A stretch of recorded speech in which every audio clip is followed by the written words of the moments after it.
3 days ago, he was a seasoned detective in the city police's criminal investigation unit, chasing a serial killer before being pushed off a tall building. When he opened his eyes again, he found himself reborn as an infant in 1980s Jinling, with his name unchanged. Outside, the sound of the Yangtze River ferry mingles with bicycle bells, a glimpse into a different time and space. As Lin Feng grows, he harbors the soul of an adult within a child's body, quickly adapting to his new life. While other babies cry for milk, he quietly listens to stories of Jinling's past. From an early age, he showcases extraordinary observational skills and a keen sense of justice. Whether it's solving petty thefts in kindergarten or identifying culprits in school, Lin Feng becomes a local hero, known as the Little Detective. As he navigates his childhood, he also hints at his future ambitions of becoming a police officer.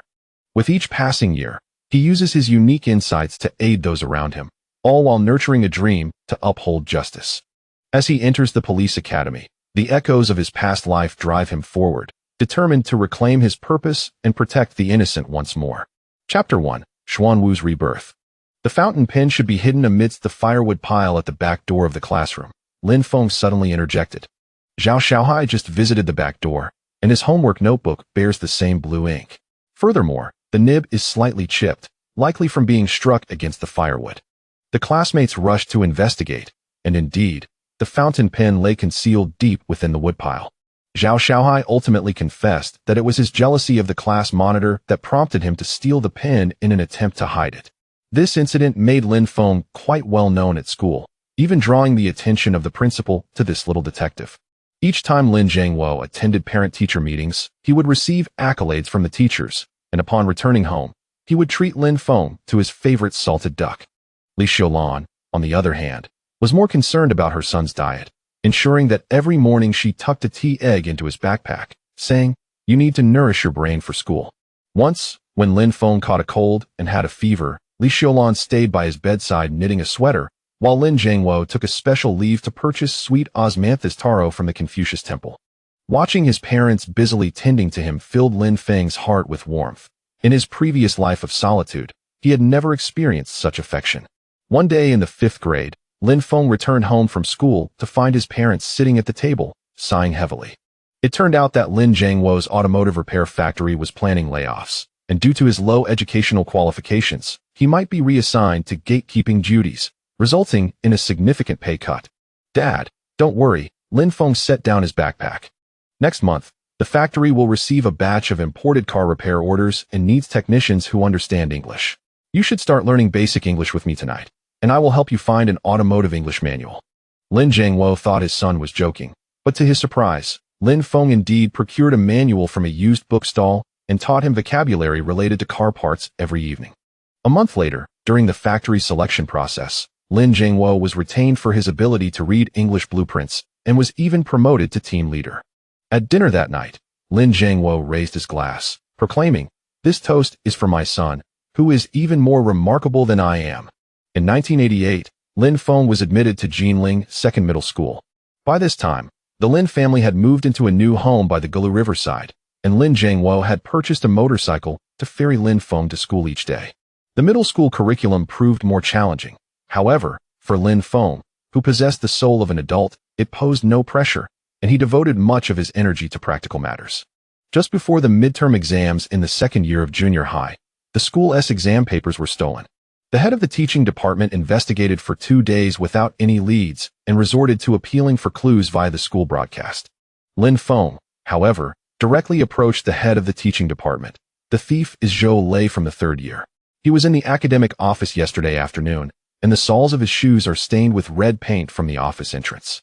Moreover, his deskmate mentioned that he has been memorizing history questions, which happen to be the key topics in the exam papers."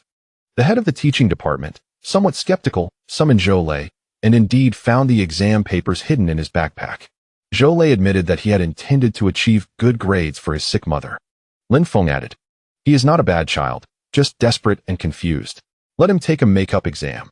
I can help him with his studies." After this incident, the head of the teaching department awarded Lin Feng the campus Civilized Guardian Certificate and appointed him to oversee school security patrols. During high school, Lin Feng became the think tank of his class. When a classmate lost a wallet, He could deduce the suspect's height and weight from the blurry footage on the surveillance cameras. When a bicycle was stolen from the neighboring class, he followed the tire tracks to an outside scrap station and successfully retrieved the bicycle. Lin Jiangwo felt both pride and concern. You are always meddling in others' affairs. Don't let it interfere with your studies. Yet Lin Feng presented his report card. Dad, I am always first in the grade. It won't interfere. Li Xiaolan secretly bought her son a book on criminal investigation, even disguising it as a high school mathematics problem set. Whispering, don't let your father know, read it secretly. In 1991, Lin Feng's prediction came true once again. He urged Lin Jiangwo to purchase a shop in Xinjiku, stating, in 2 years, this will become a commercial center, and suggested that Li Xiaolan transform her sewing shop into a custom clothing store, specializing in retro styles. Indeed, 2 years later, as the Xinjiku commercial district expanded, shop rents skyrocketed tenfold, and Li Xiaolan's custom store became a trendy hotspot due to its unique designs. The Lin family achieved complete financial freedom, yet Lin Feng never ceased his pursuits. His desk overflowed with forensic literature, and on the wall hung the admissions brochure for the police academy. Each night before sleep, he would touch the faded plastic toy gun. One evening in 1993, Li Xiaolan sighed over the ledger under the dim light of a kerosene lamp, her fingertip tracing the errant column, her brow furrowed. Next month, the rent will increase by another 5 yuan. Your father's salary, after deducting the ration for food, is simply insufficient. Lin Feng, seated nearby dismantling an old radio, a broken device salvaged by Lin Jiangwo from the factory, did not look up as he replied. Mom, tomorrow, go to the Confucius Temple and purchase some children's dresses in pink, yellow, and with cute panda patterns if possible. The Asian Games will commence next month, and the television will broadcast the events. Little girls will want to wear new dresses to watch, and they will surely sell out. Li Xiaolan thought her son had heard some vendor's advice and laughed as she playfully pinched his nose. What does a little brat know about business? However, Lin Feng persisted in his insistence and accurately pointed out, the third wholesale shop at the east end of the Confucius Temple is the cheapest, and the owner's surname is Zhou. Unable to resist his wife and son, Lin Jiangwo borrowed 200 yuan from a neighbor and rode his bicycle back with 20 floral dresses. To their astonishment, after the Asian Games commenced, the girls in the alley indeed clamored for new dresses, and the 20 dresses sold out in just 3 days, yielding a profit of 80 yuan, equivalent to more than half of Lin Jiangwo's monthly salary. Glancing at the bills in their hands, the couple exchanged astonished looks, and when they turned to Lin Feng, there was a newfound gravity in their gaze. In the following years, Lin Feng's little ideas never faltered. In 1995, upon hearing that the old alley might be demolished, he advised Lin Jiangwo to purchase an old house with a courtyard by the Gulu Riverside, asserting, in the future, they will construct the Yangtze River Bridge approach here, and it will definitely appreciate in value. As anticipated, 2 years later, during the demolition, while neighbors scrambled for compensation, the Lin family was already residing in a spacious new home. Li Xiaolan wished to open a tailoring shop, and Lin Feng suggested she focus on transforming Dichuan shirts, even sketching a few simple designs, styles he remembered from the early 2000s. Once the shop opened, it flourished. In 1996, as the stock market heated up, neighbors rushed to invest, yet Lin Feng only selected 2 overlooked local stocks, stating, these 2 factories will receive large orders. 6 months later, the stock prices tripled, allowing the Lin family to move into a new apartment in Xinjiku, complete with a programmed telephone and a color television. No one is aware that these profits are merely vague memories from another realm. Lin Jiangwo perceives his son as possessing an innate business acumen, while Li Xiaolan often caresses his head, attributing his abilities to blessings from his brother in the heavens. Only Lin Feng understands that these are but a prelude to his true aspiration, which is to don the dark blue police uniform. Xiao Feng, what do you wish to become in the future? During one dinner, Lin Jiangwo placed a piece of braised pork into his bowl and inquired earnestly. Lin Feng set down his chopsticks, his eyes sparkling with an astonishing brilliance, as if they concealed starlight. I want to be a police officer, solving cases and apprehending villains just like in the television shows. The streetlight outside cast a glow on his youthful face, yet it radiated an unwavering determination beyond his years. In the summer of 1996, Lin Feng secured admission into the Criminal Investigation Department of Nanjing Police Academy with the highest score in the city. On the day of registration, Lin Jiangwo rode his newly purchased motorcycle to accompany him, Wally Xiaolan tucked a bag of boiled tea eggs behind him. Standing before the school motto loyalty to the people, Lin Feng gazed at the silhouette of Purple Mountain, a surge of familiar fervor swelling within his chest. The sensation of weightlessness from his previous life, when he pursued a murderer, lingered painfully in his memory. In this life, he could finally set forth anew. Chapter 2. Growth beneath the Zijin Mountain. In the late summer of 1996, the breeze wafting from the southern slopes of Zijin Mountain still carried the remnants of warmth, yet it bore a crispness that hinted at the approaching autumn. Lin Feng stood at the entrance of the Nanjing Police Academy with a canvas backpack slung over his shoulder, inhaling the mingled scents of pine needles and disinfectant. The mountain breeze swept through the campus, carrying its essence. As it danced past two stone lions guarding the gate, the entrance was a quintessential example of Soviet-style architecture, constructed of dark green bricks, with towering columns entwined by lush ivy. Atop each column rested a weathered brass emblem, glinting softly in the sunlight. The name Nanjing Police Academy, rendered in gilded characters, though slightly faded, retained a robust elegance. Inside the gate stood a white marble plaque inscribed with the school's motto, loyalty to the people, justice and integrity, the characters etched deeply enough to catch raindrops, with fresh green moss clinging to its corners. A blue and white striped awning shaded the window of the duty room, where an elderly guard in a worn uniform was bent over a wooden desk, meticulously registering arrivals. A porcelain cup filled with jasmine tea emitted a gentle steam, the faded inscription that read "Serve the people" barely discernible. Noticing Lin Feng gazing at the motto, the guard lifted his gaze and called out, "New student, head straight down the path, and when you see the teaching building draped in red cloth, you'll know you've arrived." As Lin Feng stepped through the iron gate beside the duty room, the soles of his canvas shoes crunched over the scattered sycamore leaves. The sycamore trees flanking the entrance were so large that they required two people to embrace their trunks, their branches intertwining to form a natural canopy, while a layer of freshly yellowed leaves blanketed the ground.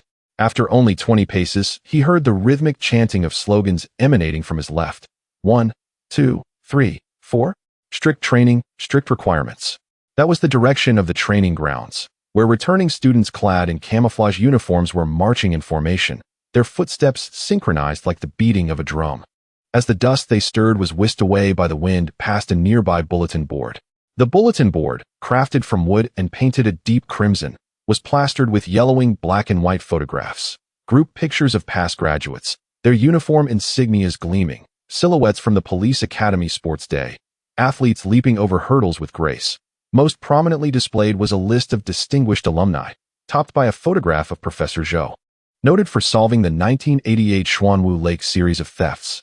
A few new students, also burdened with luggage, gathered around to admire it, while their parents murmured about how their children would someday earn a place on that list. On either side of the cement path stood old teaching buildings, their red brick walls cloaked in ivy, revealing only the outlines of windows, the glass reflecting the shadow of Zijin Mountain. On the second floor, several teachers in uniform conversed quietly, and occasionally, a piece of chalk would tumble from a window, landing softly in the grass below. As he walked further, a gust of wind carried the savory aroma of food from the cafeteria, mingling with the scent of sweat from the training ground, creating a unique atmosphere that belonged solely to the police academy. Following Sun Hao through a tree-lined path beside the training field, Lin Feng arrived at the third dormitory building. The hallway was infused with a faint scent of soap, and a slogan painted in red proclaimed, "A neat living space is the minimum standard." Each dormitory door displayed a list of bed assignments. The door to room 302 was ajar, and a muffled thud emanated from within. Lin Feng set down his luggage and rapped lightly on the door 3 times in a steady rhythm. "Come in," boomed a voice with a strong Shandong accent. As he pushed open the door, Lin Feng first noticed the lower bunk near the entrance, where a boy wearing gold-rimmed glasses sat on the edge of the bed, a copy of Criminal Psychology spread open on his lap, his finger marking a specific page. It was Zhou Mingyuan. He looked up, adjusting his glasses, the lenses reflecting the light from the window. "A new roommate?" "Yes, I'm Lin Feng," he replied. No sooner had he spoken than a head popped down from the upper bunk, revealing a crew-cut boy with a faint scar on his forehead, Zhao Lei.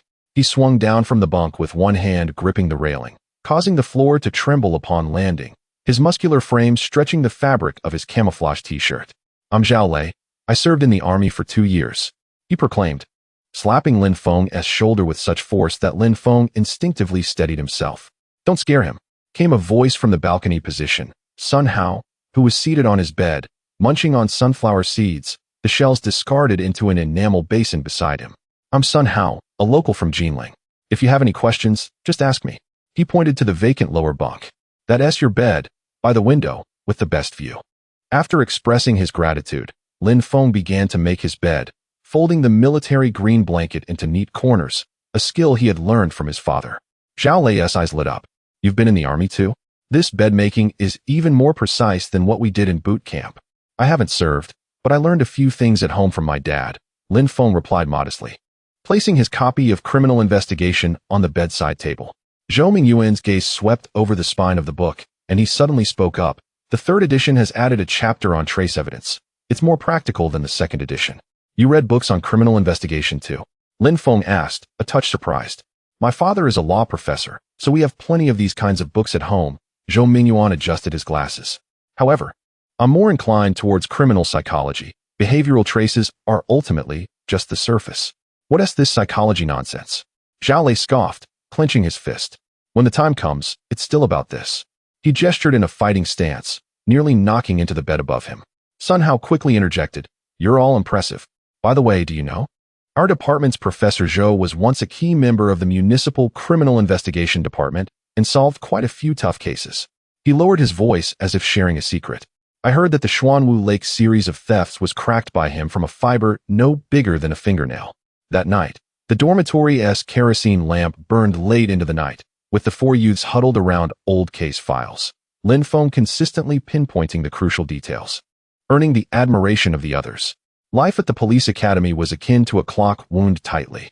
Each morning at 5:30, the whistle pierced the stillness, and the four of them bundled in their coats dashed towards the playground, with Zhao Lei always leading the charge, followed closely by Lin Feng, while Zhou Mingyuan and Sun Hao huffed and puffed behind. After their morning run, they faced an inspection of their living quarters, where Lin Feng's blanket was perpetually folded into neat squares, and his enamel basin was positioned perfectly straight. Zhao Lei often complained, "Your standards are going to kill us." Yet Lin Feng merely smiled. It was a habit ingrained in him over many years. On the first day of classes, Professor Li, the department head, entered the classroom holding photos of a simulated crime scene. Assuming this is a burglary, who can identify the suspect's route? The classroom fell silent in an instant, but Lin Feng raised his hand. They entered through the window, as evidenced by fresh scratches on the sill, and since the living room drawers were ransacked while the bedroom remained untouched, it indicates that the suspect had a specific target. Professor Li raised an eyebrow and inquired, "What leads you to believe the objective is clear?" The drawer handle bore the marks of gloved handling, yet they were concentrated solely on the drawer that housed valuable items, indicating prior reconnaissance. Lin Feng added, while Professor Li nodded. After class, he specifically called Lin Feng aside, instructing him to come to his office next Wednesday afternoon to examine some authentic case files. From that day forward, every Wednesday, Lin Feng would visit Professor Li's office.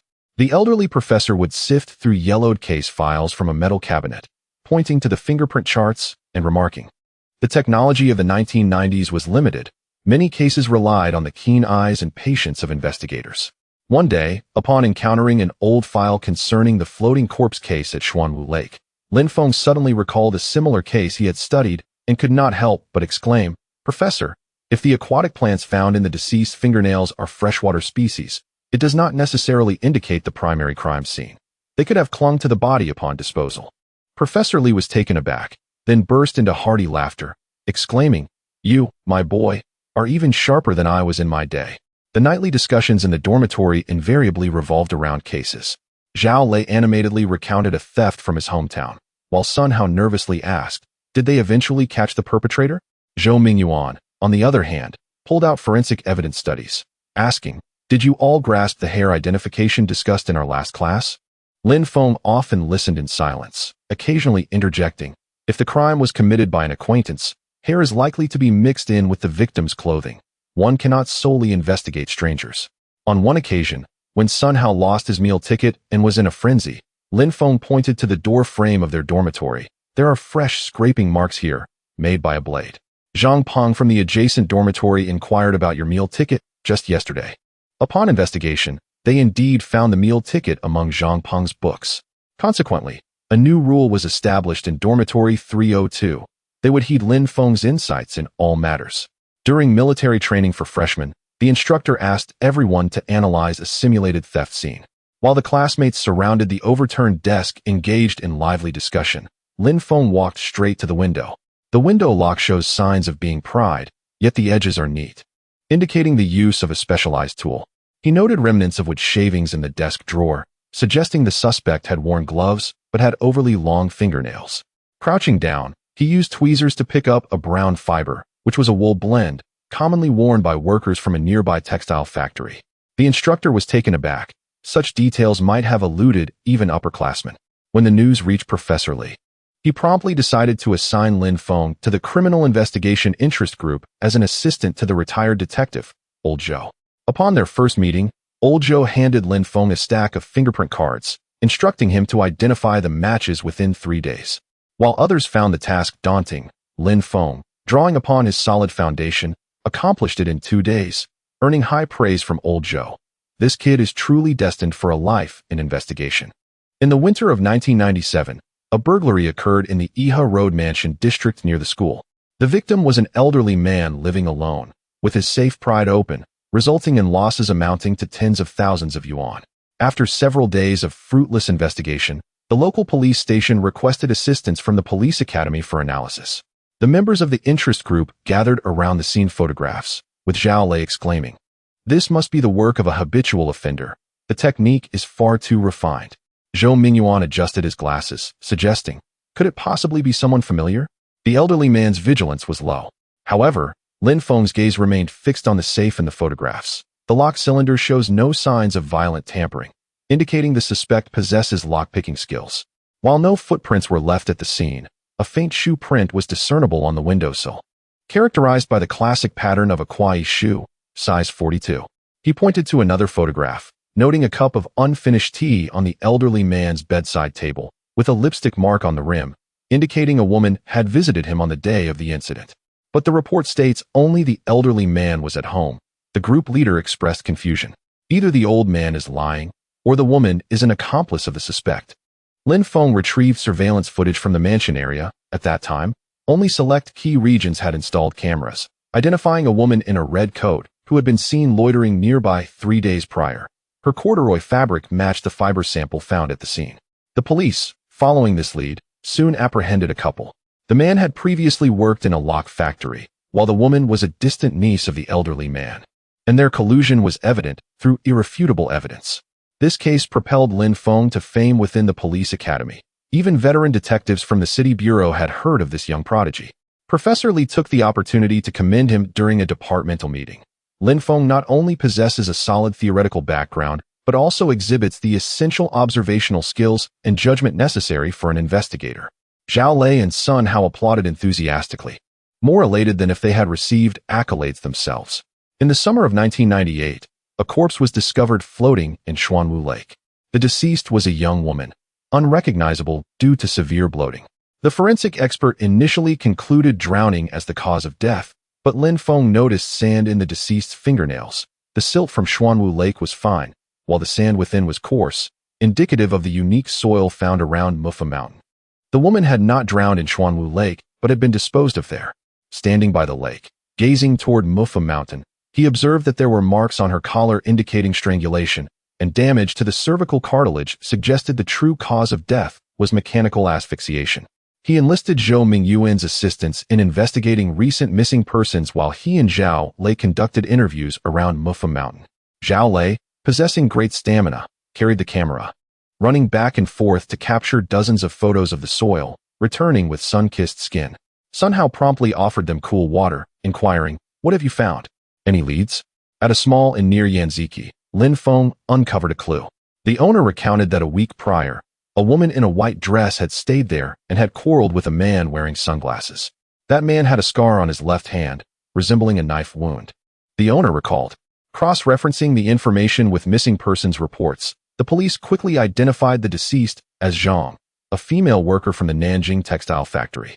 Through investigating her social circles, they pinpointed her ex-boyfriend, a man with a history of theft, who indeed bore a knife scar on his left hand. This individual admitted to having harmed Zhang during a dispute and disposing of her body in Xuanwu Lake, but Lin Feng saw through his ruse of concealment. This case allowed Lin Feng to connect with a forensic doctor from the city bureau who came to teach at the academy. The doctor lauded his observational prowess, stating, "You are more perceptive than many active investigators. You will undoubtedly excel in the future." Professor Li called Lin Feng to his office, presenting him with an old badge. "This is the one I wore when I first became a police officer. I give it to you. Remember, donning the uniform entails bearing responsibility." In 1999, Lin Feng ascended to his senior year, becoming the president of the Criminal Investigation Department's Student Council. Zhao Lei and Sun Hao became his invaluable assistants, while Zhou Mingyuan concentrated on his postgraduate entrance examinations. The kerosene lamp in the dormitory continued to glow into the late hours, but the cases they discussed grew increasingly intricate. That autumn, a theft occurred at Jinling University's library, where the precious ancient text Jinling Sahashi Jing was stolen. The incident garnered widespread attention, prompting the police to deploy substantial resources, yet they were met with a dead end. Lin Feng proactively volunteered to assist in the investigation. He meticulously examined the library scene and discovered minute scratches on the window glass, along with a faint luminescent reaction on the floor. The perpetrator had utilized a glass cutter to breach the window, donned gloves, yet perhaps had inadvertently come into contact with a fluorescent marker. He accessed the library's borrowing records and uncovered that a graduate student from the history department, named Zhao Peng, had borrowed this ancient text multiple times.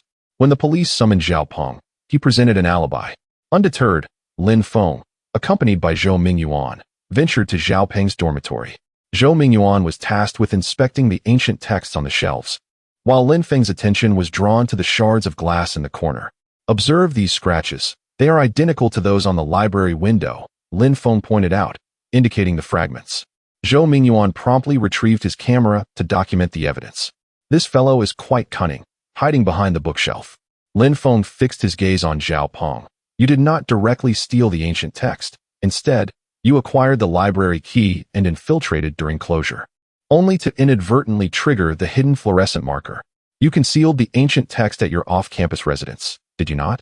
Zhao Peng's complexion turned ashen as he ultimately confessed to the theft. It turned out he was obsessed with ancient text collection and had meticulously orchestrated the heist to obtain Jinling Sahashi Jing. The resolution of this case earned Lin Feng the honor of being named an outstanding graduate at the provincial level. On graduation day, Professor Li personally awarded him, stating, "Remember, once you don the uniform, you bear the responsibility." The three in the dormitory embraced him in tears, saying, "From now on, you must take us along for your cases. After all, we are your unofficial assistants." In June 2000, Lin Feng received his notification to report to the Jinling North Suburb Police Station. While packing his belongings, he placed the old badge gifted by Professor Li into his wallet and picked up the group photo of the 4 dorm mates, where the 4 youths donned uniforms and smiled radiantly. Zhao Lei helped him carry the suitcase, while Sun Hao handed him a packet of tea eggs, saying, "Work hard over there. We await news of your cases." Zhou Mingyuan adjusted his glasses, adding, "If you encounter an insurmountable case, do not hesitate to call." Lin Feng nodded, turning towards the school gate, as the sunlight glinted off his badge, shining brilliantly. Chapter 3. A terrifying encounter on the bus on July 15, 2000. The city of Jinling was enveloped in stifling heat, the asphalt roads softening under the oppressive humidity, while the distant Zijin mountain appeared shrouded in a veil of gray mist. Lin Feng, burdened with a sun-bleached canvas backpack and clutching a notification letter from the Beijiao police station, managed to board the number 10 bus heading towards the outskirts of the city. The vehicle was an antiquated articulated bus, its canvas joints swaying with every jolt, while the metal seats scorched the skin. The bus was packed, the air thick with a mingling of sweat, the smell of a gentleman's dry tobacco from the back, the floral fragrance of a young woman's jasmine powder from the front, and the pungent aroma of chive boxes brought by an unknown passenger, all clinging uncomfortably to the skin. After much effort, he secured a spot by the window at the rear of the bus. Just as he grasped the splintered wooden handrail, a loud crash echoed from the front. Someone had dropped a porcelain cup. Before anyone could react, a piercing scream erupted from the diagonal rear. "Someone's dead. Oh my God, someone's dead." It was an elderly woman clutching a vegetable basket, her finger trembling like a sieve as she pointed to the second-to-last row of seats. Lin Feng's heart raced as he pushed through the crowd, his heels nearly slipping on the sticky floor. He discovered a middle-aged man in a white cotton shirt slumped against the backrest, a silver fruit knife embedded in his chest, the handle still quivering slightly. Dark red blood dripped from the hem of his shirt onto the floor, forming a small pool that was already beginning to congeal. "Step back, don't touch anything." Lin Feng's voice was steadier than he anticipated, memories of examining numerous crime scenes flooding back to him. He crouched down, his fingers carefully avoiding the blood as he reached for the man's carotid artery, cold and stiff, devoid of any pulse. Peering into the man's eyes, he noted the pupils had dilated like ink spots. The time of death was no more than 20 minutes prior. With the wound located between the fourth ribs on the left side of the chest, a single stab fatal. As he spoke, he scanned the faces of the passengers. The young couple in the front gripped each other's hands tightly, the young man's Adam's apple bobbing nervously.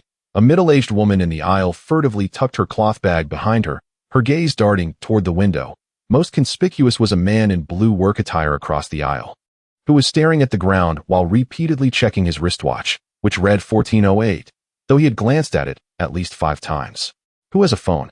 Call 110 and report a homicide on bus number 10 on Muffa Mountain Road, and secure the scene." Lin Feng raised his voice, his attention fixed on the man in work attire. "Sir, you were seated across from the deceased. Did you notice anything unusual?" The man abruptly looked up, sweat beading on his forehead. No. I was just looking out the window. I didn't see anything." As he spoke, Lin Feng noted that the man's sleeve bore dark blue paint stains, and his right index finger had a fresh abrasion, dirt embedded beneath the nail. Amid the chaos, someone shouted, "I got through. I got through." Seizing the opportunity, Lin Feng maneuvered to the other side of the seat, discovering the deceased's right hand clenched tightly, revealing a fragment of rough blue fabric between his fingers, unlike the material of his shirt. Before he could examine it further, the shrill wail of sirens pierced the air, approaching rapidly before stopping beside the bus. The door swung open violently, and a group of officers, hot and flustered, filed in. The foremost figure was exceptionally tall, around 6'3", with a square jaw and sun-kissed skin. A short scar adorned his forehead, a remnant of a sharp object, and his piercing gaze seemed capable of penetrating the crowd. His police uniform was marked with noticeable sweat stains, the hem haphazardly tucked into his waistband, revealing a well-worn rubber baton, the end inscribed with the number 89, indicating he was the captain of the criminal investigation team at the Beijiao police station, Lin Feng. "Secure the scene. Evacuate the crowd." Lin Feng's voice was slightly hoarse, likely from rushing. As he spoke with a noticeable bob of his Adam's apple, the veins in his neck slightly raised. Following him were 4 companions, the stoutest among them appearing to be the eldest, with a slight hunch yet broad shoulders nearly filling the bus door frame. Zhang Weigua, aged 58, was nearing retirement in 6 months, his gray hair partially revealed beneath his cap, silver strands mingling with his stubble. He carried a roll of yellow and black police tape, his fingers calloused from years of wielding a rubber baton and handling the tape. "Uncle Zhang, please set up the tape." As soon as Lin Feng finished speaking, Zhang Weigua responded promptly.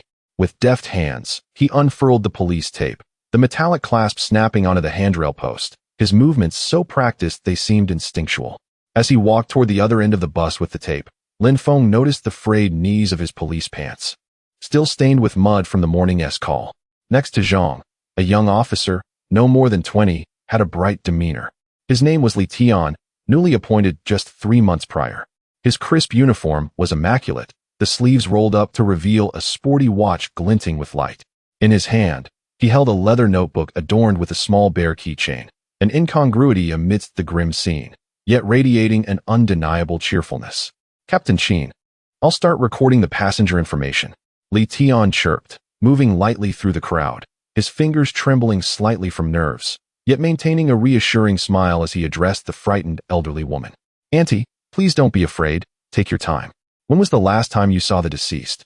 The 2 officers on the right moved with steady steps. One was Wang Jianjun, a 35-year-old forensics expert, his skin glistening from years of outdoor work, a square band-aid affixed to his forehead from an earlier incident.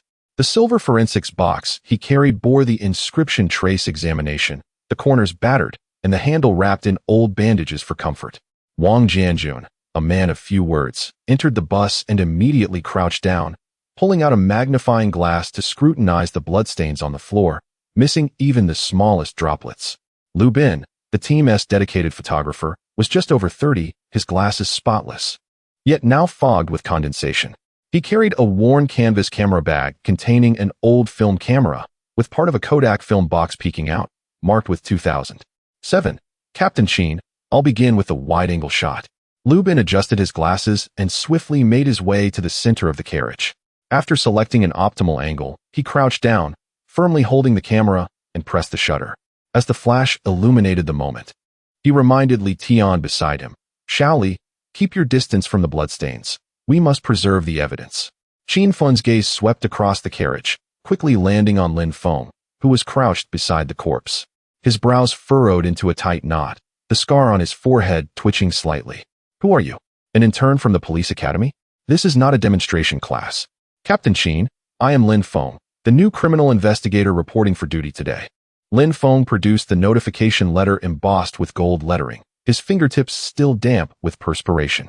The victim is a male, approximately 45 years old, with a single stab wound penetrating the left chest. The wound is elliptical, with a blade width of about 3 centimeters. The carotid pulse is absent, and the pupils are dilated and fixed. The estimated time of death is between 15 to 20 minutes. Qin Fen was momentarily taken aback, instinctively rubbing the rubber baton at his waist, its coarse texture bringing him back to reality. Just as he was about to inquire further about the details, light footsteps approached from behind, and a woman in a white lab coat squeezed into the scene. Her long hair was neatly tied into a ponytail with a black elastic band, and a few strands, damp with sweat, clung to her smooth forehead. A silver metal nameplate was pinned to her left chest, clearly engraved with the name Su Rue. She carried a forensic box reminiscent of those used by crime scene investigators, but with forensic department printed on its side. The corners bore more noticeable dents than the others, indicating frequent use.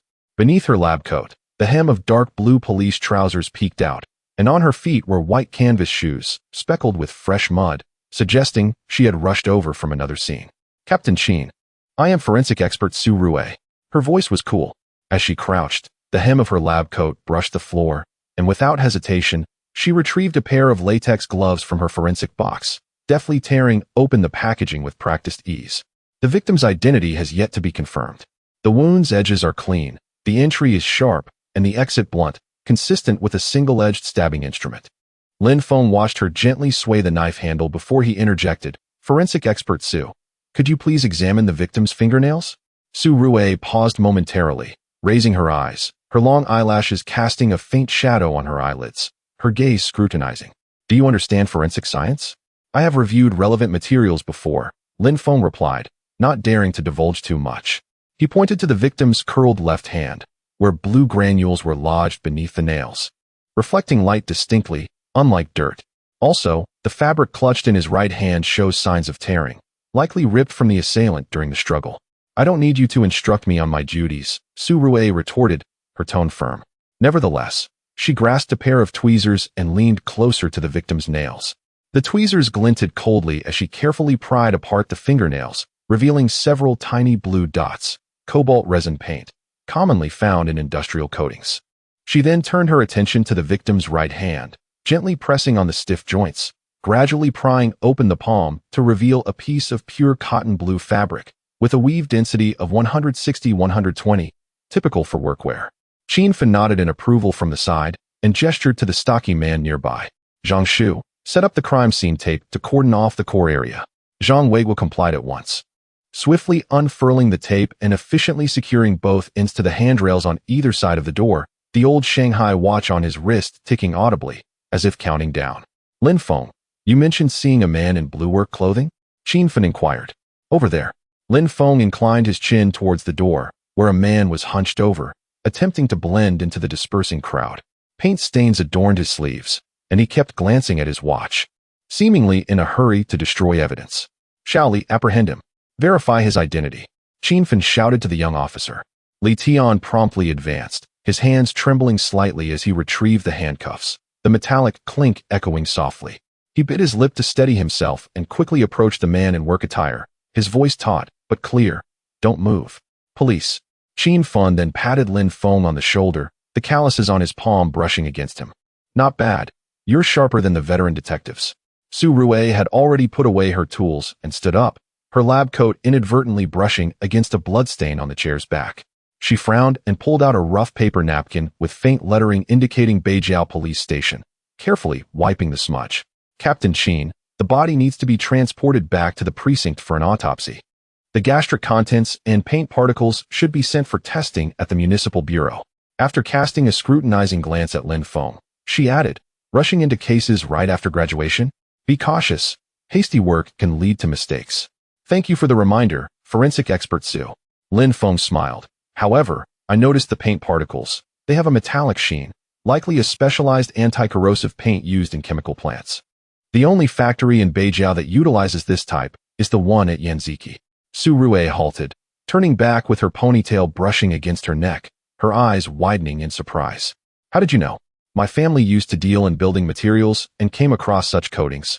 Lin Feng casually fabricated an excuse, though in truth, he had handled a similar case in his previous life. Qin Fen burst into laughter and then addressed the bespectacled officer, Lu Bin. Take more photos of the scene. The wound, the fabric, and close-ups of the victim's hands are essential. Lu Bin nodded fervently, raising his camera and capturing the moment with a click, the flash momentarily illuminating the scene. He adjusted his slipping glasses and softly added, Captain Qin, we should also focus on the fingerprints on the car window. Indeed, be thorough. All right, you two prodigies, stop bickering. Lin Feng, come with me to the precinct for the statement. Su Rue, you head back to the lab. Notify me immediately when the test results are in. As Qin Fen spoke, he donned the police cap handed to him by Zhang Shu, the brim conveniently concealing the scar on his forehead. In the quaint old building of Beijiao Police Station, Lin Feng had just finished recording his statement when he saw Su Rue enter, holding the test results. Her hair appeared more disheveled than before, stray strands sticking to her cheek, and the collar of her lab coat bore a smudge of ink, likely from writing reports. The edges of the laboratory report she held were slightly curled, adorned with her elegant signature. Captain Qin, the paint composition has been compared and matches exactly with the primer from Yanziki chemical plant. Traces of machine oil and nitrobenzene were detected in the fabric fibers, consistent with the environment of a chemical workshop. We've also clarified that man's identity, Qin Fen declared, slapping the table, causing the enamel cup atop it to jingle gently. Wang Chong, 42 years old, a worker at the chemical plant, owes the victim, Li Jiangguo, 30,000 yuan in usury, and just yesterday, Li Jiangguo pressed him for repayment. Are we going to apprehend him now? Lin Feng immediately stood up. Let's go. Qin Fen seized his police cap again and pointed to Su Rue. You come along too, in case we need to examine the injury at the scene. Su Rue did not object. As he passed by Lin Feng, he retrieved a bottle of mineral water from the side pocket of the investigation box and handed it to him. The bottle was marked with the insignia of Jinling Brewery, and droplets of condensation adorned its surface. Consider yourself fortunate. Your earlier guesses were not entirely unfounded. Su's forensics analysis was quite prompt. Lin Feng accepted the water, feeling its coolness seep through his palm. However, next time, perhaps you might consider utilizing the expedited channel. I have acquaintances at the municipal laboratory who could save half an hour. No need, my equipment here suffices. Though Su Rue's words were firm, his heart was soft, and he nonetheless slipped a copy of the test results into Lin Feng's hands. The deceased had a concentration of 0.1 mg L of diazepam in his stomach, indicating he had likely been drugged before the assault, rendering him vulnerable to the attack. It was no wonder there was minimal resistance to the wound. Lin Feng suddenly understood. Wang Chong must have surreptitiously administered the drug to Li Jiangguo's drink beforehand and waited for its effects to take hold before striking. When the police car arrived at the chemical plant, Wang Chong was in the workshop, feigning the act of tightening screws, his work attire still stained with paint. Qin Fen led his team inside, with Zhang Weiguo being the first to tackle him, pressing his broad shoulders firmly against Wang Chong's back. Li Tian swiftly produced handcuffs, securing Wang Chong's wrists with a noticeable improvement in his efficiency. Wang Chong, startled, dropped the wrench, which clattered to the concrete floor, his face draining of color. I didn't kill him. I just owed him money. Then what's the story behind the tear in your work attire? Lin Feng approached, pointing at the ragged edge near Wang Chong's waist, where uneven threads remained. Shall we compare it to the fabric in the deceased's hand? And what about the diazepam tablets in your pocket? They were intended for Li Jiangguo, weren't they? Wang Chong's defenses crumbled entirely, and he slumped to the ground. At that moment, Su Rue produced a rapid testing strip from the investigation box. The box was blue, emblazoned with the words for chemical testing. She gently rubbed the strip against the paint on Wang Chang's work attire, which instantly changed to red, perfectly matching the composition found in the deceased's nails. Faced with irrefutable evidence, Wang Chang finally confessed, his details aligning precisely with Lin Feng's deductions. On the way back to the station, Su Rui occupied the passenger seat while Lin Feng, Uncle Zhang, and Li Tian sat in the rear. Qin Fan, driving, jested, "You two seem to collaborate quite harmoniously. I suppose you are now partners." Su Rui scoffed lightly, flipping through an aged leather notebook she had pulled from her bag. "He simply got lucky and guessed a few points correctly. It is Su Forensics' report that was crucial." Lin Feng responded with a smile, commenting on the dosage of the diazepam, which was just enough to induce a foggy consciousness yet still allow someone to take the bus. "Quite precise indeed," he added. Su Rui's lips curled slightly in a subtle smile. She ceased to argue and merely glanced at him through the rearview mirror. Despite his youth, his gaze exhibited a steadiness that surpassed many seasoned detectives, which piqued her interest. Upon returning to the station, Su Rui began packing the investigation box to depart. Lin Feng caught up to her and handed her a tissue. "The ink stains on your lab coat can be removed with alcohol." "Noted," Su Rui replied softly as she accepted the tissue and tossed him a mint from her pocket. The green wrapper bore the words "refreshing mint." "The autopsy report will be on Team Leader Qin's desk by 8 tomorrow morning." "Thank you, Su Forensic."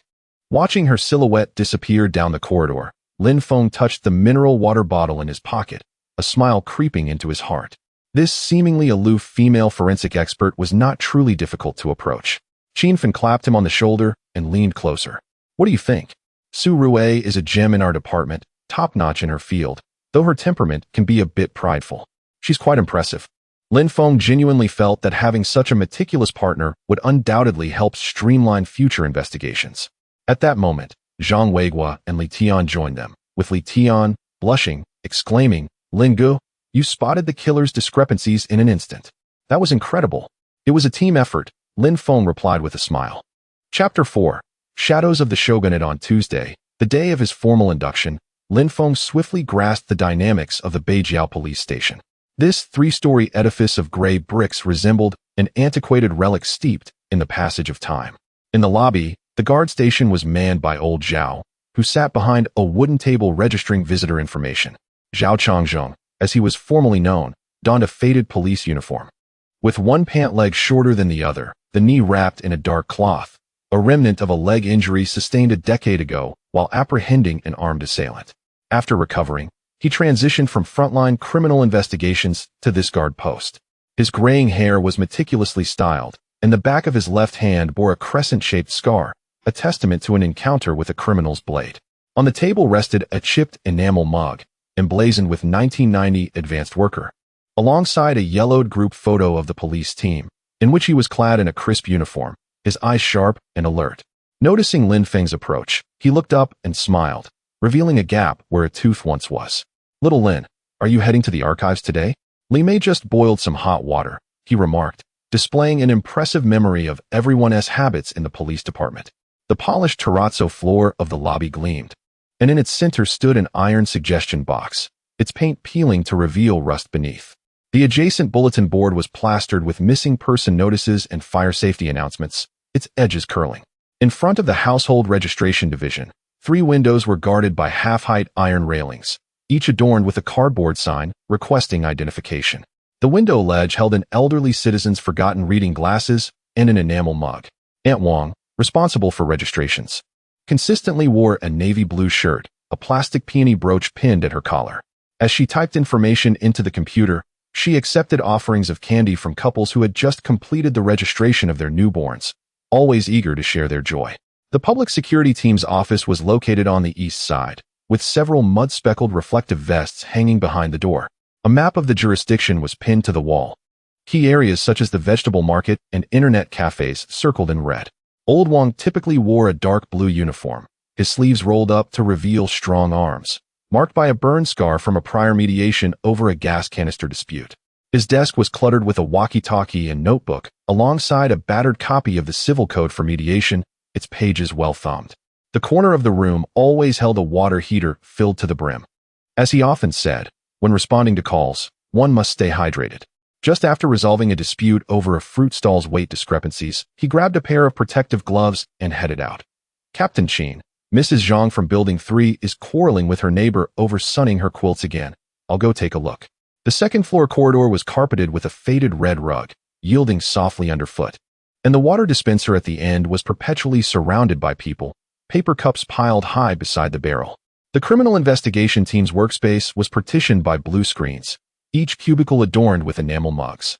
Qin Feng's cup bore the inscription, 1998 Flood Relief Commemoration, the bottom encrusted with a thick layer of tea residue. He typically wore a dark gray uniform, faded from frequent washing, with a dark brown patch on his right cuff, a remnant of a chase that had snagged on barbed wire.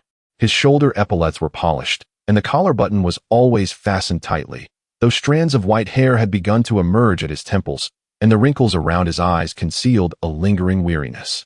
Only when scrutinizing the statistics on case closure rates did his gaze regain its former sharpness. He had a habit of repeatedly tracing the cup's surface while contemplating cases, never taking a sip until the tea had cooled entirely. Lin Feng's workstation was by the window, with a copy of Criminal Investigation Studies prominently displayed, its title page inscribed with "Gifted by Professor Zhou." He often wore a light blue shirt, impeccably pressed at the cuffs, with sketches of crime scenes tucked between the pages, lines drawn thrice as neatly as those of his peers. A banner proclaiming murder cases must be solved adorned the wall, beneath which hung a case closure rate chart updated weekly by Qin Feng, the red-inked figures steadily climbing higher, all decimals meticulously aligned. Adjacent to the criminal investigation team was the technical division, its door always draped with a curtain to obscure the various odors within, the acrid scent of formaldehyde, the sharpness of developing solution, and the metallic tang of rubber gloves. Old Chun, known formally as Chun Lai, was frequently seen in a faded Zhongshan suit, the collar speckled with faint traces of reagents. A steel pen, a gift from his son upon entering university, resided in his left breast pocket. His workstation dominated the room, strewn with 3 microscopes, their lens caps secured with rubber bands to prevent breakage. These instruments were his most treasured possessions, deemed more precious than his grandson's toys. Nearby, a rack held an array of labeled glass tubes, their labels yellowed but meticulously written, even specifying sampling times down to the minute. Donning a pair of black-framed reading glasses, the lenses marred by a crack held together with tape, his left index finger bore the faint traces of purple reagents from years of handling droppers. The centrifuge in the corner hummed incessantly, his oil-stained apron a constant companion, his glasses sliding to the tip of his nose, only instinctively adjusted when examining fibers. Muttering to himself, the patterns of jute and linen differ by a single hair's breadth.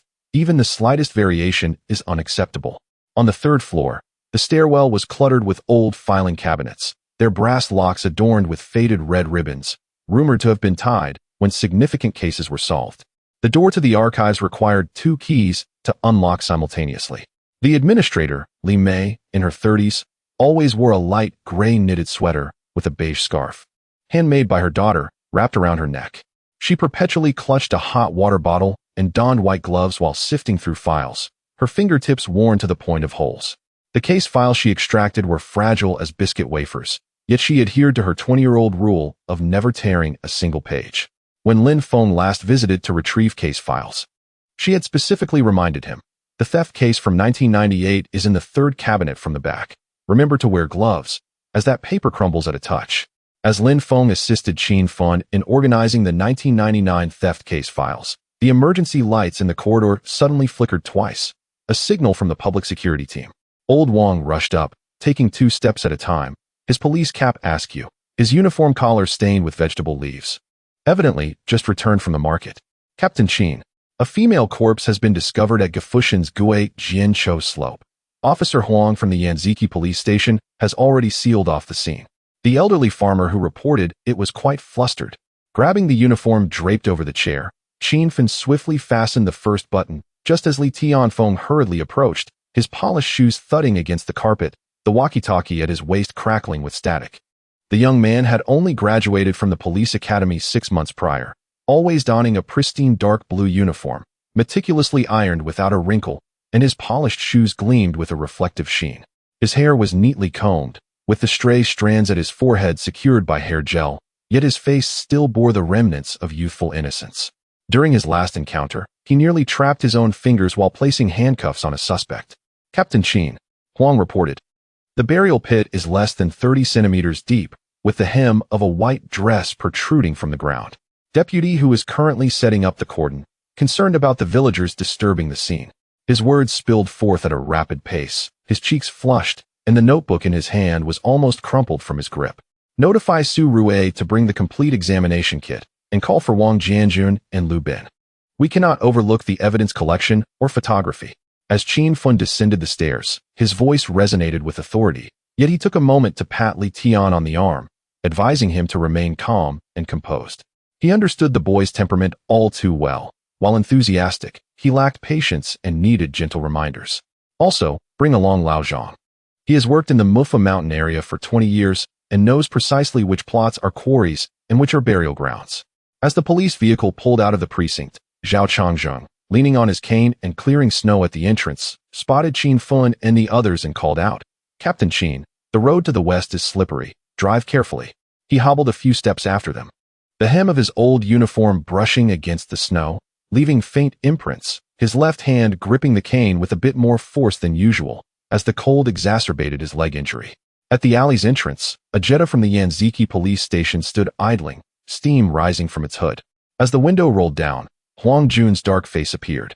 In his 40s, he often wore a deep blue police uniform, the collar perpetually dusted with debris or grass clippings. His skin, roughened by years of field work, glistened with sweat trickling down the creases of his face, his police cap pulled low enough to obscure much of his brow and eyes. Captain Qin, the scene is located on the third slope of the pine forest, with 3 layers of cordon established. Deputy who has stationed personnel at the entrance to prevent unauthorized access. His voice carried a hint of the Jinling dialect, warm yet steady, as he held a half-eaten vegetable bun, too preoccupied to have lunch. In the front passenger seat, Hu Xiangbei adjusted his sunglasses, the lenses reflecting the sunlight. He wore those black shades regardless of the weather, a remnant from a time when he was blinded by a bright light during a suspect chase, leaving him with a sensitivity to light. Clad in a crisp police uniform with neatly fastened cuffs and polished shoes, his long fingers held a notebook filled with meticulous notes, including even the report of an owl hooting last night. The informant was a retired worker from the quarry, who discovered the body while mushroom picking at 6 in the morning after a light rain had fallen the previous night, leaving clear drag marks. Wang Jianjun and Lu Bin had already gone ahead for the investigation and were waiting for the forensic expert. As they drove along the winding mountain road, the blue cordon in the pine forest became visible from afar, resembling a striking blue ribbon. Zhang Weigua, dressed in a deep blue uniform sewn by his wife, squatted on the ground. The left chest pocket had an extra layer of fabric for holding his tobacco pouch. His hair, now gray, was neatly tied back with a black rubber band, and deep wrinkles on his face could hold pine needles. A light brown birthmark on his left cheek served as a distinguishing mark among old colleagues. He wore a well-worn military watch on his left wrist, with a new leather strap gifted by his daughter. His hands were calloused, and the joints slightly deformed from years of holding a smoking pipe. The pipe rested on a nearby stone, emitting wisps of smoke. A heavy smoker, he refrained from smoking at the scene to avoid contaminating evidence, only lifting the pipe during analysis to illustrate points. Wang Jianjun crouched beside him, his buzz cut speckled with pine needles, his skin gleaming in the light, a square bandage on his forehead from an accident, while assisting Zhang Weiguo with the examination kit that morning. The silver evidence box he held bore the inscription trace examination, its corners battered from use. As he carefully examined a leaf with tweezers in the sunlight, Uncle Zhang, there are yellow jute fibers in the drag marks, identical to those from the last burglary at the building materials store. His words were sparse, each one relevant to the evidence, as he scrutinized the drag marks with a magnifying glass, ensuring not to overlook even the finest fibers. Lu Bin, carrying a weathered canvas camera bag containing an old film camera, stood nearby, capturing photographs of the scene from various angles, the flash illuminating the woods intermittently. Wearing black-framed glasses with spotless lenses, he calibrated the angle before each shot. Uncle Zhang, I've captured the starting point of the drag marks. Wang, call me when you extract the fibers. I'll get a close-up. The side of his camera bag revealed half a roll of Kodak film, labeled with a marker as Mufa Mountain Scene, a precaution against mixing up evidence photographs. Zhang Weigui used a branch to sift through the pine needles, pointing to the ground with a slow, deliberate voice. yet each word struck with precision. Qin, look here. The drag mark is 42 centimeters wide, with alternating depths and impressions every 5 meters, indicating where the perpetrator paused. The suspect is likely under 1 meter 60 tall. He examined the soil, pinching it between his fingers. It was freshly turned, with moisture levels significantly higher than the surroundings, suggesting the body had been buried for no more than 7 days. With a smile revealing a missing tooth, he recalled, the female murderer I once apprehended dragged the body in a similar manner. At that moment, Su Rue had already opened the silver examination kit, clad in a crisp white lab coat, stiff from laundering, beneath which was a light blue shirt secured with a thin tie. Her hair was neatly tied back into a ponytail. No stray strands to be seen, and she wore delicate frame glasses that glinted sharply, her gaze as keen as a scalpel. The hem of her lab coat was stained with grass, yet she paid it no mind as she first took a moisture meter to assess the soil's dampness around the burial pit, then used a tape measure to determine the curled length of the body, her movements precise as though conducting an experiment. The body measured approximately 165 centimeters. Dressed in a white floral dress with signs of tearing at the collar, her gloved fingers brushed against the victim's neck, then suddenly paused, her brow furrowing, a telltale sign of her discovering a point of concern. There are ligature marks, shaped like a horseshoe, with irregular edges, likely caused by coarse jute rope. She then plucked a strand of chestnut-colored hair with tweezers, her eyes sparkling with intensity. This hair is 18 centimeters long, split at the ends, dyed with ammoniac chestnut brown, unlike the victim's natural black hair. Wang Jianjun, collect the residue around the ligature marks and bag this hair separately, Qin Feng instructed. Wang Jianjun immediately responded, retrieving a sterile evidence bag from the trace examination box. He delicately placed a strand of hair inside using tweezers, swiftly labeling it as scene hair sample number 01, meticulously noting the collection time as 1405, Su FAE. I will deliver it to the technical department shortly. Master Chen can expedite the testing of the medullary cavity composition. Lu Bin hurriedly approached, directing the camera towards the ligature marks and the hair, capturing 3 shots before standing upright. The details are now clear. I will develop the film upon returning. Where's Li Tian? Huang Jun glanced towards the edge of the woods and spotted Li Tian crouching beside a thicket, gently raking through the fallen leaves with a bamboo rake. His pristine police uniform trousers were speckled with mud. Occasionally, he would bow his head to pat down the fabric, yet he refrained from applying too much force, fearful of soiling his attire. His movements had considerably slowed down, influenced by Qin Feng's earlier remark to steady himself. His athletic shoes were covered in pine needles, yet he carefully avoided any potential traces. Muttering softly to himself, if only there were the killer's footprints. Uncle Zhang mentioned the soil was damp, perhaps it could hold an impression. Just as he spoke, his eyes suddenly lit up, and he called out, Uncle Zhang, Brother Wang, there's a vague shoe print here. The group gathered around, and indeed, a faint outline of a shoe print was visible in the soil. Wang Jianjun promptly produced plaster powder. Shaoli has a keen eye. This mark is too shallow. Had we delayed by half an hour, it would have vanished. Li Tian scratched his head and smiled, revealing a dimple on his left cheek. I learned to look for traces by following Uncle Zhang. He said one must keep their eyes low. Lin Feng squatted beside Zhang Weigua to observe the drag marks, when Uncle Zhang suddenly pointed at a deeper impression, twirling his pipe in hand. Do you see? This was left when the perpetrator paused, indicating that the assailant lacks significant strength. They would need to stop after dragging for 100 meters or so. He sniffed, suddenly chuckling. This area used to be a quarry, devoid of streetlights at night, making it most convenient for familiar faces to commit crimes. While he spoke, Su Rue suddenly exclaimed, there is skin tissue beneath the deceased's fingernails. Wang Jianjun immediately handed over a specialized evidence bottle, and Lu Bin's flash ignited once more, while Li Tian hastily recorded notes in his notebook, anxious not to overlook a single word. Let us return to the station for an autopsy and analysis. Qin Feng rose, brushing off the pine needles from his shoulder, yet he did not pat down completely. His dark gray police uniform bore some grass debris, and his gaze swept across those present. Huang saw. Could you kindly check on any recent reports of missing young women, particularly those in the beauty and service industries? Huang Jun nodded in agreement, extracting an old notebook from his pocket to jot down notes. Rest assured, I will have community officers make inquiries at each household and report back before nightfall. Hu Xiangbei closed his notebook and decisively stated, I will take 2 individuals to the nearby villages to inquire if anyone has seen a woman in a dark blue coat with chestnut-colored hair. The second-floor conference room of the police station soon buzzed with activity. In the center of the long conference table lay photographs from the scene and evidence tags, while a fan in the corner hummed, causing the papers to flutter gently. Chunlai entered, holding an iron box with a faint lavender reagent staining the collar of his Zhongshan suit. His reading glasses slipped to the tip of his nose, which he brushed with the back of his hand without removing them. Captain Sheen, preliminary tests indicate the hair belongs to a female around 22 years of age, with trace amounts of lead in the medullary cavity, suggesting previous employment in a chemical factory. The fibers are made of jute. With a weave density of 1612, consistent with the bundling ropes sold at construction material stores. He spoke at a measured pace, verifying each data point against the testing sheet in his hand, wary of misstating a single word. The box also contained microscope slides, labeled with the tag fiber sample number 03. Li Tian rushed in, clutching a stack of missing persons registration forms, beads of sweat trickling from his forehead onto the documents. He had visited 3 community service centers without pausing for a drink. A small portion of his brand-new police uniform was damp with sweat, yet he paid it no mind, hastily wiping his brow with his sleeve.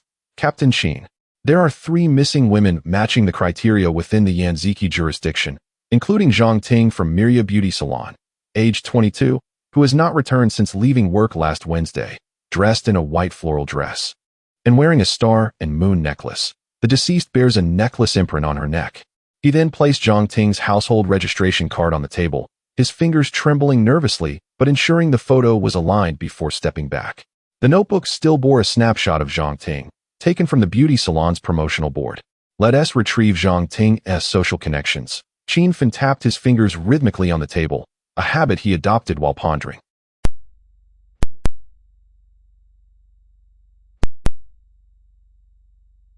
At that moment, Huang Jun entered, his police uniform still speckled with grass debris, holding a cup of hot water. Captain Qin, a colleague of Zhang Ting from the beauty salon, reported that she had a fierce dispute with Li Na over a boyfriend, even stealing customer resources. Li Na took a leave of absence last Wednesday, claiming to return to her hometown, yet someone spotted her taking a taxi at the intersection of Mufa Mountain in the evening. Wearing a dark blue coat, he placed the witness statement on the table, adorned with a red handprint signature. The witness was a taxi driver who recalled Li Na having chestnut-colored hair and carrying a black fabric bag. Hu Xiangbei followed in, his sunglasses dusted, which he removed to wipe, revealing faint scars beneath. His police uniform remained crisp, albeit with some mud on the trousers. Li Na resides on Jinjin Alley. The landlord stated she returned only last night, and her bag was muddy upon her return, having changed her outfit. Zhang Weiguo sauntered in slowly, his dark blue casual attire flecked with snowflakes. He patted down his clothing, twirling his pipe in hand. I recall a similar case from last year, where a woman was murdered due to a romantic entanglement, with the body buried nearby. Is Li Na left-handed? Upon his utterance, the room fell silent, yet he calmly sat down, pouring himself a cup of hot water. The perpetrator from that case was also left-handed, with the ligature force points on the left side, consistent with the traces in this case. He produced an old case file that Li Mei had specifically sourced for him. Look, the ligature marks from back then are nearly identical to these. Lin Feng had just returned from the telecommunications bureau, a light blue shirt stained with perspiration at the collar. Loosening his tie, Zhang Ting called Li Na last Wednesday at 8 p.m. The call lasted 1 minute and 23 seconds, and there were no further calls made thereafter. This must have been the invitation for Li Na to meet her at Mufa Mountain. Pointing at the numbers on the list, her eyes sparkled. This phone number belonged to Li Na, and the base station's location indicated that she had been near Mufa Mountain last Wednesday at 9 p.m. At that moment, Lu Bin entered, cradling a stack of photographs, which he arranged sequentially on the blackboard. Images of Qin's team, drag marks, shoe prints, and close-ups of hair, all developed. The shoe prints were preliminarily identified as size 37 women's shoes. Su Rue entered, holding the autopsy report, the scent of disinfectant still clinging to her white coat, her light blue shirt's cuffs rolled up, revealing delicate wrists tinged with faint red vessels from spending the afternoon in the autopsy room without food. The deceased was confirmed to be Zhang Ting, with the time of death between 9 p.m. and 10 p.m. last Wednesday. Gastric contents included shrimp tails, beer residue, and traces of sleeping pills, suggesting the murderer may have drugged her to incapacitate her before strangling her and burying her. She placed the report on the table, her tone assured, noting that the skin tissue DNA found under the victim's nails was being expedited for testing. Additionally, there were traces of lipstick, specifically Dior 999, a shade frequently worn by Lina as seen in her social media photos. Chen then added that the lipstick component matched the archived sample of Dior 999 from the technical department, leaving no room for error. Arrest her, Lin Feng declared, slamming his hand down on the table, causing the teacups to tremble. Li Tian, Hu Xiangbei, take 2 people to Lina's rental apartment to search for hemp rope, Dior lipstick, and the clothes she wore last Wednesday. Wang Jianjun and Lu Bin will accompany you to collect evidence and traces from the scene. Huang Sua, you supervise the area around the rental apartment to ensure she doesn't escape. His orders were firm and decisive, yet he discreetly gave Li Tian a glance, urging him to learn from Hu Xiangbei's experience. By the time Li Na was brought to the police station, it was already 8 p.m. The interrogation room was brightly lit, casting a pallor over her face as she nervously twisted the hem of her pink suit. Hu Xiangbei took the lead in questioning, his expression grave, his sunglasses resting on the table, revealing scars beneath. He was meticulous in his approach. Last Wednesday at 8 p.m., Zhang Ting called you to meet at Mufa Mountain, correct? You slipped sleeping pills into her drink, and when she was unconscious, you strangled her before dragging her into the pine forest to bury her. His questioning was direct and to the point. Lina's gaze faltered, her lips pressed into a thin line. I didn't do it. I went back home last Wednesday. My mother can testify. Li Tian promptly produced a copy of her train ticket, standing tall in his crisp uniform, his voice booming with newfound confidence compared to his report that morning. You bought a ticket for Thursday morning. You never left Jinling last Wednesday night. We found hemp rope in your rental apartment. The fibers matched those from the crime scene, as well as that Dior lipstick. At that moment, Wang Jianjun entered, presenting the testing report. Lina, the skin tissue DNA on the hemp rope matches yours. What do you have to say now? Outside the interrogation room, Lin Feng, Lin Feng, and Zhang Weiguo were intently monitoring the surveillance. Zhang Weiguo, with an unlit pipe in his mouth, pointed at the screen. Look at her left hand. She instinctively hides it behind her back, indicating she is left-handed, just as I suspected. Lu Bin was nearby, comparing photographs of Lina with the hair found at the scene. The hair color and split ends matched perfectly. Lina's defenses finally crumbled, and she sobbed at the table. She wronged me first. She stole my clients, took my boyfriend, and spread rumors about me. At that moment, Zhang Weiguo entered the interrogation room, placing a cup of warm water in front of her, his pipe resting on the table. Young lady, I've been in criminal investigation for 30 years and have seen many like you. Honestly, a voluntary confession could lead to leniency. Don't ruin your life. His voice was calm, akin to a concerned elder advising a child. Lina, through her tears, recounted the truth, aligning perfectly with everyone's speculations. By the time the case was solved, it was already 11 at night. The household registration office on the first floor of the police station still had a light on. Aunt Wang was inputting the household information that had not been completed during the day, her navy blue shirt's sleeves rolled up. Li Mei had also stayed behind, organizing the case files just returned to the archives, her light gray knit sweater dusted. Upon seeing Lin Feng approach, she smiled, saying, I've returned the old case files that Uncle Zhang requested. Let me know next time you need to check, and I'll save them for you. Zhao Chongzheng was in the guard room, brewing ginger soup. Upon seeing everyone come down, he emerged with a cane. It's cold. Have a cup of ginger soup to warm yourself. I added extra brown sugar. The steaming ginger soup in the enamel mug reflected his rosy old face. Lin Feng quickly stepped forward to assist him, his fingers brushing against the calluses on old Zhao's arm. Uncle Zhao, why are you still awake at this hour? Does your leg not hurt anymore? Zhao Chongzheng waved his hand, smiling with wrinkles gathering at the corners of his eyes. Just an old ailment. A patch will do the trick. Has the case been solved? I can tell by your expressions that it must have been successful. As he spoke, he lifted the lid of the thermos, releasing a wave of steam, revealing the pot filled with ginger soup, garnished with slices of ginger. Yes, we caught the murderer. It was a colleague of the deceased.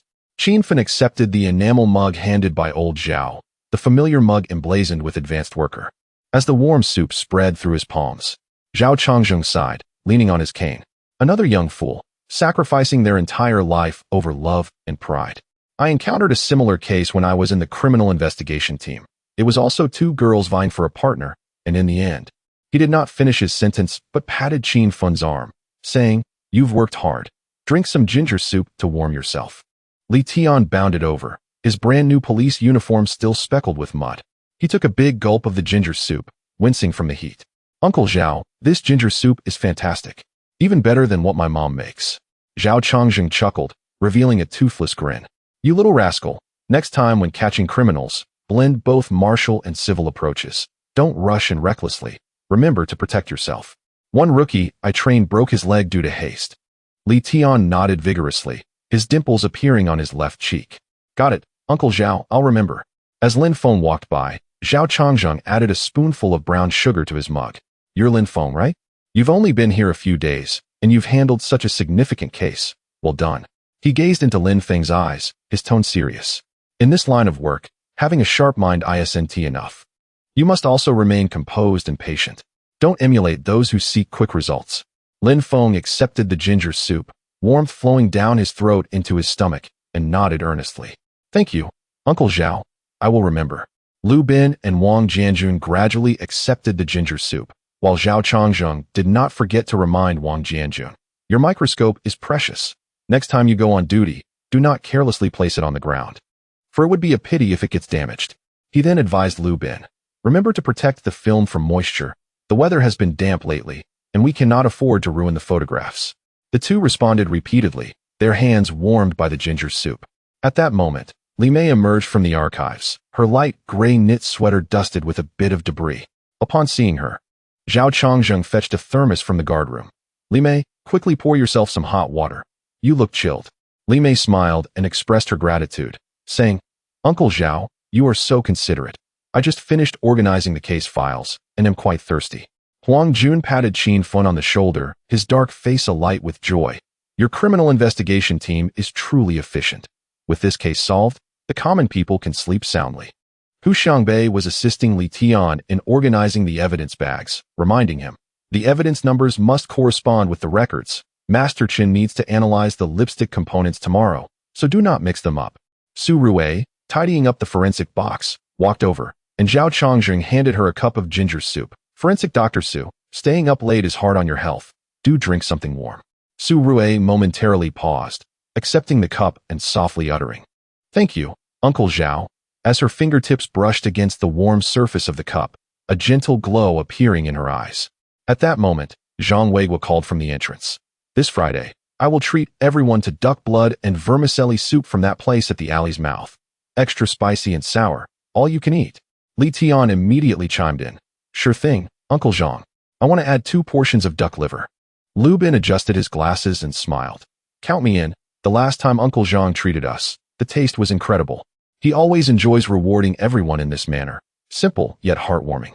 Zhao Chongzheng observed the lively group, his lips curving upwards as he leaned on his cane and walked towards the guardroom, the hem of his old police uniform brushing against the steps, leaving faint traces behind.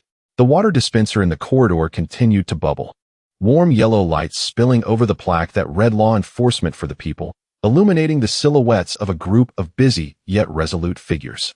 Chapter 5 Echoes of Old Cases. The autumn rain fell softly, enveloping Jinling City in a veil of mist. The gray brick building of the North Suburb Police Station appeared even more tranquil amidst the rain and fog. Lin Feng had just archived the case files of the Mufu Mountain incident when he heard a clattering noise from the first floor. It was Zhao Chongzheng in the guardroom, repairing his broken wooden-handled cane. The sound of the hammer striking the iron nails echoing through the corridor. Uncle Zhao had repaired this cane no less than 10 times. When I suggested he replace it with a new one, he insisted that this one had accompanied him for 8 years and felt just right. Li Tian walked by, holding a stack of newly arrived criminal investigation techniques manuals, with fresh ink stains on the cuffs of his new police uniform from earlier when he stamped documents.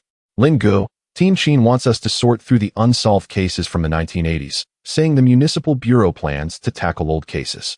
Sister Li Mei has already opened the filing cabinet. In the third-floor archives, Li Mei was crouched on the floor, rummaging through the case files, the hem of her light gray knit sweater dusted with grime, and her beige scarf loosely draped around her neck. The unsolved cases from 1983 to 1989 were all here, totaling 17, most involving theft and intentional harm, with only one case standing out. She pulled out a case file with a cowhide cover, emblazoned with the words 1987 serial burglary case, the corners worn and fragile. It had caused quite a stir back then, with victims losing their belongings from 7 households, and 1 household suffered injury while resisting. But the perpetrator was never caught. Lin Feng took the case file and opened the first page, revealing a yellowed crime scene photograph. The wooden window of an old-style house pried open with a triangular gap, half of a shoe print left on the windowsill. The investigation record below bore the unmistakable signature of the case handler, Zhao Changzheng. This was handled by Uncle Zhao back in the day. Lin Feng traced the signature with his fingertip. The ink faded. And just then, he caught sight of Lin Feng supporting Zhao Changzheng as they entered, quickly standing to make way.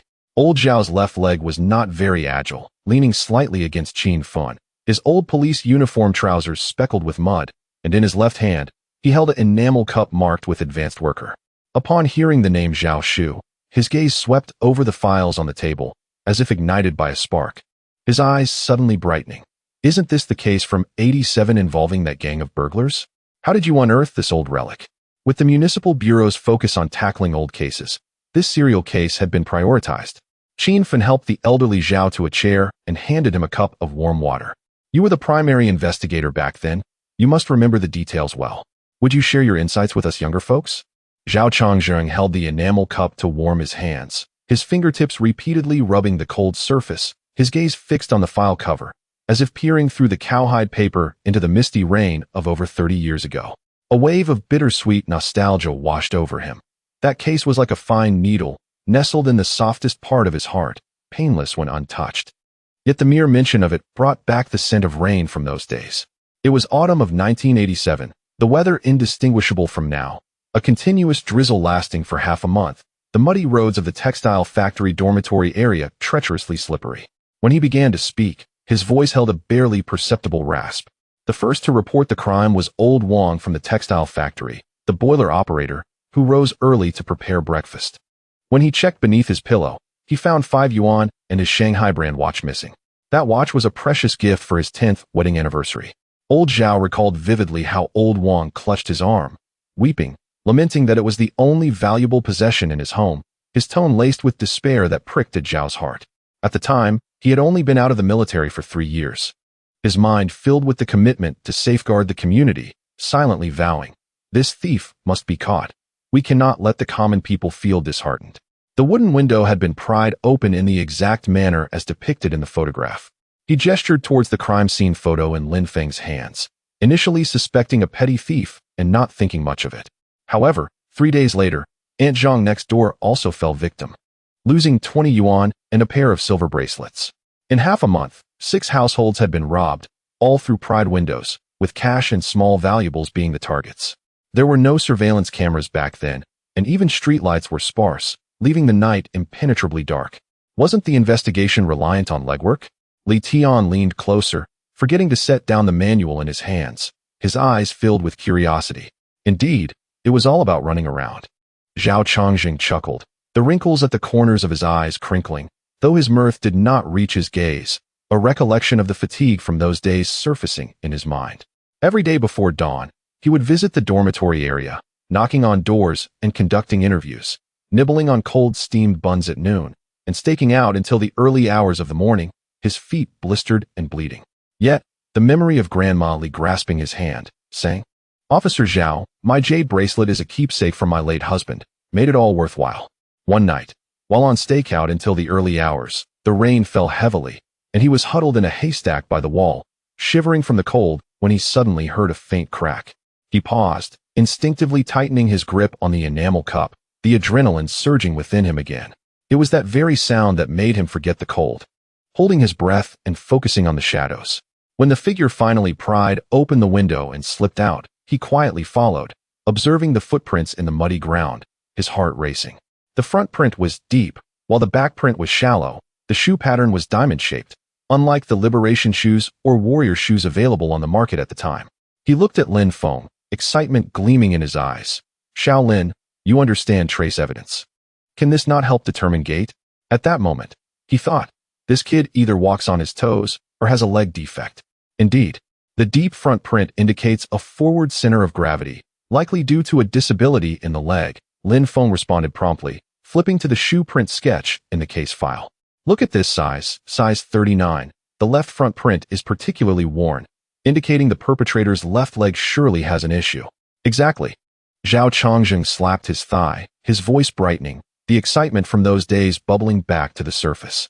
It felt as though he had found the exit in a labyrinth, all his exhaustion dissipating. The next day, I scoured the labor protection stores in the north suburb, eventually finding a lead at Hongxing Labor Protection. The owner, Grandpa Wang, remembered clearly that 3 months prior, he sold 2 pairs of the same model of hiking shoes, made in the south. Durable. One pair was sold to Zhou Ming, a temporary worker at the textile factory. I've seen that kid. He walks with a noticeable limp, his left leg afflicted with polio, perfectly fitting the description. At that moment, Su Rue pushed the door open, the scent of disinfectant wafting from his white coat, holding a DNA report in his hand. Team Qin, the supplementary test results for the Mufa Mountain case have come in. Upon seeing the old case file on the table, he paused for a moment. This case from 1987. I believe I saw the registration of the tools used in the technical division. Was it an iron pry bar? Indeed.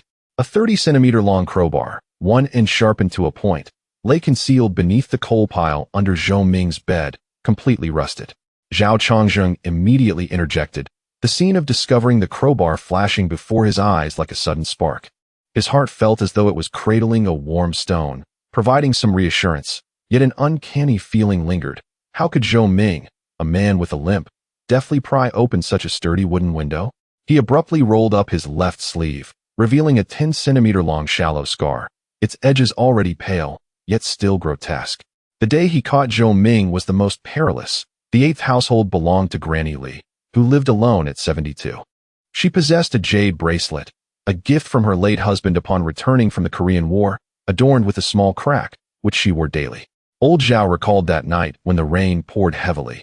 As he crouched beneath Granny Li's window, he heard cries for help echoing from within. His heart leaped to his throat, blood rushing to his head, and without a moment's hesitation, he kicked open the door and rushed inside. There, he beheld Zhou Ming poised to strike Granny Li with a brick, the elderly woman cowering in the corner, clutching the broken string of her jade bracelet. His eyes reddened in fury as he lunged forward, pinning Zhou Ming to the ground. In his grasp, Zhou Ming concealed a chisel, which he used to slash at Zhao's arm. He traced the scar with his fingers, still feeling the anger of that day. How could he lay hands on a woman over 70? In the heat of the moment, he was oblivious to the pain, only noticing the blood dripping from his arm once Zhou Ming was handcuffed. Granny Li grasped his hand, weeping, saying the jade bracelet had been recovered. Even if shattered, it was still valuable. This brought some solace to his heart. And how did you injure your leg? Lin Feng observed Zhao Changzheng's grip on his cane tighten. Zhao's gaze darkened, his tone softened, as memories of past disappointments washed over him. This was a topic he least wished to revisit. While Zhou Ming was pinned to the ground, he had kicked Zhao's left knee with his heel, causing only a numb sensation at the time, which he thought nothing of. Later, when the case was filed, he discovered his leg swollen like a bun. Upon visiting the hospital for an x-ray, it was revealed that he had injured his meniscus and would require bed rest. He picked up an old photograph from the case file, depicting a young officer standing straight in his uniform, with sharp eyes, his left leg uninjured, his posture as upright as a poplar tree. After months of recovery, his leg remained impaired, and the following year, he was reassigned from the front lines of criminal investigation to a guard post. He vividly recalled the day of his reassignment, meticulously ironing his uniform and neatly folding it into the cabinet, his fingers brushing over the badge number 005128, feeling as if he had been struck on the head, dazed for quite some time. It was not that he resented being a guard. Rather, he was dissatisfied that the case remained unresolved. During Zhou Ming's interrogation, he had muttered that he was not acting alone, but when pressed again, he fell silent. As the discussion turned to unresolved matters, Chun Lai entered, holding a glass shard, his Zhongshan suit stained with reagents. Having just sorted through old evidence, he noted the crowbar still existed, bearing what appeared to be traces of blood, and suggested sending it to the Municipal Bureau for DNA testing. It might yield new discoveries. Zhao Changzheng abruptly lifted his head, his hand trembling on the cane, his heart exploding with hope. After over 30 years, the obsession suddenly seemed to hold promise, and he forgot the pain in his left leg. Really? The crowbar still exists? He exclaimed. I always suspected Zhou Ming had an accomplice. How could a man with a limp manage such a meticulous operation alone? Did Zhou Ming mention any characteristics of his accomplice? Qin Fen pressed for details. He shared a few fragmented descriptions. Zhao Changzheng recollected, the interrogation records from that time resurfacing in his mind. Zhou Ming's eyes had darted about, not indicative of deceit.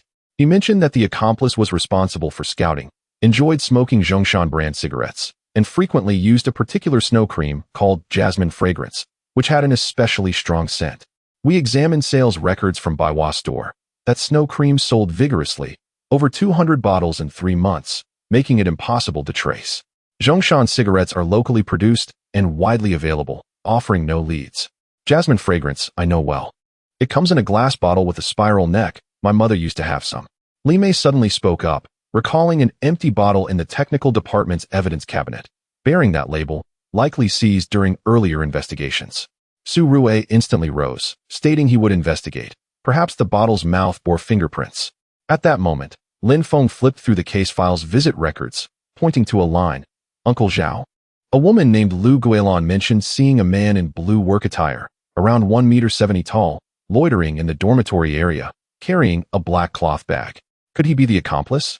Lu Guilin is still around. She lives in the old dormitory of the textile factory. I visited her last year while repairing the plumbing and had a conversation. Zhao Changxing's eyes sparkled with newfound excitement. The ember of hope in his heart grew brighter.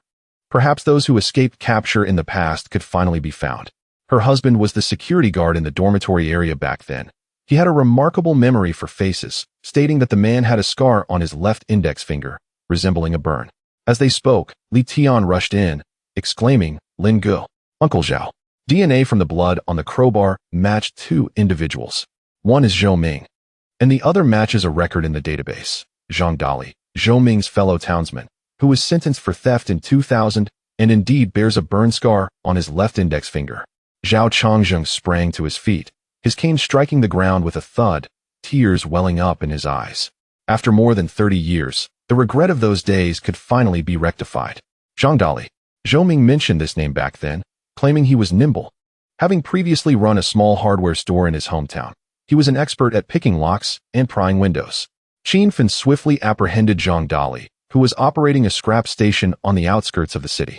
Underneath the bed slats of the dormitory, they discovered a metal box containing not only fragments of stolen silver bracelets, but also half a pack of unfinished Zhongshan cigarettes.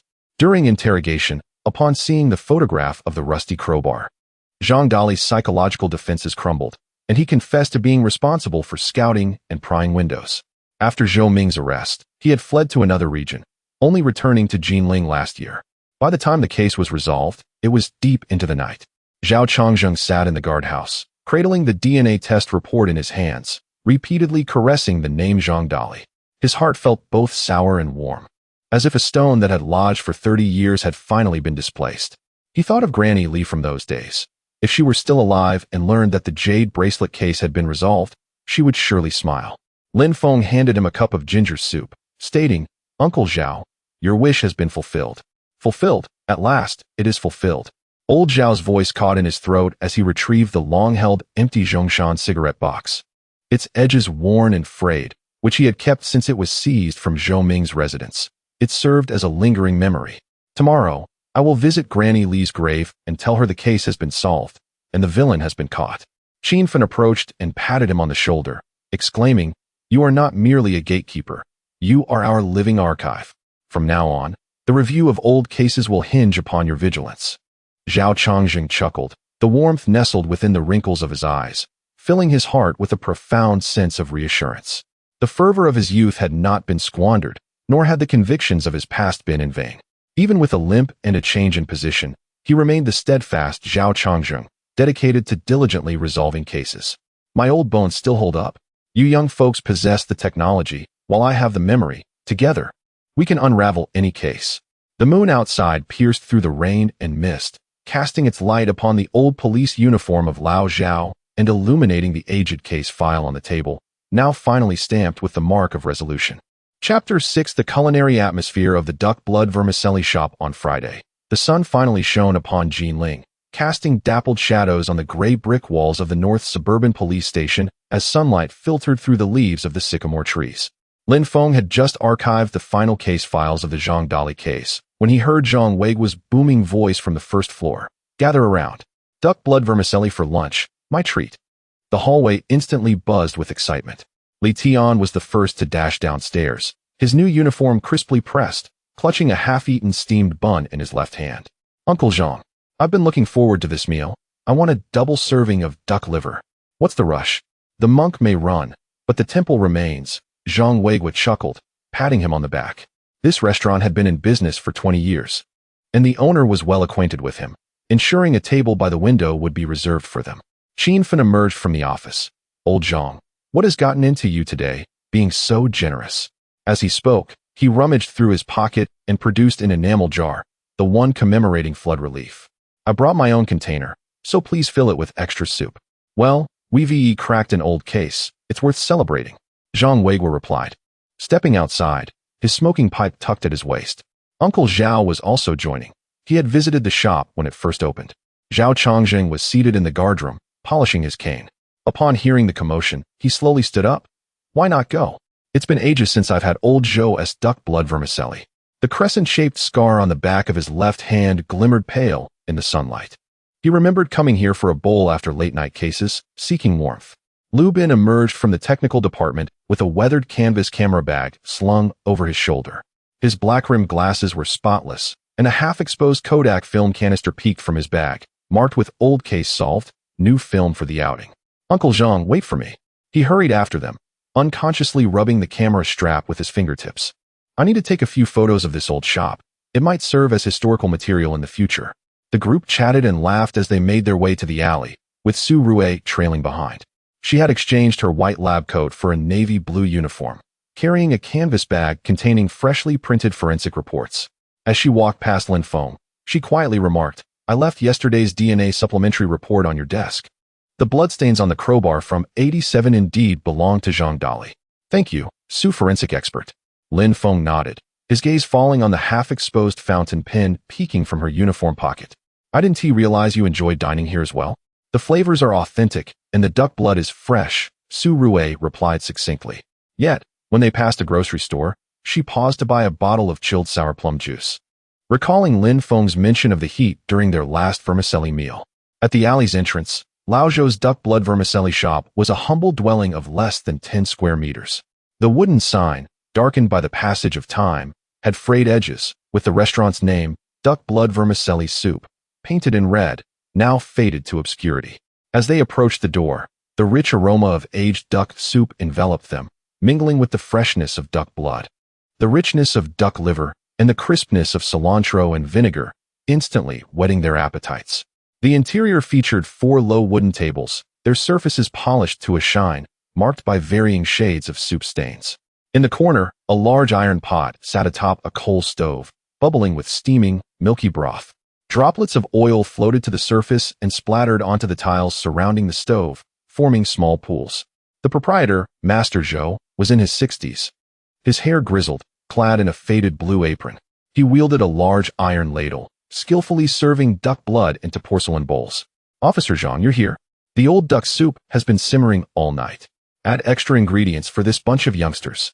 Zhang Weiguo confidently selected a window-side table, reaching for chopsticks from a holder on the wall. Team Qin, you want extra soup. Shaolin, like me, prefers it spicy and sour. Su forensic expert, keep it light. Less duck oil. Lu Bin, would you like duck gizzards? I recall you mentioned enjoying them last time. Lu Bin had just placed his camera bag at the table's edge when he eagerly nodded, adjusting his glasses. Thank you, Uncle Zhang. I'll take a close-up of the soup first. The color is perfect. He lifted the camera hanging around his neck, aimed it at the iron pot on the coal stove, and clicked the shutter. The flash illuminating the dim shop. Master Zhou, does your soup contain star anise and cinnamon? It smells particularly aromatic.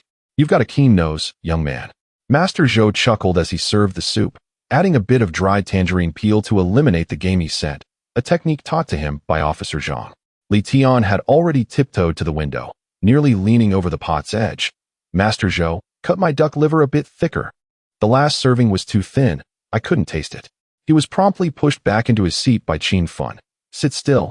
Don't delay him from working. Your portion is coming. Soon, 8 steaming bowls of duck blood vermicelli were served. The duck blood was cut into cubes, delicately floating atop the broth. The duck liver was a light brown, sliced evenly. The duck intestines were coiled, revealing a tender pink, and translucent vermicelli soaked in the milky broth. Garnished with vibrant cilantro and golden pickled vegetables, presented an irresistible sight. Zhang Weiguo scooped a spoonful of soup first, the scalding broth sliding down his throat, and he squinted with satisfaction. This is the taste. On the day we captured Zhou Ming in 87, I came here for vermicelli after working late with old Zhao. I had barely started eating when the call came in, and I dropped my chopsticks to rush to the scene, leaving my soup unfinished. Did you manage to drink some later? Li Tian asked, his mouth full, duck oil dripping from the corner of his lips, hastily wiping it with his sleeve, his chopsticks still clutching a piece of duck liver. Who had time to drink more? Zhang Weiguo replied, lifting a piece of duck blood, gently biting into it, the savory broth bursting in his mouth. Until the day I transferred, old Zhao accompanied me for a bowl. He even teased me, saying I had been craving this soup my entire life. Zhao Changzheng lifted his bowl, blowing on the steam, cautiously sipping the broth with a steady grip on the bowl's edge. Old Zhou's soup is authentic. When I was injured, he specifically made me a non-spicy version with goji berries, saying it would nourish my body. Eating together with you young folks now is much livelier than eating alone back then. As Lubin ate, he flipped through the photos on his camera, his fingers gliding over the LCD screen. Uncle Zhang, look at this close-up of the soup. The lighting is just right. Once developed, we can hang it on the honor wall in the station alongside the news of the old case's resolution. It will surely look splendid. He ate carefully, worried about spilling soup on his camera bag, deliberately shifting it further from the table. By the way, Team Qin, I've organized all the photos from the scene yesterday and stored them in the album. Great. After the award ceremony this afternoon, we can hold a debriefing meeting. They will come in handy. Qin Fen raised his enamel mug and clinked it against the porcelain bowls of the others, the crisp sound echoing throughout the small establishment. In pursuit of solving the case and celebrating the camaraderie of our group, cheers ensued. Lin Feng, sipping his soup, noticed Su Rue delicately picking the cilantro out of her vermicelli with chopsticks. Quietly, he transferred the cilantro from his bowl to the edge of hers, saying, I don't fancy this. It's for you. Su Rue paused momentarily, a subtle smile gracing her lips as she pushed the sour plum drink from the corner of the table towards him, stating, It's just been chilled. It will cleanse the palate. Wang Jianjun hurried in from outside, clutching an evidence bag containing freshly extracted fiber samples. Apologies for my tardiness, Master Zhou. Please a bowl in haste. Zhang Weiguo chuckled as he shifted aside, saying, We saved a seat for you. Hurry up, we have an awards ceremony this afternoon. The meal unfolded with lively chatter, the fragrance of the soup, laughter, and the clattering of chopsticks merging into a vibrant tapestry of warmth. As the time to settle the bill approached, Zhang Weiguo reached for his wallet, but Qin Fen insisted on covering the cost. Save your meager pension for cigarettes. This meal is on me. In their playful scuffle, Zhao Changzheng suddenly interjected, Stop the bickering, allow me. Let this be a celebration of my commemorative badge. Laughter erupted among the group, and even Su Rue's eyes sparkled with joy. Chapter 7.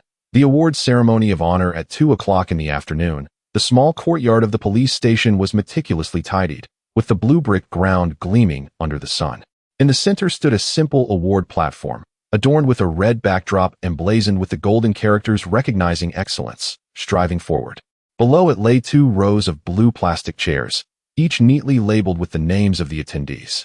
Captain Li of the Municipal Criminal Investigation Team personally arrived to present the awards, clad in a deep gray uniform.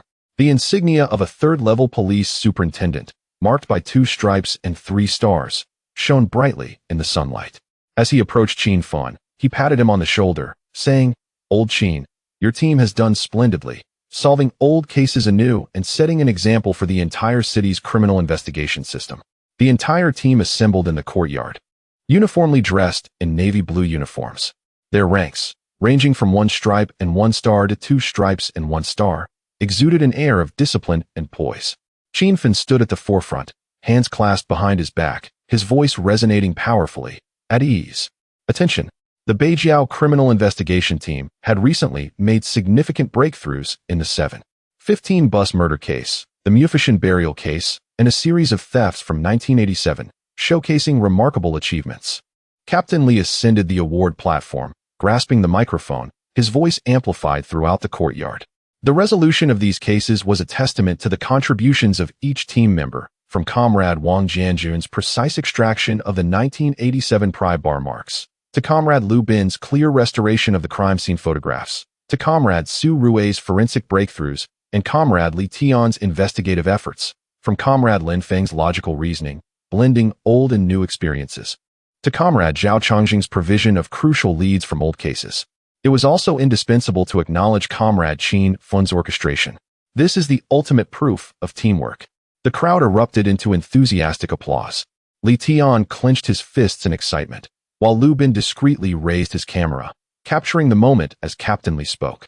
Following deliberations by the Municipal Bureau, the Beijiao Criminal Investigation Team was awarded a collective third-class merit, while Lin Feng received an individual commendation, and Zhao Chongzheng was honored with a Criminal Investigation Merit Medal. As Captain Li concluded his speech, two ceremonial officers ascended the platform, bearing certificates and medals. Qin Feng was the first to step forward, accepting the gilded collective third-class merit certificate with both hands, the tassels at its edge swaying gently. He turned to face his team, raising the certificate high with uncontainable emotion. This certificate belongs to each and every one of us. The applause grew louder, and a noticeable smile graced Su Rui's lips. As Lin Feng approached the platform, his steps were steady. Captain Li affixed a silver commendation medal to his chest, the police emblem gleaming brightly. Young man, work hard, inherit the spirit of the veteran detectives, and foster the camaraderie within the team, he advised. Lin Feng saluted with precision, his gaze sweeping over his teammates. Thank you, organization. This medal is a testament to our collective effort, and I will continue to stand shoulder to shoulder with all of you. The most poignant moment arrived when Zhao Chongzheng was awarded. Leaning on a cane, he ascended the platform slowly. His left leg hampered his pace, yet each step exuded determination. Captain Li personally draped a gold-plated medal around his neck, the words Criminal Investigation Merit shining in the sunlight. Old Zhao, although you have transitioned from the front lines, your experience and steadfastness are the team's most precious assets. You are truly deserving of this medal.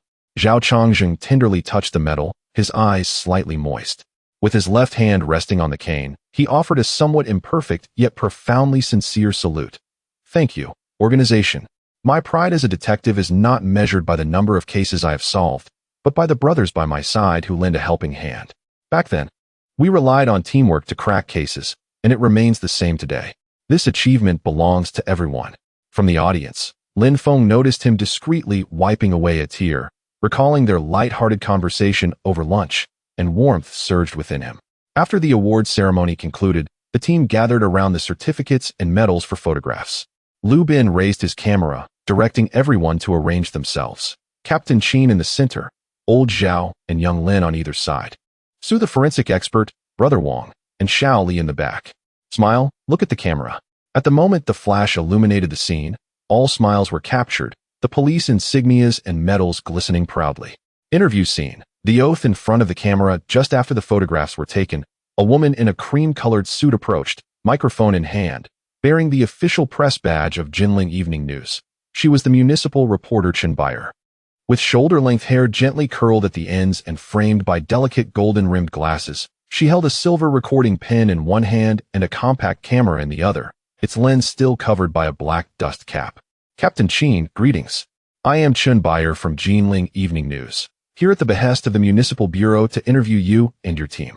Her voice was crisp and assertive, her posture slightly leaning forward, exuding both professionalism and respect. We aim to report on the challenges of criminal investigation work and convey the message that crime will always be met with justice. Qin Feng nodded in agreement. No problem, Reporter Chen, feel free to ask. He stepped aside, revealing his team behind him. These are all members of our team. The resolution of cases relies on each individual. Chen Bayer switched on her camera, pressing the recording pen's button, producing a soft click as the lens focused on Zhao Chongzheng's medal. Old Zhao, holding this commemorative medal, what message would you like to convey to the young detectives? Zhao Chongzheng caressed the medal, his fingers gliding over its cold metallic surface, his voice weighted with the passage of time. I wish to tell them, do not fear the difficulties or the hardships of being a detective. In our time, we had no surveillance, no DNA. We relied on stamina and tenacity, with each team member focusing on their part. Some gathered leads, some examined evidence, some secured the scene, Every role was vital. Now, conditions have improved, but we must not lose the spirit of teamwork. As long as we unite as one, even the most challenging cases can be solved. Chen Bayer then turned her camera towards Liu Bin, extending the microphone. Officer Liu, as the team's photographer, you often capture the scene up close. Do you ever feel afraid? Liu Bin adjusted his glasses, unconsciously brushing his fingers against the camera. Initially, yes, but when I remember that these photographs can serve as crucial evidence for solving cases, my fear dissipates. For instance, while organizing the photographs from the 1987 case, I noticed an incomplete shoe print angle. For the new case, I deliberately captured several angles, which ultimately aided Brother Wang in matching the evidence. This is what teamwork is about. My additional photo saves him from taking an extra detour. As the sole female forensic expert in the team, Su Fei was asked by Chun Bei, with a tone imbued with curiosity, about the role of women in criminal investigation teams. Su Rue maintained a serene expression, yet her demeanor softened slightly as she replied, "It is one of complementarity. Male colleagues possess greater physical strength, making them suitable for on-site investigations and arrests. I excel in forensic identification, uncovering clues from corpses and physical evidence. For instance, in the Mu Fushan case, I discovered skin tissue within the deceased's fingernail crevices, which Lin Feng used to identify the suspect. This exemplifies our teamwork. No one fights alone." Chun Bei then approached Lin Feng, directing the camera toward the commendation medal adorning his chest. "Officer Lin, having solved significant cases shortly after your induction, many citizens regard you as a detective extraordinaire. What is your perspective on this? Additionally, do you have a message for potential criminals?" Lin Feng chuckled modestly and waved his hand, stating, "I cannot claim the title of a detective extraordinaire. It is a collective achievement of the team. Without Su Fei's identifications, Wang Ji's trace examinations, Liu Bin's photographs, the guidance of Captain Qin, and the experience of old Zhao, I would be powerless." He paused, his gaze sharpening as he addressed the camera with solemnity. "To potential criminals, I wish to convey this. Do not harbor illusions of escape. Whether it is a 20-year-old cold case or a sudden new incident, we possess both the resolve and capability to uncover the truth. Our technology is advancing, and our teamwork is continuously improving. Crime will be punished, and homicides will be resolved. This is our commitment to the citizens and our steadfastness to justice." Chun Bei then turned her camera toward Qin Fan, extending the microphone towards him. "Captain Qin, I would like to ask you about the core spirit of the team. How do you ensure the safety of the people's lives and property?" Qin Fan adjusted his uniform collar, the insignia of 2 bars and a star prominently displayed. As he spoke with conviction, "The core spirit is to never give up and never go it alone. We do not abandon any clue, nor any old case. No one fights solo. Each member of the team supports one another. What we can do is, through meticulous investigations, precise identifications, and seamless cooperation, bring criminals to justice, allowing citizens to sleep soundly and walk with peace of mind. This is the finest interpretation of safeguarding the safety of the people's lives and property." As Chun Bei switched off the camera and stored her recording device, she smiled and shook hands with everyone. "Thank you, Captain Qin, and thank you to all the officers. Your stories and spirit will undoubtedly resonate with many citizens." As the sun set, casting its golden rays across the courtyard, the shadows of all present stretched long. Li Tian held Lin Feng's commendation medal, turning it over in his hands. "Brother Lin, I too wish to achieve accolades like yours and solve grand cases in the future." Zhang Weigua clapped him on the shoulder. "Study diligently, work with the team, opportunities will abound." Su Rue approached Lin Feng, her gaze softening as she looked at the medal. "For the next case, please remind me to keep some samples. It might expedite comparisons." Lin Feng smiled, retrieving a mint from his pocket, the one Su Rue had previously given him, and offered it to her. "All right, next time, the duck blood vermicelli is on me." Zhao Changzheng sat at the entrance of the guardhouse, gently rubbing his merit medal while watching the spirited young officers play in the courtyard, a smile gracing his lips. Qin Fan walked over, offering him a cup of hot water. "Uncle Zhao, tonight I invite you for a drink to celebrate our team's achievement." "Excellent." Zhao Changzheng nodded, gazing at the evening glow in the sky. He reminisced about witnessing such sunsets during past investigations, though back then, he was too preoccupied with apprehending suspects to appreciate it. Now, observing the peaceful lives of the younger generation brings him more joy than anything else.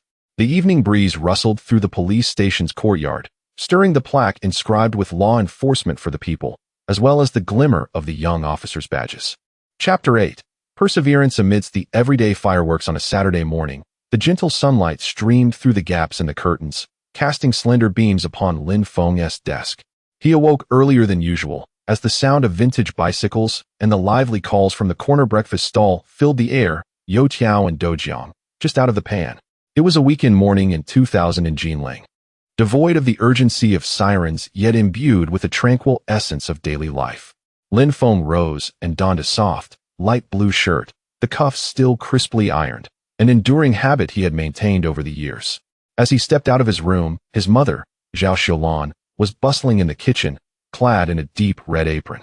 The exhaust fan hummed while the cast-iron pans sizzled with the sound of pan-fried dumplings. Their aroma wafting through the kitchen door. Little Feng is awake. Zhao Xiaolan turned and smiled, flipping the dumplings, their edges turning golden. Your father has gone to the corner for some candied chestnuts.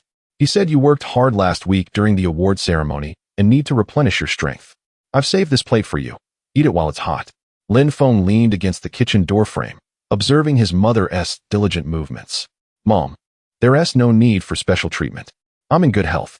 By the way, I'll be heading to the police station this morning to organize supplementary materials for the 1987 case. There are a few details in Zhang Dali's testimony that need verification. Working overtime again after just one day off? Zhao Xiaolan placed the dumplings on the dining table and handed him a cup of warm soy milk. The cup bore the logo of Lin's supermarket, a customized promotional gift from their own store. Your father read the newspaper last night and mentioned you had an interview with Captain Qing. The photo looked quite spirited. Don't overexert yourself. I noticed the dark circles under your eyes from the last time you stayed up late. At that moment, Lin Jiangguo entered, carrying a brown paper bag, still carrying the morning's coolness, his navy jacket's pockets bulging. Son, come and taste these candied chestnuts from Old Wang's, just out of the pot.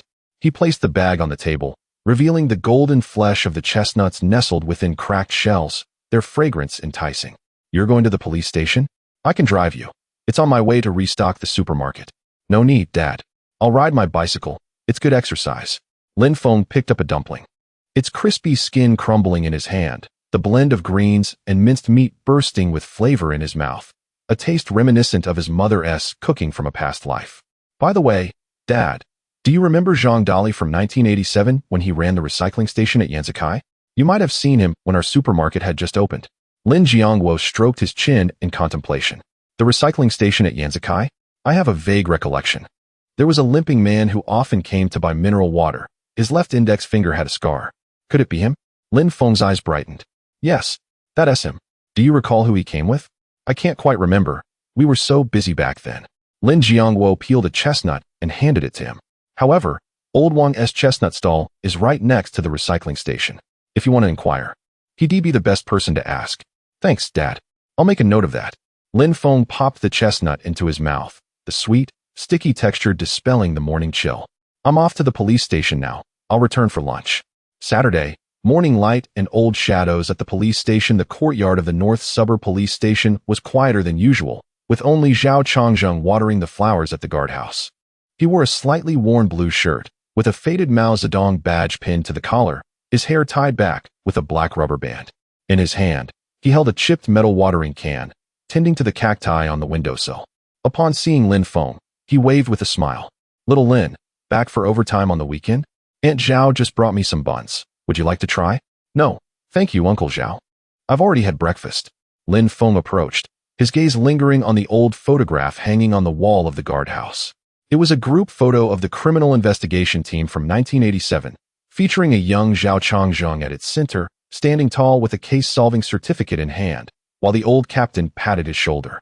This photo is splendid. You looked quite spirited back then. Indeed, we solved a case involving a theft ring, and the entire team pooled money to have this taken. Zhao Changzheng set down the watering can, wiped the sweat from his brow with his sleeve, and retrieved a white enamel mug from the duty room, pouring a cup of hot water for Lin Feng. Have you been to old Zhou's duck blood vermicelli shop? He asked about you yesterday, saying you were just like me back in the day, always watching others' shoe prints while eating. Lin Feng chuckled. Uncle Zhang treated me, and the taste was indeed authentic. By the way, when you interrogated Zhou Ming back then, did he mention how Zhang Dali got his burn scar? He did. He said he played with fire as a child and knocked over a kerosene lamp, resulting in a scar on his left index finger that never faded. Zhao Chongjing walked toward the duty room, rummaging under the bed for a red cloth bag, which contained an old notebook. The cover read Case Notes, with bold, vigorous handwriting. See, I recorded everything back then, but there were no leads, so I couldn't investigate further. Lin Feng opened the notebook, the yellowed pages filled with densely packed notes, even detailing Zhou Ming's fondness for Zhongshan cigarettes, and the way he licked his fingers while eating braised chicken feet. Among the pages was a faded cigarette box paper, specifically from Zhongshan brand, with a simple sketch of a shoe print on the back. Your notes are more detailed than the case files. No wonder you can remember so many specifics. A diligent criminal investigator must be meticulous. Sometimes, a single phrase or a small mark can be the breakthrough. Zhao Chongjing patted Lin Feng's shoulder. The technical department upstairs is empty. Su forensic doctor mentioned she needed to conduct an experiment this weekend, so she might still be around. By the way, she inquired about toxicology testing methods from the 1980s last week, saying she wanted to find an old book for reference. Lin Feng's heart stirred. Su Rui indeed mentioned the book Forensic Anthropology yesterday, noting that the 1980s edition contains detailed cases of old autopsies, which are now hard to find in the market. I was just thinking of visiting an antiquarian bookstore in the southern part of the city. Perhaps I might find it. Then you'd best go early. Old Yang store opens at 10. If you arrive late, the good books will all be picked over. Zhao Chongjing advised. I believe I've seen that book. It has a blue cover, and the title page bears the forensic department's inscription. Chapter 9. An encounter at the antiquarian bookstore and the aroma of soup dumplings on a particularly warm Sunday. Lin Feng arose early, rummaging through his wardrobe to unearth a cream-colored casual shirt, which he paired with khaki trousers. The rare occasion of not donning his police uniform imbued him with a refreshing air. He wheeled his father's 28-inch Yongjiu bicycle out the door, a canvas bag dangling from the handlebars, containing a notebook, a fountain pen, and a hand-drawn map of the bookstore route by Uncle Zhao. Nestled beneath the shade of the phoenix trees, the old district of Jinling revealed cobblestone streets polished by the passage of time. The sound of Na Ying's song, Yishao Ergua, wafted from a nearby audiovisual shop, mingling with the fragrant aroma of Nanjing tea from an old tea house. Upon arriving at the antiquarian bookstore in the southern part of the city, just past 9:30, he found the wooden door slightly ajar, a brass bell jingling softly in the breeze. The proprietor, Old Yang, sat leisurely in a wicker chair at the entrance, perusing a newspaper through thick black-framed reading glasses, as Lin Feng approached with his bicycle. "Young man, what book are you searching for?" he inquired slowly. "The detective novels are at the back of the store. I just received a batch of discarded books from the municipal bureau. Perhaps one of them is what you seek." "Grandpa Yang, I am looking for a copy of Forensic Anthropology, an edition from the 1980s, with a blue cover and a note from the forensic department on the title page." After securing his bicycle, Lin Feng stepped inside, greeted by the unmistakable scent of old ink mingled with camphor. The bookstore was modest in size, with shelves piled from floor to ceiling, overflowing with yellowed tomes, some with spines worn and re-wrapped in brown paper. He navigated to the detective section at the back, his fingertips brushing against the spines of various antiquated texts: Basics of Criminal Investigation, Trace Evidence Atlas, and Forensic Pathology, most dating back to the 1980s, with pages so fragile they crumbled at a touch. After a diligent search following Uncle Zhao's description, he finally spotted a blue-covered book nestled in a corner of the third shelf. The spine bore the title Forensic Anthropology, its corners significantly worn and stained with brownish smudges. Rising on his toes, he retrieved it, and indeed, the title page bore the inscription gifted by the Jinling Forensic Department, 1985, accompanied by a faint signature resembling the character for Zhou. As he opened the book, a black-and-white photograph slipped out, depicting a group of individuals in white lab coats standing before an autopsy room. Among them, a young woman cradled this very book, her bright smile reminiscent of Su Rui. Just as he became absorbed in the image, a familiar voice pierced through the air, cool yet uncertain. "Excuse me, have you seen Toxicology Analysis Atlas? The one with the blue cover?" Startled, Lin Feng turned to find Su Rui, standing beside the shelf, clad in a light blue knitted sweater paired with a dark blue skirt, her hair cascading over her shoulders, secured by a silver hairpin at her forehead. Dressed in civilian attire instead of her usual police or lab uniform, she momentarily caught him off guard. "Su, forensic scientist, are you also searching for books?" Lin Feng regained his composure, raising the forensic anthropology in his hand. Uncle Zhao mentioned you were looking for this book. I just found it. A faint blush crept across Su Rui's ears, clearly surprised to encounter him here. She adjusted her thin-framed glasses, saying, I am looking for Toxicology Analysis Atlas. While organizing an old case report from 1987 last week, I discovered a testing method I had not seen before and wanted to reference a book. Her gaze fell upon the volume in Lin Feng's hands. Could I perhaps borrow it for a moment? It contains autopsy data from old cases, which I urgently need. Of course, Lin Feng replied, handing her the book. He noticed her fingertips gently caressing the pages, clearly cherishing the old tome. Old Yang had mentioned acquiring a batch of discarded books from the bureau, perhaps Toxicology Analysis Atlas lay nearby. They stood side by side before the shelves, Lin Feng helping her search for a blue-covered book, while Su Rui deftly straightened the disheveled old volumes. How did you know I was looking for this book? Su Rui suddenly asked, her voice softer than usual. Uncle Zhao mentioned it. He recalled you inquiring about 1980s toxicology testing methods last week. Lin Feng chuckled, his gaze sweeping over a book titled Trace Evidence in Criminal Investigation, which abruptly halted at the spine reading Gifted by Chang Zheng, Together in Progress, signed by Zhou Mingyuan, Uncle Zhao's former captain. Look, this is Uncle Zhao's book. Su Rui leaned in for a closer look, her finger tapping the title page. I know Captain Zhou. He was an authority in the Jinling forensic department back in the day. I even read his papers during my studies. Suddenly, her eyes lit up as she extracted a blue-covered book from the bottom shelf. Found it. Toxicology Analysis Atlas. This book appeared older than the one in Lin Feng's hand, its cover bearing deeper stains yet remarkably well-preserved. Su Rui carefully opened it, revealing the same inscription from the forensic department on the title page, along with a handwritten note penned in the 1980s. Pay attention to temperature during toxic testing. If below 15, heat the reagents. Zhou Mingyuan. Wonderful. This is precisely what I needed. A faint smile graced Su Rui's lips, marking the first time Lin Feng had witnessed her so relaxed outside of work. Grandpa Yang, how much for these 2 books? Since you are both regulars, I'll offer a discount, 20 yuan for both. That copy of Forensic Anthropology was donated by Captain Zhou back in the day. Finally, someone knowledgeable has found it. After settling the payment, the pair exited the bookstore together. Sunlight filtering through the leaves of the phoenix trees, enveloping them in warmth.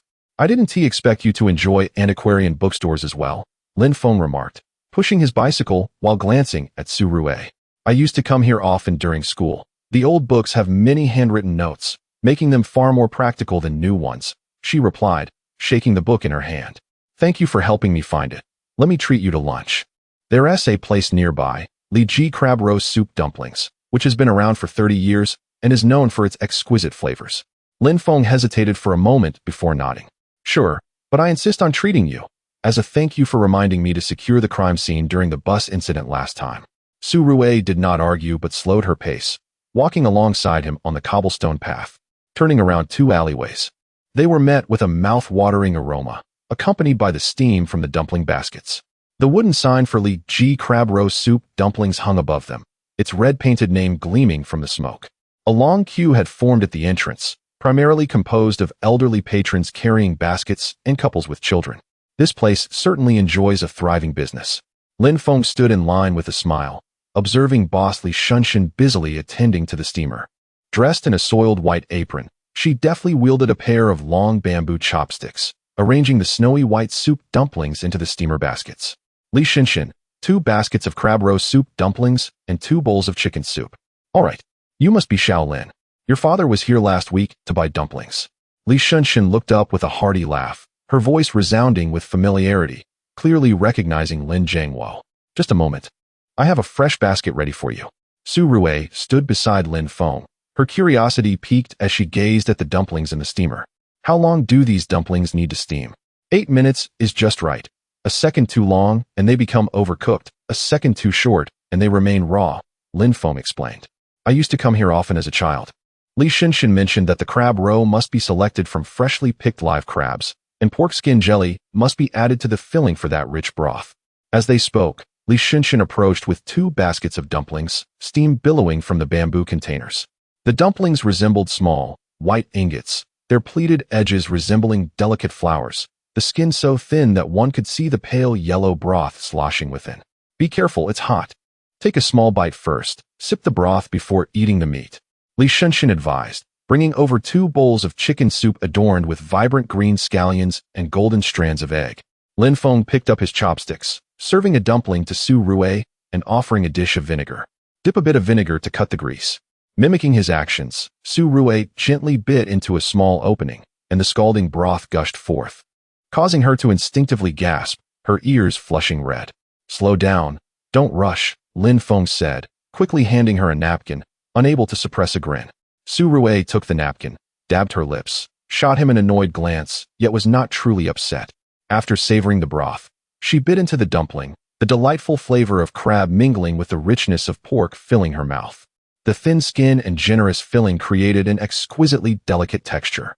It truly tastes excellent, Su Rui mumbled, reaching for another dumpling. This time, she cleverly placed the dumpling in a spoon, slowly biting a small opening. By the way, Captain Zhou's notes mentioned a case of arsenic poisoning in '87. The detection methods differ from today's. Would you like to take a look? It might aid in supplementing the case files. Of course, I'll organize Zhang Dali's testimony this afternoon, and we can cross-check the details together. Lin Feng sipped the chicken soup, the flavorful broth alleviating the richness of the dumplings. By the way, how is the notebook I gave you yesterday? I noticed your lab record book is nearly full. Su Rui paused momentarily, her ears turning even redder as she scooped up a spoonful of soup. It's quite useful, thank you. Next time there's a new case, remember to clearly mark the distribution of traces in the field sketches. Don't make me help you fill it in again. Understood, Dr. Su, Lin Feng smiled in reply, watching her attentively enjoy the dumplings. He suddenly realized that this daily life, devoid of sirens and case files, felt remarkably grounding. Soon, the 2 baskets of dumplings were devoured, and Lin Feng settled the bill as they strolled back side by side. Passing by a stationery store, Su Rui paused to buy 2 pens, one black and one blue. Upon exiting, she handed Lin Feng the black pen. Here, I noticed your pen was running out of ink last time.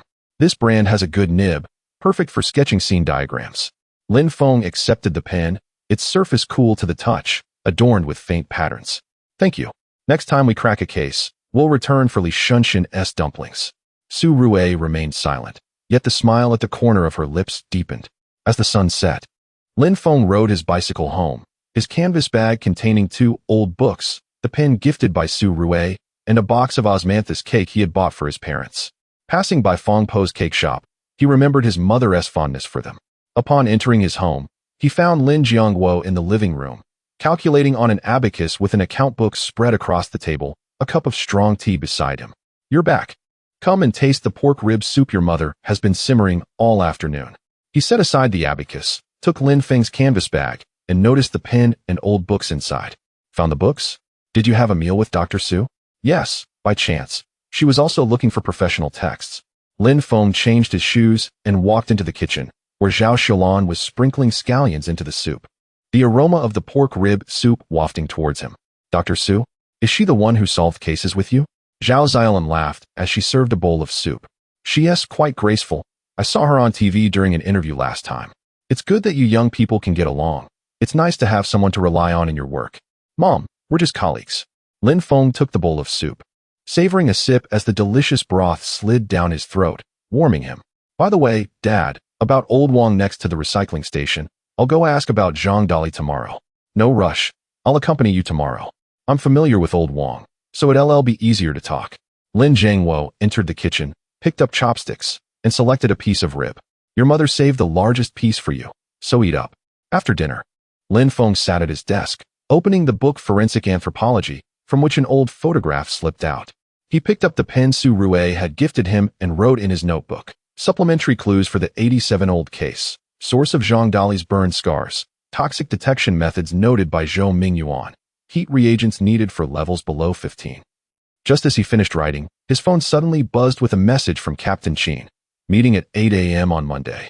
An unnamed female corpse discovered in the northern suburbs. Prepare for departure.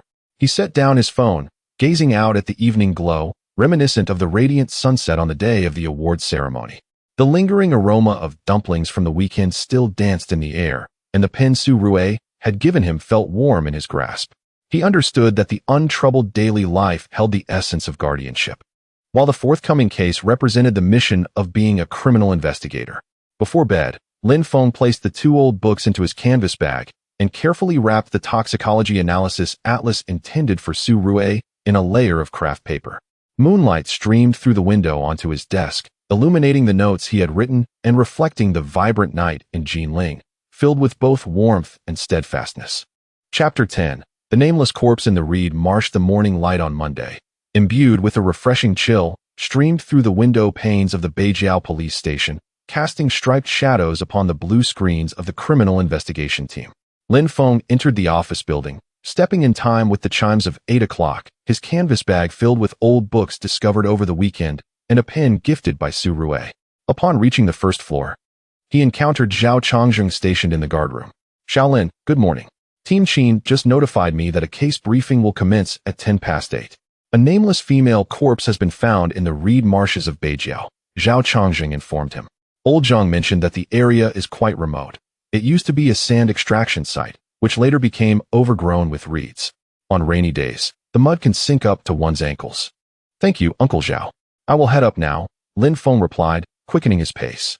As he ascended to the second floor, he heard Li Tian's booming voice. "Brother Lin, forensic expert Su has arrived and brought the preliminary autopsy report." An atmosphere of tension permeated the criminal investigation team's office. Qin Fen stood before the blackboard, red pen in hand, sketching the map of the crime scene. The location of the Beijiao reed marsh was marked with a prominent red dot. Su Rue occupied a seat near the window. A copy of Toxicology Analysis Atlas spread before her. The very book Lin Feng had found in the old bookstore on Sunday, a handwritten note tucked between its pages. Wang Jianjun and Lu Bin stood side by side in the corner, the former cradling a silver evidence box, his knuckles tapping rhythmically against its surface, while the latter affixed photographs from the scene onto the blackboard, the strap of his camera bag pressing painfully against his shoulder. "Everyone's here. Let's begin the meeting," Qin Fen declared, rapping the blackboard with authority. "Zhang just called. Fishermen discovered a body in the reed marsh at 6 o'clock this morning, partially buried in the mud. Initial assessments indicate it is a female, with a time of death not exceeding 48 hours. Old Zhang has already gone to the scene. We must dissect the clues thoroughly, leaving no stone unturned." Lu Bin immediately pointed to a panoramic photograph on the left side of the blackboard. "Team Qin, this is the first-person perspective of the scene. The reed marsh stretches approximately 200 meters from east to west, and the body lies in a shallow pit in the middle area, less than 30 centimeters deep, indicating a temporary burial. Drag marks extend from the edge of the marsh to the pit, approximately 35 centimeters wide with varying depths, suggesting uneven force was applied during the dragging, possibly indicating a single assailant with average physical strength." He pressed the camera shutter, displaying a close-up image. The deceased's pocket contained only a 1995 Plum Blossom coin, devoid of identification, keys, or communication devices, suggesting deliberate removal of evidence by the perpetrator. Lin Feng scrutinized the photograph of the drag mark, his fingers unconsciously reaching for the criminal investigation traceology in his canvas bag, mentally piecing together a single assailant, average strength, and intentional erasure of identity information indicates a strong likelihood that the perpetrator was acquainted with the victim, possibly entangled in emotional or financial disputes, fearing exposure of their relationship. At that moment, Su Rue opened her folder, her fingertip precisely landing on the autopsy data. Breaking the brief silence, the preliminary autopsy reveals the victim was aged between 35 and 40 years, standing 162 centimeters tall, weighing approximately 55 kilograms. The fatal injury is located on the right temporal region, with a wound measuring 3.52 centimeters, characterized by radial fractures, consistent with being struck by a pebble or a square stone. Fine particles of soil and plant debris are embedded in the wound, suggesting the assault occurred at the reed marsh, rather than the body being moved there. She paused, flipping a page, revealing microscopic photographs of fiber samples illuminated by the morning light. The victim's shirt hem is stained with yellow-green fibers, with a weave density of 120100, containing chlorofiber components.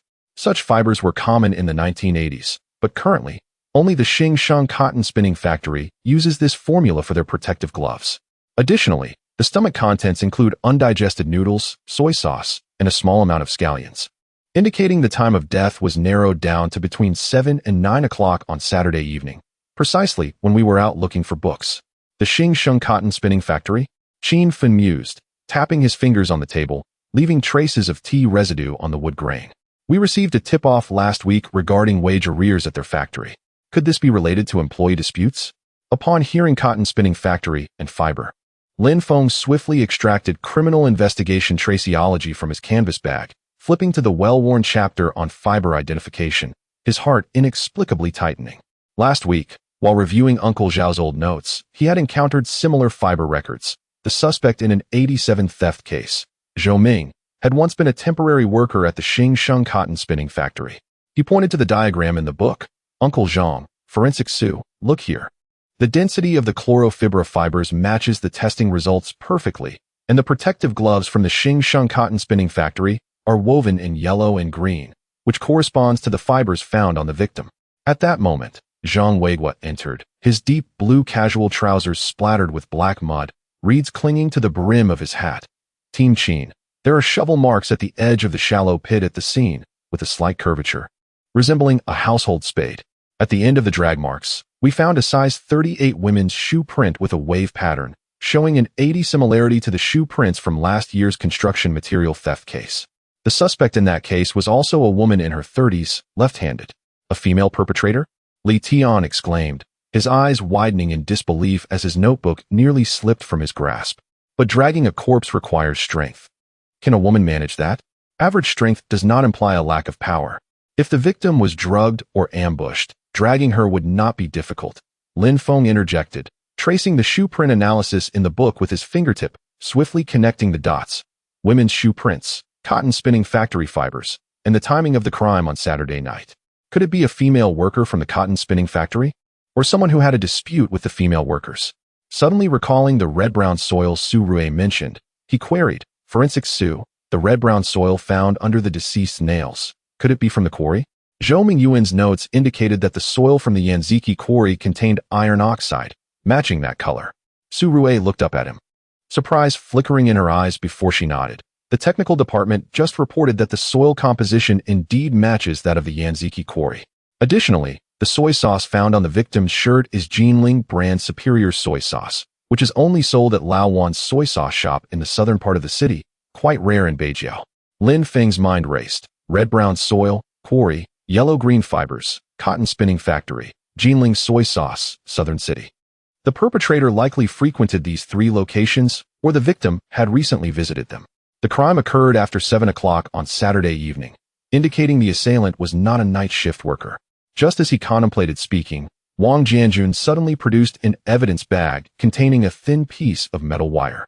This was found in the reeds at the scene, made of brass, resembling a clothing button accessory, with Feng Zi inscribed upon it. Wang Jianjun's voice resonated with a deep timbre.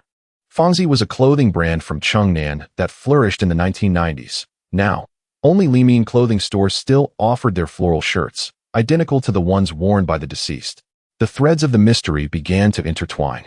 Qin Fen abruptly struck the table, causing a few drops of tea to splatter from the enamel cup.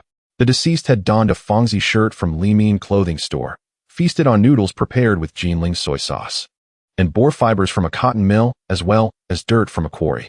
These four elements were undoubtedly interconnected.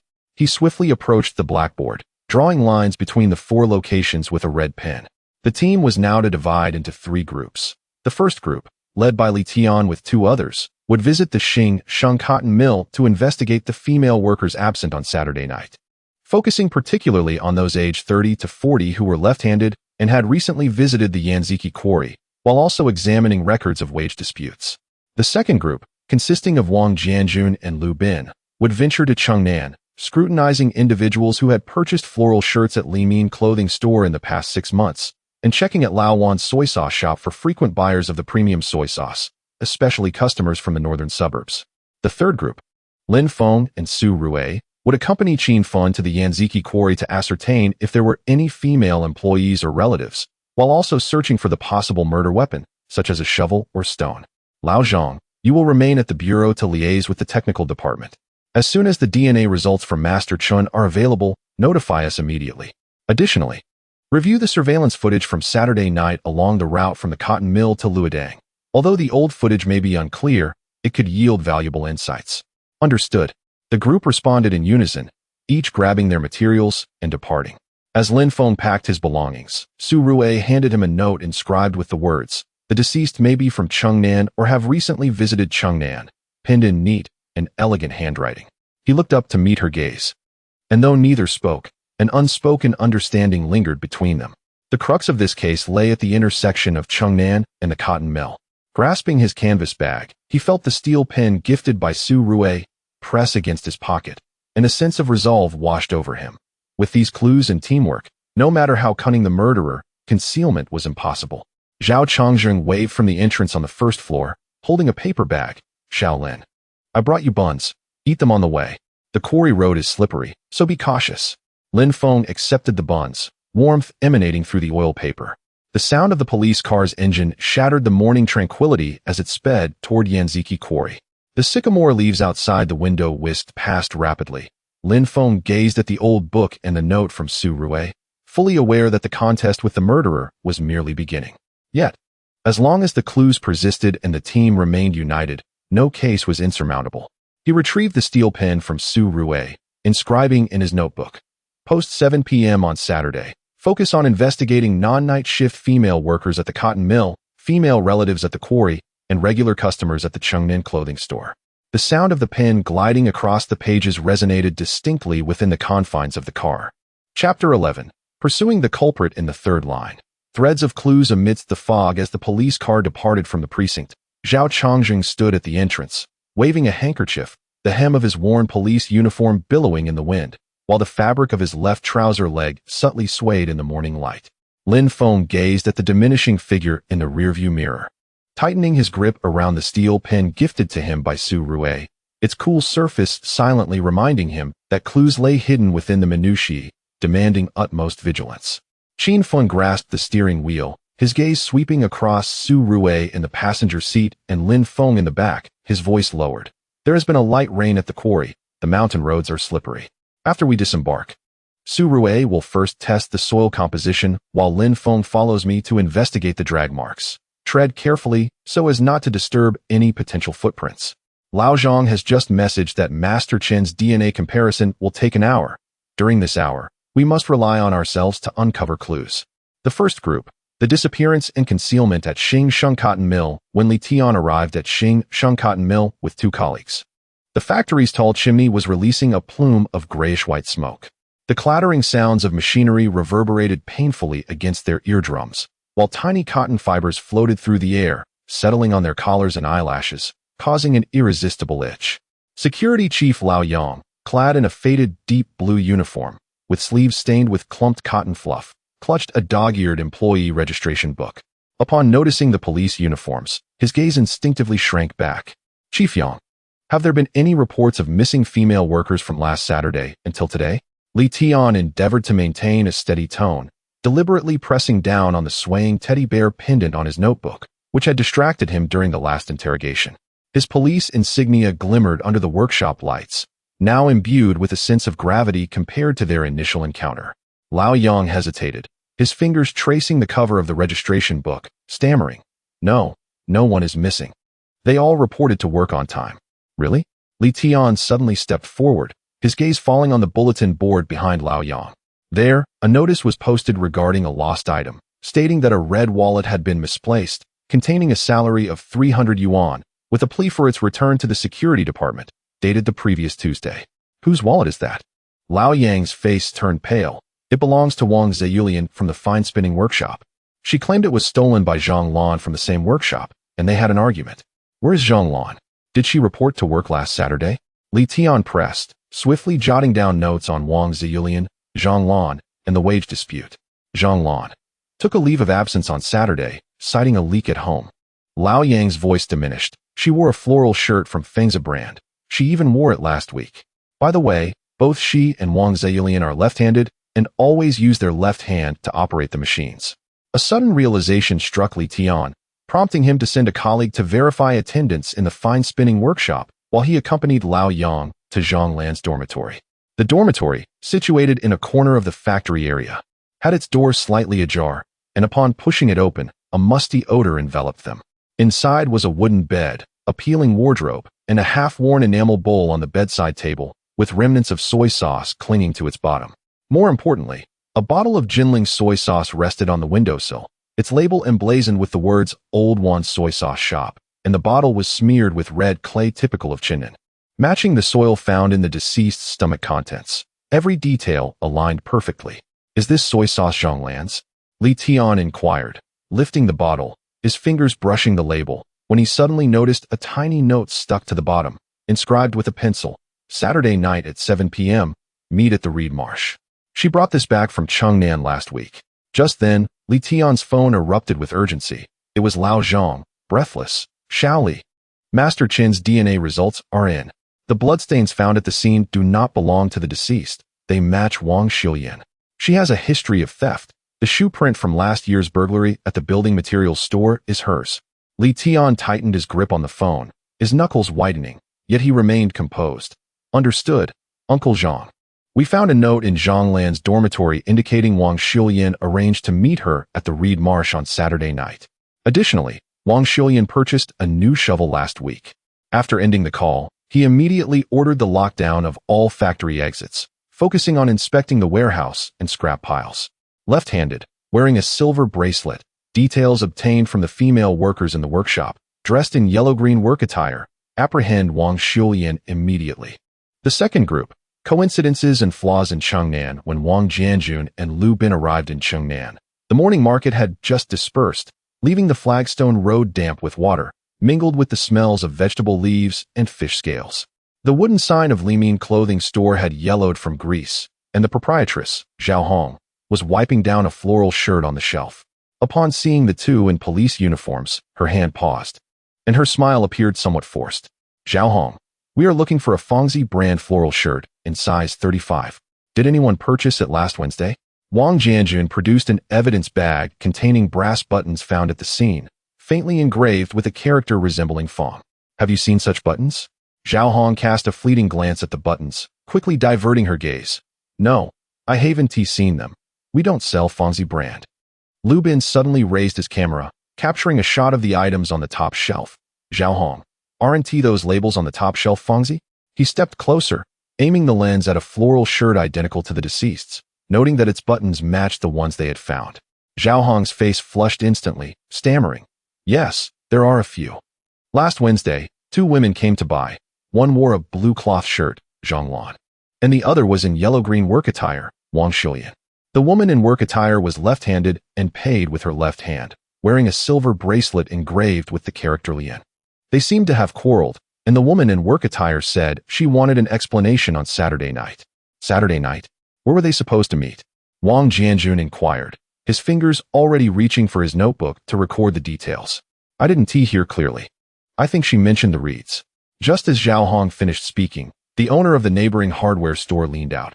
"Officer, the woman in work attire you mentioned bought a small shovel here last Saturday morning, claiming she was going to dig for wild vegetables, and she asked how to get to the Reed Marsh, looking quite flustered." The two immediately rushed to the hardware store, where the owner produced the sales record, clearly stating that on Saturday morning at 8 a.m., a shovel was purchased by Wang Xiuyan. They then hurried to Lao Wan Soy Sauce Shop, where the owner, upon hearing Jinling soy sauce, exclaimed, slapping his thigh, "The 2 women came to buy it together last Wednesday." The woman in the labor protection uniform specifically inquired about the presence of wild vegetables near Luoidang. I informed her that the area was remote, to which she smiled and remarked that the more secluded, the better. Lu Bin promptly sent the sales records and a photo comparison of the buttons to Captain Qin, accompanied by a message. "Captain Qin, Wang Xiuyan bought a shovel early on Saturday, inquired about the route to Luoidang, and went to the southern part of the city with Zhonglan. She is a left-handed individual wearing a silver bracelet, which raises significant suspicion." At the moment of sending, he noticed their reflections in the glass window of the soy sauce shop. Behind them, a woman clad in a yellow-green labor protection uniform swiftly darted past, her silver bracelet glinting blindingly. "Chase!" Wang Jianjun immediately took off running, disregarding the pain from the impact of the forensic box against his leg. Lu Bin, camera in hand, closely followed, the lens fixated on the indistinct figure. Regrettably, the numerous paths at the alley's entrance caused the silhouette to vanish around the corner in an instant. Group 3, the red clay of the quarry and the abandoned murder weapon. When Qin Feng arrived at the Yanziki quarry with Lin Feng and Su Rue, the wind swept across the river, stirring up a cloud of reddish-brown soil that enveloped their faces. The dilapidated work shed of the quarry leaned precariously at the edge of Luidang. The plastic sheet on the roof flapping noisily in the breeze, and the muddy footprints on the ground were haphazard, some deep and others shallow. Su Rui, begin by testing the soil composition and compare it with the samples found beneath the victim's fingernails. Qin Fen bent down to inspect the ground, noting the deep gray trousers of his uniform smeared with red clay. Lin Feng, assist me in examining the drag marks. And be on the lookout for size 38 wave-pattern shoe prints. Su Rui quickly retrieved a moisture meter and sample bottles from the investigation kit, squatting on the muddy ground at the entrance of the shed, unconcerned about the mud staining her lab coat. Using tweezers, she picked up a small amount of red clay and scrutinized it under the sunlight. Captain Qin, this soil contains iron oxide, which is entirely consistent with the composition found beneath the victim's fingernails. Moreover, it contains tiny cement particles unique to the quarry. At that moment, Lin Feng suddenly pointed toward a corner of the shed, where the underbrush had been flattened, revealing distinct shovel marks on the ground, the curvature perfectly matching Zhang Weigu's description. Captain Qin, there are signs of digging here. And look at this shoe print, size 38, wave-patterned, with significant wear on the left forefoot, indicative of a left-handed gait. Just as Qin Fen was about to speak, Su Rui shouted, "There is something here." The group gathered around as she used tweezers to sift through a pile of dry grass, revealing half of a yellow-green labor protection glove, which had a tear in the palm that matched the fibers of the victim's shirt perfectly. More crucially, beside the glove lay a small shovel, stained with dark red blood and black mud, with several reeds embedded in its edge. This is the murder weapon. Lin Feng's eyes brightened as he recalled the forensic textbook he had perused over the weekend. The chloroethylene gloves, the shovel, the red clay. Wang Xiuyan's tools are all right here. Su Rui immediately tested the blood on the shovel with litmus paper. It's human blood. We should send it to the technical department for comparison. It should belong to the victim. She paused, pointing at the fingerprints on the shovel handle. There are indistinct fingerprints left by the left hand, consistent with left-handed characteristics. Just as Qin Fen was about to contact Li Tian, his phone suddenly rang. It was Lu Bin's voice. "Captain Qin, we spotted Wang Xiuyan at the alley entrance in the southern part of the city. She is running toward the quarry. Secure the quarry exit. She cannot escape." Qin Fen hung up, his gaze sharp as a knife. Lin Feng, head to the eastern intersection. Su Rui, go to the western side. I will guard the front entrance to form a perimeter. As the three dispersed, Lin Feng heard Su Rui shout from the west. "Lin Feng, there is movement here."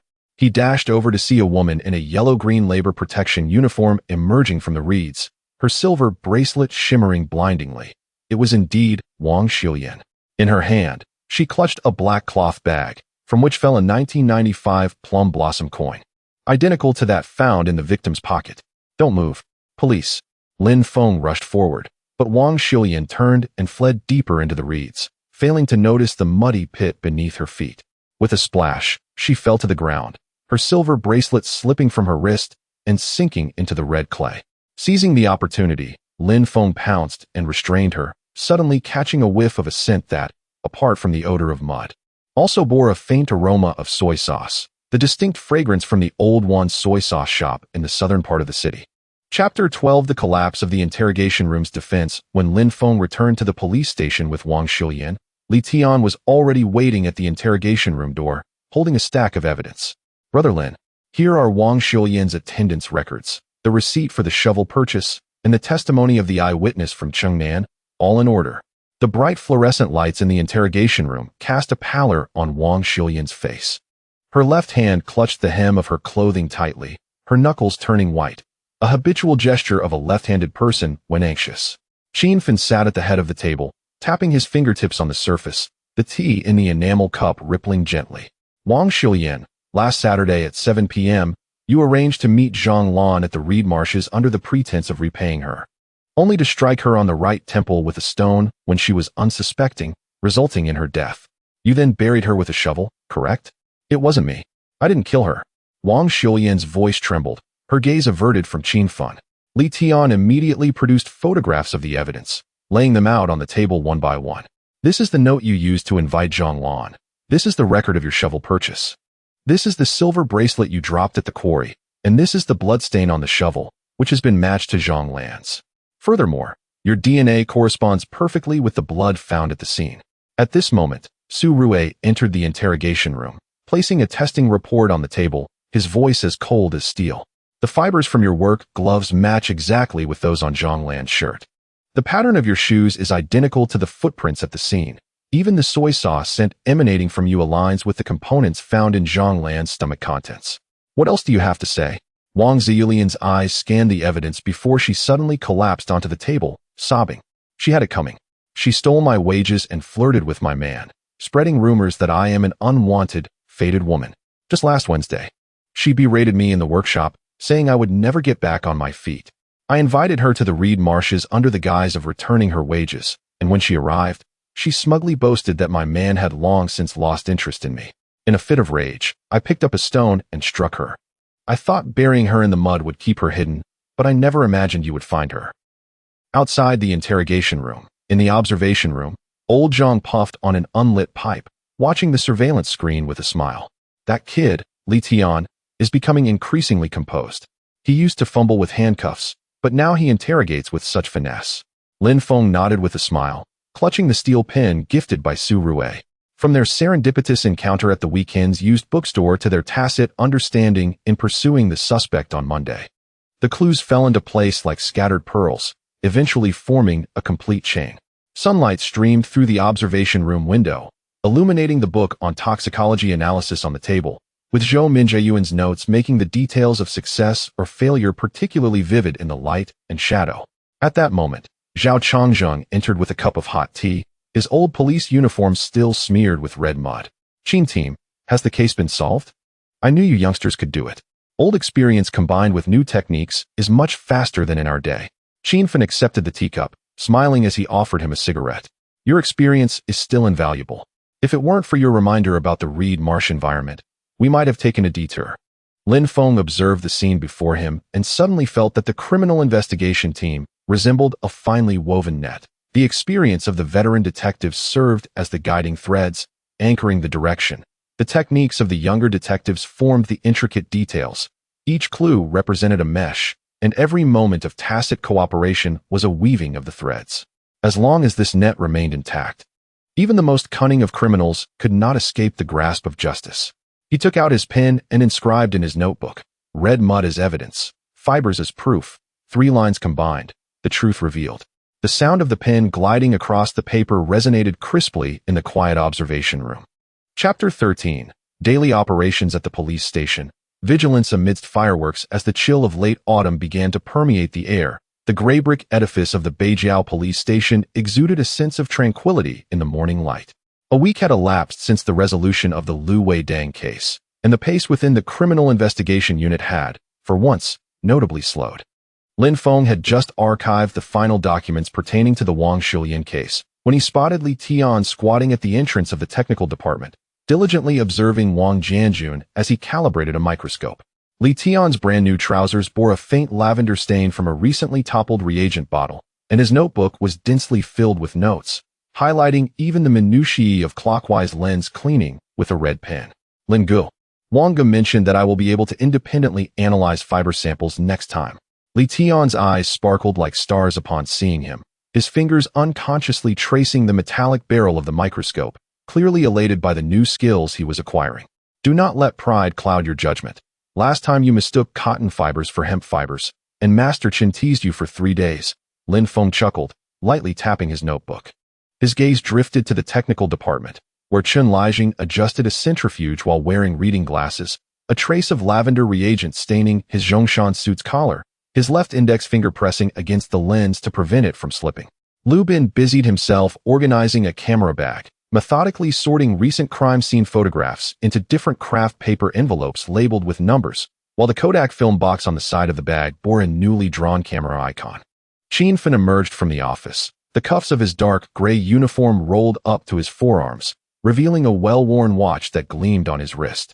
He held a porcelain cup emblazoned with flood relief commemorations, from which the fragrant bitterness of freshly brewed green tea wafted. Old Zhang, please inquire with Uncle Zhao in the guardroom about the arrival of the supplies from the Municipal Bureau. Lin Feng, accompany me to the Economic Investigation Unit. They require last year's surveillance footage for a counterfeit currency case. precisely where we had been monitoring the theft case. Zhang Weigua, seated on a folding chair in the corridor, was polishing his pipe. Upon hearing this, he immediately stood, draping his coarse cloth jacket over his arm. Perfect timing. Aunt Zhao just delivered some freshly baked jujube cake. It's still warm. I'll take a couple of pieces for old Zhao. As the two reached the corner of the second floor, a sharp clatter of an abacus echoed from the East Office, indicating activity from the Economic Investigation Unit. The office of the Economic Investigation Unit was notably tidier than that of the Criminal Investigation Unit, with 3 desks positioned by the window, each piled high with ledgers and bank statements, the pages slightly curled from frequent handling. A red banner proclaiming the fight against economic crime adorned the wall, its edges slightly curled from the breeze, while a metal filing cabinet in the corner bore a brass lock, its keyhole worn, rumored to contain samples of the counterfeit money in question. Captain Qin, we've been eagerly awaiting your arrival.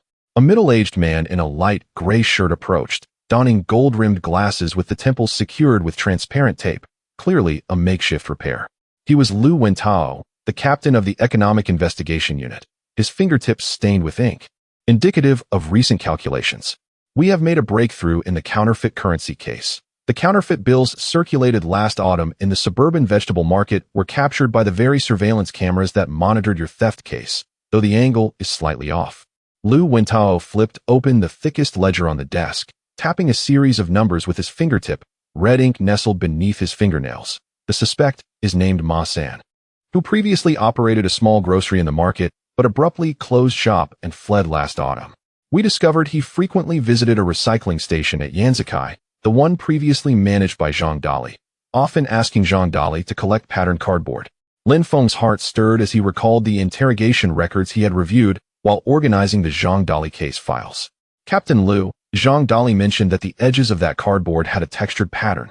I didn't pay it much mind at the time, but it could potentially be a counterfeit bill template. I will retrieve the transcript copy for you, which also includes Ma San's physical description. Marvelous. This clue is akin to a timely rain. Lu Wentao's eyes brightened, and he turned to call a young officer behind him, Xiao Song. Please fetch last week's counterfeit bill appraisal report from the bank and print a copy of the surveillance screenshots for Captain Qin and his team. The officer, referred to as Xiao Song, had only been on the job for 3 months, donned in crisp new attire, his uniform's disciplinary button fastened tightly, betraying his nervousness. He hurried over, clutching a stack of ledgers, his hands trembling slightly as he stammered through his greeting. Qin Fen accepted the surveillance screenshots, his fingertips gliding over the blurry figures within the frames. This individual is tall and slender, walking with a slight splay, aligning with Zhang Dali's description of Ma San. We will back up the footage for you this afternoon, particularly focusing on the Wednesdays when Zhang Dali stated Ma San consistently delivered goods. Just then, hurried footsteps echoed from downstairs, accompanied by the light clinking of handcuffs. Lu Wentao perked up, grinning as he gestured toward the window.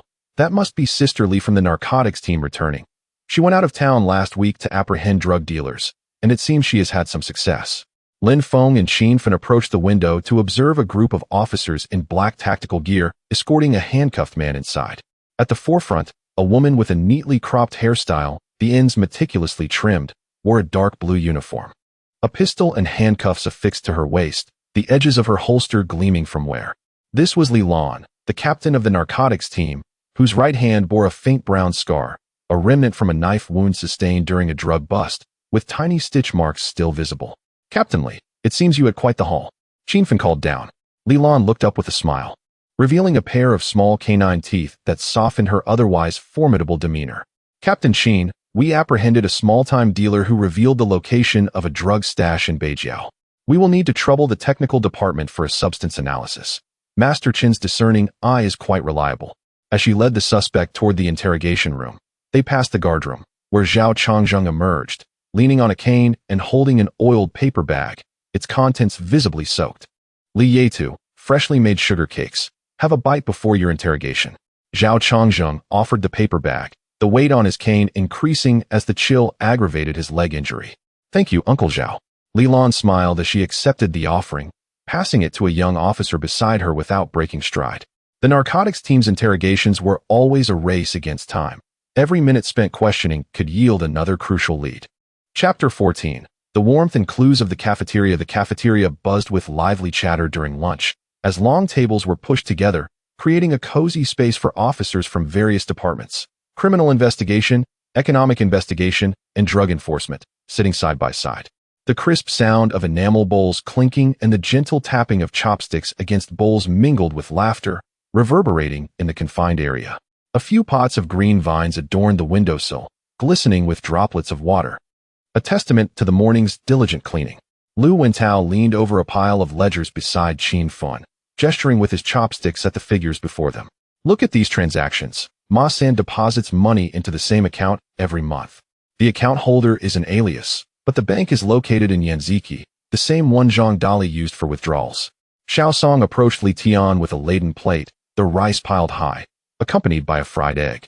Li Gu, how did you instantly realize Wang Shulian was lying when you arrested her last time? He poked the egg with his chopsticks, his eyes brimming with admiration. Just observe her gaze, Li Tian replied, taking a mouthful of rice, his chin raised with pride. She couldn't look me in the eye when she spoke, and her fingers were constantly twisting the hem of her clothes. Team Qin says that's a classic indicator of deceit. By the way, when you check the ledgers, remember to examine the invoice dates. Suspects in counterfeit cases love to tamper with those. Both young recruits, they found common ground in their conversation, becoming increasingly engrossed, even forgetting to eat. Lilan approached with a simple plate of stir-fried vegetables and half a bowl of rice. Her stomach was sensitive. She avoided cold and greasy foods. As she sat down, she instinctively touched the holster at her waist, a habit formed over years, ensuring her equipment was always within reach. Team Qin, during your investigation of the Reed Marsh case, the red clay found under the victim's nails, we encountered something similar last year. There's an abandoned warehouse near Yanziki Quarry where drug dealers often convene. Really? Qin Fen set his enamel bowl down, his fingers lightly dampened with tea as he sketched a rudimentary map on the table.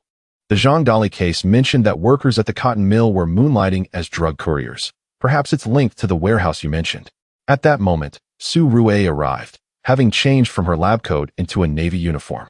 She handed Li Lan a folded testing report, the faint scent of disinfectant lingering on the paper. Li Dui, we've identified the components of the seized drugs. They contain morphine and caffeine, indicating crude heroin, consistent with last year's case in the Western City. Pausing, she picked up a piece of green vegetable with her chopsticks. Additionally, there are trace amounts of chlorofiber, identical to the material used in the labor protection gloves from Xingsheng Cotton Mill. The cotton mill? Li Lan furrowed her brow, her hand halting in its movement through the rice. We discovered that the guard at the drug stash site was wearing yellow and green labor protection clothing, matching the fibers you mentioned. Lin Feng, having just taken a bite of steamed bun, recalled Zhang Dali's statement. Zhang Dali mentioned that some female workers at the cotton mill secretly transported cloth rolls at night. Initially, we thought it was mere fabric theft. Now, it seems possible they were concealing drugs. Even more coincidental, Zhao Changzheng entered with a bowl of ginger soup, the hem of his old police uniform brushing against the threshold. His enamel bowl bore the inscription "Outstanding Worker" with a chipped edge. I've been reviewing surveillance footage for 8 years at the guardhouse. Last year, Ma San frequently roamed near the police station with a man in a black jacket. That man had needle marks on his hands, clearly a drug user, and his shoes were identical to those used at the cotton mill. At that moment, Zhang Weigua joined with a plate, a pipe tucked at his waist while holding a piece of date cake. Old Zhao, your memory is sharper than Master Chen's microscope. He took a bite of the cake, its sweet and sticky texture melting in his mouth. I've been to Ma San's scrapyard. There's a secret compartment in the back. When I investigated the 1987 theft case, I sensed something was amiss, but lacked evidence. Now, it seems likely that it concealed counterfeit templates or drugs. Lu Wentao's eyes brightened, his gaze akin to a spotlight seizing upon a crucial thread of information. He leaned forward, distracted by the clattering of tableware around him. A secret compartment? This could be pivotal. He pulled out a small leather notebook from his shirt pocket, its cover polished by fingertips and stained with ink. The pen flew across the pages, the scratching sound piercing through the noisy cafeteria. As he noted the afternoon investigation of the secret compartment at Ma San's scrapyard, drawing a small box beside it labeled "Focus on Fingerprints and Fibers," even adding Zhang Weigua's note about the compartment's location near the west wall. Having finished, he closed the notebook and tucked it away, turning to Qin Fen with an unmistakable urgency. Team Qin, there's an 80 to 90% chance that secret compartment holds counterfeit templates. Could you allow Wang Jianjun to accompany me? Your criminal investigation team's trace evidence analysis is second nature to him. He understands this far better than we who merely account. Before Lin Feng could respond, Wang Jianjun, who had been drying his hands nearby, looked up and replied, "No problem, Lu Dui. I'll grab the trace evidence kit right away. It's stocked with fingerprint powder and fiber swabs." Having just repaired Lu Bin's camera bag zipper, his hands still bore traces of machine oil. He promptly set down the napkin, grabbed the kit's shoulder strap, the silver case glimmering in the sunlight, its corners marked by years of field work. "See this level of camaraderie?" Lin Feng chuckled, patting Lu Wentao's shoulder. "Jianjun will go with you. Also, let Li Tian join to learn the ropes. He has been pestering Jianjun to practice trace evidence, making this a perfect opportunity." "That would be splendid." Lu Wentao's eyes crinkled with delight. He turned to Li Tian, calling out, "Xiao Li, this afternoon, accompany uncle to gain some experience, observing the on-site evidence. This knowledge will prove invaluable for future economic investigations." Li Tian, engrossed in examining counterfeit samples with Xiao Song, sprang up at the call, still chewing his food. He mumbled, "Sure thing, Lu Dui. I'll grab my notebook right away." He hastily snatched his uniform from the chair, neglecting to wipe the chemical stains on his trousers as he dashed off to the office like a whirlwind. Zhang Weiguo chuckled at Li Tian's retreating figure. "That kid reminds me of the new recruits I trained back in the day," rushing headlong into the scene. Zhao Chongzheng approached, adding half a spoonful of ginger soup to Lu Wentao's bowl. "The road to the scrap yard is treacherous. The wind will be strong this afternoon. Remember to wear an extra layer. As the compartment is damp, take care not to catch a chill." Lu Wentao expressed his gratitude hurriedly, lifting the bowl to sip the ginger soup as warmth cascaded down his throat, bolstering his inner confidence. With the adept assistance of the criminal investigation team, the secrets concealed within the hidden compartments were finally poised to be unveiled. Lin Feng, savoring the comforting warmth of the ginger soup, observed his colleagues. Zhang Weiguo engaged in a nostalgic conversation with Zhao Chongzheng about an old case from 1987, the tobacco pipe twirling in his hand. Xiao Song leaned over the desk, scrutinizing surveillance screenshots, occasionally exclaiming in astonishment. Su Rue meticulously sketched fiber patterns in his notebook, the sound of his pen gliding across the paper resonating distinctly. He retrieved the steel pen gifted by Su Rue, its surface cool to the touch, adorned with a delicate ginkgo leaf pattern. He inscribed upon his notebook, "Counterfeit currency, Ma San. Narcotics, abandoned warehouse. Cotton mill, labor protection fibers. Interwoven clues." At that moment, as the pen tip traversed the page, he suddenly comprehended that the daily operations of the police station were not solely defined by the heart-stopping scenes of homicide investigations. Rather, it was predominantly characterized by this tacit collaboration among departments. These fragmented routines, the steadfast dedication hidden within the mundanity of life, constituted the most formidable force in safeguarding peace. Outside the window, the leaves of the phoenix trees fluttered gently, a single leaf landing perfectly upon Lin Feng's notebook, obscuring the words "interwoven clues," as if bestowing a gentle seal upon this tranquil existence. Unbeknownst to them, beneath the calm surface, the clues were quietly intertwining, and the next arduous battle might not be far off. Chapter 15: Clues in the Hidden Compartment. Pursuing the suspect across teams, the afternoon breeze carried dust, making it difficult for one to open their eyes. Lu Wentao sat in the lead Jetta, gripping a copy of Zhang Dali's interrogation record, his fingertips repeatedly tracing the words "hidden compartment" on the western wall of the waste station's backyard. In the passenger seat, Wang Jianjun was inspecting the evidence collection box, the silver container producing faint clinking sounds amidst the bumps.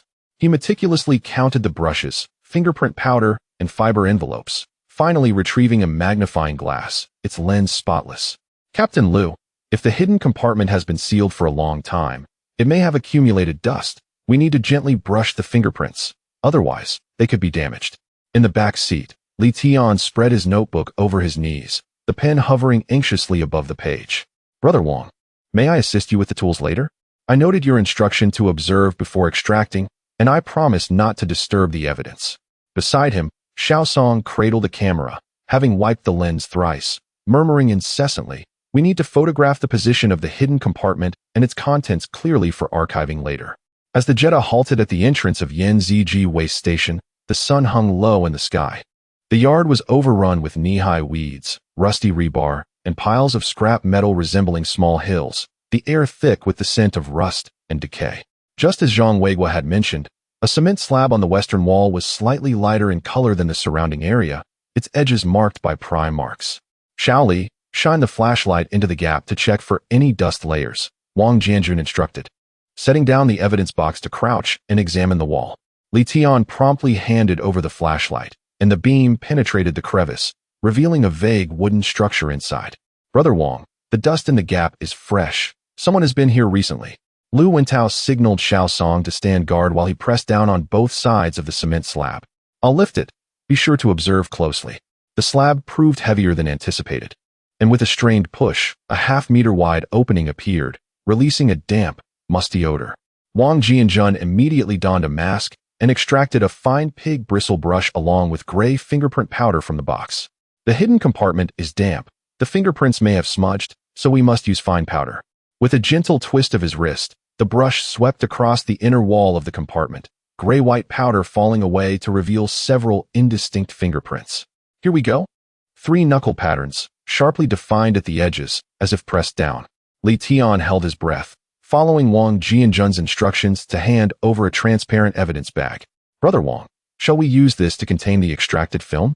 Wang Jianjun nodded, carefully lifting the transparent film with his fingertips, pressing it against the fingerprints before gently peeling it away. Yes, let the technical department compare it when we return. First, we need to see if it belongs to Ma-san. At the depths of the hidden compartment rested a tattered yellow-green work glove, the kind used at Shangsheng Cotton Mill. The palm was worn through, with edges stained by fine red-brown soil consistent with that of the reed marsh case. More critically, beside the glove lay several plastic templates, clearly engraved with the design of the renminbi, their corners smeared with light green ink. Counterfeit bill templates. Lu Wentao's eyes brightened as he carefully picked up a template, avoiding the patterned areas. Xiao Song, quickly take pictures from different angles, focusing on the ink marks. Xiao Song immediately crouched down with his camera, the flash illuminating the hidden compartment. Captain Lu, look at the edge of this template. There are fine fibers clinging to it. Wang Jianjun leaned in, using tweezers to grasp the fiber. Yellow-green dual color, composed of chlorofiber, matching the victim's shirt and the drug packaging. Suddenly, Li Tian pointed to a corner of the hidden compartment, the beam of the flashlight sharply focusing there, his voice quivering with excitement. Captain Lu, Brother Wang, there's a cigarette box here. The group quickly gathered, illuminated by the strong flashlight, revealing a crumpled Zhongshan brand cigarette box half buried in the damp soil. Its edges softened by moisture, a brand specifically mentioned earlier by Zhao Changzheng as one that Ma-san frequently smoked. Wang Jianjun held his breath, retrieving the thinnest tweezers from the evidence box, his fingertips steady, as if stabilized on a stand. Everyone, stay still. The cigarette box is fragile and will shatter at the slightest touch. With a gentle flick, the box was extracted whole and placed into a soft-lined evidence box. Wang Jianjun leaned in for a closer inspection, suddenly pointing at the bottom of the box with his tweezers. There's a lip print. Half a print. Although faint, there are remnants of lipstick. He turned to Li Tian. Xiao Li, note this down. One Zhongshan cigarette box with a light red lip print at the bottom, suspected to be female. Li Tian quickly jotted it down, the sound of the pen gliding over the page echoing in the quiet compartment. Got it, Brother Wang. The shade of this lipstick seems identical to the Dior 999 in the Li Na case. We can determine its composition when we return. Lu Wentao's gaze shifted between the cigarette box, the counterfeit bill template, and the work glove, his mind weaving the threads of clues together. This hidden compartment not only concealed counterfeit bill templates, but also hinted at the involvement of a woman, likely Ma-san's accomplice, as Zhang Dali had indicated.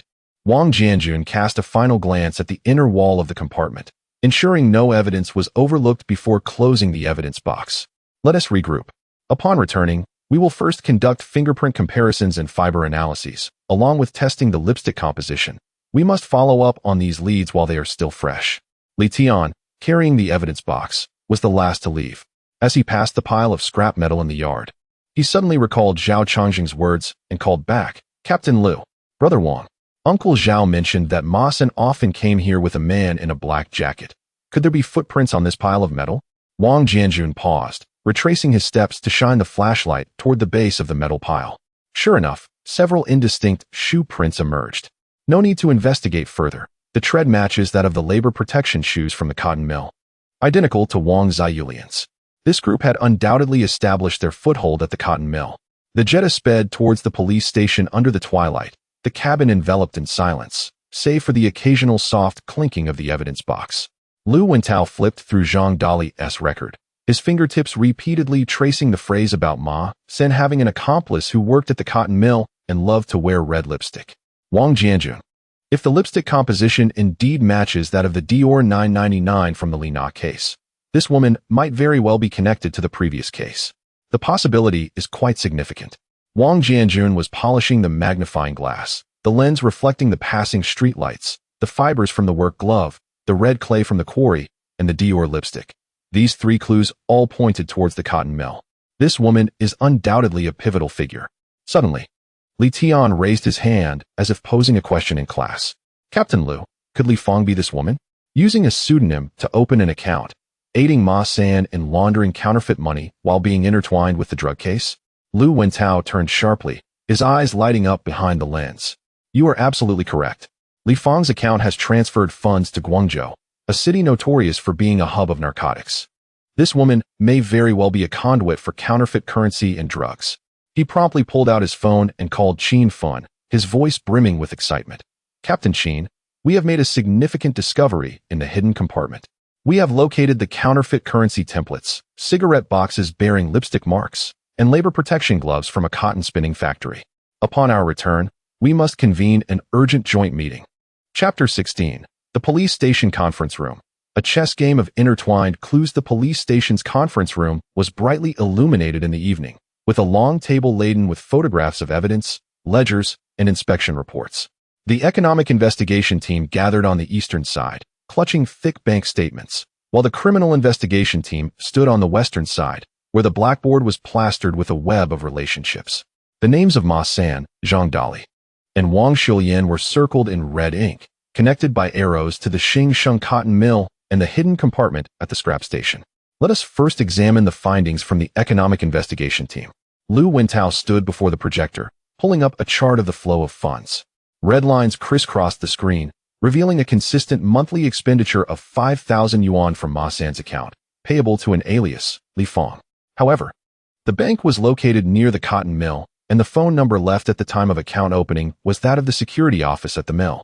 He paused and opened another document.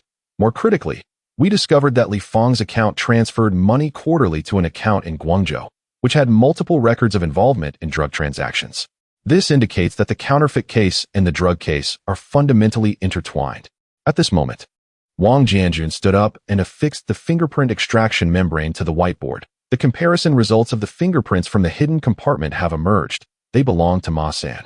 The fibers found on the work gloves perfectly matched the composition of the work uniforms from the Xingsheng cotton mill, and the red clay found on the gloves originated from the Yanziki quarry. Additionally, this cigarette box bears a lipstick mark composed of Dior 999, consistent with that in the Lin case, yet the DNA comparison reveals it does not belong to Lin. Not Lin. Lin Feng furrowed his brow and pulled out Zhang Dali's statement, which mentioned that Ma San had a romantic partner working at the cotton mill, known for wearing floral shirts and a penchant for red lipstick. Could this be the individual in question? Zhang Weiguo, absent-mindedly holding a pipe that was not lit, tapped his fingers on the table.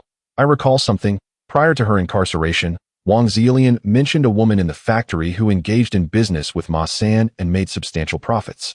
This woman is left-handed and has a burn scar on her left index finger, which aligns with the characteristics described by Zhang Dali. Left-handed, a burn scar, the cotton mill, Dior 999 lipstick. Qin Feng drummed his fingers on the table, his gaze sweeping across the room.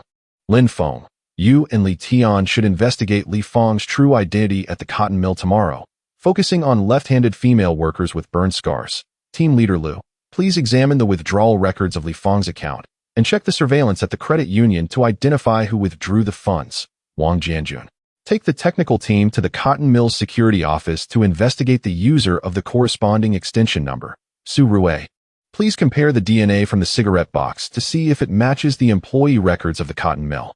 Understood. The group responded in unison, as Li promptly opened his notebook and meticulously recorded each task, ensuring not to overlook any detail, including the need for an introduction letter to access the credit union's surveillance. At this juncture, Zhao Chongzheng entered, holding an old surveillance tape, his pants dampened by the night dew. Captain Chin. I reviewed last year's surveillance backups from the cotton mill. Every month on the afternoon of the 3rd, there is always a woman in a floral shirt who visits the security office to make a phone call. She is left-handed and has a scar on her left index finger, matching the characteristics you mentioned. After making the call, Ma-san would then head to the scrap station. Wonderful, Lu Wentao exclaimed with excitement. This woman must be Li Feng. Tomorrow morning, we will send the economic investigation team and the criminal investigation team to the cotton mill to search for her whereabouts. At this moment, Su Rui interjected, holding up a test report. The DNA from the cigarette box has yielded results. It matches an employee record from the cotton mill named Lu Mei, 38 years old, from the fine spinning workshop, left-handed, with a burn scar on her left index finger, who suddenly took leave last autumn and has not returned since. She paused and pulled up a photo of Lu Mei.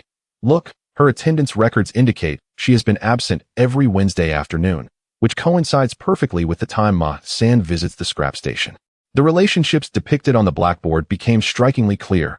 Lu Mei, Li Feng, facilitated contact at the cotton mill, using the security office's phone to reach Ma-san. Ma-san was responsible for creating counterfeit currency templates, hidden in the scrap station's compartment. The two profited from the counterfeit money and subsequently purchased drugs using Li Feng's account, which were then transported by workers from the cotton mill, possibly the individuals Wang Zilian mentioned as engaging in business. So that is how it is. Lin Feng realized with clarity. Perhaps Zhang Lan from the Reed Marsh case discovered Lu Mei and Ma-san's secret, which led to her demise. As night deepened, the lights in the conference room remained ablaze. The economic investigation team's ledgers, the criminal investigation team's evidence, and the technical team's test reports formed a coherent chain of clues on the table. Lu Wentao and Lin Feng huddled together, marking tomorrow's investigation route on a map. Wang Jianjun was briefing Li Tian on the intricacies of fingerprint extraction. Lin Feng and Su Rui were verifying Lu Mei's attendance records, their fingertips occasionally brushing together before retracting. Zhao Changzheng entered with ginger soup, serving each person a bowl. It's chilly. Have some to warm yourselves. Be cautious when you head to the cotton mill tomorrow. If Lu Mei senses something amiss, she might flee. Lu Wentao accepted the ginger soup, warmth coursing down his throat, observing his diligent colleagues from the criminal investigation team. He chuckled. I used to think that the economic investigation team dealt solely with numbers while the criminal investigation team focused on crime scenes, but I never imagined that by uniting, we would make such swift progress on this case. It is all for the sake of solving the case. Lin Feng clinked his enamel mug against Lu's. With counterfeit bills, drugs, and homicide, this group has committed numerous offenses. And this time we will join forces to bring them all down. Moonlight streamed through the window, illuminating the plaque that read law enforcement for the people. Lin Feng sat at the table, gazing at the densely packed clues in his notebook, suddenly invigorated. This is the power of collaborative investigation. He took out a pen and drew a small police badge at the bottom of the page, inscribing beside it, United in pursuit of justice, relentless in action. Chapter 17. The flaws in the ledger. Lin Feng's logic in pursuing the culprit as the morning sun began to grace the windowsill of the Beijiao police station. Lin Feng was already seated at the desk of the criminal investigation team, with 3 items laid out before him. Lu Mei's employee file, a photocopy of Zhang Dali's interrogation transcript, and a book titled Criminal Investigation Traceology, which he had unearthed from a second-hand bookstore. He held the steel pen gifted by Su Rui delicately between his fingers, its tip hovering above his notebook, where he had already sketched half a character relationship map. The name Lu Mei was encircled at the center, radiating keywords such as Ma-san, counterfeit currency template, and Dior lipstick, with arrows marking the corresponding sources of evidence. Lin Gu, team leader Lu wants us to hurry to the cotton spinning factory. We haven't had a chance to search Lu Mei's dormitory yet. Li Tian rushed in with an investigative bag slung over his shoulder, his uniform's collar unfastened and his hair slightly disheveled, clearly indicating he had just come from home in a hurry. Upon lifting his gaze, Lin Feng had already extricated himself from his contemplations, lightly tapping Lu Mei's file. Don't rush. Let's examine this first. Inside the file, he discovered an attendance sheet from the previous year, with October 15th circled, accompanied by the note leave of absence, mother critically ill. However, when he flipped to the page detailing Lu Mei's home address, he found that her mother had passed away 5 years prior. This leave of absence excuse was fabricated. Her sudden disappearance in October could not have been due to familial matters. Li Tian leaned in for a closer look, astonished. You noticed this? I reviewed it 3 times yesterday and didn't catch it. Details lie within contradictions, Lin Feng remarked as he stuffed the file into a canvas bag and grabbed his jacket from the back of the chair. Moreover, Zhang Dali mentioned that Lu Mei often kept small accounts. We should search her dormitory for ledgers or diaries. Perhaps there are records of her transactions with Ma San. Upon their arrival at the cotton spinning factory, they found Lu Wentao and Xiao Song already waiting downstairs by the dormitory. Lu Mei's residence was on the 3rd floor of the workers' building, and the door stood ajar, suggesting prior visitors. Upon entering, a musty odor assaulted their senses. The cramped room contained only a wooden plank bed, a chipped wardrobe, and a writing desk, cluttered with several old books on textile technology, while the drawer lay in disarray. It seemed that either Ma San or Lu Mei had returned to destroy evidence. Furrowing his brow, Lu Wentao instructed Xiao Song to begin taking photographs of the scene. Lin Feng, you have the experience. See if there are any overlooked clues. Lin Feng did not hastily rummage through the room. Instead, he stood in the center, observing. Sunlight streamed through the window, casting a rectangular patch of light on the floor, where a subtle layer of dust indicated that the desk had been moved. He approached, crouching to inspect the underside of the desk, where he indeed found a piece of yellowed craft paper affixed to the inner side, its edges beginning to peel. Li Tian, pass me the tweezers, Lin Feng requested calmly, his gaze fixed intently on the anomaly. Li Tian promptly handed him the tool, watching as Lin Feng carefully lifted the craft paper to reveal a palm-sized hardbound ledger, its cover embossed with the words 2000 income and expenditure records, the corners worn to a sheen. We found it, Li Tian nearly exclaimed, but Lin Feng silenced him with a glance. As he opened the ledger, he discovered elegantly yet hastily scrawled entries filled with densely packed numbers and phrases. 3rd, withdraw 5,000, pay Ma. 15th, Guangzhou funds received, transfer to warehouse. 20th, Zhang delivers fabric rolls, collect 200. The 3rd withdrawal corresponded to fixed expenditures from Li Feng's account. The Guangzhou funds were likely drug payments, and Zhang referred to Zhang Dali, while the fabric rolls served as a disguise for smuggling drugs. Lin Feng's fingers traced the inscriptions until they paused at an entry from October 14th. Purchased a ticket to Nanning, forgot her lipstick. She had fled to Nanning. Lu Wentao leaned in for a closer inspection, his eyes lighting up instantly. This clue is crucial. Xiao Song immediately checked the train ticket records from Nanjing to Nanning on October 15th, focusing on Lu Mei's name. Yet Lin Feng remained undeterred, continuing to flip through the ledger until he stumbled upon a series of peculiar numbers on the final page. 0771-2834XXX, followed by Ho Hot Lane, number 3. He quickly retrieved his phone, noting, this is the area code for Nanning. Team leader Lu, this must be her point of contact in Nanning. What makes you so certain it isn't another number? Xiao Song interjected, unable to contain his curiosity. Having spent the previous night tracing Lu Mei's whereabouts without success. Observe the ink color on this page. It is lighter than the preceding entries, indicating it was added later, thus it must be significant. See the ink smudging at the edges? Lin Feng pointed out. Furthermore, a lipstick symbol was drawn next to Gihua Lane, correlating with the Dior 999 on the cigarette pack. This is her habitual marking. Pausing for a moment, he flipped back to the records from September, exclaiming, and here, labor gloves are out of stock. We need to find Wang Jie. Wang Jie is likely Wang Xiuyan. They have known each other for quite some time. Lu Mei might have been involved in Zhang Lan's death. Chapter 18.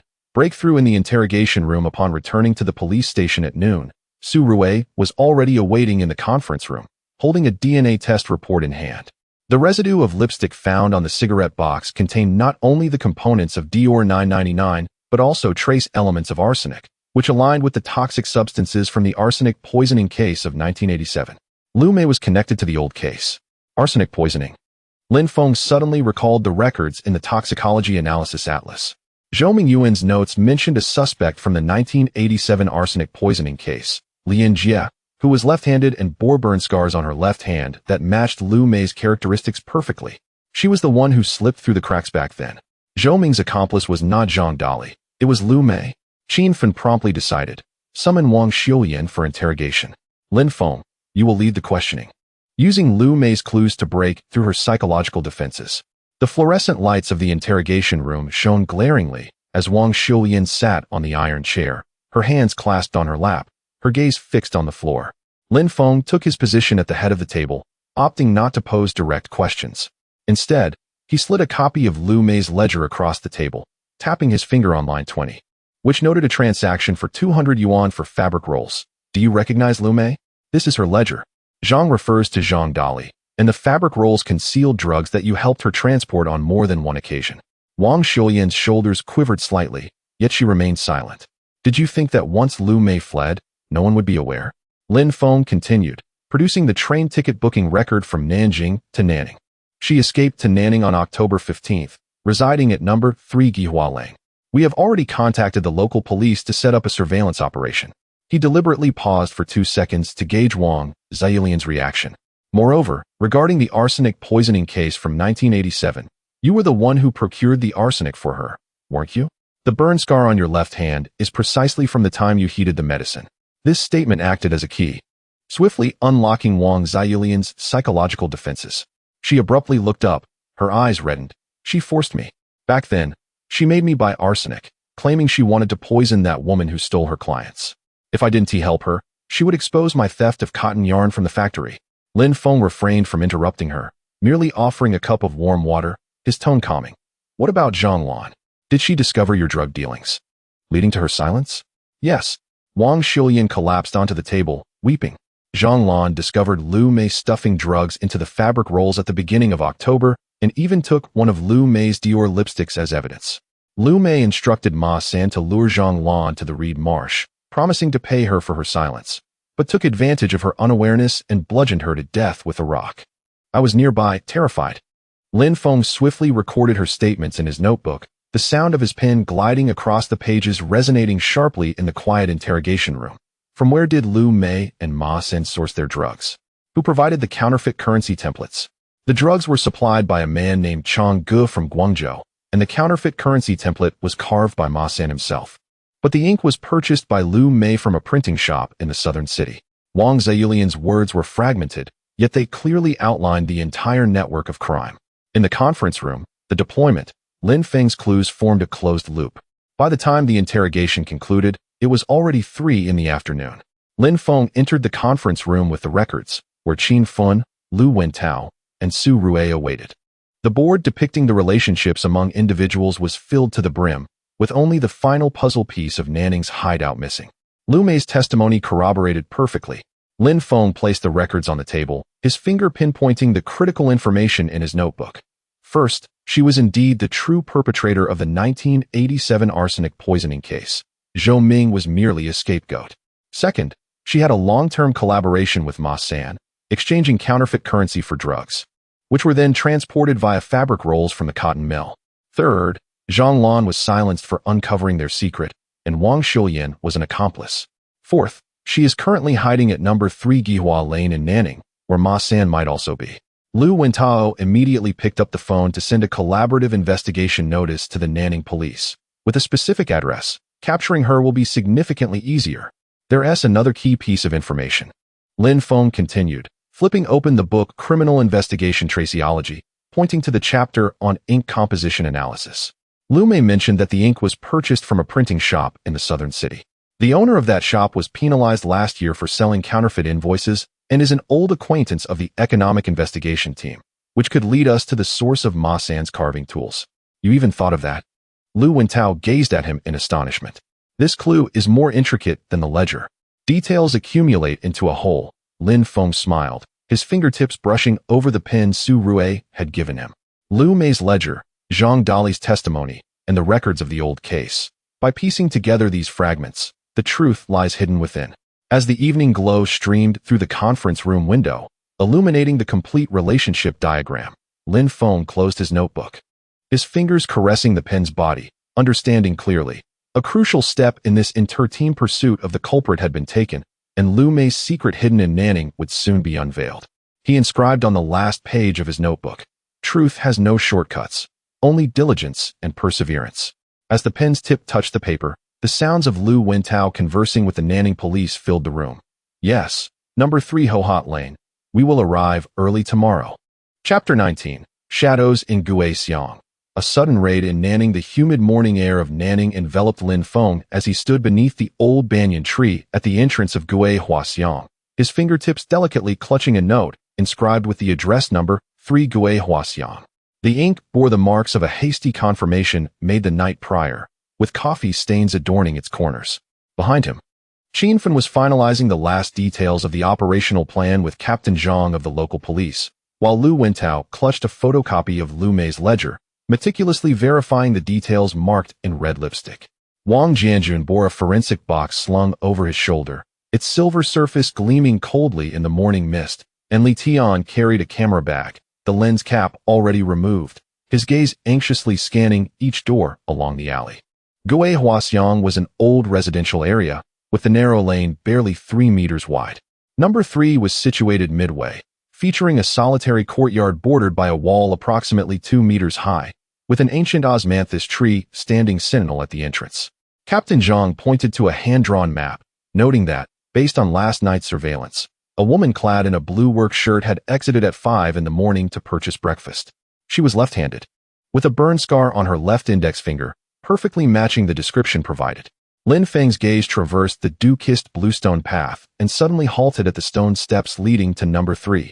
Captain Zhang, observe those footprints on the steps.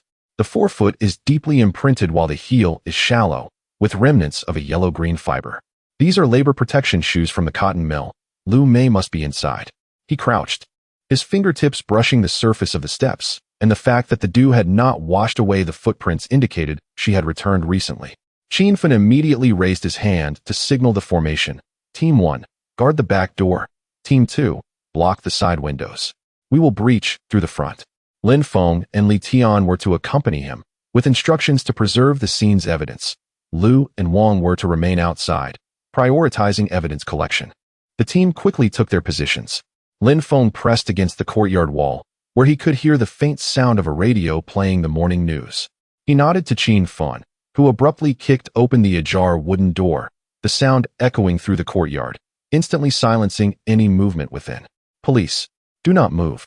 Lin Feng was the first to charge inside, his gaze locking onto a woman at the doorway of the main room. Clad in the blue work uniform of the cotton mill, a faded factory badge adorned her left chest, and the burn scar on her left index finger stood out starkly in the morning light. It was Lu Mei. She clutched a black cloth bag, from which a template for counterfeit bills slipped out, clattering onto the bluestone floor. Lu Mei's face turned ashen as she turned to flee into the kitchen, where a rusted kitchen knife leaned against the wall. Li Tian was quick to grab her arm, but she pushed him back, stumbling.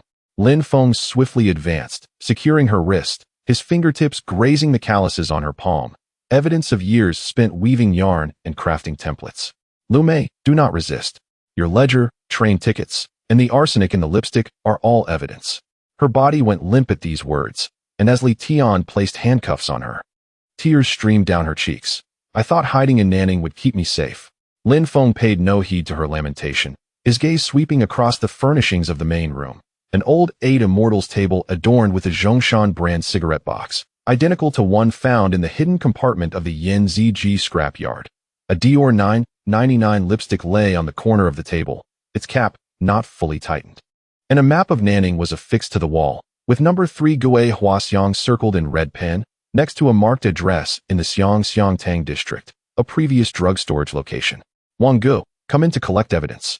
Lin Feng called towards the entrance, and Wang Jianjun promptly entered with the forensic box. He began photographing the counterfeit bill template and the lipstick before dusting for fingerprints on the 8 Immortals table.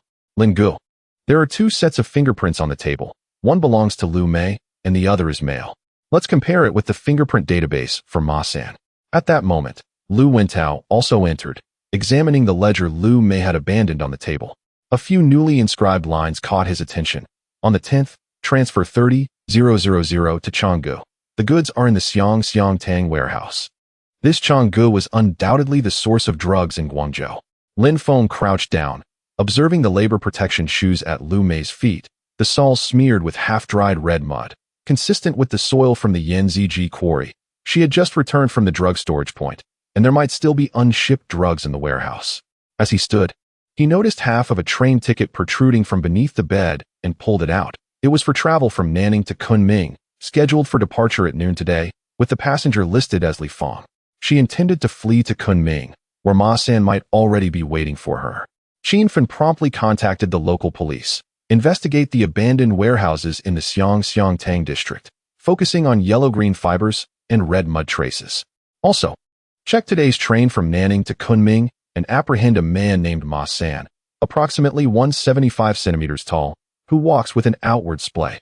Li Tian was assisting local officers in cataloging the evidence on site, meticulously placing the cigarette box, lipstick, and ledger into evidence bags, the labels written neatly. Lin Go, do you see any residue of arsenic on this lipstick tube? The forensic expert Su said this is crucial evidence. There certainly will be. Lu Mei did not have time to dispose of it. Lin Feng accepted the evidence bag, examining it in the morning light. The minute scratches on the lipstick matched those found in the Li Na case. This lipstick served not only as a marker, but also as a vessel for concealing drugs, with its core hollowed out to accommodate a small quantity of narcotics. As Lu Mei was escorted out, she paused beneath the old banyan tree at the alley's entrance, gazing at a bird's nest and murmuring, "If I hadn't helped Zhou Ming take the fall back then, would I have ended up here today?" Lin Feng, hearing her words, recalled an old case from 1987 and pursued her with questions. "Does Zhou Ming know you are the true culprit? Why did he take the blame for you?" Lu Mei's shoulders trembled, her voice hoarse. "He owes me. Back then, I helped him steal cotton yarn from the factory, and he promised to take the fall for the arsenic poisoning case.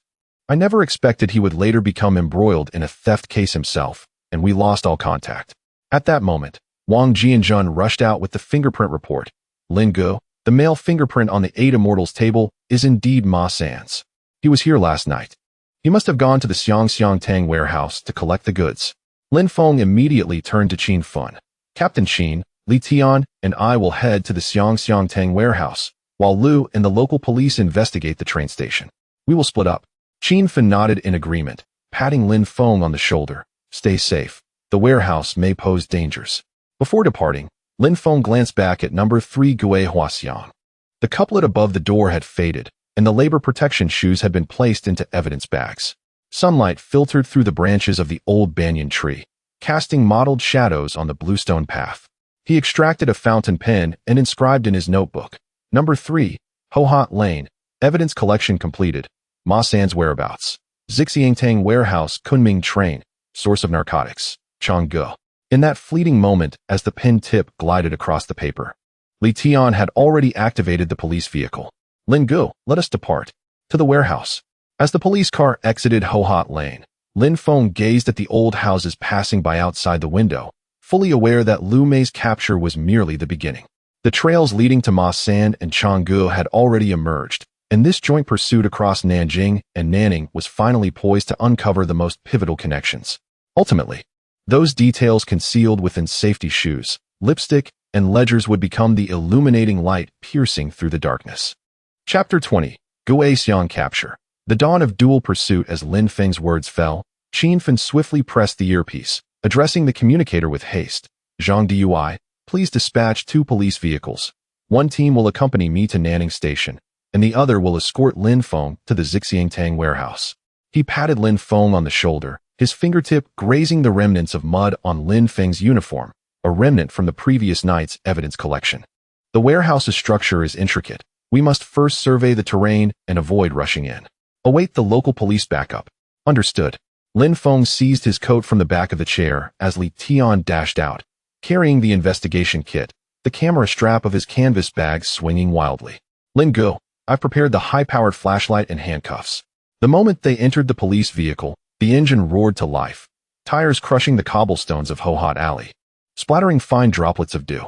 The Xixiangtang warehouse was concealed amidst the ruins of an old industrial district, its gray metal roof riddled with rust holes, and the walls were overtaken by withered climbing ivy. The iron gate at the west was slightly ajar, with a few strands of yellow-green fibers snagged in the gap, resembling the labor uniforms from the flourishing cotton mill.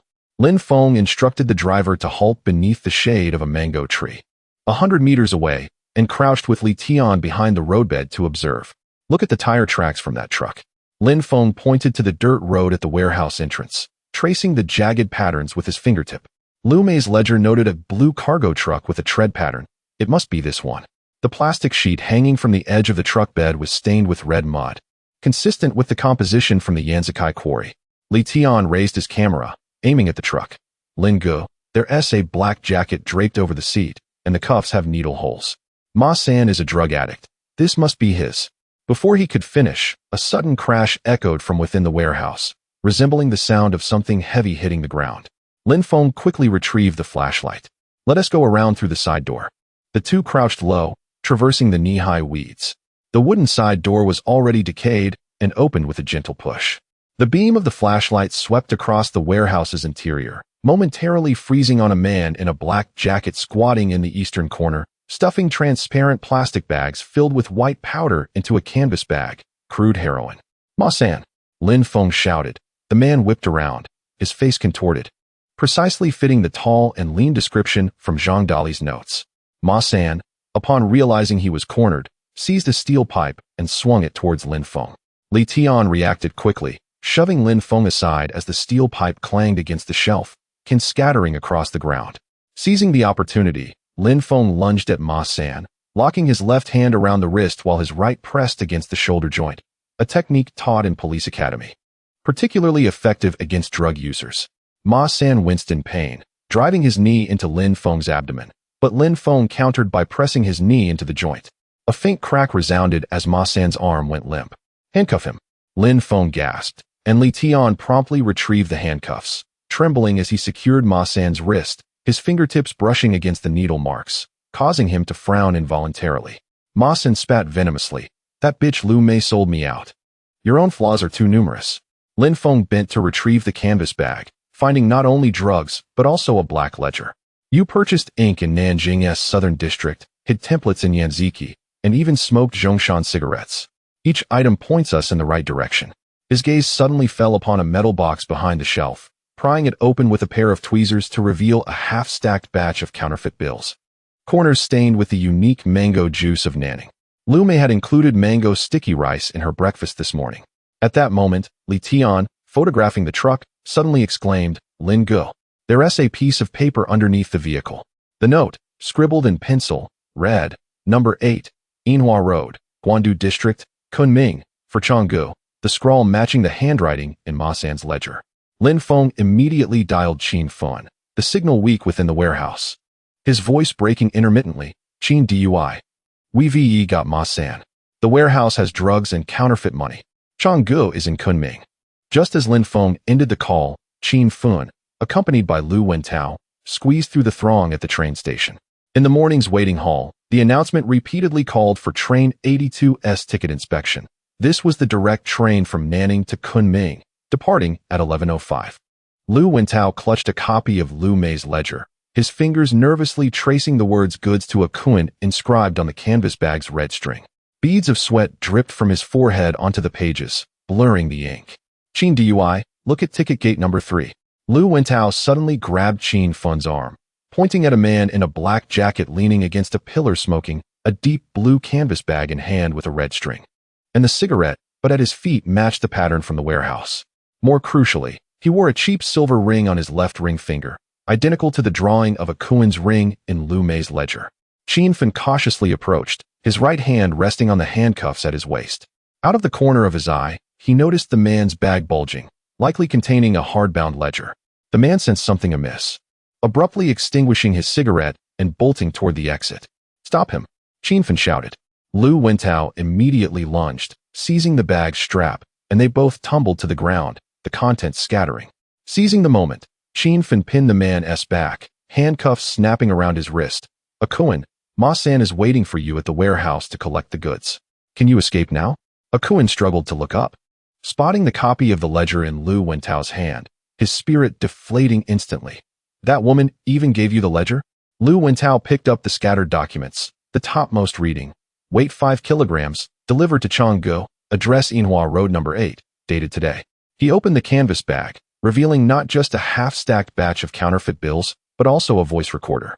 Pressing the play button, Ma San's voice echoed. Changgu said once this batch is sold, we should hide in Myanmar for a while. Where's Changgu? Qin Fun gripped a kun's chin, his tone sharp.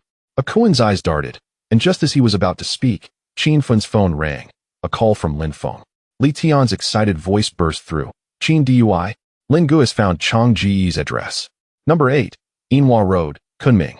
Lu Wentao suddenly looked up, exchanging a knowing glance with Qin Fun, and they both smiled. realizing that their dual pursuit had converged at the same moment. Upon witnessing the situation, awakens completely relinquished his resistance. Changgu, whose real name is Zhang Chong, bears a scar on his left cheek. The address number 8 Yinhua Road is an abandoned automobile repair factory, with a cellar in the backyard concealing drugs, and 2 fierce wolfhounds guarding the entrance. Lin Feng immediately contacted the Kunming police, gently tapping his fingers on the enamel jar. Captain Zhang. The Nanjing North Suburban Criminal Investigation Team requests collaboration. The suspect, Zhang Chong, is hiding at number 8 Yinhua Road in Guandu District.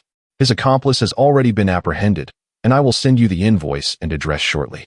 Yes, we will fly to Kunming this afternoon. Please have your team stand by. After hanging up, Lin Feng looked at awakens, who was being escorted to the police office, and said to Lu Wentao, "You interrogate awakens and ascertain the location of the secret entrance to the repair factory, as well as Chong Ji's daily routine. I will book the tickets, and Lin Feng and the others will join us after gathering the evidence." Lu Wentao nodded in agreement, pulling out a well-worn notebook from his pocket, swiftly jotting down keywords such as number 8 Yinhua Road, cellar, and wolf dogs. "Rest assured, I will extract all the details." At noon, Lin Feng and Li Tian arrived at the train station, bringing evidence from the warehouse. The trace evidence box belonging to Wang Jianjun still bore remnants of the red mud from the warehouse. Lin Feng approached and handed awakens' statement to Lin Feng. "We have gathered all the information on Changgu. The Kunming side is already on alert for our arrival at 2 o'clock. Lin Feng took the statement, his fingers gliding over the words regarding the cellar of the repair factory and the tea on Wednesdays. He looked up at Lin Feng, determination gleaming in his eyes. "Captain Qin, the arsenic poisoning case of 87, the murder case of 2000, the counterfeit and drug network. This group's nefarious activities are all interconnected. This time in Kunming, we must capture Changgu and provide closure to all the victims." Li Tian, clutching a camera bag, leaned in to examine the statement. "Lin Gu, it's astonishing that Changgu also uses a smoking pipe, just like Uncle Zhang." Lin Feng chuckled, pulling the enamel jar from his pocket for a sip of cool tea. "That characteristic is indeed easy to identify. Once we capture him, we shall relish authentic guaqiao mixien in Kunming as a celebration." The group laughed in agreement, their footsteps merging into a harmonious rhythm as they walked towards the sunlight outside. Lin Feng retrieved a fountain pen and inscribed in his notebook, "Nanning's dual-line operation successful. Ma San and awakens apprehended. Target, Kunming, Changgu." As the pen tip glided across the page, it seemed he could already sense the breeze of Kunming, while the sinister web hidden at number 8 Yinhua Road was on the verge of being thoroughly unraveled. Chapter 21. The Pursuit of Justice in Kunming and Yunnan. The conclusion on Yinhua Road as the aircraft descended upon Kunming Changshui Airport. The afternoon sunlight, imbued with the unique clarity of the plateau, streamed through the cabin window, illuminating Lin Feng's open notebook. The words Changgu were circled thrice in red ink, accompanied by a plethora of crucial annotations: a scar on the left cheek, a brass smoking pipe with a silver mouthpiece. The old Yunnan tea house on Wednesday afternoon, the auto repair factory at number 8 Yinhua Road, where drugs were hidden in the cellar, with 2 fierce dogs and a ventilation opening leading to the tea house's back door. Each detail corresponded with awakens' testimony. On the sketch of the auto repair factory, an iron chain about 2 meters long was added next to the wolf dog's cage at the west gate, a detail provided by the Kunming police who had been surveilling the area that morning. "Lin Gu, look at this annotation about the smoking pipe. It resembles Uncle Zhang's, though his lacks the silver plating," Li Tian remarked, peering over with a freshly unwrapped flour cake in hand, the packaging crumpled by his fingers. Team Zhang mentioned that the owner of the old Yunnan tea house near the auto repair factory is a distant cousin of Changgu. Perhaps he could provide more clues about past cases. Lin Feng closed the notebook, his fingers gliding over the ginkgo leaf design on the steel pen gifted by Su Rue, which glimmered softly in the sunlight. Before departing, Su Rue had taken care to secure the pen cap tightly, reminding him that the winds in Kunming were strong and to prevent dust from entering the pen. Recalling the toxicological analysis chart left by Su Rue at the bureau, which contained a note stating that in cases of arsenic poisoning, the interior walls of the container could be tested for residues, he took out his phone to message her, only to find the screen lighting up with a call from Su Rue. "Hello, Lin Feng." Her voice came through the receiver, tinged with the characteristic coolness of the laboratory, yet lighter than usual. "How are things progressing in Kunming?" Have you found Changge? I've just met up with the Kunming police, and we're preparing to head to the auto repair factory. Changge should be at the tea house. Lin Feng stepped into a quiet corner of the cabin, lowering his voice. By the way, we might find the container from the 1987 arsenic poisoning case. You mentioned testing for residues. What should we be cautious of? Wipe the inner wall with anhydrous ethanol and collect samples from the middle layer, ensuring not to mix in any external dust. Su Rui paused briefly before adding, if the container is made of tin, rust may affect the testing, so have Wang Jianjun collect multiple samples. Her voice softened slightly. Please be careful. The temperature difference between day and night in Kunming is significant. Remind Li Tian to wear an extra coat. Unable to suppress a chuckle, Lin Feng replied, understood, forensic Dr. Su, even worrying about Li Tian's attire. Once we apprehend Changge, I'll send you photos of the evidence from the cellar. All right. Su Rui's tone seemed to carry a hint of amusement. Here at the bureau, Zhou Ming's family has already been contacted. The lawyer said that once we have Chang Ji's testimony and the physical evidence, we can apply for exoneration. By the way, Uncle Zhao asked me to inquire when you'll return for Aunt Li's crab roast soup dumplings. He queued for them yesterday, claiming that the broth is even more flavorful now. Soon, once we've completed the evidence collection, Lin Feng hung up the phone, feeling a warm glow in his heart. Turning, he spotted Li Tian drooling over the flour cake counter at the airport and called out to him, Li Tian, forensic Dr. Su wants you to wear an extra coat. Don't get cold and let it affect the case. Li Tian was momentarily taken aback, but quickly stuffed the flour cake into his bag and donned the coat, hanging on the chair. How does forensic Dr. Su know I'm underdressed? She's incredible. Evidence collection in the cellar. Closing the loop on old cases as the police car arrived at number 8 Yinhua Road. The Kunming police had already secured the front entrance of the auto repair factory. A wooden sign, crookedly hanging over a pile of scrap metal on the iron gate, revealed the words Auto Repair Factory beneath the peeling paint. Wang Jianjun was the first to exit the vehicle, carrying a trace evidence box and retrieving a UV light from the toolbox. The ventilation opening to the cellar is here. Let us check for fingerprints. The UV light illuminated the inner wall of the ventilation shaft, quickly revealing several distinct fingerprints. They belonged to Changge. The edges of the fingerprints bore traces of tobacco oil, consistent with the markings on his smoking pipe. Lin Feng bent down to inspect, noting that the ventilation shaft was too narrow for more than one person to pass through, and the inner wall was speckled with yellow-green fibers. Using tweezers, he discovered they matched the work uniforms from the Shang cotton spinning factory, identical to the fibers on Lu Mei's gloves. The group squeezed through the ventilation shaft into the cellar, where the damp, moldy odor mingled with the acrid scent of chemicals assaulted their senses.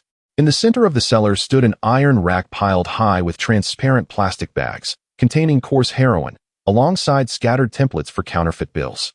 The ink traces on the edges of the templates perfectly matched samples from a printing shop in southern Nanjing.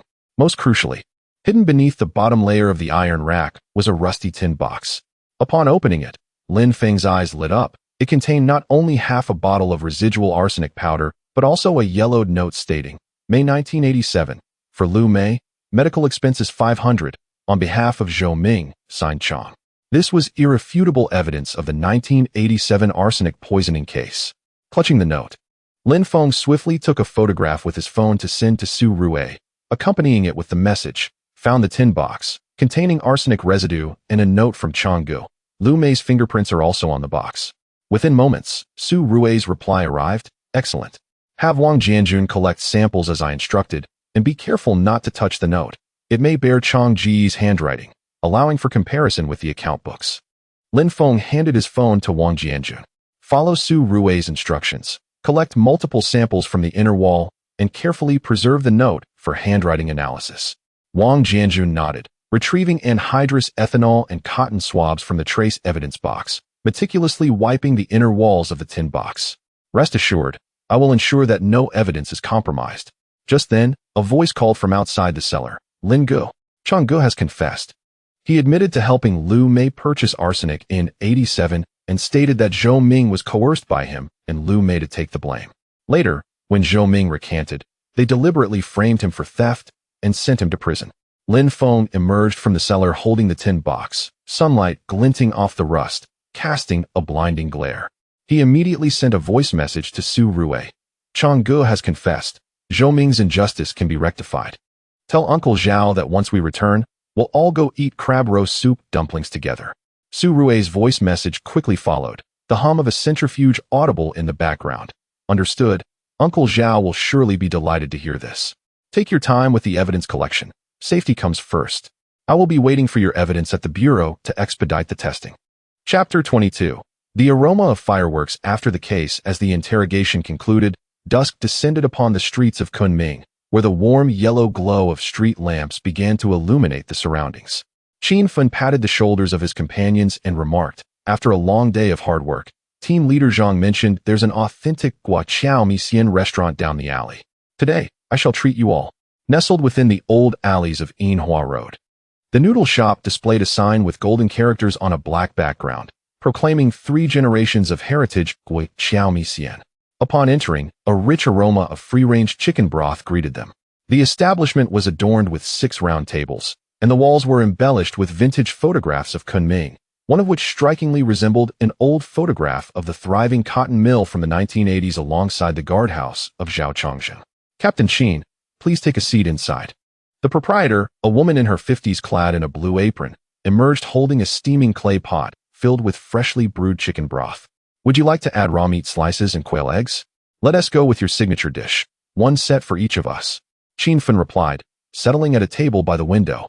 He chuckled at the menu, pleasantly surprised to find a photograph of the thriving cotton mill in Kunming, reminiscent of the old photo of their colleague Zhao. As the proprietor wiped the table, she smiled and shared, that photo was taken when my husband was young. He worked at the cotton mill, and when it fell on hard times, he opened this noodle shop. As they spoke, she brought forth the clay pot, bubbling with broth and topped with a layer of golden chicken fat. She instructed them on the proper way to enjoy the dish. First, add raw meat slices and quail eggs to the broth to cook, then incorporate vegetables and mushrooms, and finally, the rice noodles to enhance the flavor. Li Tian, unable to contain his excitement, swiftly grabbed a slice of beef and placed it into the broth, watching as it transformed in color. Wow, so tender. Even more flavorful than the beef pot stickers in Nanjing.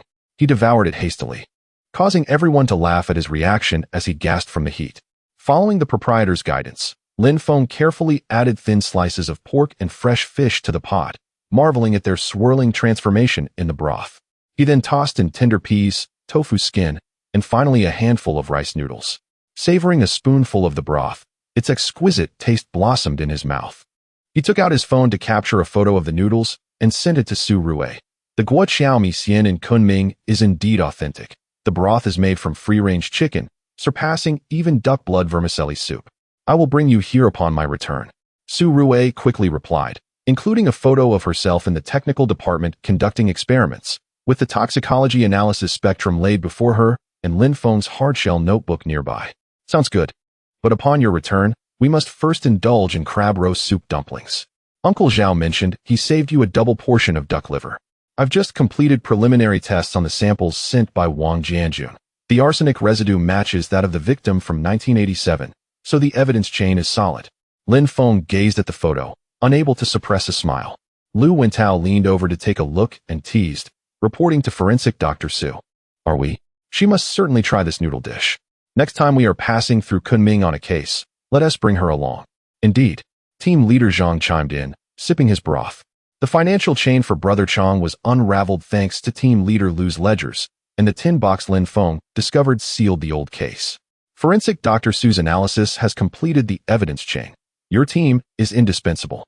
Raising his teacup, Lin Feng gestured to everyone. To solving cases and to our camaraderie. Cheers. The crisp clinking of teacups resonated throughout the restaurant, mingling with the fragrant aroma of broth, creating a melodious celebration. Suddenly, Li Tian remembered something and pulled out a small notebook. Lin Gu, today I learned how to find fingerprints using ultraviolet light, and I memorized the arsenic detection method. Forensic Dr. Su also mentioned the sampling of anhydrous ethanol. I've written that down too. Soon, I will be able to assist you in evidence collection. Lin Feng nodded with a smile, taking a bite of noodles. Not bad. You are progressing rapidly. After returning, organize your case notes for the newcomers in the bureau as references. Forensic Dr. Su might even provide you with guidance. As the evening breeze wafted through the noodle shop's window, carrying the fragrance of osmanthus from the alley, Lin Feng took out the steel pen gifted by Su Rui and inscribed on the last page of his notebook.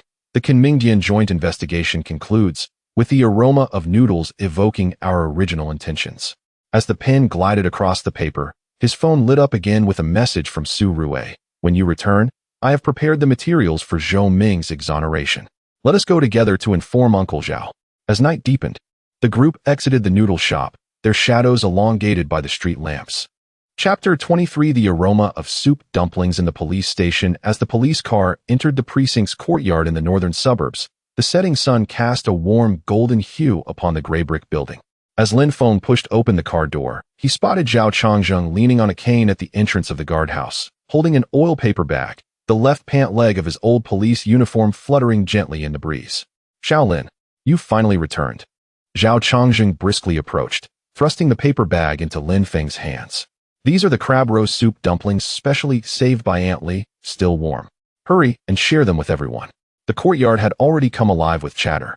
Zhang Wei was sat on a stone bench, cleaning his pipe, the deep blue of his uniform speckled with unwashed red mud. Upon seeing Lin Feng and the others return, he immediately stood up. "Did Changji get caught? Is the evidence in that tin box useful?" Su Rue stood at the doorway of the technical department, a white lab coat draped over her arm, holding a testing report. Upon catching sight of Lin Feng, her feet instinctively moved forward a couple of steps, her eyes gleaming with delight. "It is indeed useful. Changji has confessed everything, and the forensic materials for Zhou Ming's exoneration are already prepared by Su." Lin Feng raised the oil paper bag in his hand. "These are Aunt Li's crab roe dumplings, specially saved by Uncle Zhao for everyone to enjoy." Li Tian was the first to rush over, his eyes sparkling like stars. "Finally, we can eat. Last time I wanted double portions of duck liver. This time I must have two." Just as he reached out to grab them, Su Rue gently tapped the back of his hand. "Wash your hands first. You just came back from Kunming and your hands are dusty." Li Tian stuck out his tongue and quickly dashed toward the restroom, the camera strap on his canvas bag swaying vigorously. The fragrance of soup dumplings in the cafeteria. A celebration amidst the smoke and fire. The long tables in the cafeteria were pushed together, and as the oil paper bag was opened, the fresh aroma of crab roe instantly filled the air. Aunt Li's soup dumplings were snow white and plump, the pleats resembling little flowers, the skin so thin that the pale yellow broth inside could be seen swaying. Zhao Changzheng distributed chopsticks to everyone. "Hurry up and eat. They won't taste as good when they cool down. I told Aunt Li how hard you've worked on the case." She generously added more crab roe and even saved double portions of duck liver just for Li Tian. Li Tian cradled the bowl, cautiously biting into a soup dumpling, the scalding broth spilling down his chin, but he paid no mind to wipe it away. "So delicious. Even better than the cross-the-bridge rice noodles in Kunming." Zhang Weiguo chuckled, handing him a napkin. "Take your time eating. No one is competing with you. By the way, Shaolin, isn't Changji's pipe very similar to mine?" "Indeed. However, his pipe's copper mouthpiece is broken and repaired with a silver piece." Lin Feng took a bite of the dumpling. The delightful flavor of crab roe mingled with the savory richness of pork spreading in his mouth. He suddenly remembered the photo he sent to Su Rue in Kunming and turned to her. "You should indulge as well. Aunt Li mentioned that the crab roe is at its richest during this season." Su Rue accepted the soup dumpling Lin Feng offered, their fingertips brushing against each other, causing her ears to redden slightly as she quietly murmured, "Thank you. You didn't encounter any danger in the cellar in Kunming, did you?" "No. The Kunming police were very cooperative. Changji was captured without resistance." Lin Feng replied with a smile, his gaze sweeping across the testing report on the table, which contained the results for the arsenic found in the tin box. "Thanks to your suggestion of sampling with anhydrous ethanol, the evidence remained intact." At that moment, Zhao Changzheng set down his chopsticks and pulled out a red cloth pouch, inside which was wrapped an old police badge. "Zhou Ming's family came this morning, saying they would personally come to thank you all once the exoneration is complete. I always felt something was amiss with that case from '87. At last, we can give old Zhou an explanation." The group fell silent, the soup dumplings in their hands seeming to taste even sweeter. Chapter 24. Perseverance in the Metals. On Monday morning, a commendation ceremony was held in the courtyard of the police station by the Municipal Bureau. A red banner hung in front of the office building, proclaiming the recognition of the advanced collective in cross-city joint investigations, with leaders from the Bureau personally presenting the awards. Qin Fun, attired in a sharply pressed uniform, stood proud as he accepted the banner of honor on behalf of the Criminal Investigation Unit.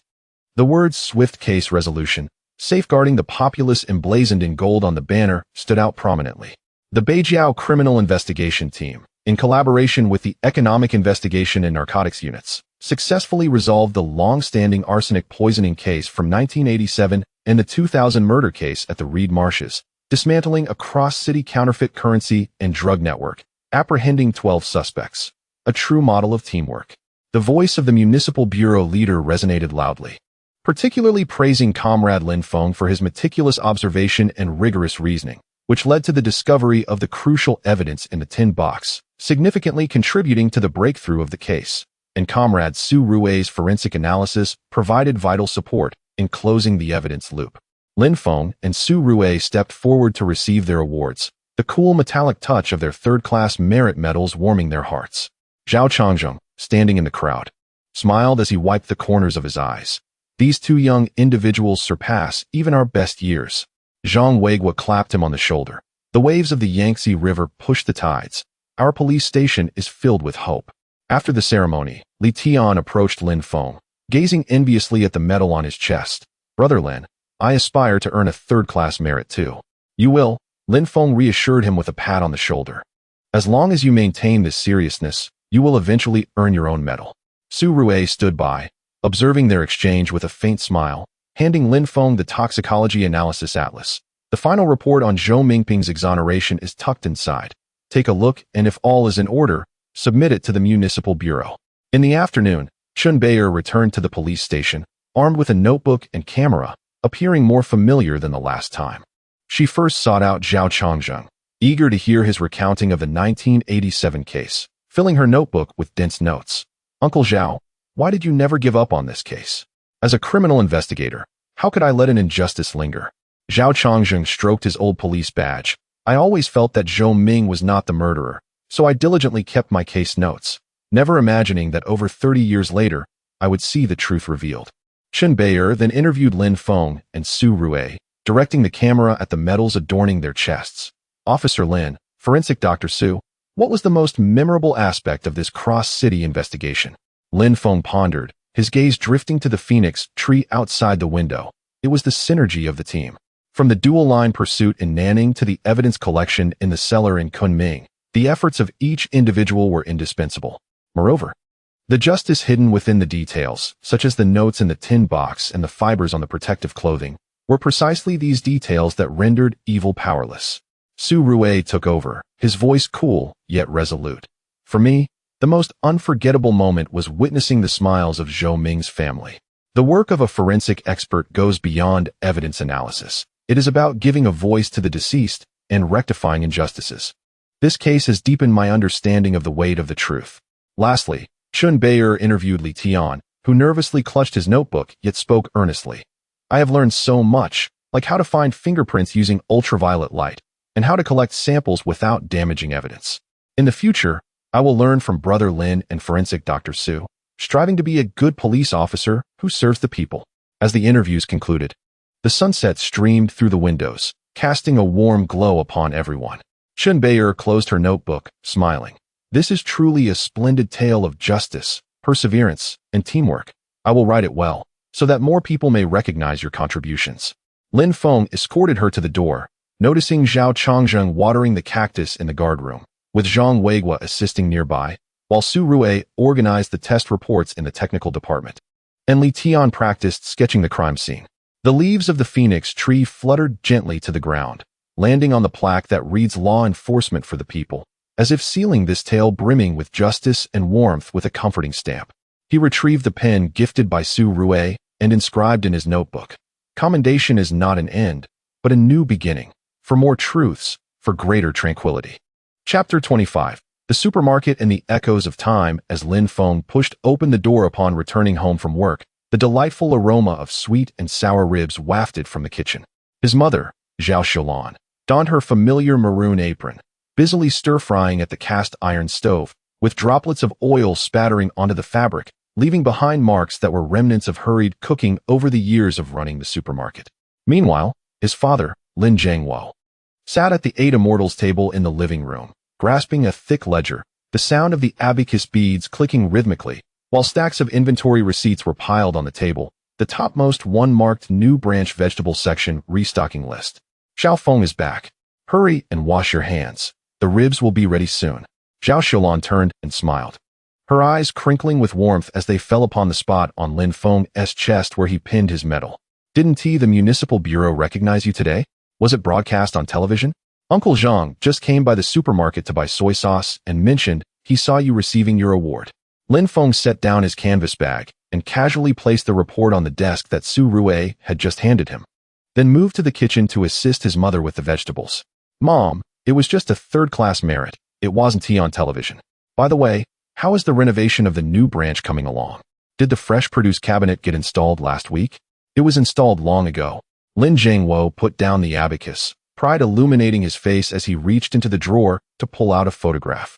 It was a picture of the sign for the third Lin family supermarket, its red background and white lettering strikingly prominent, flanked by 2 pots of green pothoes at the entrance. I monitored it all day yesterday. The temperature for the fresh produce cabinet has been set just right, and we can expect the first batch of vegetables tomorrow. Zhao Xiaolan dished the ribs onto a plate and handed Lin Feng a pair of chopsticks. Taste this and let me know how it is. Do you remember when you encouraged us to open the supermarket? Your father was so worried about risking our savings. Those words acted like a key, instantly unlocking the floodgates of Lin Feng's memories. He recalled the plan for the supermarket during his university days, specifically during the summer of his sophomore year. Upon returning home from Nanjing with a backpack, Lin Feng found his father squatting beneath the old locust tree at the alley's entrance, smoking, his brow furrowed with concern. His mother had discreetly confided that the state-owned textile factory where his father worked was struggling and layoffs were imminent. Their savings would only cover 6 months of expenses. Dad, let us open a supermarket. Lin Feng spread out his community survey map on the table, with red ink marking the flow of foot traffic at the alley's entrance. There are no large supermarkets in our area, and residents have to travel 2 stops just to buy basic necessities. I've calculated that opening a 50 square meter store and sourcing goods from the suburban wholesale market would keep costs manageable. Lin Jiangwo, pipe in mouth, shook his head as he examined the drawing. It's not that simple. Sourcing goods, managing inventory, handling the cash register. Just the 2 of us can't manage it all. What if no one comes to buy? Our savings would go down the drain. I'll come back to help on weekends. Lin Feng pointed to the convenient services note on the map. We can add services like package collection and mobile top-ups to attract customers. I spoke with Brother Wang at the wholesale market, and he said we can defer payment for our first stock. We'll settle up after selling it, which minimizes the risk. Zhao Xiaolan chimed in. The child makes a good point. We can't just wait for layoffs. Look at Aunt Zhang's small shop at the alley entrance. Her business is thriving. We can stock fresh vegetables and fruits, far superior to what she offers. Eventually, swayed by the mother-son duo's encouragement, Lin Jiangwo relented. That autumn, the first Lin family supermarket opened at the alley's entrance, occupying a modest space with second-hand shelves painted white by Lin Feng, and he even posted a handwritten sign stating, "Integrity in business, tenfold compensation for deception." On the opening day, neighbors flocked to show their support. Uncle Zhang bought a bag of laundry detergent, while Aunt Li picked up a bottle of soy sauce. Lin Feng busied himself with cash register duties and bagging items, not closing the store until 10 that night, only to find they had made over 80 yuan, equivalent to his father's 2 days' wages at the factory. In the days that followed, Lin Feng returned home every weekend. He assisted his father in designing the layout of the shelves, placing daily necessities prominently while positioning fresh produce near the entrance to attract customers. He taught his mother to use a calculator for bookkeeping instead of relying on handwritten ledgers, and even set up a suggestion box outside the supermarket, incorporating customer feedback to introduce frozen foods and children's snacks. One winter, when Aunt Li purchased milk that had frozen solid, Lin Jiangwo insisted on refunding her money and offered her a bag of biscuits, apologizing profusely and saying, "I'm sorry we didn't store it properly." Because of this sincerity, the reputation of Lin family supermarket gradually spread. Later, when Lin Feng was accepted into the police academy, their supermarket continued to thrive. Zhao Xiaolan approached with a bowl of rice, the porcelain scraping gently against the table, interrupting Lin Feng's reverie. "Do you remember when we opened the second branch next to your police academy? You often brought your classmates over, didn't you? There was that weekend when 4 or 5 boys in training uniforms crowded around the shelves picking out toiletries, joking that our supermarket was 2 yuan cheaper than the one at the school gate. It made me so happy." Lin Feng paused in his chopstick motion, a smile tugging at the corners of his mouth. Mom, of course I remember. During those weekends, our team often had training sessions, and everyone would rush to our supermarket for instant noodles and socks. You always secretly slipped an extra 2 packs of ham sausage into their bags, saying they needed to replenish their energy. Exactly, Zhao Xiaolan laughed, giving his arm a playful pat, flour from her apron dusting the tablecloth. Those boys were so genuine. They returned after graduation just to say goodbye, saying, Auntie, we'll definitely come by when we're on a case in the future. It feels like just yesterday. Lin Jiangwo set down the inventory list and tapped his finger on the edge of the ledger. It's fortunate we opened next to the police academy. The business was stable back then, which gave us the confidence to save for the third store. Now, the third branch is near the vegetable market, focusing on fresh produce. Your mother goes to the wholesale market at 5 every morning to select the best vegetables. Our freshness is unmatched, and the local residents have come to trust us. As he spoke, he pulled a red savings book from the drawer and slid it across the table to Lin Feng. The cover had worn thin, the golden thread barely visible. This is this year's profit, saved for you. Whether for your wedding or any future needs, it will be convenient. Dad, I have my own money. Lin Feng pushed the savings book back, his fingertips brushing against his father's roughened skin, calloused from years of labor. The supermarket is a venture built by you and Mom, and it should be for you to enjoy. Previously, when I went to Kunming for a case, I thought the climate there was pleasant, and winters are mild. Once the new branch is up and running, you two should join a tour group and take a break, Lin Feng suggested. Zhao Xiaolan's eyes sparkled, her knitting needles pausing mid-stitch. Can we really go? We must invite Uncle Zhang and Aunt Zhang. They've always said they want to travel, but have no one to accompany them. Indeed, should your colleagues at the bureau have some free time, it would be delightful for them to join us. A larger gathering is always more vibrant, and it would provide you with some company. Just as Lin Feng was about to respond, his phone in his pocket vibrated. Upon retrieving it, he discovered a message from Su Rui. Zhou Ming's notification of exoneration has just arrived at the bureau. His family will come by tomorrow for coordination. Do we need to organize the materials together? His fingers danced across the screen as he typed. All right, I shall arrive half an hour early tomorrow. When he raised his gaze, he met his mother's inquisitive eyes and smiled as he explained, it's work-related. The exoneration procedures for the individual from the previous case have been approved, and I need to liaise with the family tomorrow. That is wonderful, Lin Jiangwo exclaimed, raising his glass and gently clinking it against Lin Feng's. The liquid within swayed, releasing delicate bubbles. In your line of work as a criminal investigator, your purpose is to seek justice for others, is it not? It is akin to running a supermarket. If you are sincere with your customers, they will trust you. When you resolve cases thoroughly, the public will feel secure. After dinner, Lin Feng assisted his father in organizing the inventory list for the supermarket. As Lin Jiangwo flipped through the account book, he suddenly pointed to a line of figures and exclaimed, Look, this month's vegetable sales have increased by 30% compared to last month. Why don't we introduce an online vegetable ordering service at the new branch? Uncle Zhang mentioned that young people prefer purchasing groceries via their phones. We should adapt to this trend. Lin Feng nodded. I shall inquire with the younger colleagues at the bureau tomorrow about how to create a mini program, or perhaps collaborate with the community's WeChat group to offer home delivery for orders over 30 yuan. This should attract a considerable number of customers. Zhao Xiaolan, seated nearby knitting, smiled as a ball of yarn rolled to Lin Feng's feet. It is indeed the youth who have the innovative ideas. Years ago, you encouraged us to open the supermarket, and now you are again offering suggestions. Our family's success today is entirely thanks to you. Lin Feng picked up the ball of yarn and handed it to his mother. It is the hard work of you both. I merely offered a few suggestions. Moreover, with your supermarket in place, I can pursue my cases with confidence, knowing that regardless of how late I return, there will always be a warm meal waiting at home. As the night deepened outside, the living room glowed warmly. Lin Feng gazed at the inventory list in his hands and suddenly realized that his parents operated not merely a supermarket, but also served as the most steadfast support in his heart. He took out the fountain pen gifted by Su Rui and inscribed in the blank space of the inventory list, Home is an eternal harbor and a source of strength for the journey ahead. At that moment, a voice from the kitchen called out, Tomorrow for breakfast, I will make your favorite chive and egg pan-fried dumplings, so remember to rise early. Chapter 26. The morning light of the police station on Zhou Ming's exoneration day. As the morning sun gently crested the gray brick windowsills of the Beijiao police station, Zhao Chongjing stood at the entrance of the archives room, leaning on his cane. He cradled a faded blue cloth bag in his arms, containing the complete case files of the arsenic poisoning incident from 1987. The words Zhou Ming case were inscribed on the cover, pinned in ink that had faded over time, yet shown from repeated handling. Shaolin, Su Yado, have you both arrived? Upon seeing Lin Feng and Su Rue approach, he opened the bag to reveal yellowed transcripts and an old photograph. This is Zhou Ming's work permit from the textile factory, along with testimonies from his colleagues. If the family inquires about the details, we will be able to clarify everything.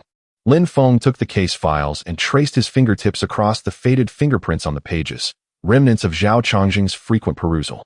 Uncle Zhao, rest assured, Brother Chong's testimony, the arsenic detection report in the tin box, and Lu Mei's handwriting appraisal, all the evidence is intact. There will be no issues with the exoneration procedures. He extracted the materials that Su Rue had meticulously organized the previous night, arranging them according to the order of the exoneration notice.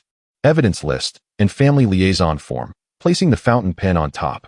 It was the very pen gifted by Su Rue, its ginkgo leaf motif glimmering softly in the morning light.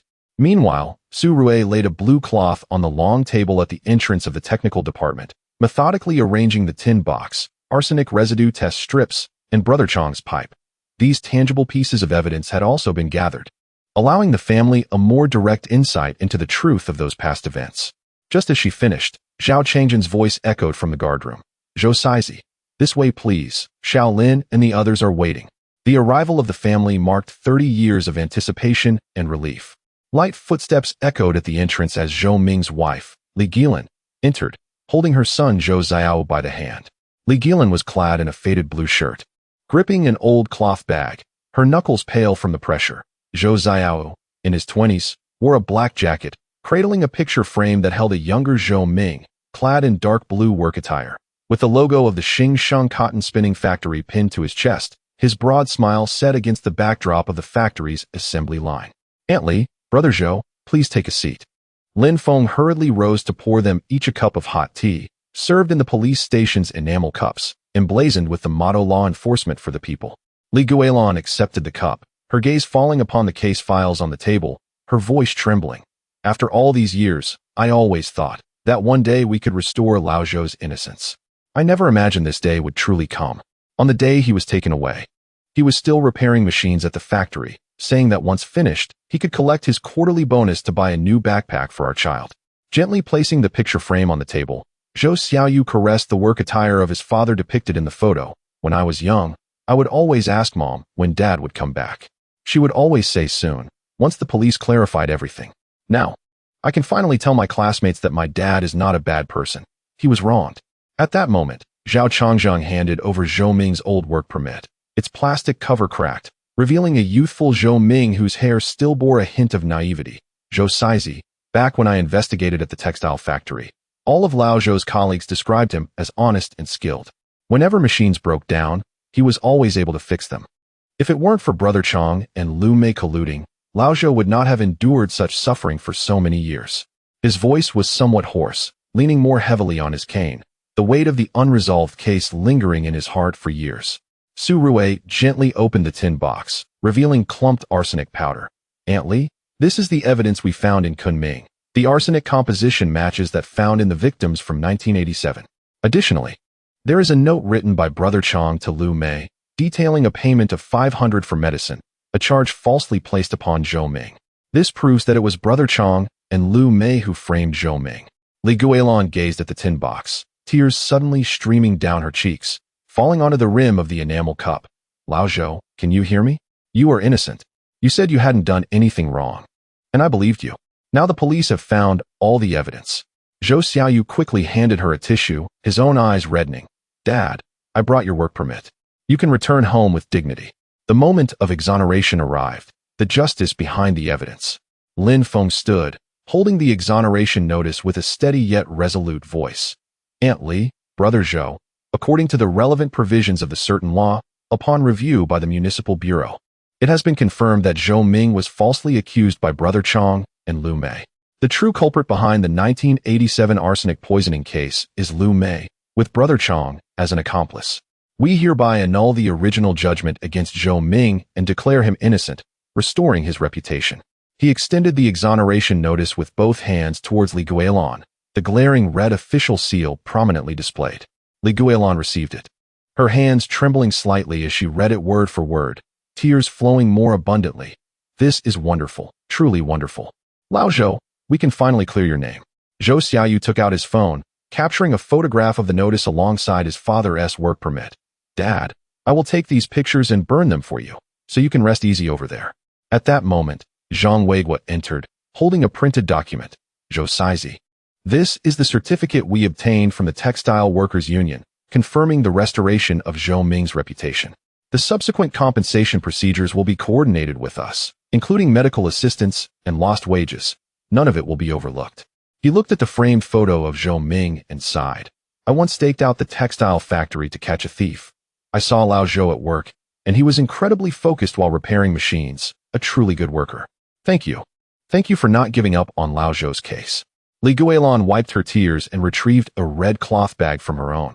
Inside lay a faded advanced worker medal, awarded to Zhou Ming in 1985, with his name etched on the back.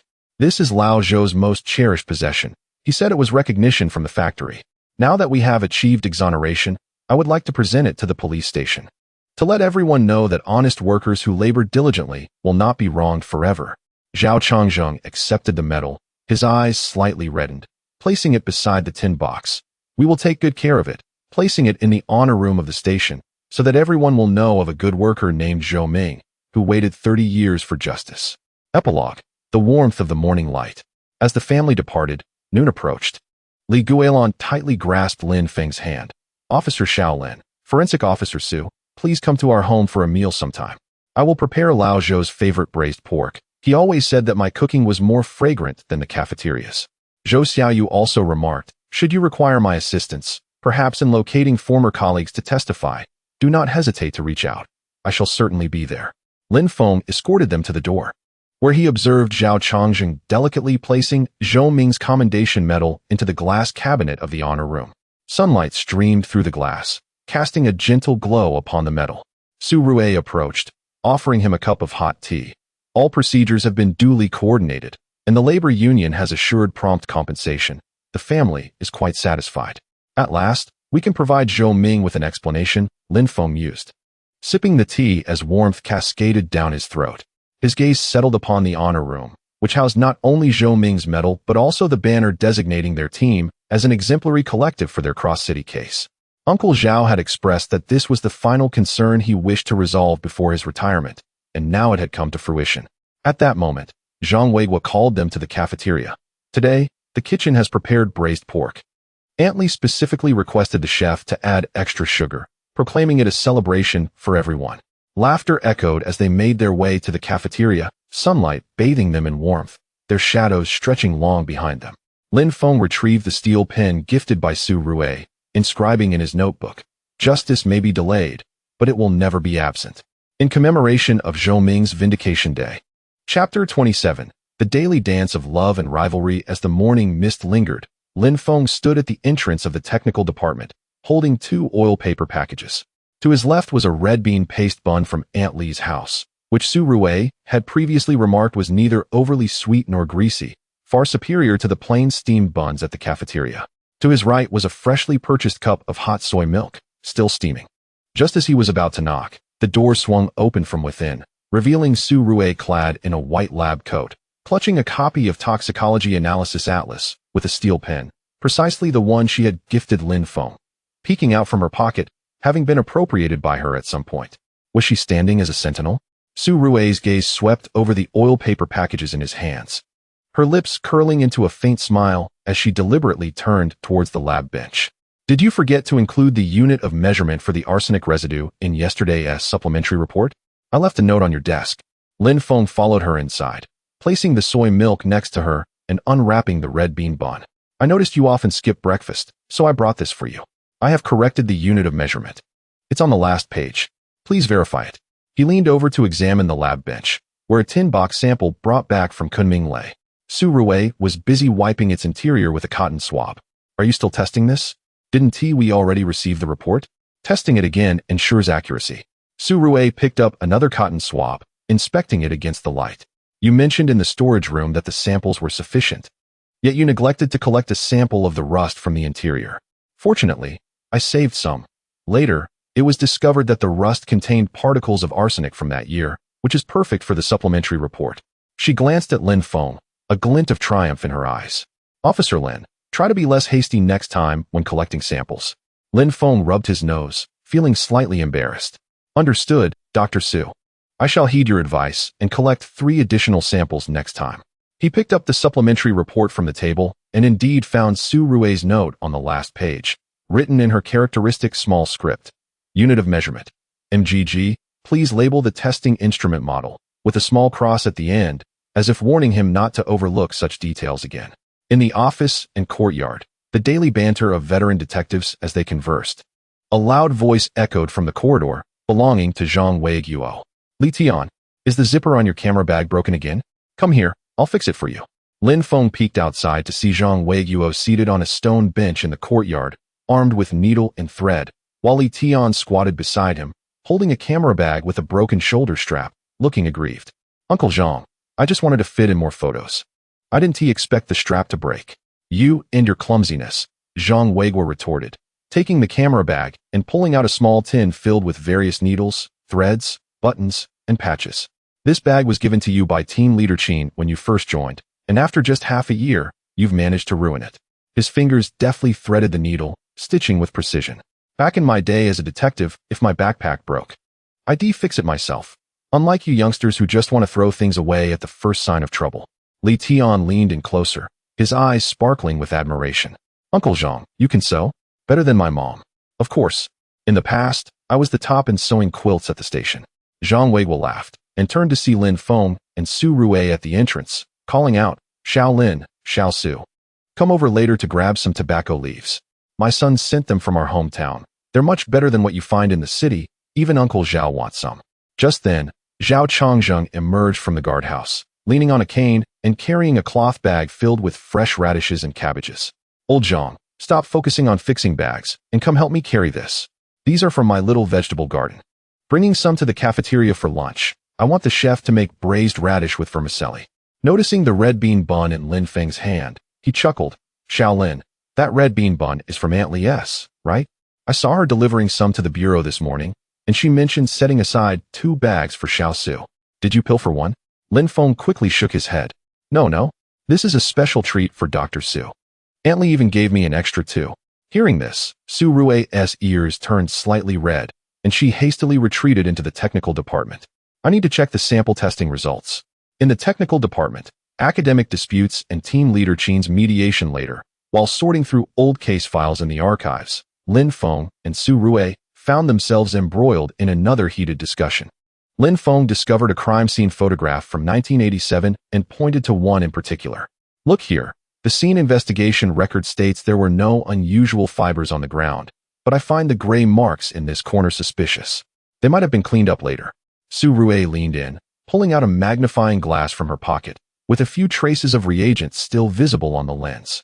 After scrutinizing the photograph, she remarked, the edges of the gray marks reflect light, suggesting they were wiped with water, but there are no fiber residues, indicating a thorough cleaning. If you wish to verify this, you'll need to visit the original scene, though it has now been converted into residential buildings. I understand, but we can inquire with the former residents, Lin Feng said, pulling out his notebook, just as he was about to jot down a note. Su Rui pressed her hand over his pen. Hold on, don't rush. Your sketch of the scene has the orientation reversed. The crime scene faced south, but you've drawn it facing north. Taking the pen from him, she sketched a simple orientation map beside his rough sketch. Next time you draw a scene, remember to observe the direction of doors and windows rather than relying solely on memory. As their debate continued, Team Leader Qin entered, holding a porcelain cup filled with steaming chrysanthemum tea. What are you two arguing about? I could hear you from afar. He set the cup on the table, distributing one to each of them. It's hot. Drink some chrysanthemum tea to cool down. I just reviewed your supplementary report, and it's all quite well done. Xiao Lin's scene analysis is detailed, while Xiao Su's detection data is comprehensive. Together, they complement each other perfectly. Lin Feng took a sip of the tea, feeling a bit sheepish. Team Leader Qin, I just realized I drew the scene orientation incorrectly, and Dr. Su pointed it out. Qin Fen chuckled, patting his shoulder. Mistakes are meant to be corrected. There's no shame in that. When I first started working on cases, I once mistakenly recorded the gender of a victim and was scolded by the old captain for quite some time. Turning to Su Rui, he added, Xiao Su, don't always be so hard on Xiao Lin. He can be a bit hasty at times, but he is meticulous in thought. The two of you make a great team, and together, you'll solve cases both swiftly and effectively. Su Rui, holding her teacup, murmured, I'm just afraid he overlooked the details. Before she could finish her thought, she chuckled, aware that she sometimes took things too seriously. In the cafeteria, a battle for meat and heartwarming banter. The cafeteria was particularly lively at noon, as Aunt Li had specially brought in a large basin of braised pork, glistening and fragrant, filling the air with a mouth-watering aroma. Li Tian was the first to dash over, but as he reached for a piece, Zhang Weigua intercepted him with his chopsticks. What's the rush? First, let us serve Qin Dui and Uncle Zhao, for they are of advanced age and require nourishment. Qin Feng, smiling, waved his hand. No need. You young people are working hard on your cases. Eat well. He transferred a piece of braised pork from his bowl to Li Tian's. Eat quickly. We still need to go to the municipal bureau this afternoon to deliver materials. Don't go hungry. Zhao Changzheng then selected a piece of lean meat and placed it into Su Rui's bowl. Xiao Su, you often skip breakfast. Eat more meat to replenish your strength. Xiao Lin, you should eat more too. The last time I saw you in Kunming, your knee was injured and has yet to heal, right? Just as Lin Feng was about to express his gratitude, he noticed Su Rui discreetly transferring the fatty meat from her bowl to his. She did not favor fatty meat, often claiming it was greasy, yet now she remembered his preference for it. Li Tian, ever observant, immediately exclaimed, Aha! Forensic Dr. Su is serving fatty meat to Brother Lin. Brother Lin, you must eat it. Do not waste her kind intentions. Laughter erupted among the group, and Su Rui's face instantly flushed as she hurriedly bowed her head to eat. Stop joking. I simply do not like fatty meat. At that moment, Lu Wentao, having just come from the economic investigation team for a meal, overheard and chimed in. I see you two as a pair of playful adversaries. Last time in Nanning, Xiao Lin protected Xiao Su from touching anything dirty, and now you are serving each other dishes. When will you treat us to wedding candies? Qin Feng, smiling, intervened. All right, enough teasing at the dinner table. Be careful or Xiao Su might not prepare your test reports next time. Despite his words, the joy in his eyes was unmistakable. He was delighted to see the young members of the team looking out for one another. As the workday was drawing to a close, an unexpected incident occurred. Li Tian suddenly rushed to find Lin Feng. Brother Lin, I left the materials I need to deliver to the municipal bureau this afternoon in the archives. Just as Lin Feng was about to accompany him to retrieve them, Su Rui interjected, No need. I saw them while organizing the archives earlier and have stored them in the technical section for you. She retrieved the materials from her drawer and handed them to Li Tian. Next time, try not to be so forgetful. If Captain Qin finds out, he will make you transcribe the investigation guidelines. Li Tian accepted the materials, repeatedly expressing his gratitude. Thank you, Forensic Dr. Su. You are truly my savior. I will be more careful next time. At that moment, Zhao Changzheng, having finished tidying up the guardhouse, approached with a cloth bag. Xiao Lin, Xiao Su, these are pickled radishes from my home. They are particularly delicious when paired with congee in the morning. Aunt Li said she would save some red bean buns for you tomorrow, so you can come early to pick them up. Zhang Weiguo then handed the repaired camera bag to Li Tian, patting him on the shoulder. If it breaks again, I want to fix it for you. You'll have to learn to sew it yourself. Standing at the doorway of the office, Qin Feng gazed at the lively scene in the courtyard, a smile gracing his lips. Lin Feng retrieved the new fountain pen gifted by Su Rui and inscribed in his notebook. The police station is not merely a place for cases, but also a gathering of delightful individuals, recording the everyday charm of life. As the pen glided across the page, he glanced at Su Rui beside him, who was focused on organizing samples, the sunlight illuminating her hair, gentle and radiant. Chapter 28. The Crimson Bite and the Emergence of Panic. Merely 3 days had elapsed since the celebration of Zhou Mingping's case resolution, when the tranquility of Beijiao Police Station was abruptly shattered by an urgent call in the dead of night. At 2 a.m, Lin Feng was engrossed in sorting through old case files when a voice call from Qin Feng unexpectedly appeared in the bottom right corner of his screen. Amidst the cacophony of police sirens in the background, Qin's tone was unusually urgent. Xiao Lin, immediately head to the technical department and summon Su Rui. Bring all the forensic tools. A homicide has occurred at the Yinhe community, and the circumstances at the scene are peculiar. The residents have already begun to whisper about vampires. As Lin Feng hastily donned his coat and rushed towards the technical department, he noticed that Su Rui's laboratory was still illuminated.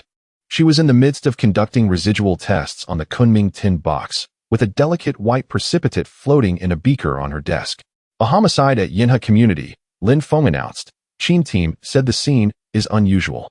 Before Lin Feng could finish, Su Rui had already grabbed the forensic kit, the hem of her lab coat brushing against the toxicology analysis chart on the table, where a bookmark was conveniently lodged at the page detailing special injuries.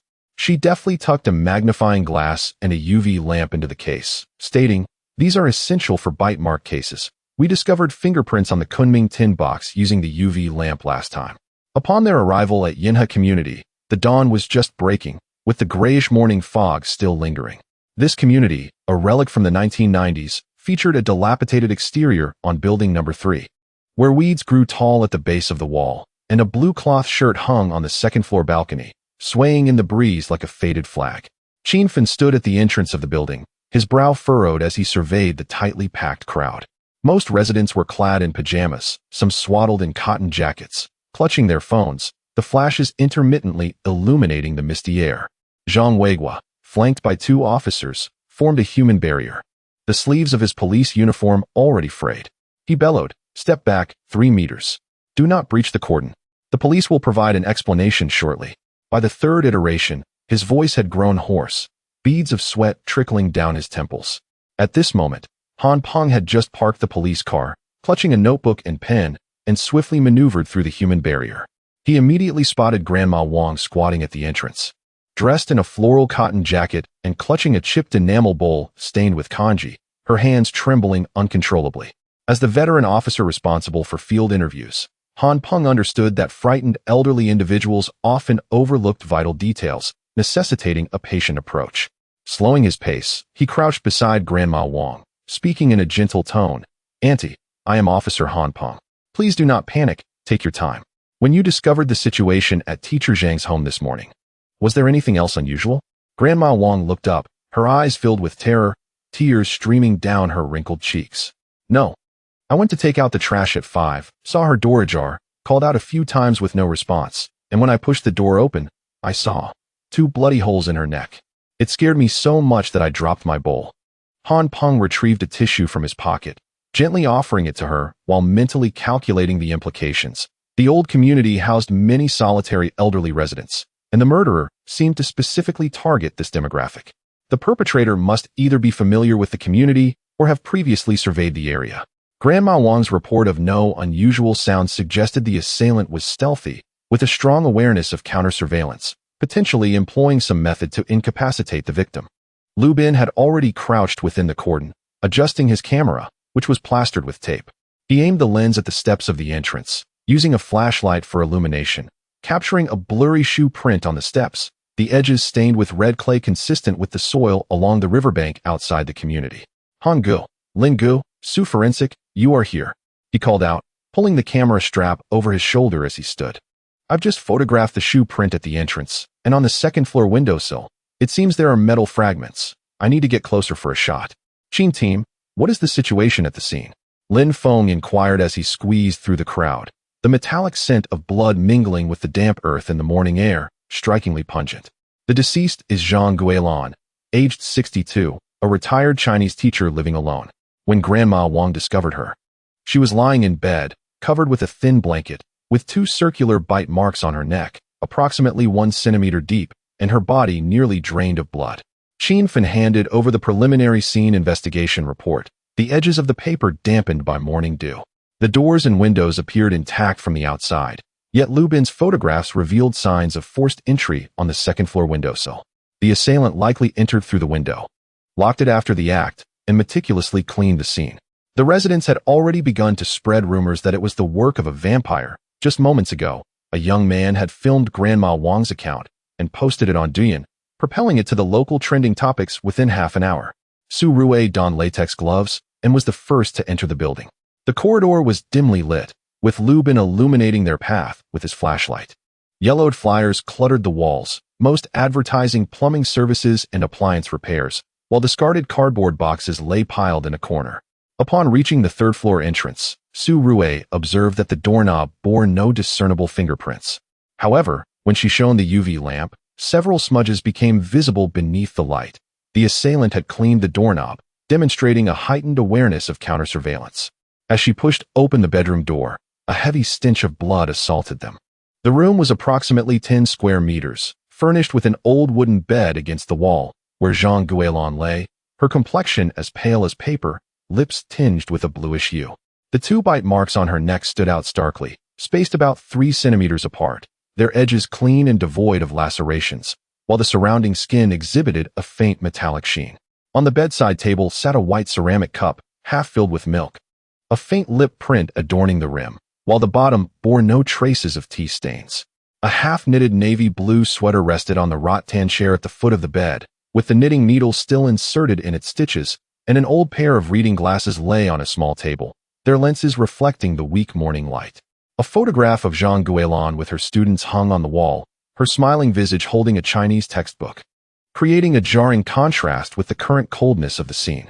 The edges of the bite marks bore metallic scratches, indicating they were not biological in origin. Su Rue crouched beside the bed, using tweezers to part the deceased's collar, revealing tiny silver fragments that likely matched those found on the windowsill.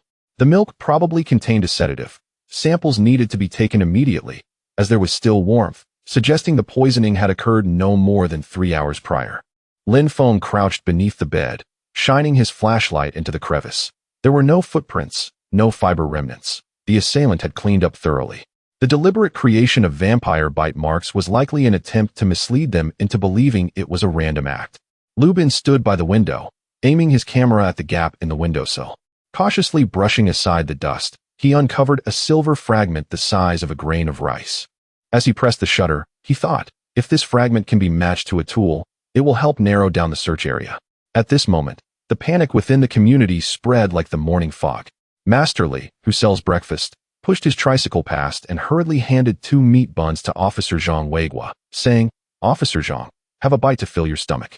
Just now, an elderly lady mentioned seeing a shadow by the river last night, with red eyes, resembling a vampire. Several children in school uniforms were being pulled out by their parents, who murmured, "No school today. What if a vampire targets the children?" Moreover, a working professional was live-streaming on his phone, exclaiming, "Folks, look! A vampire murder case in the Riverside community." The victim had 2 puncture wounds on the neck, and all the blood was drained. Han Peng stood at the edge of the crowd, listening to these rumors.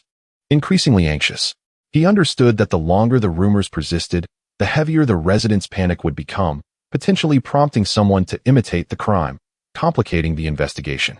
He took out his phone and sent a message to Qin Fun. "Captain Qin, I would like to start interviewing the neighbors of building number 3, focusing on any activity between midnight and 5 a.m. last night, as well as recent contacts of Teacher Zhang, particularly those involved in maintenance or delivery services." Qin Fun had just finished a call from the municipal bureau, his expression graver than before. The higher-ups demand that public opinion be controlled within 24 hours and the case solved within 72 hours. There are already rumors online that 3 more people will be killed next week. He promptly convened a temporary meeting at the entrance of the building, his voice resolute. "Uncle Zhang, take 2 officers to maintain order, disperse the onlookers, and prevent any live-streaming of rumors. Han Peng, you will be responsible for the investigation, focusing on Zhang Guilin's social connections, students, neighbors, and service personnel. Make sure to ascertain her recent contacts. Lu Bin, you will accompany Han Peng to photograph witnesses and document crucial testimonies, especially details about the shadow. Su Rue, take the samples back to the tech department for expedited testing, checking for sedatives and metal fragments. Lin Feng, you will oversee the scene re-examination, bringing Li Tian to record details, especially inspecting the window locks and under the bed and wardrobe. Everyone, keep communication open." Han Peng accepted the victim information sheet handed to him by Qin Fun. In the 1-inch photo of Zhang Guilin, the elderly woman's hair was gray, and her gaze was gentle. He pondered, a retired teacher, mild-mannered. If she had no enemies, the killer's motive might be financial gain, or perhaps the victim had uncovered a secret and was silenced. He patted Lu Bin on the shoulder and said, "Let's start with Unit 1 of building number 3, questioning each household. Grandma Wang just said she didn't hear anything. We need to confirm if other neighbors experienced the same."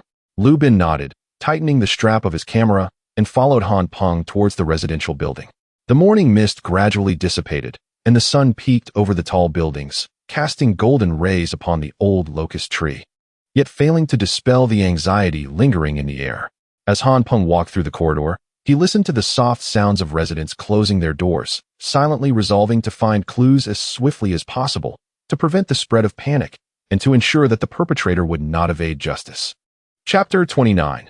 The fermentation of public opinion and the disconnection of clues. At 9 o'clock in the morning, the antiquated ceiling fan in the police station's conference room spun languidly, while the air was thick with the scent of chalk dust and the ink of old case files. Lin Feng occupied the main seat, his desktop computer connected to a projector. The screen displayed not photographs from the crime scene, but rather the interface of the local BBS forum.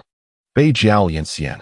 The deep blue background was crowded with densely packed song typeface, and the pinned post's title blared in bold crimson. Vampire spotted in Yinhe community. Elderly woman found with 2 holes in her neck, blood completely drained. The state of public opinion was even more chaotic than it had been in the early hours. Lin Feng tapped the keyboard, switching to the post's details page. This post had been published at 6 o'clock that morning by a user named Yimao Zia Kai, who claimed to have overheard police officers chatting in an internet cafe. The post had garnered over 8,000 clicks and nearly 300 replies. As the crowd gathered around to view, the comments section erupted in a cacophony. ID Bei Jiao Laozhu Hu. I live next door to Yinhe community. There was no commotion last night. Stop spreading rumors. The old lady might have been robbed. Where do vampires come into play? ID Yimao Zia Kai immediately retorted. You know nothing. I have a police relative who said there were bite marks and the blood was gone. The surveillance has been down for a month. What else could it be if not a vampire? ID retired teacher Li Jia. Enough with the noise. I'm also an elderly person living alone and am now too frightened to open my door. Can the police do something? What should we old folks do if there really is a vampire? ID keyboard detective. In my opinion, this is the work of an insider. Perhaps the community's property management knows the surveillance is broken and dared to act, deliberately fabricating the vampire story. ID worker Xiao Zhou. I was at the West Jiao Internet Cafe last night and heard that the deceased visited the Kongjian Community Service Station weekly for medication. That doctor must be involved. Stop focusing solely on the vampire. Others chimed in with jest. I have a family heirloom peachwood sword, $50 each. DM me. This was met with outrage. How can you profit from a tragedy? Have some decency. Zhang Weigua frowned as he observed, placing his enamel cup down on the table. This morning, I went to the community and saw the convenience store owner printing out this post and sticking it on the wall, surrounded by a crowd. An elderly man even said he was going to the temple to seek a talisman, and others brought printed copies to ask me if the police really couldn't catch a vampire. No amount of explanation would convince them. To make matters worse, there were false reports. Officer Xiao Wang, responsible for receiving calls, entered while rubbing his temples, clutching a notebook filled with notes. He had received 37 calls in 1 hour, 11 of which were false. One young man called from a payphone, claiming he had been bitten by a vampire and urgently needed an ambulance. When we arrived, he was laughing with a co-worker at the construction site. An elderly woman called from her home phone, reporting a shadow outside her window. We discovered it was just a bedsheet swaying in the wind. The most absurd case involved 3 high school students who, inspired by the post, took a stick to the riverbank in search of vampires and nearly injured an elderly fisherman, old Zhang. Lin Feng sighed and switched the screen to Su Rui's test report. Let us set aside the rumors and focus on the investigation leads. Su Rui, what are the results? Su Rui pushed in a metal cart laden with glass petri dishes and bite mark plaster models. The liquid in the petri dish shimmered with a pale blue hue. Both the deceased's blood and the milk tested positive for midazolam, a potent sedative and controlled substance that can only be prescribed by hospitals and licensed clinics. The bite mark tool is preliminarily identified as a metal circular dental mold with a tooth gap of 0.8 centimeters, possibly a dental impression or a leather punch. We have contacted the Industry and Commerce Department to investigate stores selling such tools across the city over the past 3 months, but with over 200 shops, it will take at least 2 days to complete the search. Additionally, the metal fragments found on the window ledge were identified as stainless steel, consistent with dental tools. What about the deceased's social connections? Han Peng, Lu Bin, have you made any discoveries? Lin Feng turned towards the two. Han Peng spread a stack of handwritten notes across the table, the edges dampened by sweat. The deceased, Zhang Guilin, was a retired Chinese teacher with a gentle disposition and no known enemies. The only unusual incident was a quarrel with Li Jiangua from upstairs 6 months ago, who threatened her with unrest. However, he was out of town on a business trip the night of the incident, with hotel invoices and long-distance bus tickets confirming his alibi. At this moment, Lu Bin pulled out a stack of printed photographs from his canvas bag, fastened together with a paperclip. This is a photo of the entrance to the Kongjian Community Service Station. The nurse stated that Zhang Guilin visited every Wednesday for medication and only consulted with Dr. Lu Wei. She has been particularly frequent in the past 3 months, sometimes staying for 1 or 2 hours before leaving. Han Gu checked her bank transactions. Every time she visited the service station, there was a 5,000 yuan anonymous transfer, but the recipient's information was fake. However, the transfer times aligned perfectly with Dr. Lu's office hours. Lin Feng suddenly raised his hand, pointing at a photo of the milk cup projected on the screen. Captain Qin, I noticed 2 details. First, the curtains in the deceased's bedroom were tightly drawn, yet the window lock showed slight wear. The close-up shot taken by Lu Bin revealed scratches, suggesting it was pried open with a tool and then reset. The murderer likely entered through the window rather than being an insider. Second, the milk cup is a ceramic cup commonly used by the deceased, yet the bottom showed no usual tea stains. In the photo taken by Lu Bin, the bottom is particularly clean, indicating the murderer deliberately cleaned it before pouring in the milk to poison it. This further suggests the murderer had previously scouted the scene and was aware of the deceased's habits. Lu Bin, did you capture any surveillance footage near the service station during your visits? Or any details regarding Lu Wei's whereabouts? Qin Fen inquired. Lu Bin promptly retrieved a short video. This is private surveillance from the grocery store diagonally across from the service station. I had to negotiate with the owner for quite some time to obtain it. The afternoon before the incident, Lu Wei did not return home after work, but walked towards Yanhe community, carrying a black toolbox that closely resembles the one described by neighbors. Then why were there no obvious signs of forced entry? Zhang Weiguo couldn't help but ask, having just returned from the community where the residents' panic had not subsided. Some even erected a crucifix fence at the entrance. The murderer may have used a master key or had a copy of the deceased's keys. Lin Feng pulled up a floor plan of the community. The community's surveillance has been down for a month, and the property management has not repaired it.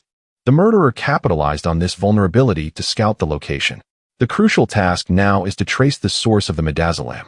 The deceased had no history of insomnia and could not have procured the sedative herself. It must have been acquired by the murderer, and those capable of obtaining controlled substances are likely connected to the medical or pharmaceutical industries. Qin Fen promptly adjusted the deployment of tasks. Han Peng, Lu Bin, you two shall return to the Kongjian Community Service Station, focusing on Lu Wei's prescription records, particularly the issuance of midazolam. Lu Bin, capture more images of the pharmacy cabinet at the service station and Lu Wei's office. Look for hidden surveillance equipment or any anomalous items. Uncle Zhang, you should visit the property management office and retrieve the visitor log from the past 3 months, paying particular attention to maintenance and delivery personnel, especially those who had contact with Lu Wei. Lin Feng, take Li Tian to the scene for a re-examination, concentrating on the wear marks on the window locks to see if you can extract additional tool residues. Su Rui, continue the investigation of the dental mold tools. Immediately notify us of any suspicious shops. The public scrutiny is intense, and we must outpace the perpetrator. He paused, glancing at the forum replies still scrolling on the screen. By the way, Xiao Li, head down to the typing shop and print 50 copies of Su Rui's preliminary inspection report. Post them on the bulletin boards at Yanhe Community and Chengwan Community, and send a copy to the duty room of the Municipal Bureau. If anyone calls with inquiries, recite the report's content. We cannot allow rumors to proliferate. During the lunch break, Lu Bin was in the pantry, cleaning his camera lens when Li Tian approached. Brother Bin, the clarity of your photos is astounding. Even the tiny debris on the windowsill is visible. Just moments ago, someone on the forum claimed the police were deliberately concealing evidence of a vampire. If they were to see these photos, their baseless accusations would surely cease. Lu Bin chuckled, pointing to an old scar on his camera. This camera has been with me for 5 years. During the last case at the Reed Marsh, I lay in the mud capturing fibers on the grass blades, and the lens became smeared. It took 3 repairs before it was functional again. As professionals in crime scene photography, we must engrave the finer details in our minds. Otherwise, even the best clues may slip through the lens. He picked up the camera and took a test shot of the sycamore leaves outside. Upon magnifying the image, Even the aphids on the leaf veins were distinctly visible. "You see," he remarked. "As Lin Gus said, the truth lies within the details. Once we apprehend the culprit, we will post the evidence on the forum, and those who spread rumors will naturally fall silent." Chapter 30: The Dual Strangulation of Imitation and the True Murderer. As dusk settled at 6 in the evening, Lin Feng's phone suddenly rang once more. This time, it was the Chengguan community in the eastern suburbs, where yet another vampire murder had occurred. The victim was Wang Fu, a 58-year-old man living alone, whose demise mirrored that of Zhang Guilin almost perfectly. Circular bite marks adorned his neck. He had bled excessively. And a half-finished glass of water on the bedside table tested positive for the same substance, midazolam. What a predicament! Was this an act of imitation or the work of the true murderer? Lin Feng swiftly donned his police cap and headed outside, followed closely by Lin Feng, Su Rui, Han Peng, and Lu Bin. En route, Lin received an urgent notification from the Municipal Bureau. The provincial department had taken note of these two cases and demanded resolution within 48 hours, or else a special task force would be dispatched to take over. The scene at Chengguan community was far more chaotic than that at the Riverside community. Residents streamed downstairs, live streaming on their phones, some shouting that vampires had begun to prey on men, while others hurled garlic at the police, insisting that this was the only way to ward off evil. Zhang Weigua and the arriving officers exerted tremendous effort to disperse the crowd to a distance of 100 meters. Lu Bin immediately set up his camera, sweeping the lens over the onlookers. He noticed several young individuals clad in hoodies, excitedly capturing footage on their phones, their expressions devoid of fear, but instead filled with an unusual thrill, prompting him to take close-up shots of them. "Captain Qin, something is amiss with these young individuals," Lu Bin remarked, turning the camera screen towards Lin Feng. "Look at this one in the black hoodie. He's clutching a plastic bag, from which protrudes a segment of a plastic fong, reminiscent of the Halloween props Su Rui mentioned." Han Peng promptly stepped forward, attempting to intercept the group of young people. However, upon spotting the approaching officers, they bolted towards the community's exit, leaving behind a discarded plastic bag that indeed contained a red plastic fong, stained with traces of red ink. By this time, Su Rui had already entered the bedroom for inspection and soon discovered a crucial discrepancy. "Captain Qin, the edges of the bite marks this time are uneven, and the spacing between the teeth is wider by 0.2 centimeters than last time. In Lu Bin's close-up of the bite marks, plastic debris is visible, suggesting they were made using a toy fong, and the dosage of the sedative was insufficient. The victim showed signs of a slight struggle before death. This is the work of an imitator." Lin Feng also uncovered a flaw in the bedroom. There were no signs of forced entry at the window, and the door had been pried open with a card in a rather crude manner. In the photo Lu Bin took of the door gap, scratch marks from the card were evident, indicating a lack of the true murderer's counter-surveillance skills. Moreover, the perpetrator had failed to clean the crime scene, leaving clear fingerprints on the water glass, likely belonging to one of the young individuals who had just fled. Lin Feng made a decisive call. "Uncle Zhang, you and old Zhao stay at the scene to collect fingerprints from the water glass and compare them with the young individuals Lu Bin photographed. Han Peng, take 2 others to guard the entrance of the community and obtain surveillance footage from nearby shops. Do not let any suspicious individuals escape. Lu Bin, export the photos of those young people you just captured and send them to the technical department for facial recognition, with a focus on the one who dropped the fong. Lin Feng, you and Su Rui return to the technical department to compare evidence from both cases and ascertain the distinction between the true murderer and the imitator. The imitator must be apprehended swiftly, otherwise, the true murderer will become increasingly audacious, and public sentiment will be impossible to suppress." At 1 in the morning, the technical department was ablaze with light. Lu Bin sat before the computer, fixated on the progress bar of the facial recognition system, while Han Peng organized witness statements nearby.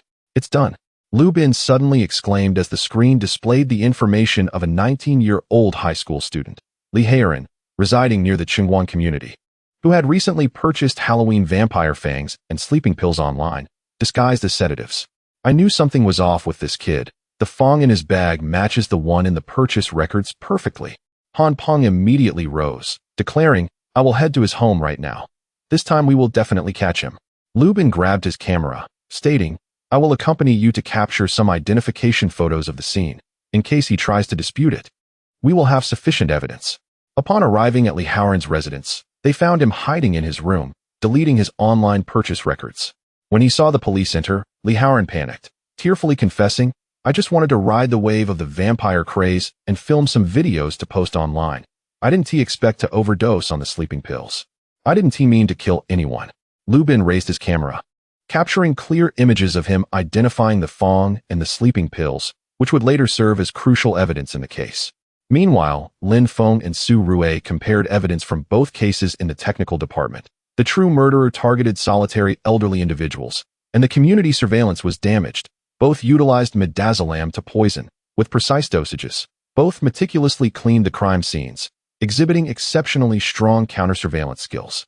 Lin Feng pointed at a photograph Lu Bin had taken of the Kongjian Community Service Station, noting that Lu Wei's office contained a black toolbox resembling the doctor's diagnostic kit described by the neighbors, and the silver bracelet on his wrist reflected light in a manner consistent with the shadowy figure's wrist in the Riverside community. Lu Wei's suspicion was increasingly mounting. Chapter 31 Intersection of Truths revealed under the lens at the break of dawn. As the first light of day began to seep into the world, the mist over the eastern suburbs lingered. A faint glow emanated from the shuttered entrance of the Kongjian Community Service Station.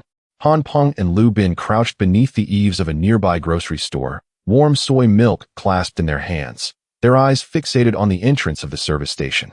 According to the comparisons made by the technical department the previous night, 3 of the signatures on the prescription for midazolam found in Lu Wei's office drawer were forged. Furthermore, purchase records indicated that he had bought a stainless steel dental mold at a hardware store 6 months prior, the model of which perfectly matched the bite mark on Zhang Guilan's neck. Typically, he arrived at 7, but today he came over an hour early, which certainly raised suspicions. Han Peng lowered his voice, his fingertip pinching the photocopy of the receipt from the hardware store, the date on the paper coinciding exactly with the day before Zhang Guilan first received an anonymous transfer. Lu Bin aimed his camera lens at the service station's window, adjusting it to zoom mode, capturing a clear image of Lu Wei sitting at his desk, gripping a black plastic bag, stuffing items into it, his usual medical toolkit. "Captain Qin, Lu Wei is making a move. He appears to be packing up, as if he intends to flee." Han Peng reported quietly into the intercom, soon receiving a response from Qin Feng. "Proceed as planned. Uncle Zhang will lead a team to block the back door. Lin Feng and Su Rui will set up a checkpoint at the hardware store intersection. You and Lu Bin will enter through the front door. Exercise caution, he may be armed." After disconnecting the intercom, Han Peng and Lu Bin exchanged glances and stealthily approached the front entrance of the service station. The shutter was only half drawn. Lu Bin was the first to slip inside. Aiming his camera at Lu Wei, he pressed the shutter just as the flash illuminated the dim interior. "Lu Wei, don't move." "Police." Lu Wei started in surprise, the toolbox in his hands clattering to the ground, its contents spilling forth. A stainless steel dental mold rolled to Han Peng's feet, its tips still stained with dark red traces.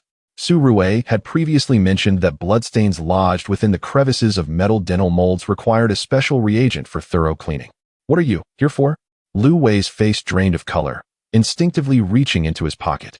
Han Peng swiftly intervened, restraining his hand and retrieving a silver bracelet from his pocket, the very one that had appeared in Lu Bin's earlier close-up shot, matching the reflective surface on the wrist of the shadow scene near the He River residential area. The charm of the bracelet was a small dental probe, its tip embedded with metallic fragments. "Stop feigning innocence." This dental mold was used to inflict the bite mark on Zhang Guilan's neck, wasn't it? And what about the forged midazolam prescription and the record of your purchase of the dental mold 6 months ago? Do you still wish to argue? Lu Wei's shoulders suddenly sagged, yet he stubbornly protested, "I don't know what you're talking about. This dental mold is for making dental impressions for patients, and the prescription was someone else mimicking my signature." "Patients? Which patient requires a dental mold to be used on their neck?" At that moment, Lu Bin raised his camera, flipping to the previously captured photographs of the area surrounding the Kongjian Community Service Station. "Last Wednesday, you had dinner with Chun Ming from Kongqi Dental Clinic. Wasn't the black bag he gave you filled with hush money for Zhang Guilan?" Mention of Chun Ming visibly shook Lu Wei, his lips quivering, unable to articulate a response. Seizing the opportunity, Han Peng pressed him against the desk, the handcuffs clicking shut. "Did you think cleaning up the scene meant no one would know? The metallic fragments on the windowsill are consistent with the composition of your dental mold. Every time Zhang Guilan visited the service station, you received a payment of 5,000 yuan. Qin Ming's kickback, wasn't it?" Just then, a commotion erupted from the back door of the service station. As Zhang Weigui entered, flanked by 2 officers, escorting a man in a white lab coat, Chun Ming. He clutched a bulging envelope, filled with cash. Captain Qin anticipated a connection between you two, so we were stationed outside the clinic. As expected, he was about to make a transfer at the bank when we apprehended him. Zhang Weiguo tossed the envelope onto the desk, the cash spilling out, marked with red sealing wax, matching the wax found on Zhang Gilin's milk cup. At that moment, Qin Feng, Lin Feng, and Su Rui also arrived. Su Rui picked up the fallen dental mold, using a cotton swab to collect the dark red traces from its tips, placing it into an evidence bag. We'll test this back at the lab to confirm if it's Zhang Gilin's blood. Lu Wei, it's time to come clean. Why did you conspire to kill Zhang Gilin? Lu Wei hung his head, tears staining the desk. Chun Ming forced me. He owed 300,000 yuan in gambling debts. And knowing I could procure midazolam and had access to elderly individuals living alone, he coerced me into helping him scout and drug them. When Zhang Gilin discovered that we were secretly making a key to her house, she threatened to report us. Chun Ming insisted that if we didn't kill her, we would both end up in prison. You were the one who laced Zhang Gilin's milk with drugs? Lin Feng pressed. And Lu Wei nodded. That afternoon, I pretended to check her blood pressure. When she wasn't looking, I slipped midazolam into her milk cup. Later that night, Chun Ming went to her home with the dental mold and fabricated the vampire bite mark. Those anonymous transfers were hush money from Chun Ming. I knew something would eventually happen, but I was too scared to speak out. Su Rui then produced his phone. Playing a recording, a conversation between Chun Ming and Lu Wei restored by the technical department from the previous night. In it, Chun Ming instructed Lu Wei to dispose of the dental mold without leaving any traces, to which Lu Wei responded that it had already been cleaned and should go unnoticed. The evidence was irrefutable. Neither of them could escape justice. Su Rui stowed away his phone, watching as Lu Wei and Chun Ming were led away. A sigh of relief escaping him. Lu Bin was busy photographing the scattered evidence, from the dental mold to the prescription and the silver bracelet, each shot capturing the details clearly. Brother Han, look, the probe charm on this bracelet must match the metallic fragments on the windowsill. The evidence chain is complete. Han Prung nodded, gazing out at the dissipating mist. The weight in his heart finally lifted. The residents' previous panic and the rumors circulating in forums would finally have a resolution. At 10 in the morning, the police department held a press conference. Qin Feng stood at the podium, holding up the stainless steel dental mold as he addressed the microphone. The true culprits behind the vampire murder case in the He River residential area are Lu Wei and Chun Ming. The two conspired due to gambling debts. Using their positions to murder an elderly woman living alone and fabricate vampire bite marks to instill fear. They have been apprehended in accordance with the law. The imitator, Li Heiren, is also under investigation for involuntary manslaughter. Journalists in the audience raised their hands in a flurry, and Qin Feng answered each query, while Lu Bin displayed evidence photographs, from the dental mold to the prescription and the silver bracelet, each image gradually silencing the murmurs in the room. After the conclusion of the press conference, the residents of Ingha community and Xinguang community spontaneously gathered at the police station, presenting a banner of gratitude. Grandma Wang, who had previously reported seeing a shadow, grasped Han Peng's hand and expressed her heartfelt thanks, saying, "Now we can finally sleep peacefully, no longer needing to believe those rumors." As the evening sun cast its warm glow upon the plaque that read law enforcement for the people in the police station yard, Lin Feng perused the case closure report. Su Rui approached, offering him a cup of chrysanthemum tea, and stated, "The testimonies of Lu Wei and Chun Ming have been recorded. Chun Ming has confessed to orchestrating the entire scheme, while Lu Wei is deemed an accomplice. Now we await the prosecution from the procuratorate." At that moment, Han Peng and Lu Bin also arrived. Qin Feng, noticing Lu Bin's approach, clapped him on the shoulder and remarked, "The resolution of this case owes much to your camera. The details that others overlooked were all captured through your lens." Lu Bin scratched his head, smiling as he replied, "I merely learned from the team. Brother Lin taught me to seek out clues, and Brother Han taught me to focus on the essentials. I am but a chronicler of the truth." Li Tian chimed in, eagerly stating, "Brother Bin, can I accompany you on patrol to learn photography? I also wish to help document the clues." Observing the scene before him, Lin Feng retrieved the pen gifted by Su Rui and inscribed upon the case closure report, "The truth resides within every recorded detail, whether it be traces from the investigation or images captured through the lens, all pave the way for justice." As the pen glided across the paper, Lu Bin raised his camera, and captured a group photo of the criminal investigation team bathed in the glow of the setting sun. Every individual in the photograph wore a smile, the police badge behind them glimmering in the twilight, as if proclaiming, "All rumors shall eventually be pierced by the truth, and all evildoers will face the stern hand of justice." Chapter 32. The Haunting of the Steamed Bun. A severed finger and an unknown victim. A week had passed since the conclusion of the vampire murder case, and the leaves of the wudong tree at the Beijiao police station had fallen yet again. Lin Feng had just placed the archival materials for the Zhou Ming case into the metal filing cabinet when the antiquated desk telephone pierced the afternoon tranquility like a needle. In the Beijiao criminal investigation team. The moment Lin Feng answered the call, his fingers clenched tightly and his throat tightened. "Clarify what is inside the bun." "Which bun shop?" "Good. Secure the scene. We will arrive within 15 minutes.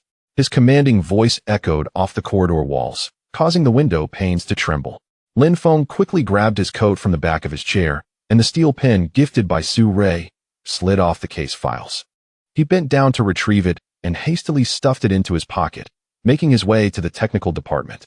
Su Rui was observing metal residues under a microscope when he heard the commotion and immediately removed his latex gloves, sealing the portable testing box tightly. The reagents that had been replenished just last week were still inside. Nearby, Lao Chun was calibrating an old DNA sequencer. Upon noticing her departure, he looked up and advised, "Make sure to take the fluorescent reagents. We will rely on them for preliminary identification of the severed finger." Lao Chun, a seasoned technician in the department with 2 decades of experience in evidence analysis, had great hair and was adept at handling trace biological specimens. He had been the one to finalize the composition of the metal fragments from the previous vampire case overnight. Su Rui nodded in acknowledgement, grabbing the sterile sampling box that Lao Chun handed him.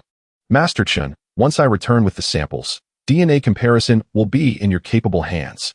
In the adjacent seat, Wang Jianjun had efficiently shouldered his trace examination box, which was neatly organized with brushes, plaster powder, evidence extraction tape, and multispectrum light sources. He was a key member of the team, having accurately restored the tool shape from the pry marks found in the previous vampire case. "Su Rui, I'll partner with you. I'll handle the scene traces," Wang Jianjun stated with a steady voice, still holding a new pair of latex gloves. Han Peng pushed a teapot of honeysuckle tea onto the table, gripping his notebook and pen. Lu Bin hoisted a camera plastered with tape, the film canister clinking against his chest. As they passed the duty room, he pulled in Li Tian, who was busy reviewing investigation protocols. "Grab the ultraviolet light and measuring tape. Hurry." Zhang Weigua had already revved the police car's engine, its tires crunching over the fallen leaves in the courtyard, stirring up a cascade of golden foliage. At the Beijiao Lao Ma's bun shop, the informant reported having bitten into a bun containing a severed finger. Lin Feng sat in the passenger seat, his brow furrowed with worry. Having just quelled the rumors surrounding the vampire case the previous week, he feared that if this incident spread, it would incite panic among the residents. "I've already spoken with Lao Chun. The samples will be prioritized upon return. Jianjun, focus on examining the ground footprints and tool marks. Do not overlook any details." 15 minutes later, the Lao Ma's bun shop nestled deep in the narrow alley was completely surrounded. The steam rising from the steamer mingled with the chill of late autumn, yet it could not mask the faint scent of blood lingering in the air. The informant, Li Chong, sat slumped on the bluestone steps, his face as pale as parchment. By his feet lay half a bitten bun, revealing a small, pale severed finger embedded in the torn edge, its nail coated with chipped dark red polish, and the fingertips smeared with tiny morsels of flesh. "Everyone step back. Establish a cordon," Zhang Weigua commanded, forming a human barrier with 2 officers, their badges glinting coldly in the sunset.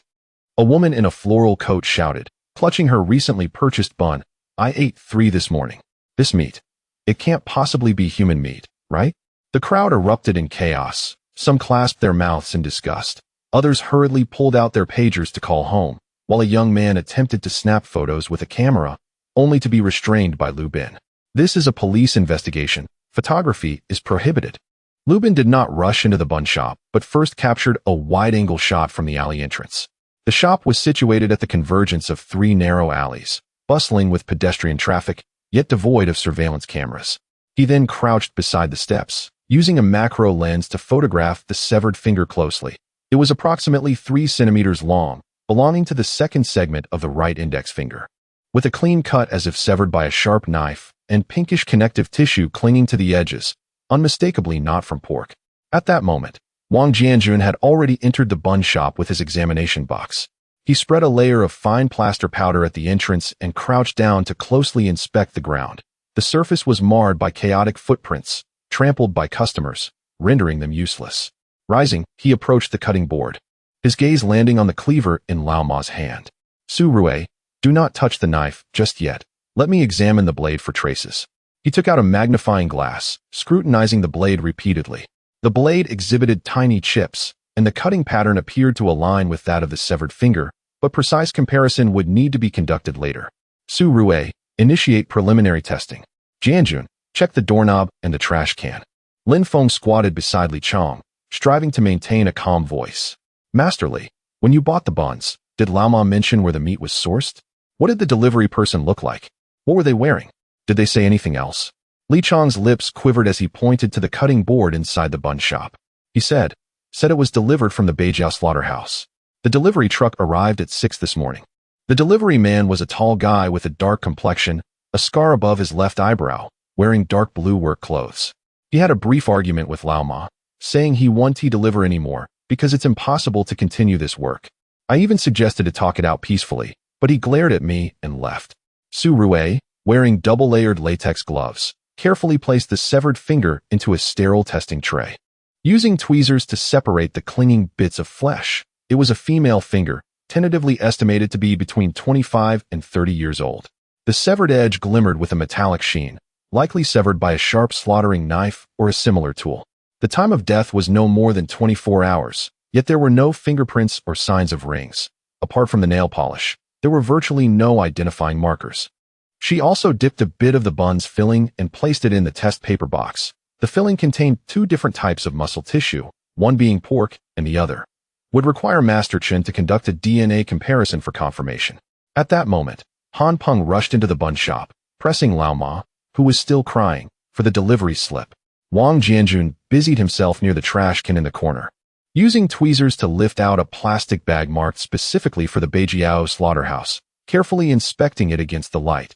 The bag's opening bore traces of wiped blood, and a strand of brown hair was entangled in the edges, necessitating a DNA comparison with the severed finger. He also examined the doorknob, which displayed signs of having been wiped down. The perpetrator exhibited a strong awareness of counter-surveillance. The delivery slip bore only the name Zhou Taizhan and a blurred phone number, which was already out of service when called. Lu Bin meticulously examined the delivery note, the cleaver, and a half basin of leftover minced meat, capturing their images one by one. Wang Jianjun stood nearby, annotating the locations of the evidence. Blade number 1, plastic bag number 2, door handle mark number 3. He would relay this information to Lao Chen later. At that moment, Qin Fen entered, casting a glance over the disordered workbench. Zhang Shu, remain at the scene. First, contact the forensic center to collect samples of the severed finger and the minced meat. Second, register the onlookers, questioning each one to ascertain if they have seen Zhou Taizhan or any recently missing young women. He turned to Han Peng and Lu Bin. Immediately head to the northern suburb slaughterhouse to investigate Zhou Tieshan's identity, residence, and colleague relationships. Pay particular attention to the scar on his left eyebrow and inquire why he resigned this morning. He then directed Lin Feng, Su Rui, and Wang Jianjun, accompany me to canvass the area surrounding the slaughterhouse. Jianjun, organize the preliminary evidence on the way. Keep a close watch on Lao Chen. As soon as there are initial results, inform us immediately. As they departed from the Baozi shop, Wang Jianjun clutched the evidence log, which contained sketches of the cleaver's blade and the bloodstain locations on the plastic bag. Lin Go, the shape of this blade is quite distinctive. It is a narrow knife specifically for slaughtering, unlike ordinary household knives, which heightens Zhou Tieshan's suspicion. Lin Feng nodded, retrieving a steel pen from his pocket and annotating his notebook. Preliminary examination by Wang Jianjun. Traces of a slaughtering narrow blade, door handle wiped clean, plastic bag with bloodstains, and long hair. The pen glided across the paper, leaving a heavy ink mark in its wake. Chapter 33. The red nail polish and the disappearance of Xiao Hong in the technical department. The fluorescent lights blazed with an almost blinding intensity. Lao Chen was hunched over the DNA sequencer, his glasses sliding down to the tip of his nose, clutching a toothpick in his hand as he occasionally poked at the pulsating screen. Su Rue focused intently on the nail polish sample under the microscope, his brow furrowed in contemplation. Wang Jianjun was seated at a nearby desk, utilizing a projector to magnify images of a cleaver's blade, comparing them with traces extracted from the bun shop yesterday. Lin Feng stood behind them, observing the sluggishly advancing DNA matching progress bar on the computer screen, which had been running for 3 hours and still displayed no matching results. The composition of the nail polish had been identified. Su Rui removed his glasses and rubbed his eyes before passing over the testing report. Master Chun had conducted a chromatographic analysis, revealing it to be from the Yan Meiguei brand, an old label discontinued a decade ago, with only loose stock available in a small goods market on the outskirts of the city, and the bottles bore no production date. Lao Chun straightened up and stretched his back, stating, "I have performed 3 amplifications of the DNA extract from the severed finger, all successful. However, there were indeed no matches in the National Criminal Records or the recent missing persons database. Nevertheless, there is a detail. The nail bed of the severed finger contained traces of cement dust and wood shavings. The victim might have been involved in renovation work or the building materials trade, or perhaps resided in a property under renovation. Cement dust? Wood shavings?" Lin Feng's eyes lit up. "Han Peng, inquire with your colleagues at the slaughterhouse if Zhou Taizhan has recently interacted with anyone in the renovation business, or if there are any construction sites near where he lives." At that moment, Wang Jianjun interjected, pointing to the image of the blade on the projector. "Lin Gu, look here. Besides the remnants of minced meat on this blade, there are traces of rust and paint chips. While these components do not match the cement dust found in the severed finger, they suggest the murderer may have previously used the knife to handle other items, such as demolition waste." Han Peng's phone call came back swiftly, his voice brimming with excitement. "Lin Gu, I found out. Sister Li, the owner of the convenience store across from the slaughterhouse, said that last Wednesday afternoon, a woman with red nail polish came looking for Zhou Taizhan. She was causing quite a ruckus at the door. The woman is called Xiao Hong, often seen loitering around the northern suburbs. Sister Li has seen her helping to move goods at the building materials store, and her hands indeed had traces of cement dust. Moreover, Xiao Hong has not been seen for 10 days, and the building materials store owner is still trying to collect her outstanding payment." Lin Feng, Su Rui, and Wang Jianjun promptly headed to the small goods market on the outskirts of the city. Upon arriving at the building materials store, they spotted a man in camouflage crouched down smoking. He was the owner, Zhao Gang.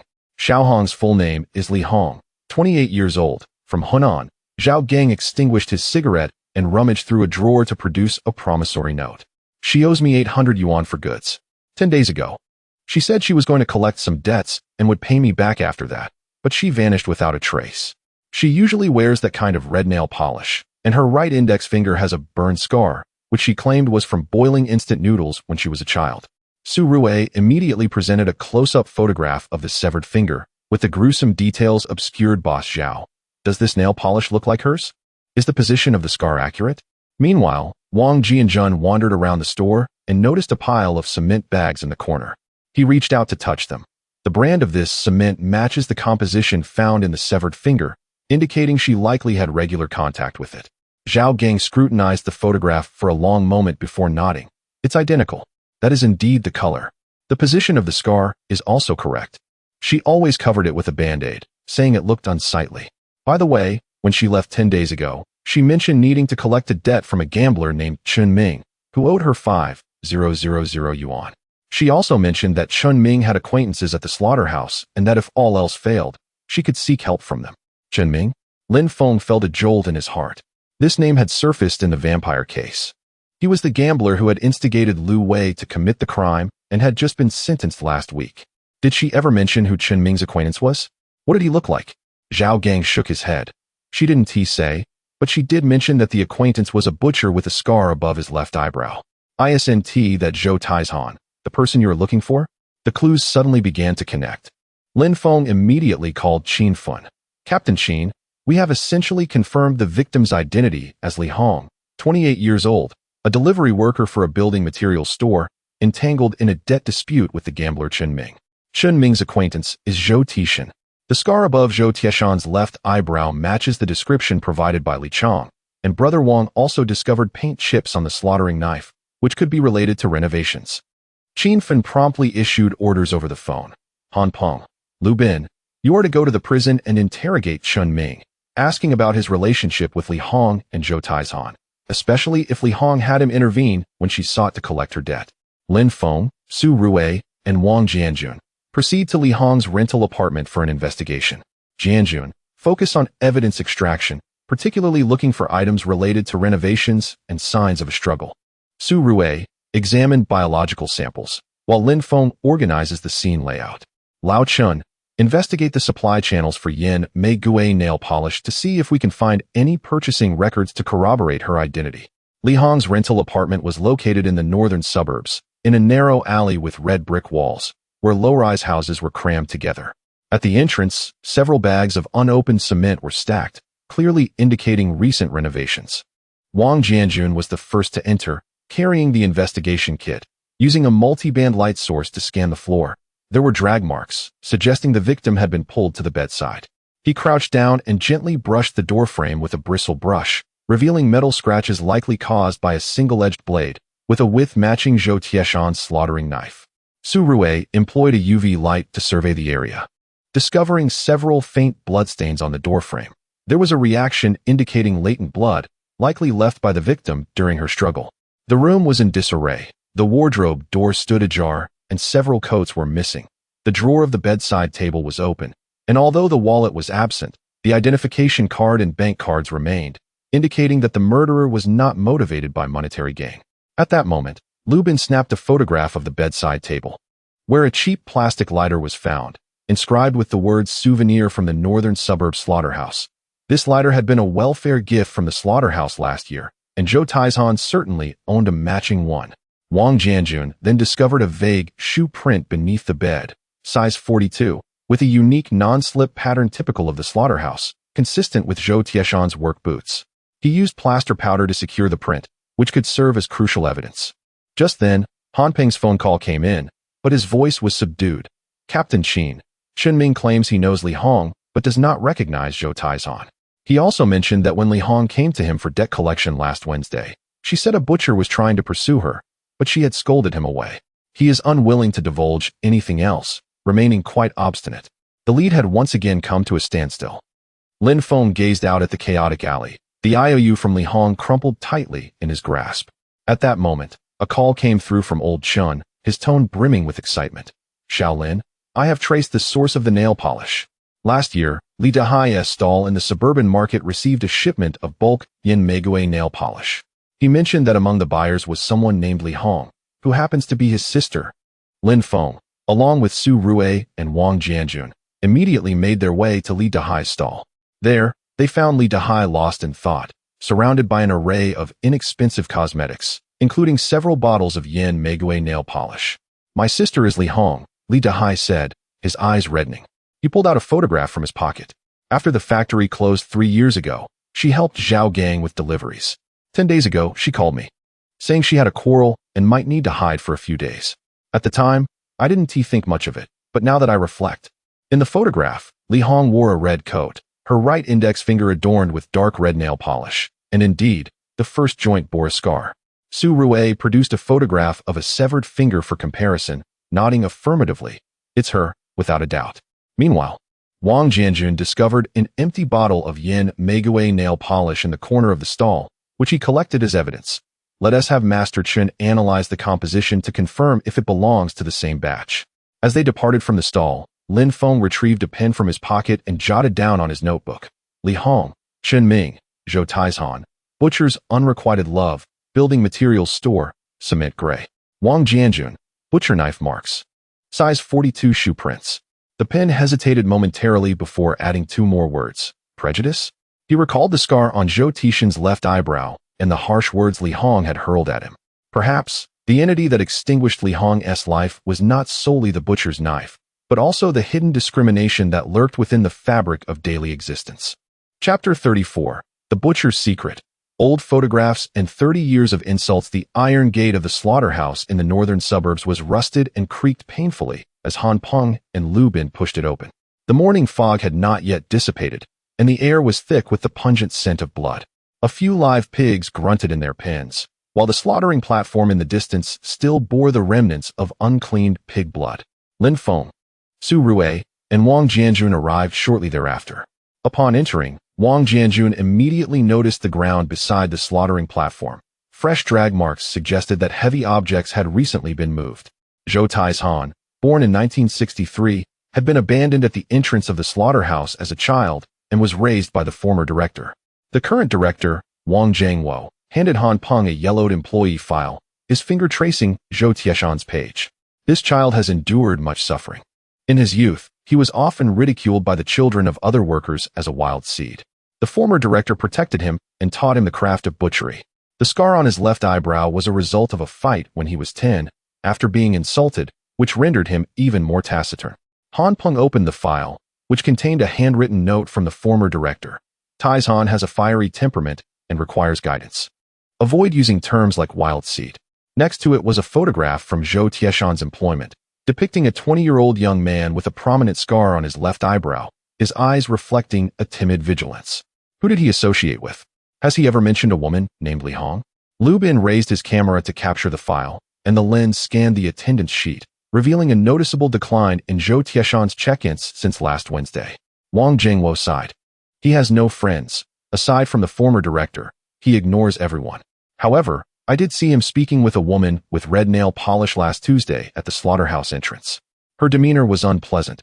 She pointed at him and berated him.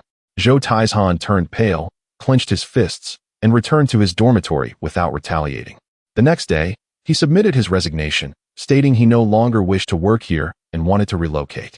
Lu Bin followed Wang Zhengwo to Zhou Tieshan's dormitory, with Wang Jianjun carrying an inspection case closely behind.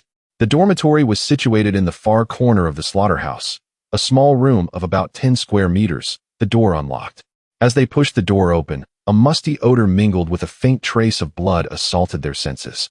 A bloodstained dark blue work uniform lay discarded on the floor, precisely as described by Li Chang. In the corner, a bloodied slaughtering knife was hidden, the blood dried, yet embedded with tiny pieces of flesh. Collect samples from the blood on the knife. I will examine the blade for traces, Wang Jianjun instructed, retrieving a caliper from his box to measure the blade's edge, which was 3 centimeters wide, perfectly matching the scratch on Li Hong's rental door frame. This was indeed the murder weapon. He then inspected the collar of the uniform, finding fiber remnants consistent with the carpet fibers at Li Hong's rental. On the bedside was a yellowed old photograph depicting a young woman holding a baby at the entrance of a red light district, with 2 lines of scrawled handwriting on the back. Mother, Zhang Lan, abandoned child at the slaughterhouse entrance in 1983. The name Zhang Lan stirred something within Han Peng, prompting him to immediately call Lin Feng. Lin Gu, Zhou Tieshan's mother, is named Zhang Lan. Please check if Li Hong's mother bears the same name. A prompt response from Lin Feng conveyed shock. Yes. Li Hong's mother is also named Zhang Lan. She passed away in 1985 from drug abuse and worked in the red light district. Indeed, in 1983, she abandoned a male infant. Zhou Taizhan and Li Hong were half-siblings. This revelation left everyone present in stunned silence. Lu Bin crouched down, photographing a wooden box beneath the bed, which was locked and bore signs of tampering. There must be something inside. The former director mentioned it was Zhou Tieshan's lifeline. Wang Zhengwo procured a crowbar and pried open the box, revealing not money, but a stack of crumpled letters and an old wallet. Meanwhile, Wang Jianjun retrieved a fingerprint from near the lock. It belonged to Zhou Taizhan, indicating he had previously forced it open. The letters were addressed to his mother, yet never sent. Mother. Today they called me a wild seed again. I hid in the pig pen and cried all afternoon. Mother, the former director taught me butchery, saying that mastering the craft would allow me to support myself, yet they still call me filthy. Mother, I found my sister. She paints her nails red like you, but she called me a butcher, claiming I brought shame upon her. The last letter, written last Wednesday, was so hastily scrawled it was nearly illegible. She called my mother a whore, called me a wild seed. I have endured this for 30 years. I do not wish to endure any longer. The wallet contained no money, only a 1-inch photograph of Li Hong, her smile captured in time. On the back, Zhou Taizhan had drawn a small heart, which had been crossed out. He was not seeking to pursue Li Hong. He longed for recognition of kinship. Han Peng clutched the letters, a heavy weight settling in his heart. Upon discovering his identity, Li Hong likely felt embarrassed by having a butcher for a brother, which prompted her insults, striking at his deepest wounds. At that moment, Qin Fen arrived, holding a supplementary transcript from the interrogation of Chen Ming. Chen Ming confessed. He had long known that Zhou Tixin and Li Hong were siblings.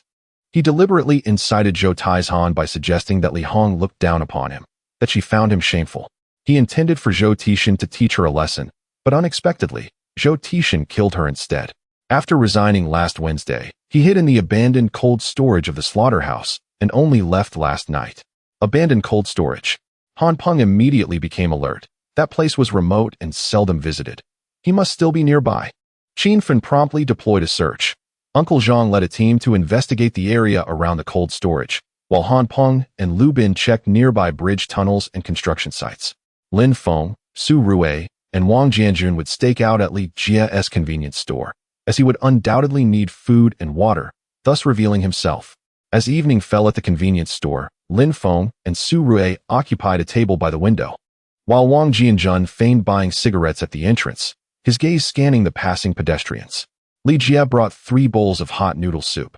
Zhou Taizhan used to come here to buy spicy strips as a child, 10 cents a pack, hiding in the corner to eat, afraid of being seen.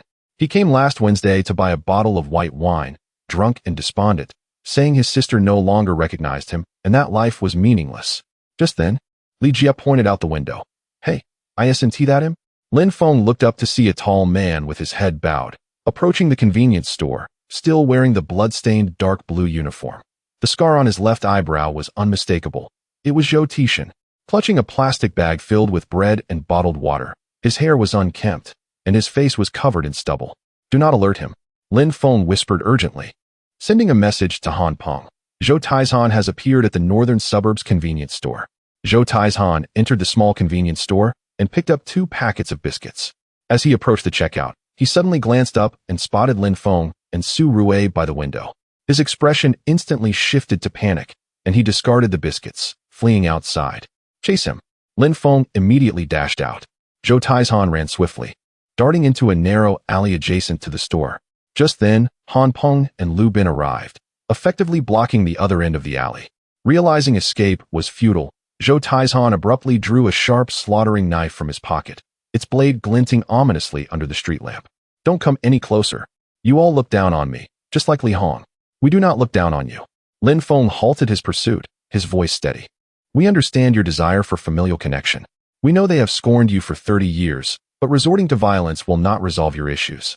Your mother would not wish for you to act in this manner." At the mention of his mother, Zhou Tieshan's grip on the knife faltered, and tears fell upon the blade. "They called my mother a whore and me a bastard. I just wanted a family. Why is it so difficult?" Seizing the moment, Lu Bin surged forward from the side and firmly restrained his wrist, causing the knife to clatter to the ground. Wang Jianjun swiftly approached, carefully extracting fingerprints from the knife handle with evidence collection tape. These fingerprints can be compared with those on the dormitory box, adding another link to the evidence chain. Han Peng stepped forward to place handcuffs on Zhou Taizhan, who offered no resistance, merely lowering his head and murmuring repeatedly, "I didn't mean to. I just wanted her to stop scolding me." Chapter 35. The Crimson Truth. The interrogation room was illuminated by a ghastly light. Zhou Taizhan sat on an iron chair, his head bowed low, the handcuffs chafing against his wrists, leaving crimson marks. Han Peng placed an old photo album and a stack of letter paper before him, the photograph depicting Zhang Lan cradling an infant, her smile indistinct. Old Chun had just delivered the final DNA report, while Wang Jianjun held a thick forensic evidence booklet, its cover embossed with a red seal proclaiming the consistency of the trace comparisons. "This is your mother, and also Li Hong's mother." Han Peng's voice was soft. "When did you realize that Li Hong is your sister?" Zhou Tieshan's shoulders trembled as he slowly lifted his head, his eyes bloodshot. "Last year, before the old factory director passed away, he told me that my mother was named Zhang Lan and that she had another daughter named Li Hong, who was delivering goods in the northern suburbs. It took me half a year to find her. When I first saw her, she wore red nail polish, and she looked just like the mother in the photo. I cried at that moment." His voice choked with emotion. "I was afraid to acknowledge her, fearing she would scorn me like others did. Later, I would often wait near the building materials store she frequented, wanting to speak with her. But when she learned I was a butcher, she frowned and avoided me. Last Tuesday, I finally mustered the courage to tell her I was her brother, but she laughed and said she had no brother like me, that her mother was a seller, and that I was no better." "So you killed her?" Lin Feng pressed. Zhou Tieshan's head drooped again. "I never intended to kill her. I only wanted her to stop berating me. Last Wednesday night, I waited for her at the entrance of her rental apartment. When she returned and saw me, she pushed me away, cursing, "Get lost. Don't tarnish me. Even if I were a streetwalker, I would be better than you, a butcher." Those words ignited 30 years of repressed fury within Zhou Taizhan. He took the slaughtering knife that he typically used at the slaughterhouse and followed Li Hong into her apartment. During their argument, Li Hong picked up a concrete block from the table and struck his head. He raised his hand to block it, and the knife inadvertently cut through Li Hong's finger, the finger painted with red nail polish, reminiscent of how others had once pointed at him in derision. "Only after I killed her did I feel fear." Zhou Tieshan's voice dwindled. "I thought about delivering her body mixed with the pork, hoping no one would ever find her. I dismembered her in the rental apartment, my hands trembling. While chopping the meat, I accidentally mixed in her severed finger. I hid in the cold storage for 3 days, only emerging to buy food when my hunger became unbearable, yet I was still found by you." At this moment, Wang Jianjun opened the forensic evidence booklet and pointed to one page. "Zhou Taizhan, these are the traces from your slaughtering knife. Consistent with the cut on Li Hong's severed finger. The scratch marks on the apartment door frame perfectly match. This is your size 42 shoe print from the dormitory, which aligns with Li Hong's shoe print under her bed. These fibers from your work uniform correspond to those from the carpet in Li Hong's apartment. All these traces confirm your presence at the crime scene and indicate the use of a murder weapon." Old Chen added. "Human tissue was found in the bun filling, blood on the slaughtering knife, long hair on the plastic bags. All DNA matched Li Hong's. Your DNA fingerprints were also found on the knife handle and the lock hole of the box. The chain of evidence is complete. Do you have anything to say?" Zhou Taizhan gazed at the red seal on the report and suddenly laughed, tears streaming down his face. "After 30 years, no one would listen to me. Now, finally, someone knows the truth. I do not blame Li Hong. I only blame my mother for abandoning me back then and those who constantly berated me." As he exited the interrogation room, darkness had already fallen. Lin Feng stood in the corridor, gazing at the moon outside. 30 years of insults have driven a person to become a murderer. This case pierces the heart more than a knife, he mused. Zhang Weigua handed him a cup of hot tea. At least the truth has been revealed. Old Chun and Jianjun have secured the trace and DNA evidence, so there should be no issues with the prosecutor's office. Lin Feng remained silent, pulling a pen from his pocket, jotting down in his notebook. Zhou Tishan, Li Hong, half-siblings by the same mother, prejudice leading to murder, 2010, 28. Wang Jianjun, knife marks, shoe prints, fiber comparisons consistent. He recalled Zhou Tieshan's unsent letter, the cement bags in Li Hong's apartment, and the severed finger in the bun shop. If only someone had refrained from berating Zhou Taizhan a little less. If Li Hong could have shown him a bit more patience, perhaps all of this could have been avoided. Su Rui approached, offering him a new pen refill. Master Chen said the old one is run out. "Here, take a new one." Lin Feng accepted it. Inserting it into his pen, the nib glided across the paper, leaving a distinct ink mark. The next morning, the Beijiao Hotline Forum published a police report detailing the case's background and outcome, openly acknowledging Zhou Tishan's heritage and not shying away from Li Hong's profession. A netizen commented, "It turns out it wasn't the bun shop that concealed the body, but prejudice that concealed the knife." Another added, "If there were less discrimination, this tragedy wouldn't have occurred." In the police station yard, Zhao Changzheng was sweeping fallen leaves when Old Chun and Wang Jianjun entered, carrying freshly bought soy milk and fried dough sticks, distributing them to everyone. "This case is closed." Jianjun's report on the traces was solid. Missing any link would have been impossible. Wang Jianjun waved his hand with a smile. "It was Master Chen's DNA report that was crucial. We complement each other." Lin Feng observed the scene before him and suddenly understood. Criminal detectives solve not merely cases, but also the entangled mysteries hidden deep within human hearts. Some evils are wrought by knives, while others are born from insults. What they can do is unveil the truth with evidence, be it traces, DNA, or testimonies, and remind the world that the knife of prejudice is always far more injurious than the slaughtering knife. He gripped the pen tightly in his hand, writing on the last page of his notebook. Justice is not only about capturing the murderer, it is also about illuminating those corners obscured by prejudice. This was noted alongside the final draft of Wang Jianjun's trace report. Chapter 36 The Twilight returned as Lin Feng placed the final page of the Baozi case's archival report into the metal cabinet. His fingertip brushed against the old calendar affixed to the cabinet's wall, where the faded red circle around the Zhou Ming case had long since lost its vibrancy. Outside, the sky had completely darkened, with only a few fluorescent lights in the police station corridors still aglow, casting elongated shadows that emphasized his weary form. After 3 consecutive days of relentless work, with interrogation records, evidence lists, and case reports piled high like small mountains, a dull throb pulsed at his temples. He raised a hand to massage his brow, his gaze landing on the steel pen gifted by Su Rue resting on the corner of the desk.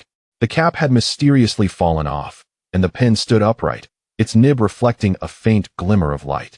Lin Feng picked up the pen, instinctively twirling it twice. The coolness of the metallic body seeped through his fingertips, reminding him that he had forgotten to retrieve the cap from the duty room while in a rush to interrogate Zhou Taizhan the previous day. "Shaolin, you haven't left yet?" A voice echoed from the end of the corridor as Zhao Changzheng approached, carrying a thermos. The keys to the security room jingled in his hand. "I just delivered dinner to Xiao Li on night duty and noticed your light still on." Lin Feng rose and smiled.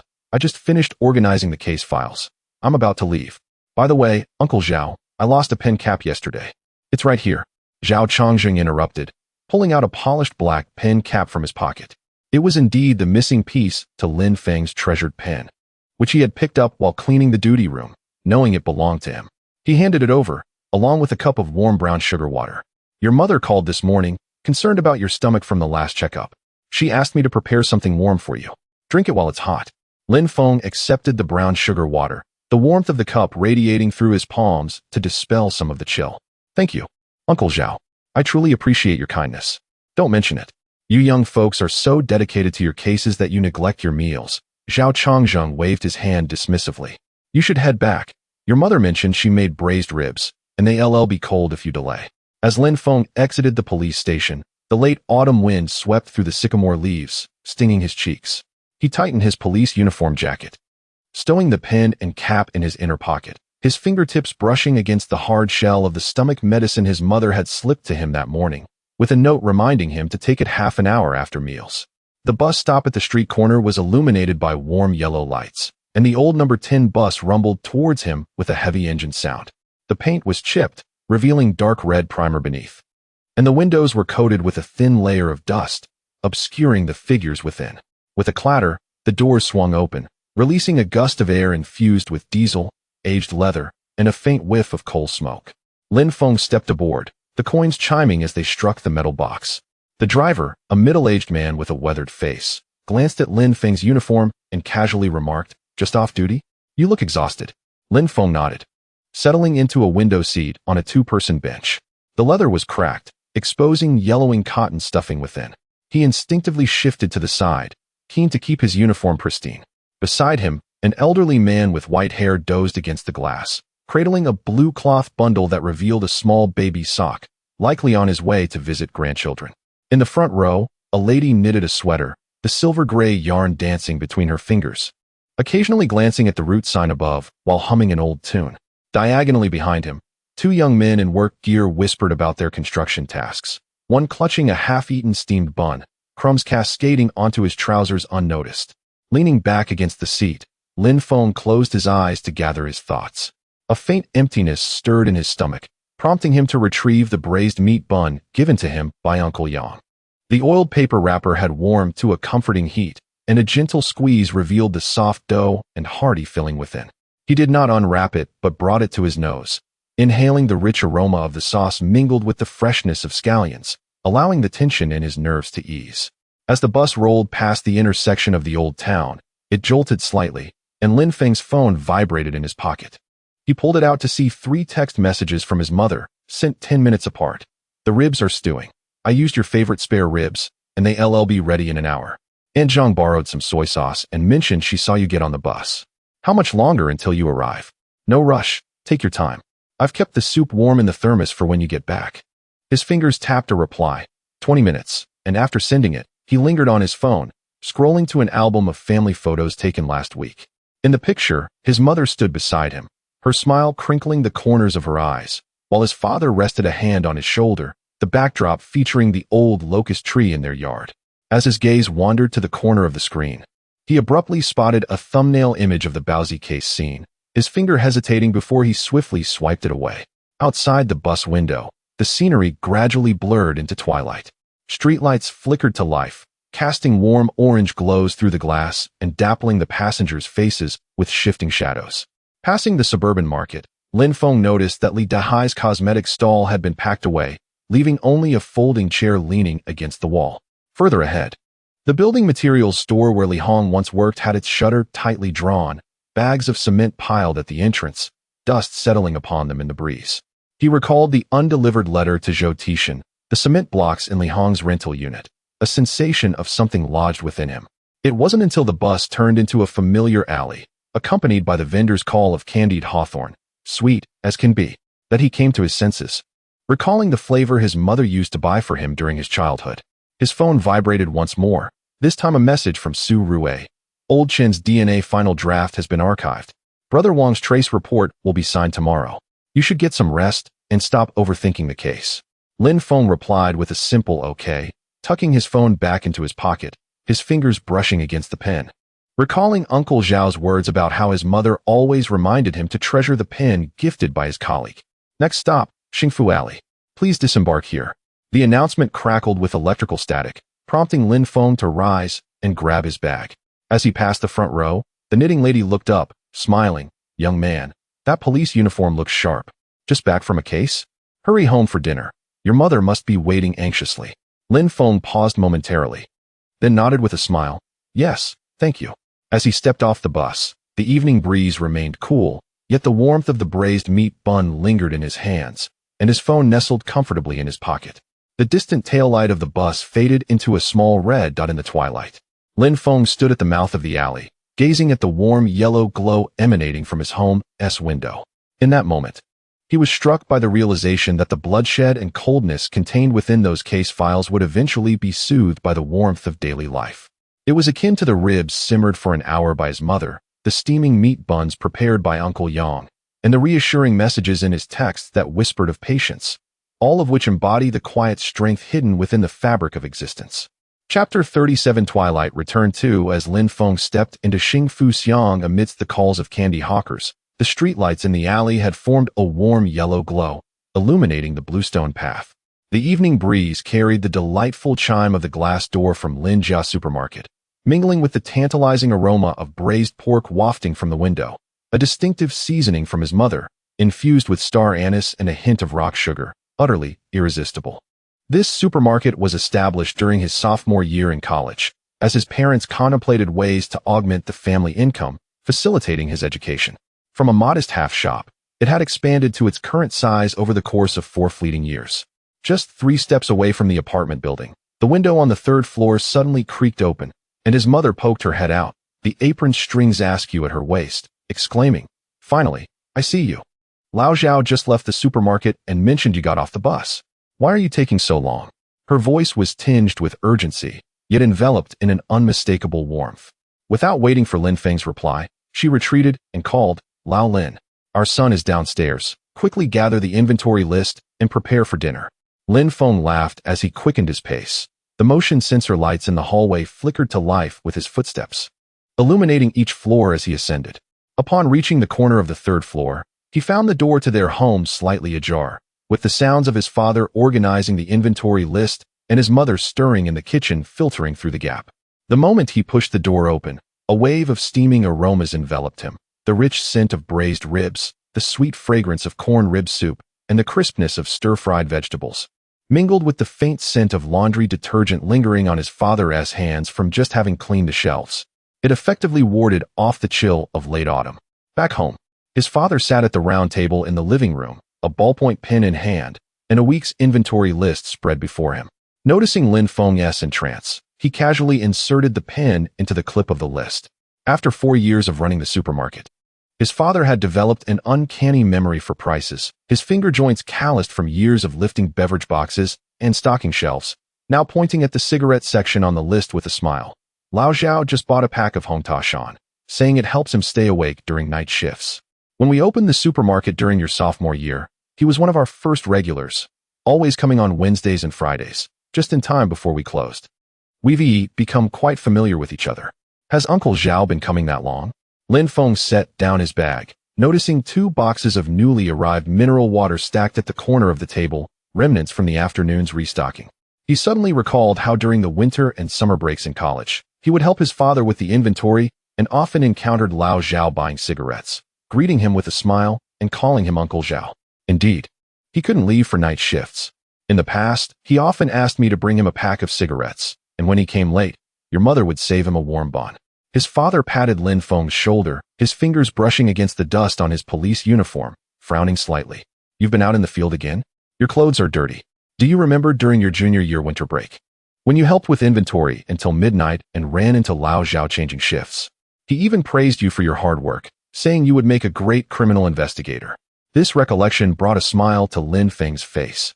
Just as he was about to wash his hands, his mother unexpectedly poked her head out from the kitchen, holding a dish towel, her fingertips glistening with droplets of water. Have you washed your hands? Don't touch anything yet. Speaking of Lao Zhao, he just chatted with me at the supermarket, mentioning that Lin Feng is as busy as ever.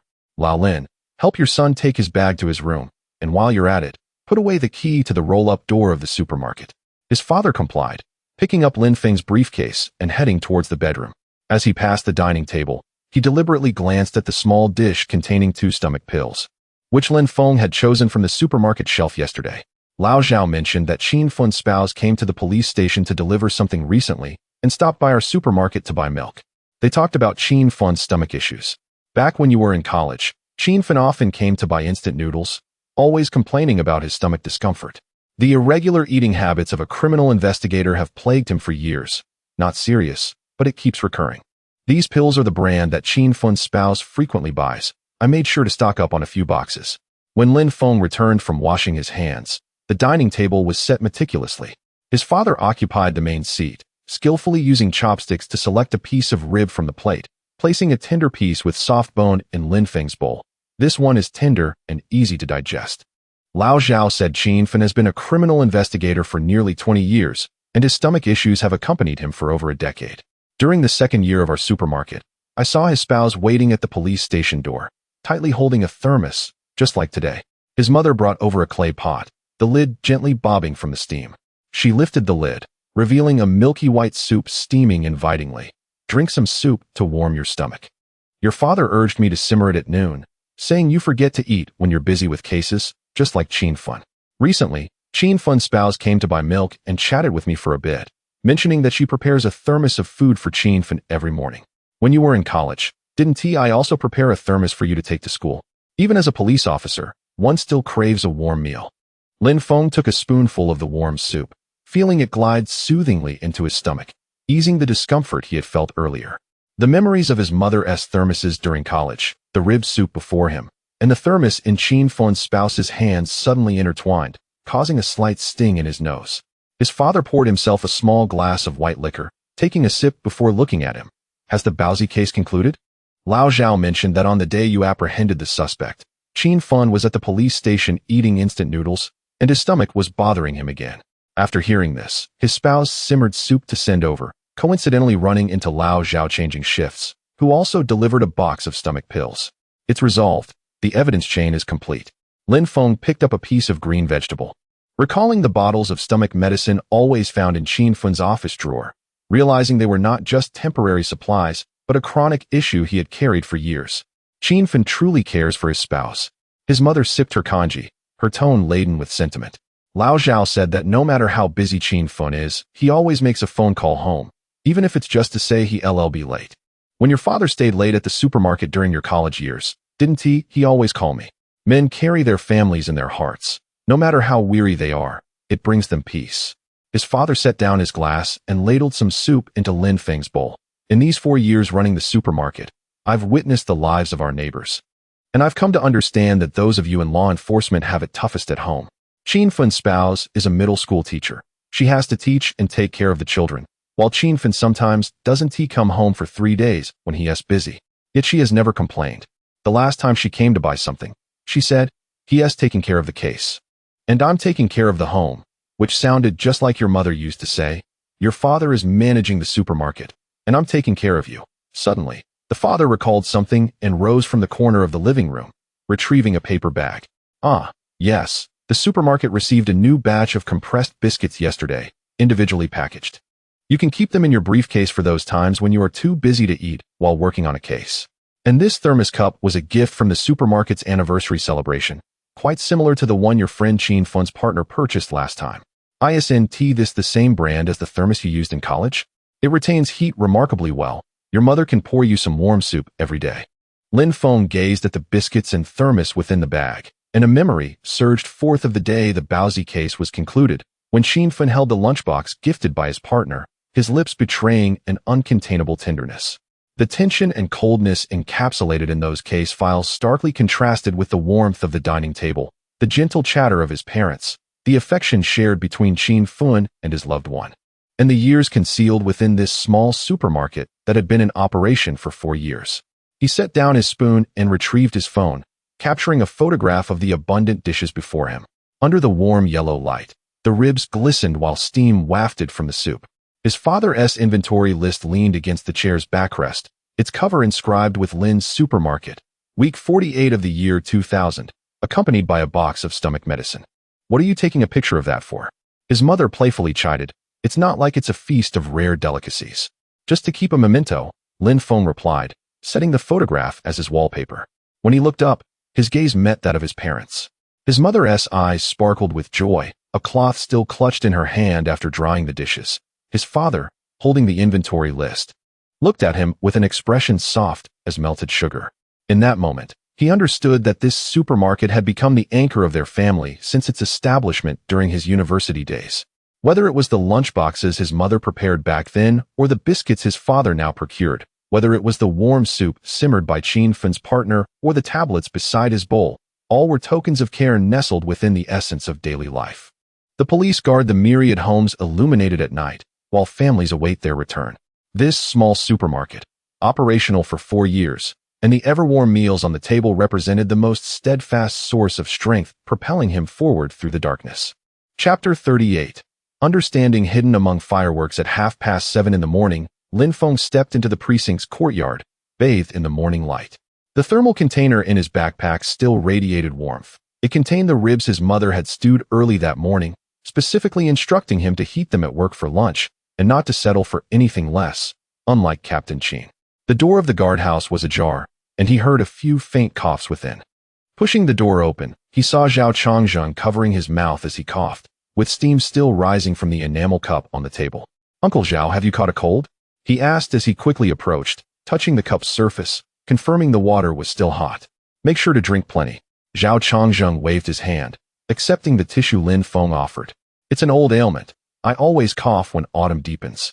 Your mother just opened the supermarket and asked me if I wanted her to bring me some throat lozenges. You must dress warmly. The duty room is quite drafty." Lin Feng noticed the white hairs at Zhao's temples and recalled that Captain Chin had mentioned that Zhao often endured night shifts over the years. He added, "If you feel uncomfortable, just tell the team to find someone else to cover for half a day. Don't push yourself." "I'm fine. My old bones can withstand it," Zhao replied. Upon entering the Criminal Investigation Unit's office, Lin Feng noticed Chin Fun frowning at a pile of case files. Li Tian was crouched on the floor, organizing the investigation box. The moment he saw Lin Feng, he stood up, clutching a notebook. "Brother Lin, Captain Chin is looking for you." Chin Fun looked up and pointed to the follow-up visit list on the table. "This is the follow-up for the Bowsy case. Take Li Tian to the suburban small commodity factory to chat with Li Dahai about his sister's affairs. See how things are progressing and if he needs assistance. Since Li Tian just joined, familiarize him with the process and how to record the visit notes." "All right," Lin Feng said, picking up the list. Li Tian hurriedly grabbed the investigation box and followed, his ears slightly reddening. "Brother Lin, I reviewed Li Hong's information 3 times last night, but I'm a bit nervous about asking the questions." "Don't worry, follow-up visits aren't interrogations. Just have a chat and inquire about any practical difficulties," Lin Feng reassured him, patting his shoulder. As they passed the technical department, Wang Jianjun came out and handed Lin Feng a sealed bag. "This is the inventory list from Li Hong's rented apartment. Take it to Li Dahai for him to verify and claim." The two rode their bicycles toward the suburbs. The autumn wind swirled fallen leaves against the handlebars. Li Tian occasionally recited prepared questions while Lin Feng patiently listened, occasionally interjecting reminders to keep it casual, as if catching up with an old friend. The stalls outside the small commodity factory were already bustling. Li Dahai's cosmetics stall had just been set up, with vibrant rose nail polish neatly arranged, alongside a small glass jar holding a few white chrysanthemums. "Li Gu, we're here to see you," Lin Feng said as he approached. Li Dehai paused, setting down his cleaning cloth. "Officer Lin, please take a seat. I just brewed some hot tea." He gestured to a small stool behind the stall, his bloodshot eyes less intense than last time. Li Tian, feeling somewhat awkward, took out his notebook, the pen hovering above the paper. "Li Gu, have all the arrangements for Li Hong's affairs been taken care of?" "Yes, thanks to Captain Qin's wife, who helped contact the funeral home and handled the paperwork. It saved me a lot of trouble." Li Dehai poured tea for the two, his voice dropping. "She always said she wanted to return to her hometown in Hunan. I plan to send her ashes back soon, to be buried beside my mother, so they can keep each other company." Lin Feng handed him the inventory list. "These are your sister's belongings from her rented apartment. Take a look and see if there's anything you wish to keep as a memento. By the way, Captain Qin's wife mentioned that their school cafeteria needs a kitchen assistant. The work isn't strenuous, you can rest at noon, and it allows you to manage the stall. If you're interested, she can help you make the connection." Li Dehai's eyes brightened, his hands trembling as he grasped the list. "Really? Thank you so much. I've been worried because I can't find anyone to watch the stall while I look for work." He pointed to the nail polish on the stall. "These were all supplies my sister ordered before. Once I get settled, I'll continue to sell them as a way to remember her." Li Tian diligently recorded the conversation, occasionally looking up to ask questions about whether a health certificate was required for the cafeteria job. Meanwhile, Lin Feng helped organize the scattered product boxes and engaged Li Dehai in small talk. As noon approached, the sun grew warmer, and suddenly, Li Dehai pulled out a bag of oranges from beneath the stall. "These are sweet mandarins sent from my hometown. Please take some back for the team to try as a token of my appreciation." After some insistence, Lin Feng accepted the bag, placing it in his backpack. On their return, Li Tian pedaled his bicycle and remarked, "Brother Lin, I used to think that solving cases was just about catching criminals. I didn't realize there were so many follow-up matters. Li Gu has it hard. I can't imagine how he would manage without help. As police officers, solving cases is our duty, but helping the living to lead better lives is a true skill." Lin Feng reflected as he watched the rising smoke from roadside cooking fires. Recalling his mother's reminder not to let the ribs cool, unconsciously, he pedaled faster. Just after noon, the two finally returned to the precinct. Upon entering, the delicious aroma of the cafeteria wafted towards them. Li Tian inhaled deeply. "Brother Lin, the cafeteria is serving braised pork today. It smells amazing." Lin Feng chuckled as he patted him on the back. "Go wash your hands first. I'll treat you to a warm meal." As they approached the cafeteria, they heard Zhang Weiguo's booming voice. "Little Lin, you're finally back. Come over here. Check out Captain Qin's heartfelt lunch." Lin Feng walked over with his backpack, while Li Tian wisely found an empty seat, still clutching his recent visit notes. On the long dining table, Qin Feng was unwrapping a thermal bag adorned with a bear pattern, its opening dusted with flour, revealing 3 neatly arranged white porcelain lunchboxes. The first held braised pork, glistening ribs enveloped in thick sauce, topped with bright green scallions. The second contained shrimp and scrambled eggs, the tender yellow egg mixture quivering atop plump shrimp. The third was stir-fried broccoli with a runny yolk poached egg resting beside it, with a pink sticky note at the bottom. "My goodness, Captain Qin, your wife is an exceptional cook," Han Peng exclaimed, his mouth full of rice, his eyes fixated on the lunchboxes. "I spent the morning at the slaughterhouse verifying evidence and only managed to munch on 2 bags of snacks. The contrast is simply heartbreaking." Lu Bin lifted his camera, snapping photos in rapid succession. "The presentation is top-notch. Even the cafeteria chef would be envious. That poached egg's runny yolk clearly indicates it was timed perfectly. It must be featured on the team's culinary wall." Qin Fen picked up the sticky note, gently tracing the elegant handwriting with his fingertips, a smile involuntarily tugging at the corners of his mouth. "Old Qin, the braised pork simmered for an hour, and the ribs were selected fresh from the morning market. The poached egg is your favorite runny style. Remember to pair it with rice. The stomach medicine is in the side pocket of the thermal bag. Don't forget to take it after the meal." He carefully folded the sticky notes into a neat square and gently placed them in the pocket of his police uniform. His tone was tender, betraying a hint of amusement. She had gone to the market at 6, saying that he had been worn out from running around on-site lately and needed a good meal to recuperate. "Ah, Captain Qin, how fortunate you are," Zhang Weiguo exclaimed, slapping the table in admiration. "I heard your wife is your childhood sweetheart. Such a relationship that blossomed from childhood is truly enviable." Having grown up in the same courtyard, She was 2 years younger than him, always trailing behind with her pigtails, calling out Qin-ge. While he climbed trees to fetch bird nests, she stood below, keeping watch. As Lin Feng covered the lunchbox with a clean piece of gauze to keep it dust-free, his usually stern expression softened when speaking of his beloved. Their son was 5 years old and had just started kindergarten. During a video call yesterday, he proudly held up a drawing of their family and said, "Daddy, you must come home for Mom's braised pork. It's so delicious. What a charming little fellow."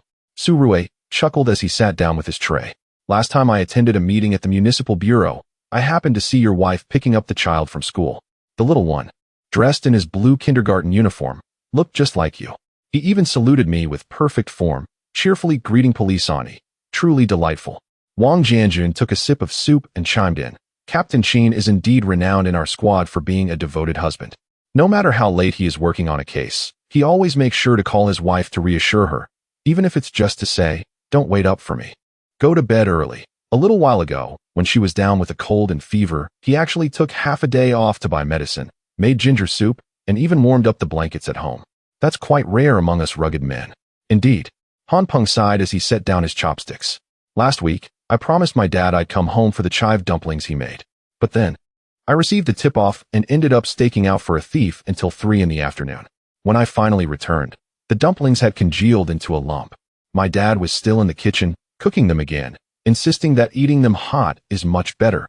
Zhang Weiguan nodded in agreement, a hint of guilt in his voice. "My wife used to complain that I hardly had lunch at home all year round. Last year, when she suffered from acute gastroenteritis, I was tied up with a case involving vampires and couldn't leave. It was our neighbor who helped take her to the hospital. Now she understands our line of work better and prepares snacks for me every morning, saying that if I can't find time for lunch, at least I should have something to keep my stomach from being empty." Lin Feng picked up a piece of broccoli and chewed thoughtfully as he listened to his colleagues. His tone gradually grew somber. "As police officers, we never have our meals at regular hours. When a case arises, we either munch on instant noodles or hastily eat cold takeout. I used to manage just fine until 10 years ago when I was hospitalized for a gastric hemorrhage.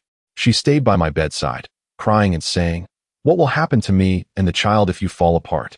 Since then, no matter how busy I am, she always prepares a lunchbox for me, so even if I can't make it home for lunch, I can have something warm to eat when I return in the evening.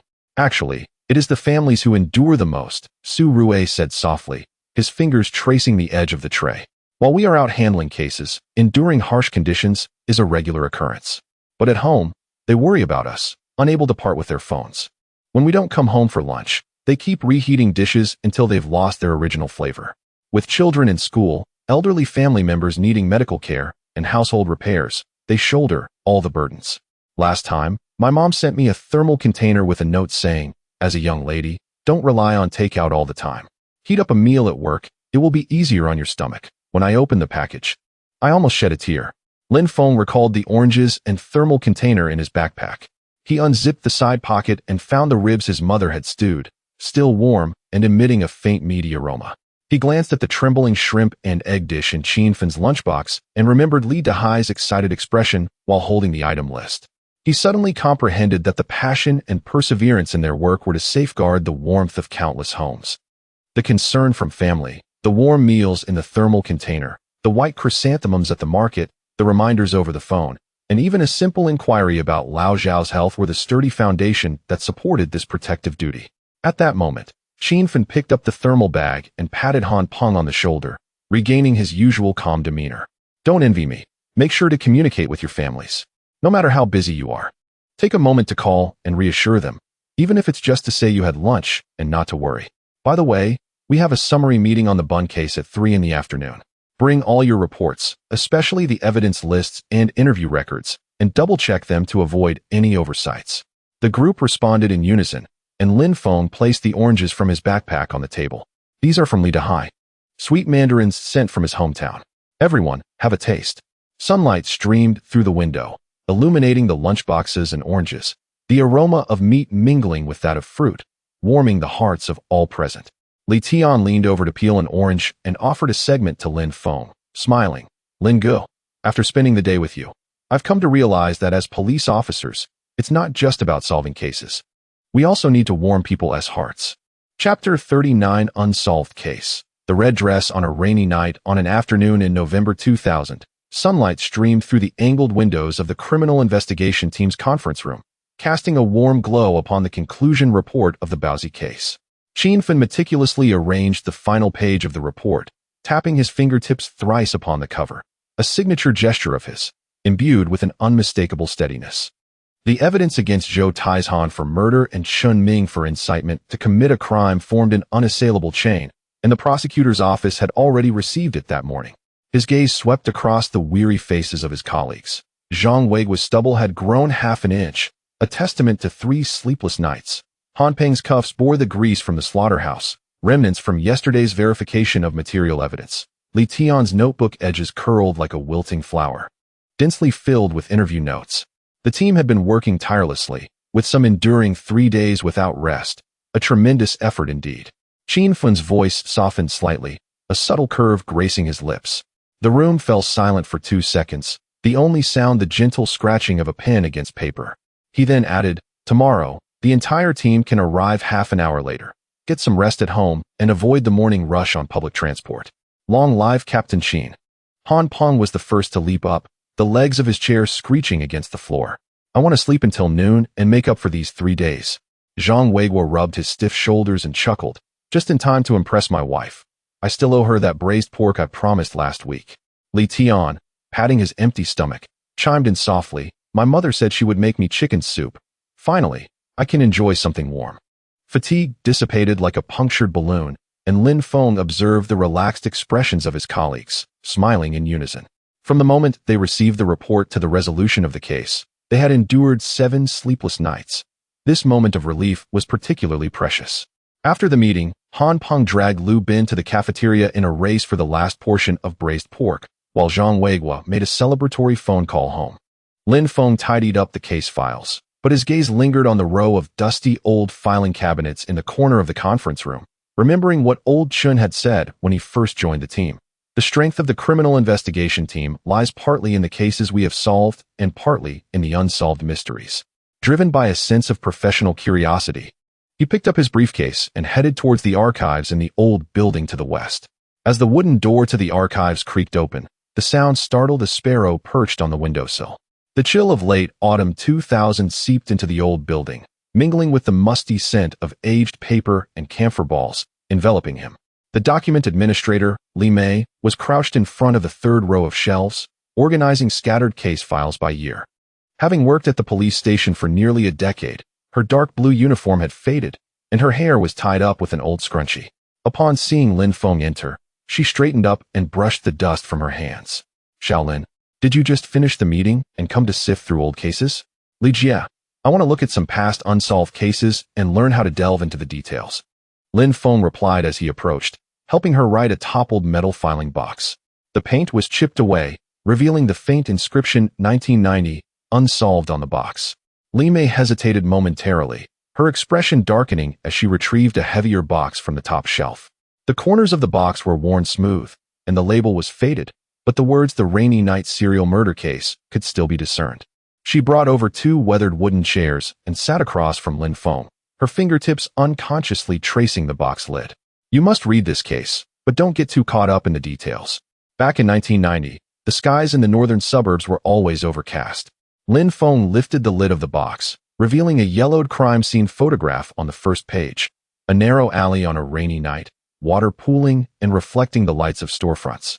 With a woman in a red dress curled up against the wall, her skirt swollen from the rain, resembling a flower wilting in the mud. The case began in June 1990, and within 8 months, 4 women had perished. Li Mei's voice dropped to a whisper. All the victims were between 26 and 32 years old, strikingly beautiful, and had one grim pattern. On rainy nights, they walked alone through narrow alleys, dressed in red. Lin Feng scanned the investigation records. The handwriting neat, yet hurried.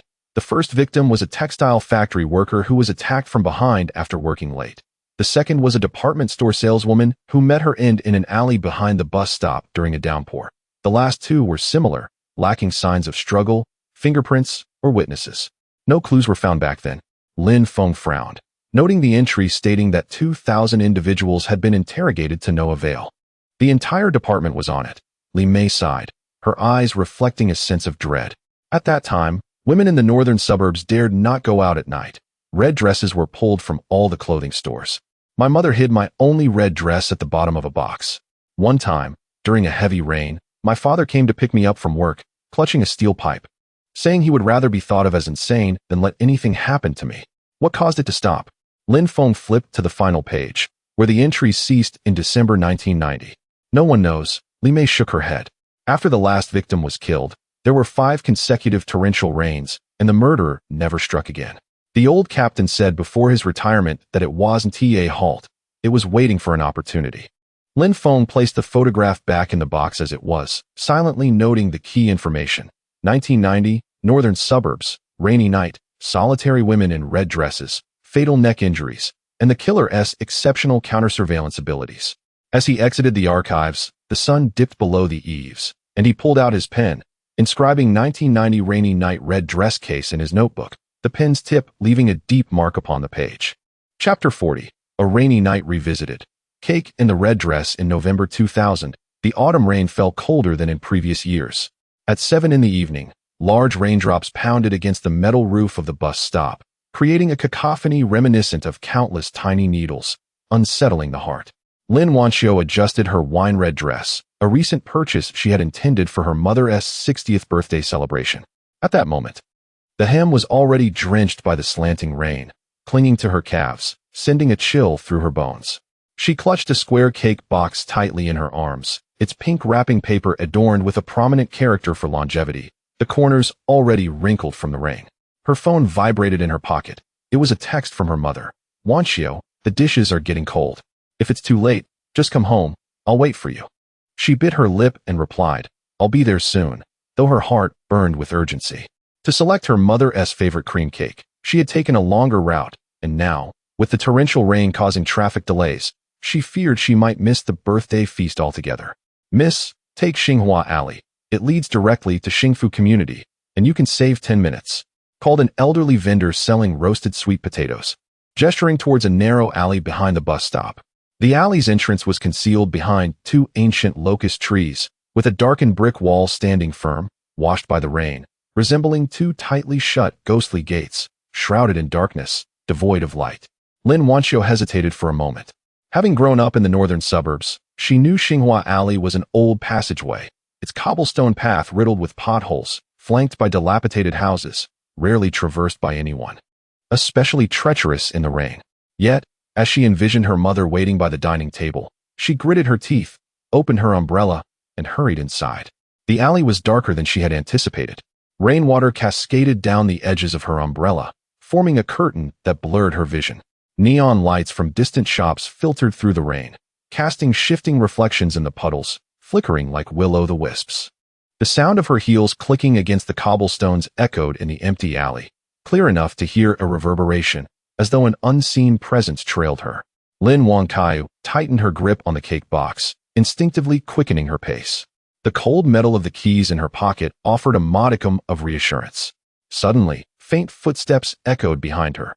Unlike her own heels, these were nearly silent, akin to cat paws treading on wet soil, elusive and indistinct. "Who's there?" She spun around abruptly, rain splashing from the umbrella's edge onto her face. The alley was deserted.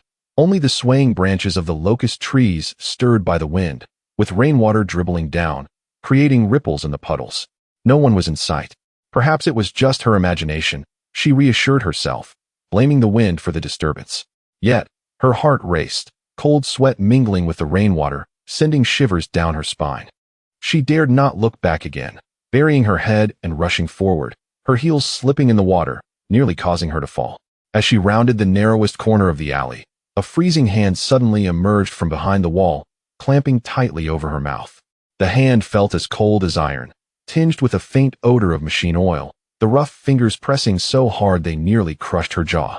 Lin Wanxiu thrashed in panic, the cake box slipping from her grasp, landing with a thud on the ground, the lid flying open, the cream mixing with the rainwater soaking into the cobblestones, the pink character for longevity blurred, resembling a tear-streaked face. She attempted to kick and fight, but her legs were ensnared by something unseen.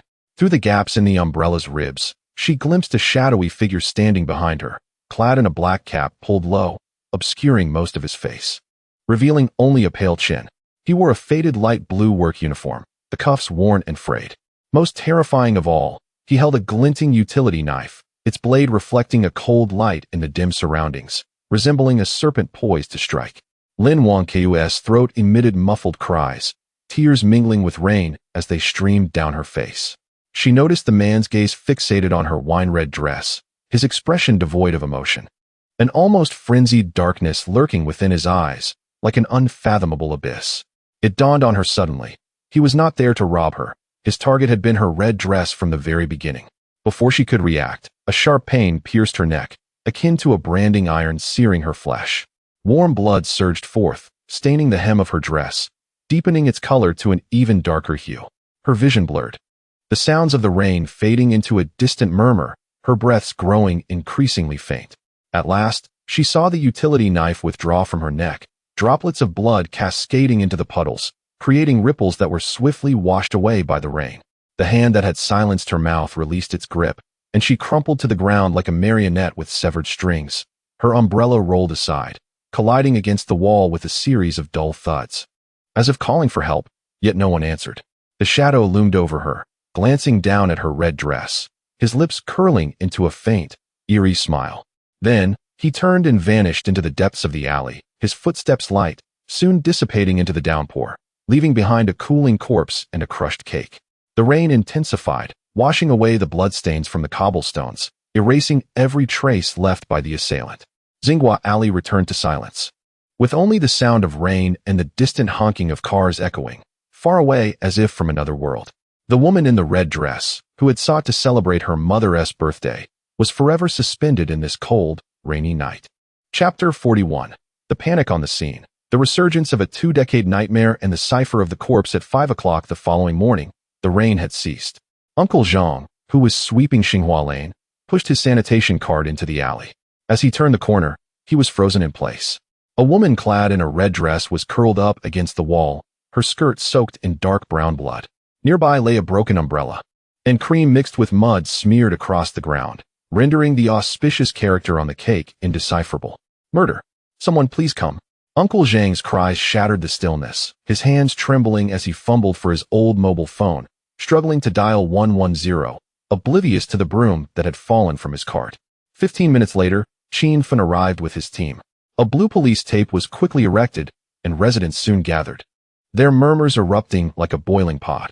Isn't this the work of the rainy night killer from 1990? Look at that red dress. Aunt Li, clad in a blue shirt and clutching a vegetable basket, exclaimed, her knuckles whitening. The girl from the Zhao family across from me met the same fate, also in a red dress, at this very corner. It was raining that day too. She had just received her first month's salary indeed. Chimed in Grandma Chun, who owned a tailor shop at the end of the lane, leaning on her cane, her eyes red-rimmed. My girl was only 17, wearing a red cotton jacket on her night shift. Someone grabbed her here, but luckily, Master Wang from next door shouted, and she narrowly escaped with her life. When the murderer fled, I saw him in a light blue uniform, just like that young man over there. She pointed at a young man in the crowd, her voice trembling. That child, Wang Kaiyu, was here yesterday to mend a dress for me. She mentioned bringing longevity cake to her mother. How could this happen? It's all over. Who will dare to go out at night now? Grandpa Zhou, living on the 3rd floor, stomped his foot, his morning practice sword clattering to the ground. My granddaughter wore a red hoodie yesterday. I'll throw it out when I get home. Several mothers with children nearby immediately agreed, with one young mother already pulling out her phone, urging her elder to collect all the red clothing from their home. I passed by the alley around 8 last night, and truly saw a man in a light blue uniform. The young man pressed forward, fear etched across his face. He was about my shoulder height, wearing a dark gray cap pulled low. He walked very quickly due to the heavy rain.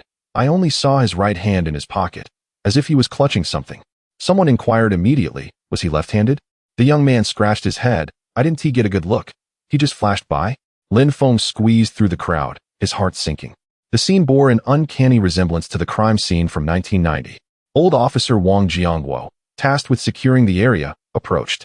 Just as he was about to speak, he noticed Su Rue already squatting beside the corpse, opening her investigative kit.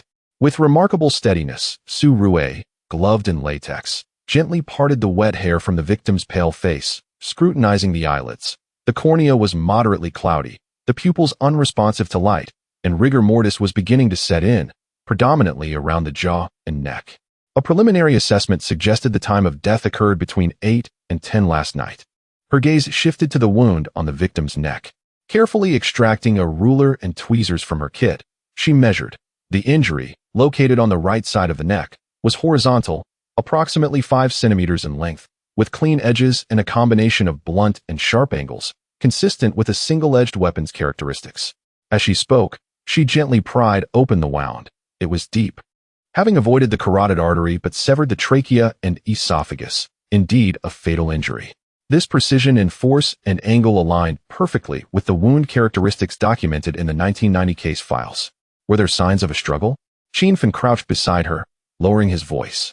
Su Rue shook her head, her fingertips brushing the victim's wrist and nails. There were no remnants of skin or fibers in the nail beds, and no signs of restraint on the wrist, indicating the victim had been taken by surprise with no time to resist.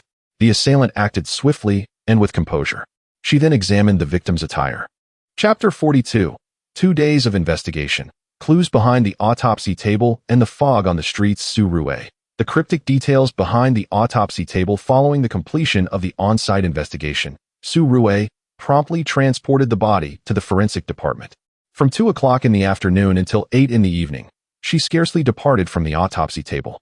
The white forensic attire bore traces of blood, yet it did not diminish her unwavering focus. Her intern, Lin, stood by to assist with documentation, occasionally handing over tools, careful not to disturb her train of thought. The overhead lights in the autopsy room were painfully bright as Su Rue meticulously incised the deceased's thoracic and abdominal regions. The state of the stomach's contents caught her attention. Remnants of rice, stir-fried vegetables, and chicken indicated a hurried meal consumed near the workplace after hours, with no trace of cake-related ingredients. She glanced at Lin. And considering the rigor mortis concentrated around the jaw and the moderate cloudiness of the corneas, the time of death could be pinpointed to between 8:30 and 9:30 the previous evening. Lin quickly noted this in his notebook, the sound of the pen gliding across the paper resonating in the stillness of the autopsy room. Teacher Sue, the family mentioned she finished work at 5 and took a longer route specifically to pick up her mother's favorite cream cake. She arrived at the bakery at 5:30 to collect the reserved birthday cake, the very one in the pink box with the character for longevity. At 6 o'clock, as the rain intensified, she boarded the bus, which was delayed for quite some time before arriving at the stop. At 6:30, she texted her mother from the platform, saying she would arrive soon, expressing concern that waiting for the rain to cease would delay the birthday celebration. She carried the cake toward Xinghua Lane, but met with an unfortunate incident before reaching home. The timeline and physical evidence aligned perfectly. Su Rue lightly tapped the container of the stomach contents sample. The fast food consumed around 5 o'clock would have digested within 3 hours, aligning with the moderate digestion rate. Her detour to buy the cake and the bus congestion accounted for a 20-minute delay in her schedule.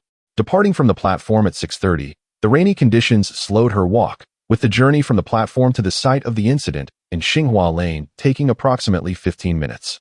The subsequent attack fell precisely within the deduced time of death. She paused, her gaze landing on the damp remnants of the deceased's skirt, the fibers still soaked with rainwater, corroborating her hasty journey in the rain. She then meticulously examined the neck wound, discovering minute metallic fragments embedded in the depth of the incision. The murder weapon likely bore signs of wear, shedding these fragments. Sending them for compositional analysis might reveal the type of weapon used. Lin promptly used tweezers to collect the fragments and placed them in an evidence bottle, affixing a label. Subsequently, Su Rue signaled for Lin to hand her a photocopy of the 1990 autopsy report. Her fingertips brushed over the yellowed pages, her brows knitting slightly. Lin, look here. She pointed to the illustration of the wounds in the report, noting that all 4 victims from 1990 had incisions on the right side of the neck, horizontally aligned, inflicted by a single-edged blade, with the angles of the wounds being a combination of blunt and sharp. The angle, depth, and characteristics of Lin Wankai's wound were almost a perfect replica. Lin leaned in to compare the annotations on both reports, his eyes widening in astonishment. Teacher Sue, even the angle between the incisions and the cervical vertebrae is remarkably similar. This is uncanny. Not just similar, it is unequivocally the same perpetrator, Su Rue asserted firmly, drawing a straight line between the two reports with her fingertip. This habitual method of exertion and angle control indicated a muscle memory honed over time, one that could not be mimicked by an outsider. The assailant from 1990 had resurfaced after a decade. Lin quickly added a note. The characteristics of the wounds are highly consistent, suggesting the same assailant. At 10 o'clock that evening, Su Rui entered the Criminal Investigation Team's office, holding the preliminary autopsy report. By this time, Lin Feng and Han Peng had just returned from their field investigation, their pant legs caked in mud, weariness etched on their faces. Captain Sheen, we have made several critical discoveries. She placed the report on the table. First, the time of death is accurately narrowed down to between 7:30 and 8:30 last night. Second, the murder weapon is a single-edged utility knife, approximately 8 centimeters in length, with slight wear. Third, the angle of the incision indicates the assailant's height was likely between 175 and 180 centimeters, wielding the knife in their right hand, attacking from the deceased's right rear with a stable force, suggesting they were not a novice. Fourth, the cake remnants found in the deceased's stomach contained no poison, ruling out the possibility of poisoning prior to the murder. Lin Feng took the report, fixating on the details regarding the assailant's height of 175 to 180 centimeters and the right-handedness noted, which aligned perfectly with the descriptions gathered during the afternoon's inquiries. This height range significantly narrows our search. Su Rui nodded. Furthermore, the 1990 autopsy report also mentioned a right-handed assailant, height between 170 and 180 centimeters, further confirming it is the same perpetrator. However, the conditions at that time did not allow for fiber and metallic fragment analyses. Now that we have sent the samples for testing, we should have results by tomorrow. Han Peng and Lu Bin. The ethereal shadows of surveillance and the stalemate of inquiries at the same time. Han Peng and Lu Bin were sifting through surveillance footage. Armed with cold steamed buns, they combed through 15 shops within a 500-meter radius of Xinghua Lane. Unfortunately, most of the cameras were either broken or misaligned. Even the security camera at the lane's entrance had short-circuited due to last month's torrential rain and remained unfixed. Lu Gu, the surveillance at this hardware store is down. The shopkeeper, cigarette in mouth, pointed to the dusty camera on the counter. It's been broken for over 6 months. Repairing it costs 300 yuan. I can't afford that for my small business. By the way, did you see any man in a light blue work uniform and a duckbill cap last week? Approximately 175 to 180 centimeters tall, with possible calluses on his right hand? Lu Bin inquired, producing paper and pen to jot down Su Rui's inferred characteristics. The shopkeeper scratched his head. Light blue work uniform? There are workers from the construction materials market across the street who pass by here every day, at least dozens of them, all around the same height. I can't keep track of everyone. Plus, there are plenty of people wearing duckbill caps. I can't ask every single one. At the auto repair shop at the end of the lane, the owner was more cooperative, but the camera only faced his own entrance, conveniently missing the corner of the lane. Around 8 o'clock last night, I was eating dinner when I heard footsteps in the alley, thinking it was a customer, but when I went out, there was no one there. As for the man in work clothes, I see many of them here. Can't say for sure. Lu Bin pressed on. Has anyone been loitering around the lane lately? The owner pondered for a moment. I think there was a hat-wearing fellow who came by twice last week, asking if I buy old knives. I ignored him, but as for his appearance, I couldn't see his face. He was quite thin. Only the convenience store at the lane's entrance had captured a blurry silhouette on its surveillance footage. At 8:27 in the evening, a figure dressed in a light blue top entered the lane, wearing a duckbill cap, standing within the height range of 175 to 180 centimeters, walking lightly, as if on tiptoe. Can we enhance this image? Han Peng leaned forward, and the proprietress shook her head in resignation. The machine was an antiquated model from a decade ago. Enlarging the footage resulted in pixelation, rendering even the fabric of clothing indistinguishable. The two requested her to copy the video, and just as they were about to leave, they overheard a few customers murmuring nearby. This alley is quite sinister. The case from years ago remains unsolved, and now another incident has occurred. The following morning, Su Rui and Lin Feng visited Lin Wanqiu's home together. The door was opened by Aunt Zhou, Lin Wanqiu's mother. Upon seeing the attire worn by the two, her already swollen eyes brimmed with tears anew, and she grasped the door frame tightly to steady herself. Officer Wanqiu, did she suffer much before she left? Su Rui gently inquired, stepping forward to offer her support. Auntie, please do not grieve too deeply. She was taken by surprise. There was little pain. Aunt Zhou wiped her tears and turned to enter the house, opening the wardrobe to reveal several red garments. The most striking was a wine-red dress identical to the one worn at the time of the tragedy. She bought this last month, saying she intended to wear it for my 60th birthday. She even mentioned that she took a longer route to buy my favorite cream cake. Aunt Zhou's voice trembled as her fingers brushed against the hem of the dress. In 1990, she had been too frightened to wear red, but in recent years she had finally dared to do so, never imagining. Su Rui examined the red garments closely. Their materials varied, none resembling the cotton linen dress of the victim. Auntie, did she mention anything about heavy traffic on the bus before she left last night? Or did she mention someone at the station guiding her through the alley? Aunt Zhou nodded. She texted to say she was almost there and mentioned encountering a kind old gentleman who pointed her to a shortcut. Had I known, I would have absolutely forbidden her to go. They also visited the neighbors on the same floor. Aunt Zhang from the third floor recounted, around 7:20 last night, I heard footsteps downstairs, quite light. I thought it was a cat.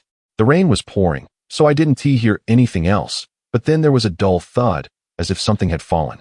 Su Rui pressed for details. Where did you hear the footsteps? Was the sound near the alley? It was right at the corner of the alley. After that thud, there was no further noise. I thought perhaps the wind had knocked over a trash can. Aunt Zhang lowered her voice, reflecting. Now that I think of it, that noise might have been. As they were leaving the community, Lin Feng suddenly paused. Su Rui, don't you find it peculiar? The timing of the perpetrator is too precise. Su Rui was taken aback, and Lin Feng continued. The victims in 1990 were all solitary women dressed in red. Lin Wanxiu fits that description perfectly. Due to the torrential rain and the old man's directions, she inadvertently entered Xinghua Alley. This was not a personal attack. The assailant was lying in wait at the alley's entrance, anticipating the arrival of a solitary woman in red. Lin Wanxiu simply happened to cross paths with him. Su Rui nodded in agreement. Indeed, it is a classic case of characteristic selection for random crimes. The red dress serves as the core target identifier, while the alley and the rainy weather merely provided favorable conditions for the crime. Chapter 43. Discussion of the case. The truth behind the suspension and forensic evidence. On the afternoon of the third day, the criminal investigation team convened around the old case files from 1990, eagerly awaiting the final autopsy report and evidence analysis results from Su Rui, which had just arrived, still warm with ink. Wang Jianjun stood in the corner with a porcelain cup, his fingertips tracing the rim. As a veteran officer who had participated in the investigation of the old case, he was more eager than anyone else to unearth the perpetrator. Li Tian sat at the end of the table, his thick field investigation notebooks spread before him, ready to supplement details as needed. The analysis of the metal shavings revealed that they were made of ordinary carbon steel, a material commonly found in utility knife blades, consistent with the inferred murder weapon. Su Rui pushed the report to the center of the table, noting that the pale blue fibers were made of a polyester cotton blend, containing trace amounts of machine oil.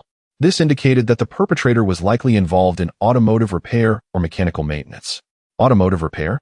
Zhang Weiguo's eyes lit up as he slapped the table. During yesterday's inquiries, an elderly worker at the building materials market mentioned a maintenance worker named Zhao Lidong from the textile factory in 1990, who wore pale blue work clothes and had an unusual sensitivity toward women in red dresses. After an altercation that led to a stabbing, he was dismissed, and he just happened to work in automotive repair. Wang Jianjun abruptly set down his porcelain cup, the bottom clinking against the table edge. Zhao Lidong. That name rings a bell. He leaned forward, pointing to the suspect list in the old case file. After the third case in 1990, we investigated employees from the textile factory, and this individual was marked as a key suspect due to his extreme remarks about women in red dresses. However, after he was imprisoned for stabbing someone, the trail went cold. The knife he used back then was also a single-edged blade. Han Peng frowned and added, we checked the records.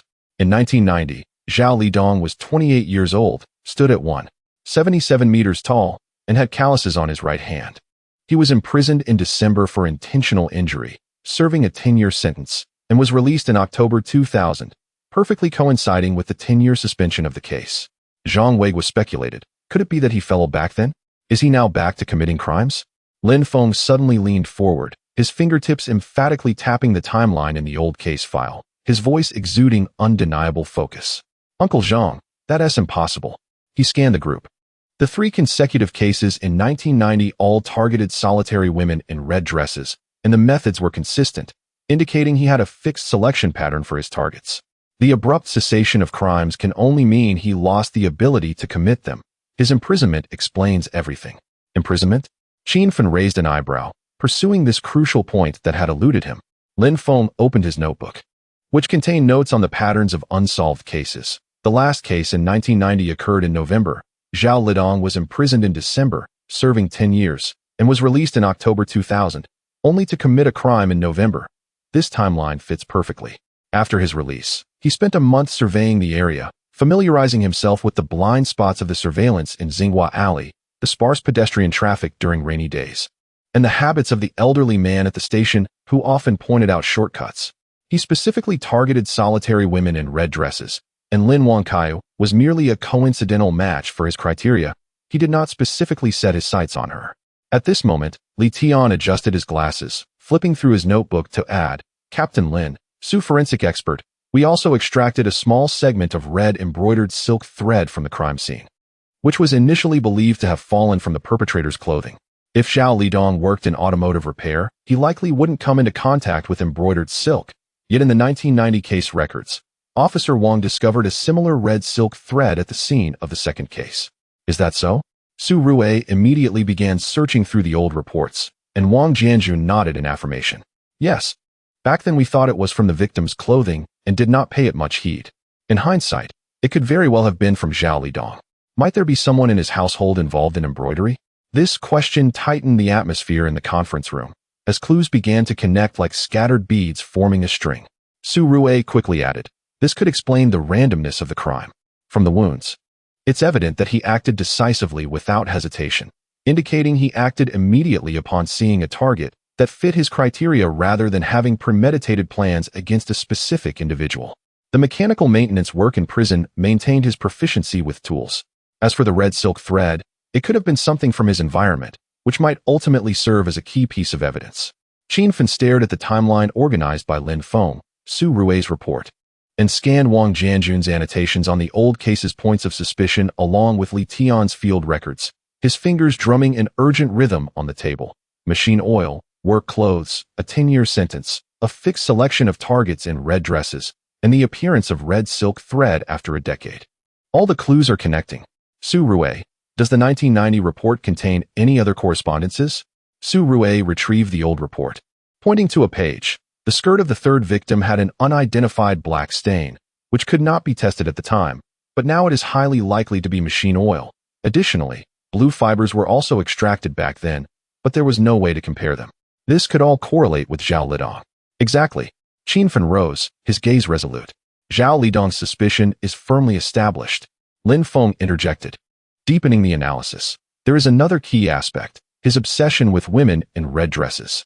In 1990, he referred to women in red dresses as seductive foxes harming others, and he now continues to target women in red dresses. This fixation must be linked to his experiences prior to 1990, possibly stemming from emotional trauma. This needs to be investigated thoroughly. Zhang Weiguo immediately responded. Perhaps he was betrayed by someone in a red dress, leading to this extreme desire for revenge. Lin Feng decisively grabbed the walkie-talkie. Han Peng, Lu Bin, immediately investigate Zhao Lidong's whereabouts since his release. Focus on automotive repair shops and rental accommodations around Xinghua Alley, while also delving into his emotional history and family relationships prior to 1990, especially any disputes involving women in red dresses, and whether anyone close to him had contact with embroidered silk thread. He then turned to Wang Jianjun and Li Tian. Old Wang, take the lead in organizing all peripheral evidence from the 1990 case, especially the details of the case involving Zhao Lidong's altercation. Li Tian, cross-reference all evidence tags from the scene with Zhao Lidong's information. Do not overlook any connections. Han Peng immediately dashed out, while Wang Jianjun and Li Tian quickly gathered around the old case files to search for information. Lin Feng gazed at the blurred profile photo of Zhao Lidong on the table, his fingertips tightening slightly. Outside, the autumn rain began to fall again, as cold as it had been on the day of the incident. He understood that unraveling the root of Zhao Lidong's obsession with women in red dresses and combining those clues spanning over a decade would be essential to finally put an end to this ongoing decade-long random hunt. Chapter 44, Pursuing Leads, Han Peng and Lu Bin. the silence of the auto repair shop, and the testimony of an old colleague as Han Peng grabbed his coat. His fingertips were still dusted with the ink powder from the freshly copied prison record of Zhao Lidong. The rain fell diagonally upon the police vehicle, the wipers swishing back and forth, etching blurry arcs on the glass, transforming the street scenery into a flowing gray. They first headed to the old dormitory area of the textile factory, where an elderly worker mentioned that Zhao Lidong had resided there in the past, so surely someone in the vicinity would recognize him. Lu Bin gripped the steering wheel tightly, his knuckles whitening with the effort, his gaze sweeping over the suspect information sheet on the passenger seat. A 1990 textile factory maintenance worker, convicted of intentional injury, with calluses on the web of his right hand. The face in the photograph was worn and blurred by time, leaving only a pair of sinister eyes. The shutter of Lao Yang's auto repair shop was pulled halfway down, resembling a half-squinted eye. The scent of motor oil mingled with the acrid smell of rainwater, while the oil stains on the ground formed a sinuous black serpent as the rain washed over them. The proprietor, Yang Pengzi, was crouched on the ground, polishing a wrench, the cloth making a grating sound against the metal. Only when he heard footsteps did he leisurely lift his head, his slanted eyes narrowing into a thin slit. "Comrade Police. My little shop is neither involved in tax evasion nor in harboring any idle people." Han Peng revealed his identity and placed Zhao Lidong's old photograph on the oil-stained workbench. "Do you recognize him? A maintenance worker from the textile factory in 1990. He might be working nearby now." Yang Peng's rag halted in the groove of the wrench, his fingers unconsciously scraping at the grease, his gaze darting to the photograph and quickly averting. "No impression. Too many auto repair folks come and go. How could I remember them all?" Suddenly, Lu Bin bent down, pointing at a stack of light blue work uniforms in the corner, still stained with undried motor oil. The label was worn and unreadable. "Is this type of polyester cotton workwear common here? We found similar fibers at the crime scene." Yang Peng's Adam's apple bobbed as he shifted his feet toward the work uniforms, seemingly attempting to obstruct. "This is used on construction sites. It's durable and not unusual." Han Peng's gaze abruptly landed on his right index finger, where a scar, about an inch long, traversed the joint, its edges still tinged with a faint pink. "You know Zhao Lidong, don't you? This scar is from when he got into a fight and stabbed someone. Were you present?" This statement struck a nerve within Yang Pengzi, who suddenly stood up, the wrench clattering to the ground. "I don't know anything. Don't disturb my business." As he turned to pull down the shutter, Lu Bin raised his voice unexpectedly. In the third case of 1990, the victim's dress had motor oil stains. Didn't Zhao Lidong always get covered in oil, even under his nails? Yang Pengzi's back stiffened behind the shutter, his shoulders trembling slightly, and after a moment, he muttered. "He came by last month after his release, wearing this type of blue workwear, asking if I needed an apprentice. His gaze was so intense, like he wanted to devour me. I didn't dare to take him on." He paused, lowering his voice further. He mentioned renting a place near Xinghua Lane, and he bringing up how his mother used to love embroidery, always with a needle and thread. The two immediately donned their raincoats and hurried toward Xinghua Lane. The rain intensified, pattering against their raincoats, while the bluestone slabs in the alley gleamed slickly, reflecting the dim yellow light of the street lamps. The landlord was an elderly woman leaning on a cane, her fingers trembling as she flipped through the register, her reading glasses sliding down her nose. That man lived in 203, wearing blue workwear, leaving early and returning late, walking as quietly as a cat. Just last week, he borrowed a needle and thread from me, saying his work uniform's cuff had torn and needed mending. I gave him red cotton thread, as that was the only color I had left at home. Pushing open the slightly ajar door, a wave of motor oil mixed with mildew hit them. The bed was piled high with unwashed work uniforms, the collar stained with mud, and indeed, the right corner of the garment bore a small piece of red silk thread, slightly longer than the one retrieved from the crime scene, with the end still showing signs of being tied, perfectly matching the pattern of the sample in the evidence bag. Han Peng took out his camera and snapped 3 quick photos, while Lu Bin crouched by the window, examining.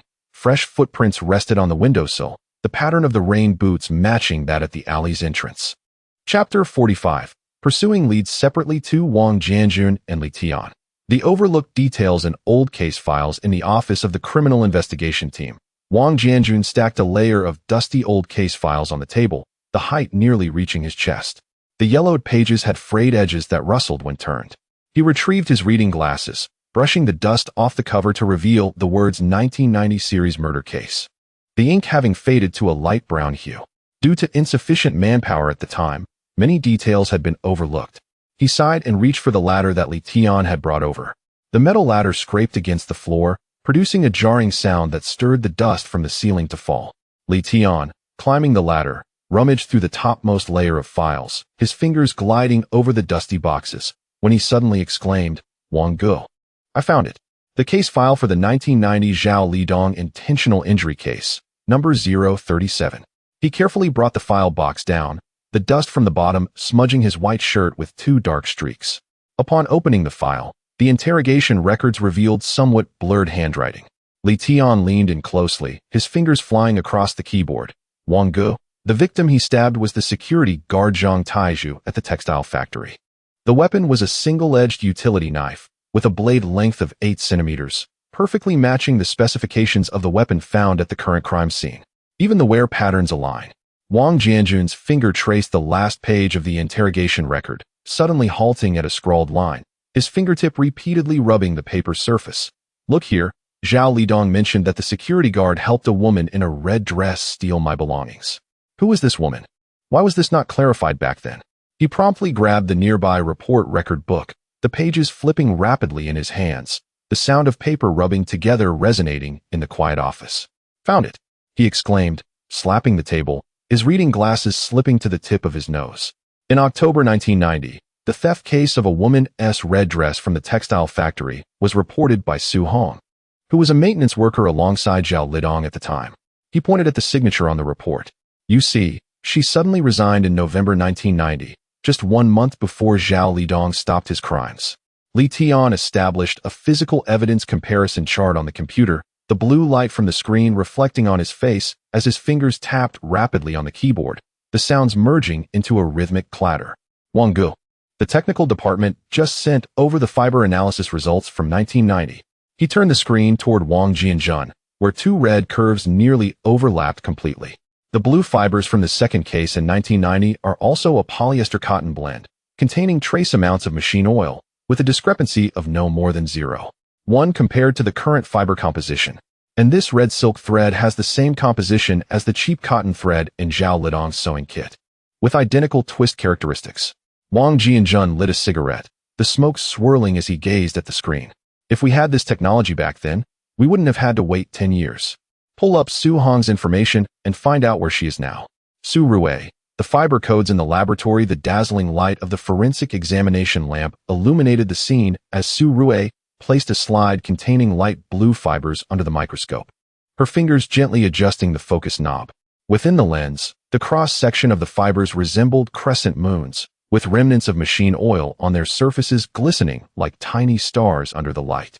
She held her breath, swiftly annotating in her notebook. Fiber diameter 28 micrometers, polyester cotton ratio 7:3, machine oil residue contains paraffin-based hydrocarbons, typical of automotive repair industry oils.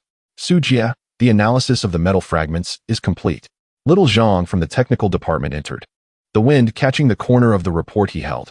"It's ordinary carbon steel with a carbon content of 0.45. We also detected trace amounts of iron oxide, likely formed from the blade being exposed to air for an extended period, matching perfectly with the composition of the fragments extracted from the 1990 crime scene." Su Rui immediately grabbed the nearby evidence bag, her fingers swiftly flipping through Zhao Lidong's incarceration records, the sound of paper rubbing together resonating in the quiet laboratory. "Found it."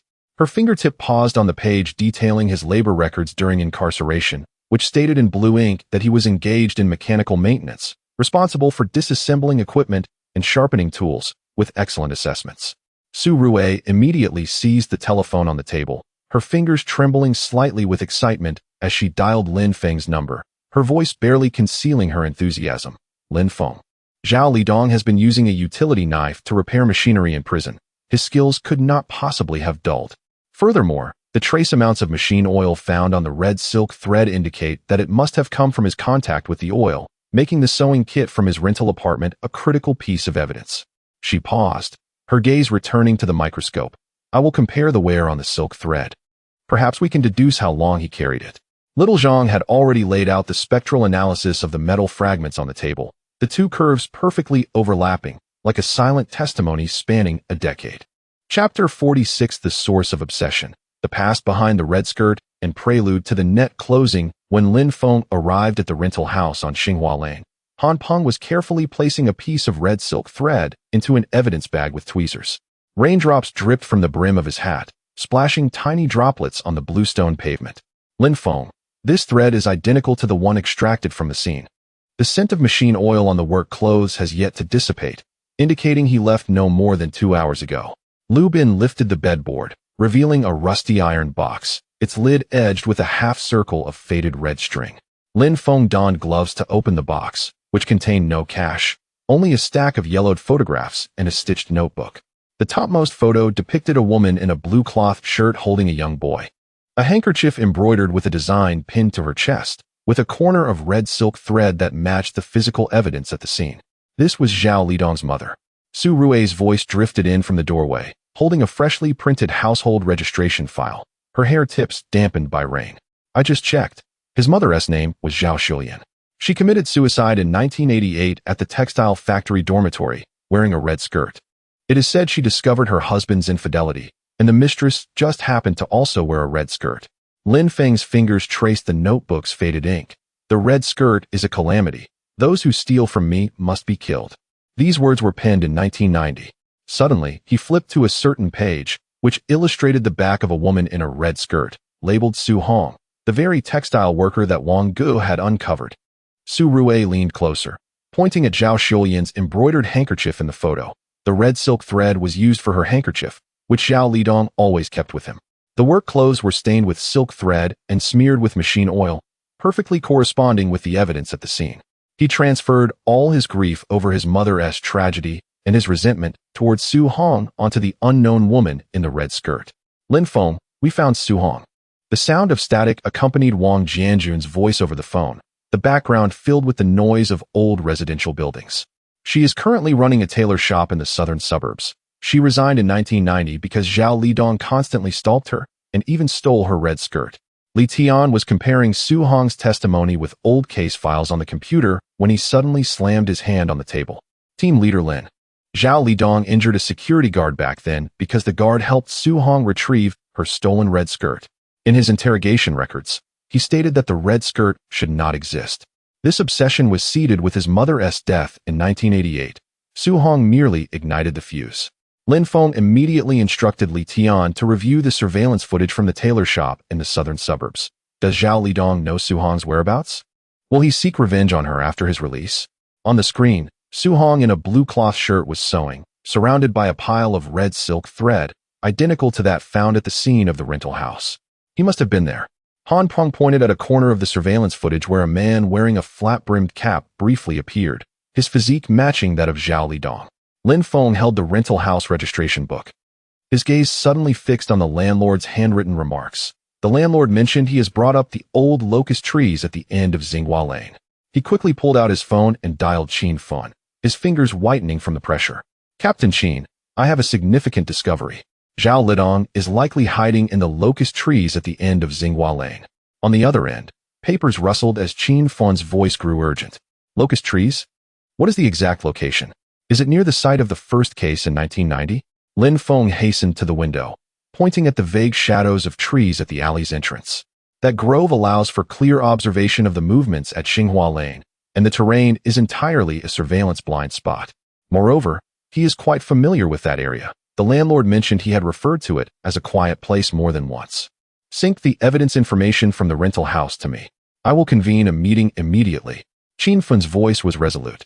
You keep an eye on the scene, do not act rashly, and wait for the main force to arrive before taking action. Understood. Lin Feng hung up the phone and immediately addressed Han Peng. You take 2 people to guard the rental house door, and Lu Bin will stake out the entrance to the locust trees. Stay concealed and do not alert the snake. The lights in the criminal investigation team's meeting room remained on throughout the night, and the rain finally ceased in the early hours. Qin Feng stood before the electronic map, his fingertip tracing a straight line between Xinghua Lane, the southern suburbs tailor shop, and the old textile factory site. Zhao Lidong's trajectory is quite clear. After his release, he scoped out Xinghua Lane, sought employment from Yang Pengzi, but was rejected, then trailed Su Hong in the southern suburbs. Last night, he returned to the rental house to retrieve his mother's belongings, and he is now highly likely to be hiding in the locust trees, waiting to target another woman in a red skirt. Han Peng affixed Zhao Lidong's work uniform photo to the blackboard. He is accustomed to wearing light blue polyester cotton work clothes. There is a callus on the web of his right hand, and he carries a single-edged utility knife with him, showing extreme sensitivity towards red skirts. Undercover officers have been assigned to the nearby cake shop and flower shop, as these places often see women in red skirts frequenting them. Wang Jianjun opened the old case scene diagrams, circling 4 victim locations from 1990 in red ink. All are located in narrow alleys around the textile factory. Remarkably similar in terrain to Xinghualang. He specifically chooses monitoring blind spots and lurks in areas with low foot traffic. With the rain having stopped and dawn breaking, it was the perfect time for him to potentially strike. Su Rui pushed forward the evidence comparison report to the center of the table, the red markings glaringly conspicuous. Metal shavings, blue fibers, and red silk thread. All 3 pieces of evidence pointed to Zhao Lidong. His mechanical repair experience while in prison explained his stable modus operandi. Now, only the final step remained, the net closing. Lin Feng immediately grabbed the intercom, his voice resolute. Attention all units. Implement the red skirt operation to close the net. Han Peng and Lu Bin. Take a team to guard the entrance of the locust trees. Be on the lookout for a man in a flat-brimmed cap and blue work clothes. Wang Jianjun. Lead a team to secure the southern suburbs tailor shop to prevent him from retaliating against Su Hong. Li Tian.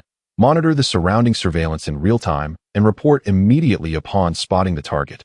Lin Feng. Su Rui. Follow me to the core area of the locust trees for investigation. Morning sunlight spilled through the leaves of the locust trees, casting dazzling patterns on the ground that threatened to dazzle the eyes. Lin Feng clutched the photograph of Zhao Lidong's mother, his fingertips tightening. A decade of obsession for lives lost, and the longevity cake that Lin Wang had not delivered all awaited resolution within this grove. Suddenly, the voice of an undercover officer crackled through the intercom.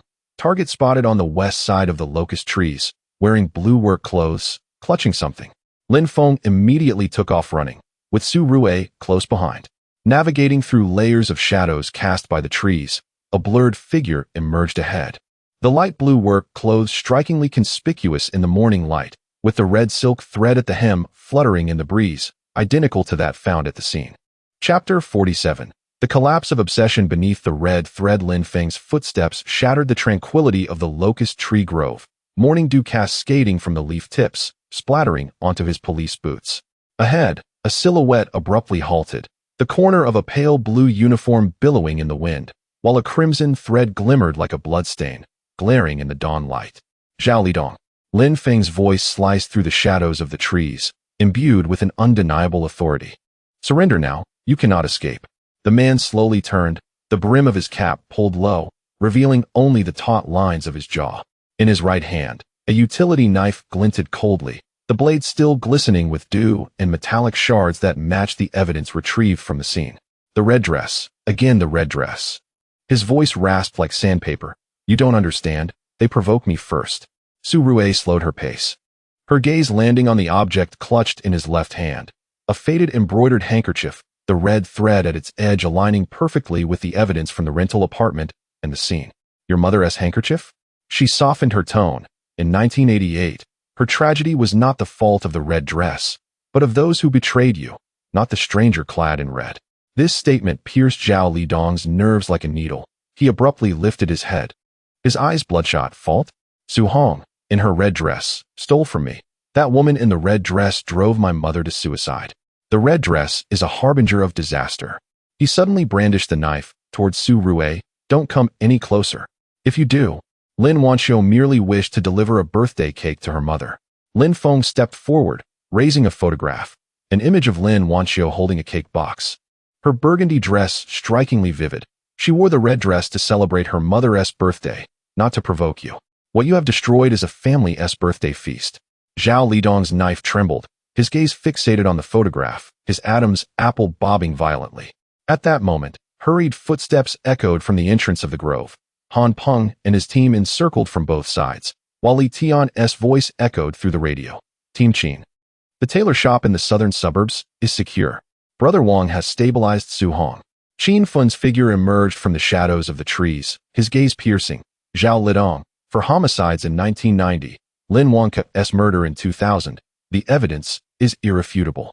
The utility knife in your hand, the oil fibers from your uniform, and this handkerchief's red thread are all undeniable proof. Zhao Lidong suddenly laughed. His laughter chilling as that of an owl at night. Irrefutable proof? Where was the irrefutable proof when my mother died? Who cared when Su Hong stole from me? He thrust the knife against his wrist. Don't come any closer. I want to find my mother, to tell her the red dress is gone. Your mother would not want to see you like this. Su Rue interjected suddenly, raising a photograph of Zhao Lidong's mother. She embroidered this handkerchief to encourage you to live well, not to take revenge on the innocent. Look at this thread. She used your favorite bright red, not a harbinger of disaster, but a cherished memory for you. The stitches on the handkerchief were meticulously crafted, with a small character embroidered at the edge. Zhao Lidong's gaze softened, his grip on the knife gradually slackening. When Lin Feng lunged to seize the utility knife, he offered no resistance. Merely staring at the red thread on the handkerchief, tears falling onto his oil-stained uniform. With a click, the handcuffs locked around his wrists. Zhao Lidong suddenly inquired, "Was the cake delivered?" Lin Feng paused for a moment, then replied softly, "Her mother received it, wrapped in cling film, saying she would keep it as a memento." As the sirens blared from the alley, the morning mist dissipated. Han Peng emerged from the grove, carrying an evidence bag containing the utility knife, uniform, and the handkerchief, the red thread glimmering softly in the sunlight. Wang Jianjun called, his voice tinged with relief. Su Hong knows he has been captured, and said she can finally sleep soundly. Su Rue knelt on the ground, using tweezers to pick up a strand of hair that had fallen from Zhao Lidong, placing it in the evidence bag. Once the DNA comparison results are in, the case will be conclusively closed. She glanced up at Lin Feng, who was gazing toward the direction where Lin Wanqiu had met her tragic fate, still clutching the photograph of the birthday feast. Qin Fen approached and patted his shoulder. After 10 years, this case has finally reached its conclusion. Lin Feng nodded, tucking the photograph into his pocket. The wind swept through the locust tree grove, rustling a few fallen leaves, one of which landed delicately on his hand, reminiscent of the fluttering red thread. The obsession has come to an end, and sunlight finally pierced through the rain-soaked alley that had been sealed for a decade. Chapter 48 Reflection. The obsessive trajectory in the diary on the morning of the third day following the capture of Zhao Lidong. The sunlight in the criminal investigation team's meeting room was exceptionally bright. The evidence bags were neatly arranged on the table, alongside a utility knife, a light blue work uniform, and an embroidered handkerchief. There was also a pristine evidence box containing a stack of yellowed letter paper, the edges frayed from being handled. This was discovered within a tin box while sorting through Zhao Lidong's rental apartment. Li Tian adjusted his glasses, his fingertip resting on the cover of the letter paper. It was his diary from prison, consisting of 10 volumes pinned from 1991 until just before his release in 2000.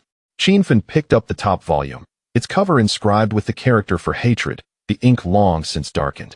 He opened to the first page, dated March 15, 1991.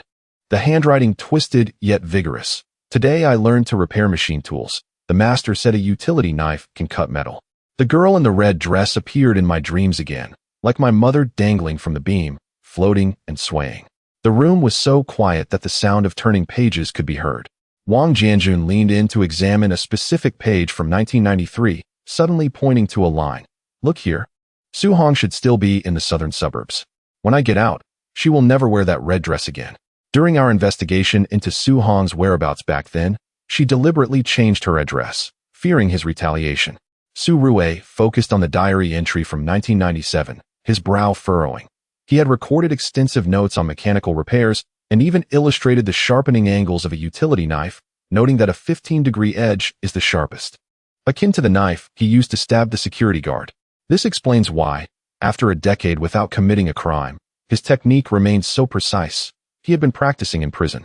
Lin Feng flipped to the content from September 2000, a month before Zhao Lidong's release. He had documented 3 pages of reconnaissance notes, detailing the blind spots of surveillance in Xinghua Lane, the patterns of pedestrians during heavy rain, the habitual guidance of the elderly at the platform, and even marked the time of day when the probability of encountering someone in a red dress was highest, at 7 in the evening. His fingertip glided across the paper. This was no random act, but a meticulously planned hunt, with Lin Wanqiu's being merely the first target he selected. Moreover, Li Tian retrieved a sketch tucked within the diary, depicting the terrain of a locust grove, with a red circle marking the very spot where Zhao Lidong was apprehended. He had already chosen a hiding place and planned to flee deeper into the grove after his act, knowing the leaves would obscure his footprints. Fortunately, we arrived in time.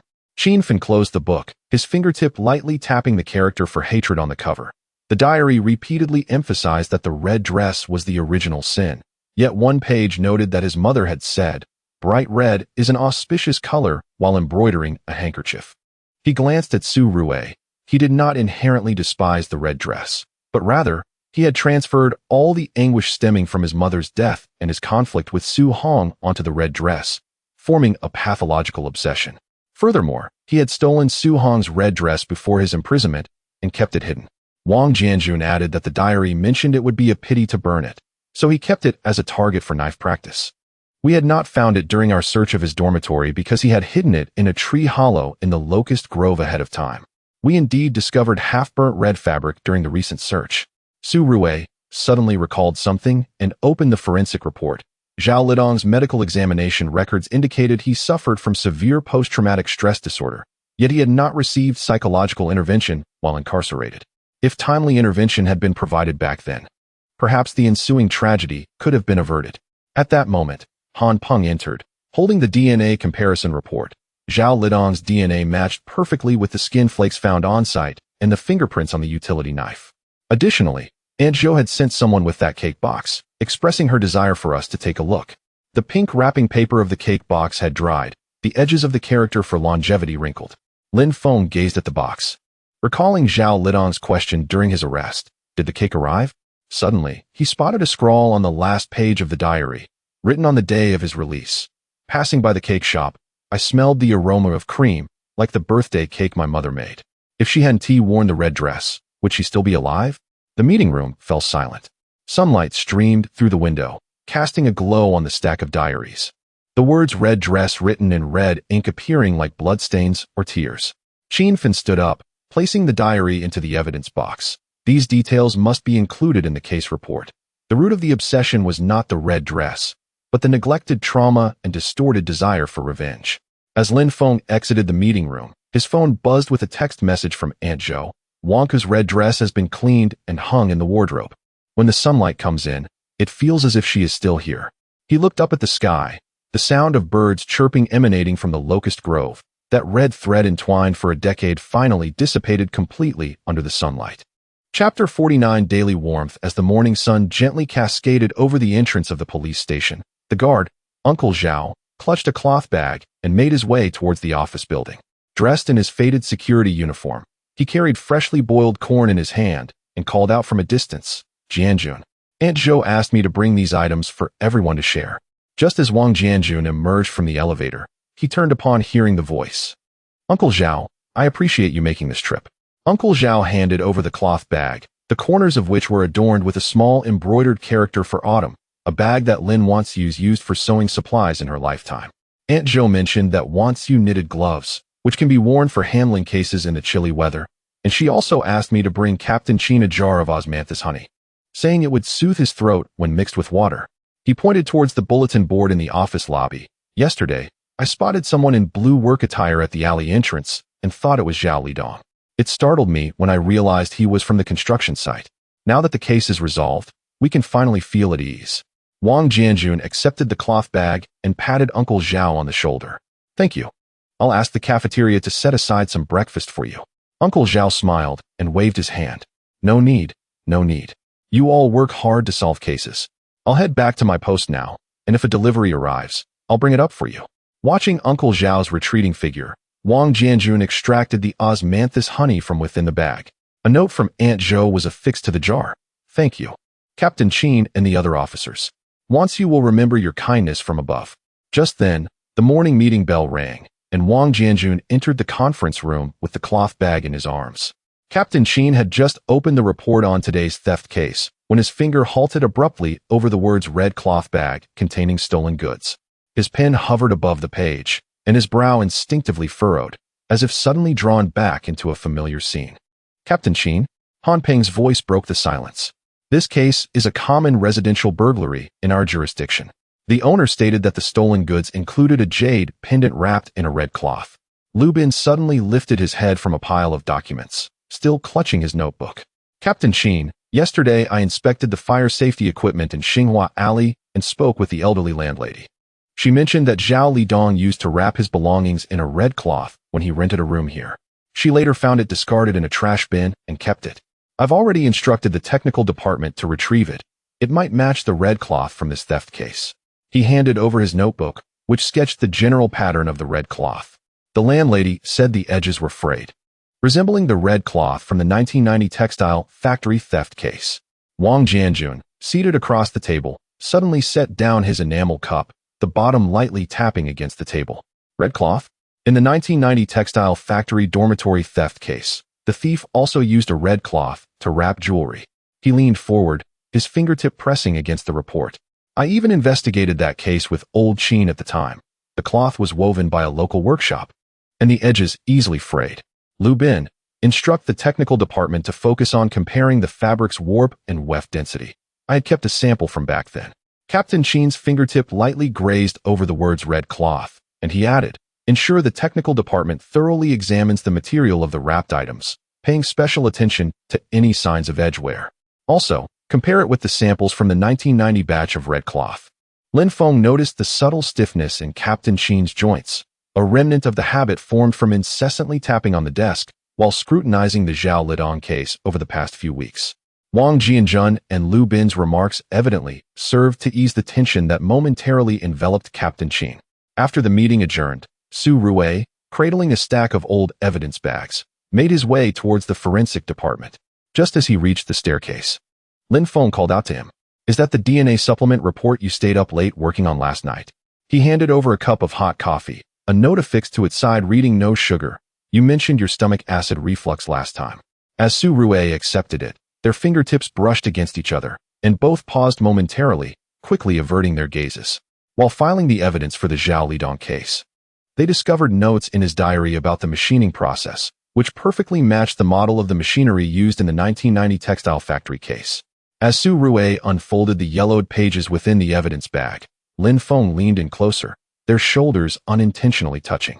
Coincidentally, Li Tian, carrying a stack of documents, ascended from downstairs and called out, Captain Lin, forensic officer. Captain Qin asked me to deliver the archiving list for the Zhao Lidong case, and also. He noticed their posture and suddenly slowed his pace, smiling as he continued. By the way, do you need any copy paper? It seems the forensic department is running low. Su Rui felt his cheeks warm and instinctively hid the coffee cup behind him, while Lin Feng received the documents and patted Li Tian on the shoulder. Thanks. Su Rui will go collect the copy paper shortly. Li Tian winked, glancing back as he turned to leave. That coffee smells delightful. Sunlight streamed through the staircase window, perfectly illuminating the notes on the page, where the written angle of 15 degrees caught Su Rui's attention. Do you remember? He murmured. The angle of the wound from his first crime was precisely 15 degrees. Captain Qin's abrupt stop this morning was also due to the red cloth, Lin Feng suddenly remarked, his gaze fixed on her hand gripping the coffee cup. Her knuckles appeared pale from the late-night work. Even now, when he encountered details related to the Zhao Lidong case, he instinctively heightened his vigilance.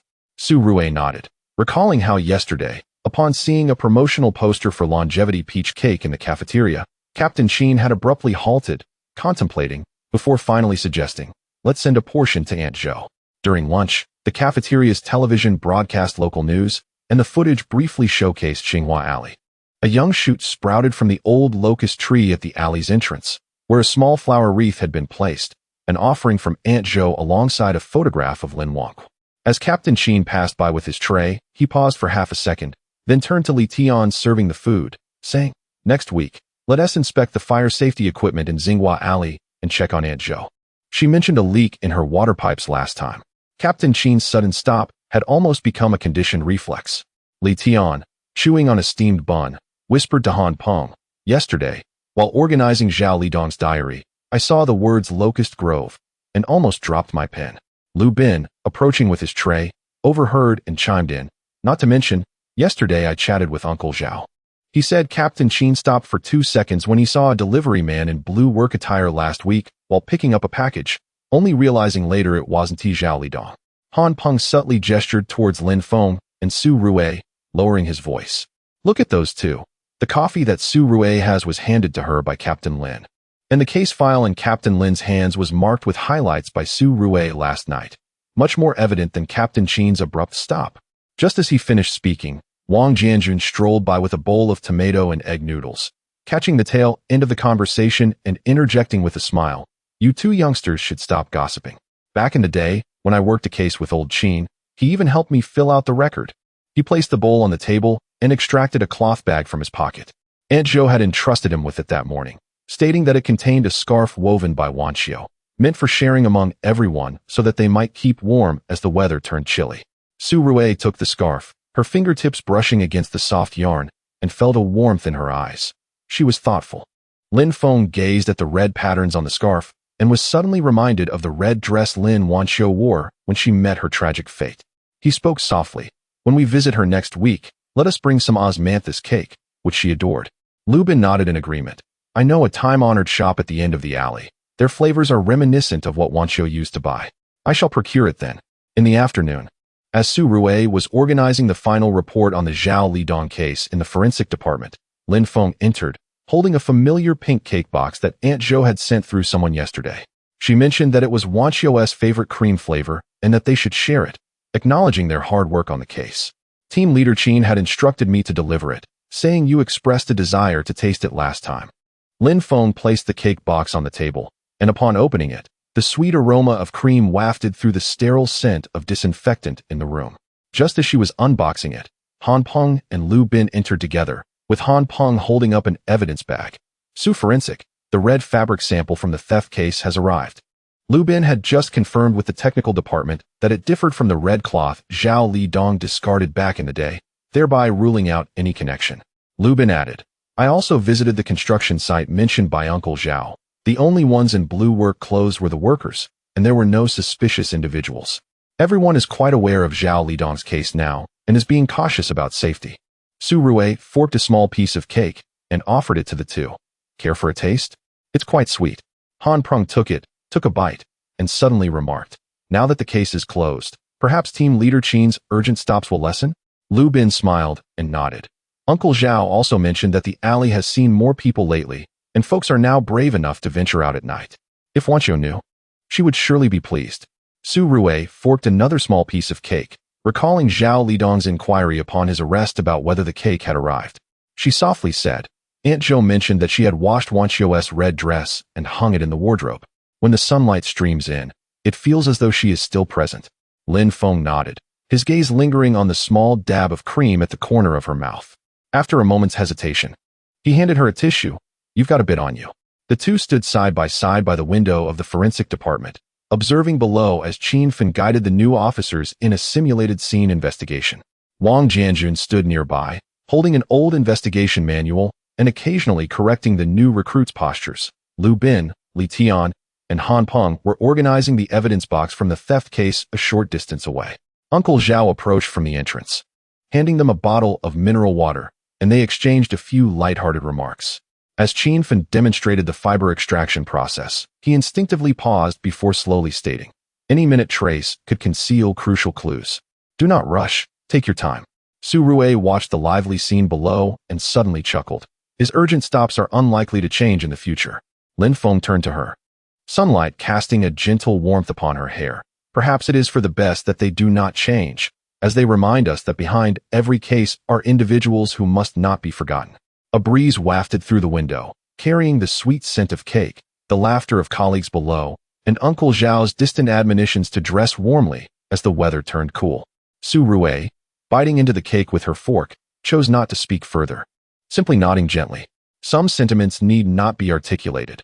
Much like Lin Feng's instinctual urgency, the unspoken understanding between them, the warmth shared among colleagues, and the concern from ordinary individuals like Uncle Zhao, which has long been woven into the fabric of their daily camaraderie in solving cases together. Chapter 50: The reappearance of the red cloth, the fading warmth and new creases in the mornings following the conclusion of the Zhao Lidong case. The dawn light was warmer than in previous days, casting elongated shadows through the glass windows of the police station office onto the case files of the 1990 textile factory theft. Lin Feng sat at his desk, the tip of his fingers gripping a fountain pen, poised above the signature line of the red cloth sample re-examination report. The report had just been submitted by the technical department yesterday, the paper still retaining the warmth of the printer. His thumb repeatedly rubbed the words polyester blend, his knuckles instinctively tightening, marking yet another silent halt. The osmanthus honey jar on the corner of the desk had been opened, now half empty. Beside it lay several pages of neatly organized old case notes, diligently compiled during the previous nights of overtime, their margins filled with dense annotations. "Captain Chin, good morning." Li Tian entered, clutching a file box in one hand, while the other held a warm sugar triangle pastry that Uncle Zhao had given him at the gate. "We just received a report of a burglary at Grandpa Li's house on Xinghua Lane. The jade bracelet is missing, and the stolen goods were wrapped in red cloth and discarded in the trash bin. There are brown stains on the red cloth." Lu Bin has already rushed to the scene. He also mentioned seeing a limping man at the alley entrance, resembling the suspicious individual Uncle Zhao mentioned during his morning exercises a few days ago. The tip of Qin Feng's pen abruptly fell onto the report, ink spreading into a small blot.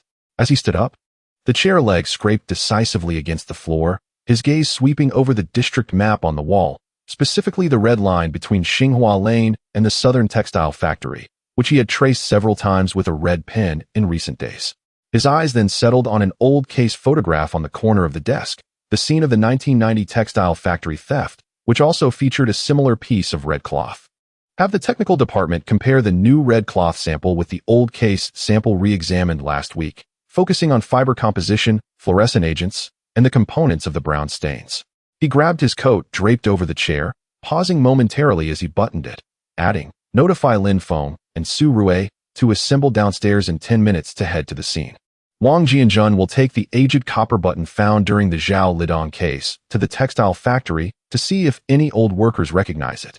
You stay in the office and highlight the relevant content regarding the red cloth, copper button, and machine oil from the old case notes you've organized these days, compiling it into a table."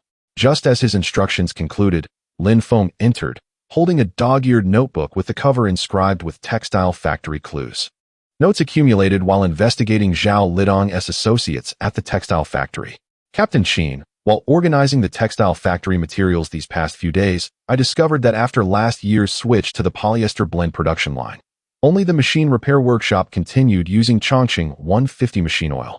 Moreover, in the past week's distribution records, a worker named Zhang Cheng received it twice, which is more than usual, and his safety shoe size is 42. Last week, he even reported a sprained ankle and requested sick leave." He opened the notebook, pointing to a page. "Additionally, Uncle Zhao has been recording morning exercise participants at the gate. He mentioned a man in a gray jacket who often loiters around Grandpa Li's house, limping slightly and frequently clutching a cloth bag. Just yesterday morning, he even asked Uncle Zhao if Grandpa Li lived alone." Qin Feng nodded, his fingertips tapping the location of the textile factory's machine repair workshop on the map. "Your line of thought is correct. At the scene, we must closely examine the stitching of the red cloth patches and their details. Grandpa Li mentioned that the red cloth patches resembled the handiwork of his late wife, who passed away a decade ago. If the perpetrator is imitating her, they would likely be unaware of the specific details of her stitching, such as the knotting habits." He patted Lin Feng on the shoulder, hesitating slightly at the door as Uncle Zhao pushed a cleaning cart past, with parts for repairing Grandpa Li's window in the cart, which he had mentioned a few days prior due to drafts. Upon seeing them, he hurriedly stopped. "Captain Qin, Officer Lin, would you like some sugar triangles? I just bought them hot from the dumpling shop at the alley entrance." "Thank you, Uncle Zhao, but we'll eat when we return." Qin Feng's tone softened slightly as his gaze swept over the morning exercise crowd at the alley entrance. "Think again. Did that man in the gray jacket have an accent when he spoke? Or did his right hand show any calluses? Machine repair workers typically have an oily scent and calluses." Uncle Zhao furrowed his brow, contemplating. He did have a slight southern accent, and his right hand was indeed rough. "The last time I passed him a cigarette, I noticed he seemed to have calluses." The cloth bag was dark red, with worn corners, looking as though it had been used for quite some time. As the police car drove towards Xinghua Lane, Su Rui opened the forensic box in the passenger seat, retrieving the ultraviolet lamp. She replaced the tape on the lamp with a new piece, as Lin Feng had discovered the old tape had come loose and reattached it yesterday. "In recent days, we re-examined the oil samples from the Zhao Lidong case. The Chongqing 150 machine oil contains a unique additive that matches precisely with that used in the textile factory's machine repair workshop. She handed Lin Feng a testing report. If the brown stains on the new red cloth are from this machine oil, we can essentially pinpoint the individuals from the machine repair workshop. Moreover, the perpetrator deliberately used red cloth, likely to obscure our investigation into the old case. Lin Feng accepted the report, his fingertips gliding over the words describing the additive components. Captain Qin, could it be Zhang Cheng? He received excess machine oil, has a sprained ankle, his shoe size matches, and he inquired about Grandpa Li's situation. Additionally, while organizing the information these past few days, I discovered he came from out of town 5 years ago and has never met Grandpa Li's late wife, so he would be unaware of the nuances of her stitching and would likely leave flaws while imitating the patches. Qin Fen sat in the back seat, his gaze resting on the passing locust trees outside. The leaves had turned slightly yellower than a few days prior, a thin layer of leaves blanketing the ground. It is a possibility, but we should first investigate the scene. Check if the red cloth patches show knots, if the brown stains are indeed machine oil, and whether there are signs of forced entry on the doors and windows.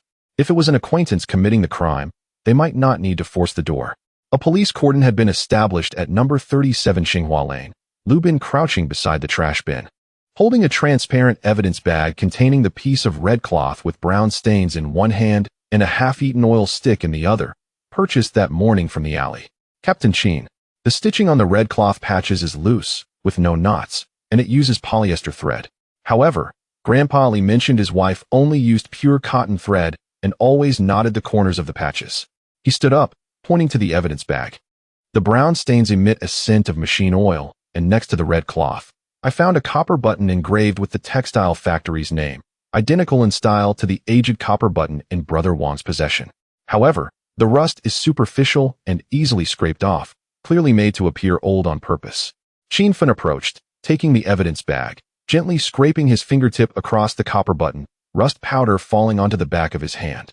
The deliberately aged copper button, the unknotted patches, the polyester thread, and the Chongqing 150 machine oil all aligned perfectly. He turned to Lin Feng and said, regarding Zhang Cheng, as you previously mentioned, focus on verifying his alibi. Did he go to work this morning? Also, let us investigate his residence to see if we can find the same red cloth and copper buttons. Lin Feng crouched down, his gaze fixed on the soil beside the trash can. The footprint was size 42, with rubber particles typical of the textile factory's machine repair workshop, matching the tread pattern of Zhang Cheng's safety shoes recorded in the notebook. Captain Qin, the edges of the footprint show drag marks, consistent with an ankle sprain gait, and the particles are mixed with a bit of machine oil, likely identical to the residue on the red cloth. He stood up and assisted Su Rue in adjusting the forensic box, which had a bit of mud on the bottom. Su Rue used the ultraviolet lamp to examine the copper button for any oil residue and simultaneously test the fluorescence of the red cloth fibers to see if they matched those from the textile factory. Su Rue nodded and powered on the UV lamp. The red cloth fibers emitted a pale blue glow, identical to the polyester blend from the factory, and the copper button also displayed faint blue oil traces. The components matched perfectly. The perpetrator was undoubtedly someone from the textile factory's machine repair workshop, very likely Zhang Cheng. She turned off the lamp and looked at Qin Fen, stating that they merely needed to uncover a flaw in his alibi and gather physical evidence from his residence. Qin Fen took out his phone and called Wang Jianjun, instructing, Brother Wang, go to the textile factory's machine repair workshop to find Zhang Cheng. Ask him where he was this morning, and check his locker for any matching red cloth or copper buttons. Lu Bin, stake out near Zhang Cheng's residence and pay attention to his gray jacket and cloth bag. Lin Feng, Su Rue, accompany me to Grandpa Li's house to inquire if he has seen Zhang Cheng or any unfamiliar individuals visiting recently. As the sun rose higher, it illuminated the threshold of Grandpa Li's home, where the elderly man clutched a fabric pouch that his late spouse had sewn, the patched corners tied in knots, with tight stitching that starkly contrasted the red cloth in the evidence bag. I have seen that man with the sprained ankle, Grandpa Li suddenly exclaimed. A few days ago, he came to fix the plumbing and asked me if my jade bracelet was ancestral, claiming it was worth quite a bit. Lin Feng immediately noted this. Turning to Qin Fen, Zhang Cheng must have gathered information about the household while fixing the plumbing, knowing that only Grandpa Li was home and was aware of the jade bracelet, which led him to choose these days to commit the crime. Qin Fen nodded, swiftly replying to Wang Jianjun's message on his phone, Zhang Cheng did not go to work today. A dark red cloth corner was found in his locker. He glanced towards the alley's entrance, where Uncle Zhao was approaching with a cleaning cart, waving at them from a distance. Captain Qin, I just saw Zhang Cheng heading towards the textile factory, clutching a cloth bag. In the morning light, Lin Feng stood at the center of the crime scene, gripping the aged copper button, his thoughts as clear as the meticulously organized old case records from the past few days. Lin Feng was diligently recording Zhang Cheng's criminal clues beside him, while Su Rui placed the red cloth sample into the evidence bag. Lu Bin had already driven towards Zhang Cheng's residence, and a voice on Wang Jianjun's phone announced, "We have located Zhang Cheng." Everything was progressing towards the truth, more smoothly than the investigation into the Zhao Lidong case a few days prior. Yet this time, the imitator behind the red cloth demonstrated a deeper understanding of how to manipulate the shadows of past cases.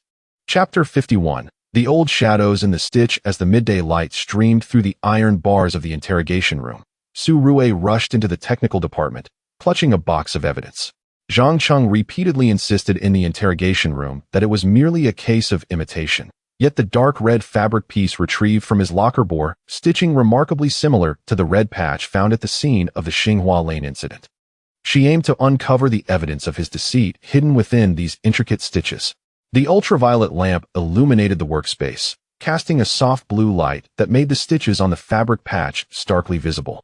Su Rui delicately lifted a thread with tweezers, her fingertips moving slightly under the magnifying glass. Lin Feng, observe this stitching method. She pointed to the edge of the patch, noting the backstitching, the even spacing of every 3 stitches at precisely 2 millimeters apart, and the deliberate half-centimeter tail left at the end. This was not the handiwork of an ordinary home seamstress. Rather, it resembled the professional habits of someone well-versed in operating a sewing machine. Lin Feng leaned closer, promptly jotting down the terms backstitching and standard spacing in his notebook. Could this be the craftsmanship of a textile factory worker? During the last investigation into Zhang Cheng's background, he mentioned that his mother had once been a seamstress at a textile factory. Just then, the sound of slippers shuffling approached the door, and Uncle Zhao, carrying pickled vegetables for Aunt Zhou, peered in. Are you discussing sewing techniques? Let me see. He squinted as he approached the workstation, pointing at the glass cover. This is the stitching from the textile factory. The old man's voice trembled suddenly. My late spouse worked as a patchworker in the spinning workshop, and all the female workers stitched patches in this manner. Back then, fabric was precious, and the workshop had strict regulations. The stitches had to be uniform, dense, and neat. Backstitching was to prevent unraveling during washing, and leaving a tail made subsequent repairs easier. He pointed at the half-centimeter tail, noting its length was precisely the standard set by the workshop, without a single deviation. Su Rui quickly retrieved the fiber report for the red fabric sample. Uncle Zhao, do you recall what thread was used in the factory in 1990? This piece of fabric was stitched with polyester thread containing a fluorescent agent. Uncle Zhao slapped his thigh. No doubt about it. In 1990, the factory received a batch of polyester thread from Guangzhou, claimed to be made from imported materials, which glowed faintly under the light at night. The female workers were reluctant to use it. Only the patchworkers dared to claim it for their uniforms. At that moment, Lin Feng's call came through. The sound of pages turning in the archives echoed in the background. Su Rui, look up the list of female workers from the sewing workshop in 1990, especially those responsible for uniform repairs. His voice carried an urgency that was hard to suppress. I found a group photo in the old case files, and although it's blurry, the third woman from the left in the second row bears an identical badge in the same pattern as that old copper button. The wheat ears encircle the words textile factory with a small notch on the edge. Just as Su Rui was retrieving the list from the system, a video call from Lu Bin suddenly popped up. The camera displayed the small courtyard of the textile factory's old family housing, with a faded woven sewing kit on the table. The box lid was still embroidered with the factory's orange logo from back in the day, resembling a small flame. Team Qin, Sister Su, I found someone. Lu Bin pointed at the elderly figure on the screen. This is Chun Guilan, the wife of retired worker Old Yang, and a witness to the 1990 theft at the factory. Her sewing kit contains the same fluorescent polyester thread. The camera shifted to reveal several dark red spools lying beside a copper needle tube within the sewing kit. Su Rui immediately instructed Lu Bin to use his phone's flashlight, and the thread glimmered with a faint blue fluorescence, perfectly matching the fiber fluorescence of the evidence fabric. The red cloth from the scene was indeed a scrap from the uniforms I repaired. Chun Guilan's voice trembled through the receiver, her fingers brushing against the spools. That day, I saw a man in work attire running out of the warehouse, dropping a copper button on the ground, but I was too frightened to speak. The badge on that man's chest was identical to Li Mei's in the photograph. Li Mei? Lin Feng's voice suddenly rose on the phone as he flipped to the corresponding page in the group photo. Was she the team leader from the sewing workshop? She left in 1992? Chun Guilan nodded vigorously. That's her. She was responsible for distributing the sewing thread, and it was she who brought back this batch of fluorescent polyester thread. Zhang Cheng. Zhang Cheng is her son. Half an hour later, Lu Bin brought Chun Guilan to the police station. Under the warm light of the interrogation room, the elderly woman clutched the rusted copper button, her fingertip repeatedly tracing the notch in the badge, before finally revealing the hidden truth she had carried for a decade. It wasn't that I didn't want to speak. I was simply too afraid. Her voice choked with emotion, her gaze drifting towards the old locust tree outside, as if she were transported back to that cold morning in 1990 when news of the warehouse theft spread throughout the factory. At that time, she was crouched in a corner, organizing the repaired uniforms when the workshop director, Old Wang, approached her, lowering his voice. Chun Guilan, keep quiet about the warehouse incident, especially about the copper button. She dared not ask further until lunchtime, when she saw Old Wang call Li Mei into his office. The door was not tightly closed, and she vaguely heard shouts of either confessing or risking your husband's job. My husband worked as a porter at the factory back then, suffering from lumbar issues. And this job was our family's sole support. Chun Guilan wiped her tears. That afternoon, I saw a female worker from the adjacent group, Xiao Zhao, who had been transferred to the most laborious spinning workshop for mentioning she saw someone emerge from the warehouse, forced to work overtime until midnight. Old Wang explicitly told me, some matters are beyond our control. If you keep your mouth shut, you can protect your family's livelihood. What terrified her further was that 3 days after the theft, she discovered a copper button identical to the one from the crime scene in her sewing kit, along with a piece of paper bearing just 3 words. Don't say too much. I recognized it as a warning. Chun Guilan's hands began to tremble. Li Mei had always treated me well, often giving me leftover thread, but I had a family to support. I couldn't gamble with my husband's job or my children's education. She paused, producing a neatly folded piece of fabric from her pocket, a remnant of the red cloth she had picked up from the warehouse years ago, still marked with the needle hole of the character Mei. I've carried this with me all these years, seeing it prevents me from sleeping. On the day Li Mei left, she secretly slipped me half a roll of fluorescent thread, saying that if anyone inquired about the events of 1990, I should show them this. I knew she was waiting for an opportunity to clear her name, but I still didn't dare to step forward. The atmosphere in the technical department grew heavier with this belated confession. Su Rue grasped the fabric sample, suddenly noticing an almost imperceptible needle hole mark on the inner side of the patch. This is not a stitch mark. It is a mark engraved with a needle tip. Under the magnifying glass, the pinhole formed a blurry character for Mei, perfectly aligning with the badge on Li Mei's chest in the photograph. Lin Feng suddenly recalled Zhang Cheng's words during the interrogation. My mother said there were injustices in that case back then. The echoes of the interrogation room pierced through the corridor, overlapping with the halo of the kerosene lamp in his memory. It was a winter night when Zhang Cheng was 10, and Li Mei sat by the bed, mending the frayed cuff of his sleeve, holding half a roll of luminescent polyester thread. The spool bore a handwritten label, its corners smeared with orange ink from the textile factory. Mom, why does this thread glow? He clung to his mother's knee, watching her fingers deftly stitching under the lamp's light, the needle making a faint clicking sound as it returned. Li Mei's needle abruptly paused, her fingertip brushing against the spool's label. This is factory thread. Use it sparingly. As she looked down, the white hairs at her temples brushed against his hand. Cheng, remember this stitching. 3 stitches for 2 millimeters. This is a skill I learned at the textile factory. And it is also a mark that can prove our innocence. That night, he was awakened by the sound of coughing and saw his mother kneeling before the camphor-wood trunk, cradling a rusted copper button, the wheat ears on the badge missing a corner. Moonlight streamed through the window, illuminating the tear stains on her face. It wasn't me. But that copper button fell from my work uniform. She tucked the button into the bottom of the wooden box, pressed beneath a yellowed photograph, where the third female worker from the left in the second row smiled brightly, her badge perfectly illuminated by the moonlight. It was not until Li Mei suffered a cerebral hemorrhage at the age of 15 that she grasped his hand in her final moments, her knuckles tracing a Mei character on his palm. Go find Chun Guilan. There are marks on the red cloth. Later, he discovered that roll of fluorescent thread at the bottom of the camphorwood trunk. The writing on the spool's label had faded, yet he could still recognize the handwriting of Uncle Zhao's late wife, the person his mother had deemed most trustworthy. Lin Feng's pen suddenly jabbed into the notebook, the ink smudging just enough to obscure the characters for Li Mei. He quickly retrieved the case files on Zhao Lidong, where the victim's testimony from the 1990 textile factory theft revealed that near the stolen cotton yarn, there was a piece of red cloth marked with the character for Mei. Qin Fen's fingertips repeatedly grazed the photograph, his knuckles unconsciously tightening once more. This was the third time today he had abruptly halted, and this time, the threads of the old case intertwined with the new case, twisting together in the gaps between the stitches and the badges.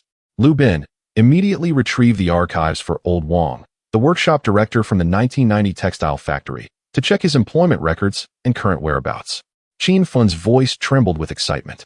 Su Rui, conduct a DNA comparison between the piece of red cloth provided by Chun Gilin and the samples from the crime scene to see if there are any traces from that time. Lin Feng, in conjunction with Chun Guolan's testimony, recompile the timeline of the 1990 theft, focusing on Old Wang's connection to the stolen cotton yarn. Uncle Zhao stood at the entrance of the technical department, nearly dropping the jar of pickled vegetables in his hands. He gazed at the blurry photograph and murmured, "Li Mei. She was in the same group as my late wife. Before she left, she even gifted my wife half a roll of this fluorescent thread." He pointed to the spool in the sewing box. The label on this spool was affixed by my late wife back then. The afternoon sun filtered through the windows of the technical department, casting light upon the rusted copper button. Qin Fen placed the button in the position of the badge in the photograph, the missing piece aligning perfectly with the copper button from 10 years ago, the stitches from a decade later, and the luminescence hidden within the thread, along with the long-delayed confession, finally tearing apart the shadows of the old case in that moment. Chapter 52. The Truth Beneath the Copper Button. As the morning fog lingered, Lu Bin stood at the entrance of the police station, clutching a yellowed file. Inside was the resignation record of Lao Wang, the workshop director of the yarn factory from 1990, marked by a vague fingerprint, as if made by a heavy hand during the signing process. Captain Qin, Lao Wang moved to a suburban recycling station in 1991, declaring to his neighbors that he would never touch anything from the yarn factory again. He passed the file, his gaze sweeping over Lao Wang's photograph on the cover. The man's lips bore a faint scar, matching Uncle Zhao's description of him always holding a cigarette, with a burnt lip that completely aligned with the account. Qin Fen's fingertips traced the phrase "for health reasons" repeatedly, coming to a familiar, abrupt halt. He looked towards the technical department, where Su Rui was likely comparing the red fabric corner provided by Chun Guolan. After working late into the night, she discovered traces of machine oil within the fabric's fibers, matching precisely with the machine oil from the yarn factory's warehouse in 1990. Lin Feng, accompany me to the recycling station. Lu Bin, retrieve the entry and exit logs from the old warehouse at the yarn factory, focusing on the records from a week before Lao Wang's incident. Su Rui, as soon as the DNA comparison results of the oil residue are available, notify the group immediately.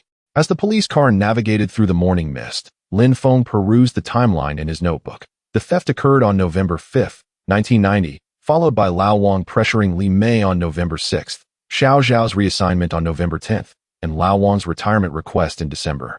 The timing was too tight, as if meticulously planned. Qin Fen nodded, tapping his fingers against the car window. Fearing prolonged complications, Lao Wang had framed Li Mei using her work uniform's copper button, subsequently driving away the informed parties while he sold the stolen cotton yarn for profit. The iron gate of the suburban recycling station was rusted, and Lao Wang's recycling sign hung crookedly on the doorpost. As Qin Fen approached, he heard the sound of rummaging inside. Lao Wang was crouched on the ground, prying open a locked iron box with a metal rod. A corner of dark red fabric peeked out, identical in material to that found at the crime scene. "Wang Hai." Qin Fen's voice cut through the fog, causing the man's movements to freeze abruptly, the metal rod clattering to the ground. "I am no longer associated with the yarn factory." As Lao Wang turned, the sleeve of his shirt brushed against the iron box, revealing an old scar on his wrist. Uncle Zhao had mentioned that Lao Wang had once injured his wrist on a machine while moving cotton yarn in the warehouse. Lin Feng noticed a plastic bag at his feet, containing a faded blue work uniform, the badge missing a corner, precisely matching the notch on the crime scene's copper button. "This uniform dates back to 1990, does it not?" Lin Feng picked up the plastic bag. his fingers pinching the edge of the badge. The notch on the copper button, identical to what Chen Guilin had found, was of the same shape. You intentionally broke it off back then to avoid being recognized. Lao Wang's face flushed crimson, suddenly lunging for the iron box. These are my belongings. Don't touch them. Lu Bin arrived just in time, restraining his arm from behind, as Su Rui's voice crackled over the radio. Captain Qin, the oil residue on the red fabric corner has yielded Lao Wang's DNA. It matches exactly with his medical examination sample from the yarn factory in 1990. In the interrogation room, the harsh white light illuminated Lao Wang's face.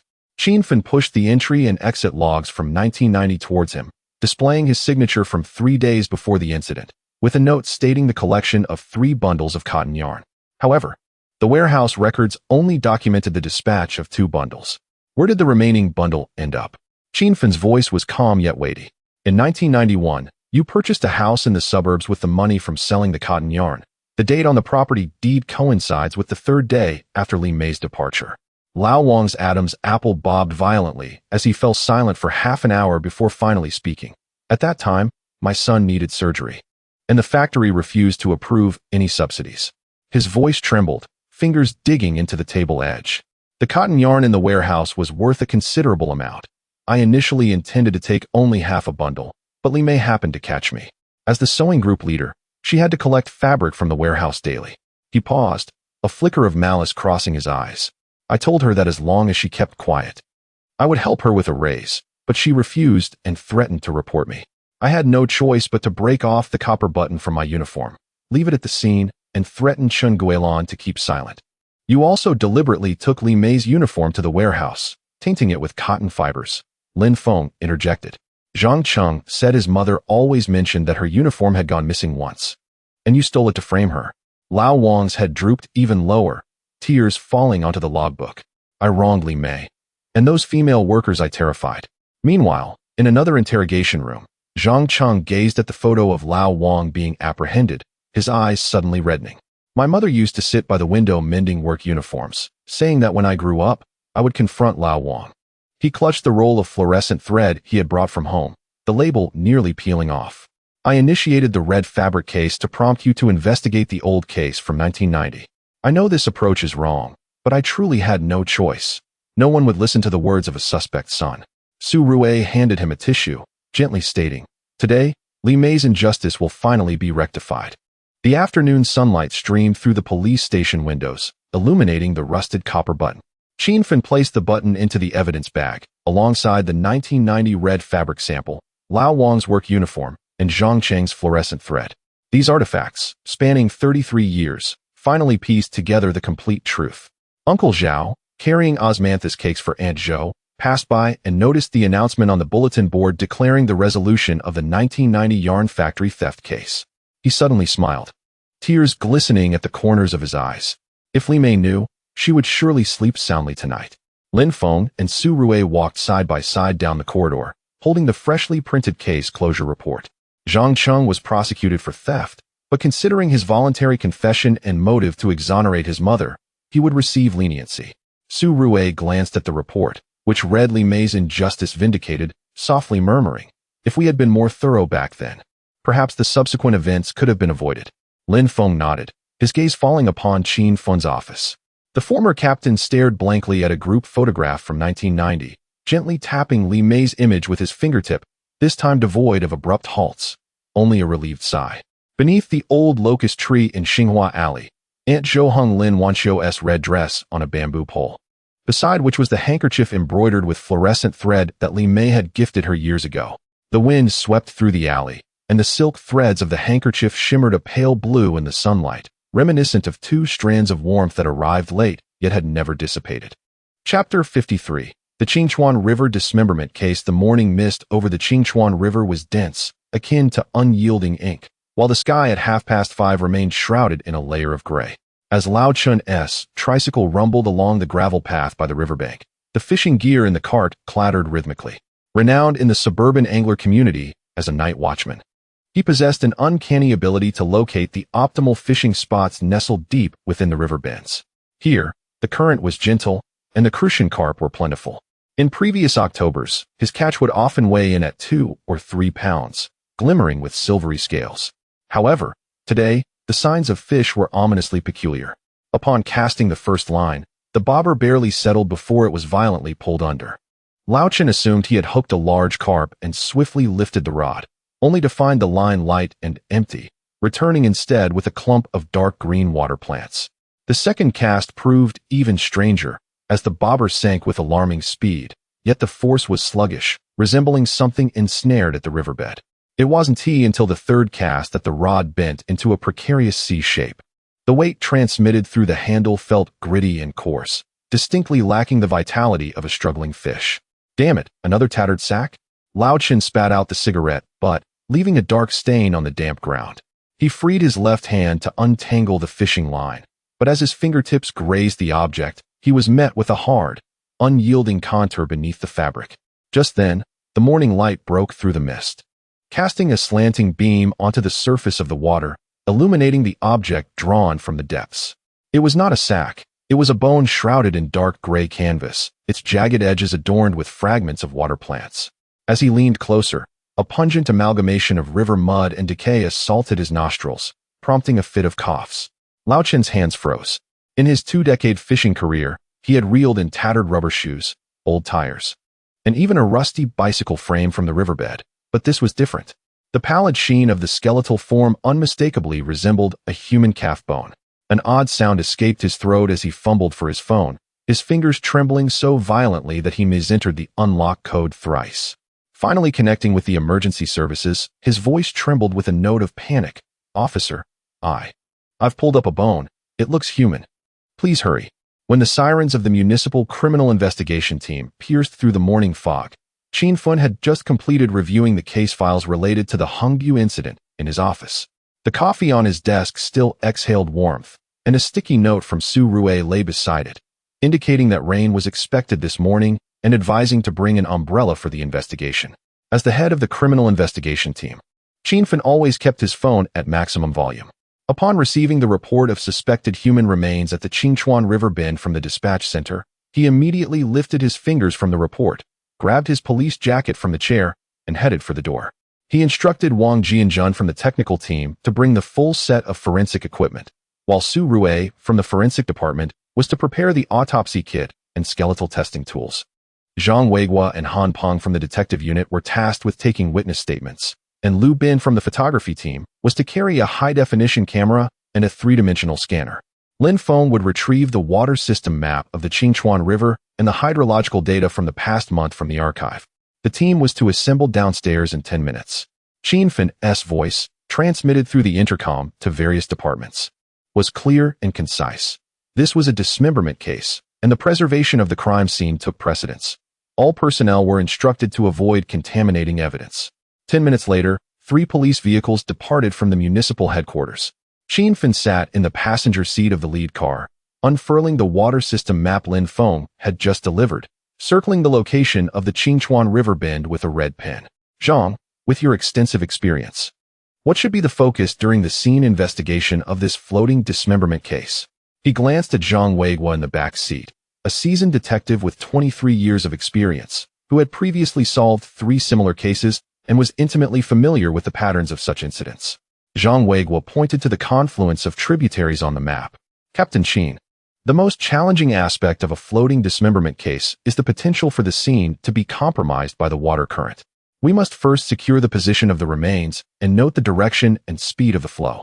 Next, we should expand the search area, especially along the shallow banks and reed beds, where additional remains or disposal tools might be trapped. Additionally, we need to promptly request hydrological data from the Water Conservancy Station to estimate the drift time and the point of disposal."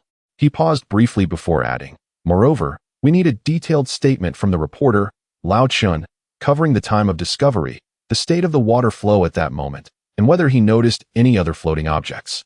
At this juncture, Lin Feng interjected from the passenger seat. "I just reviewed the foundational data for the Qingchuan River. The main river stretches 68 kilometers, originating from Qingshan town, flowing through the administrative villages of Lijia Village and Hedabao, before merging into the suburban reservoir. Typically, the water flow at the bend is at 0.8 meters per second, categorizing it as a slow current area.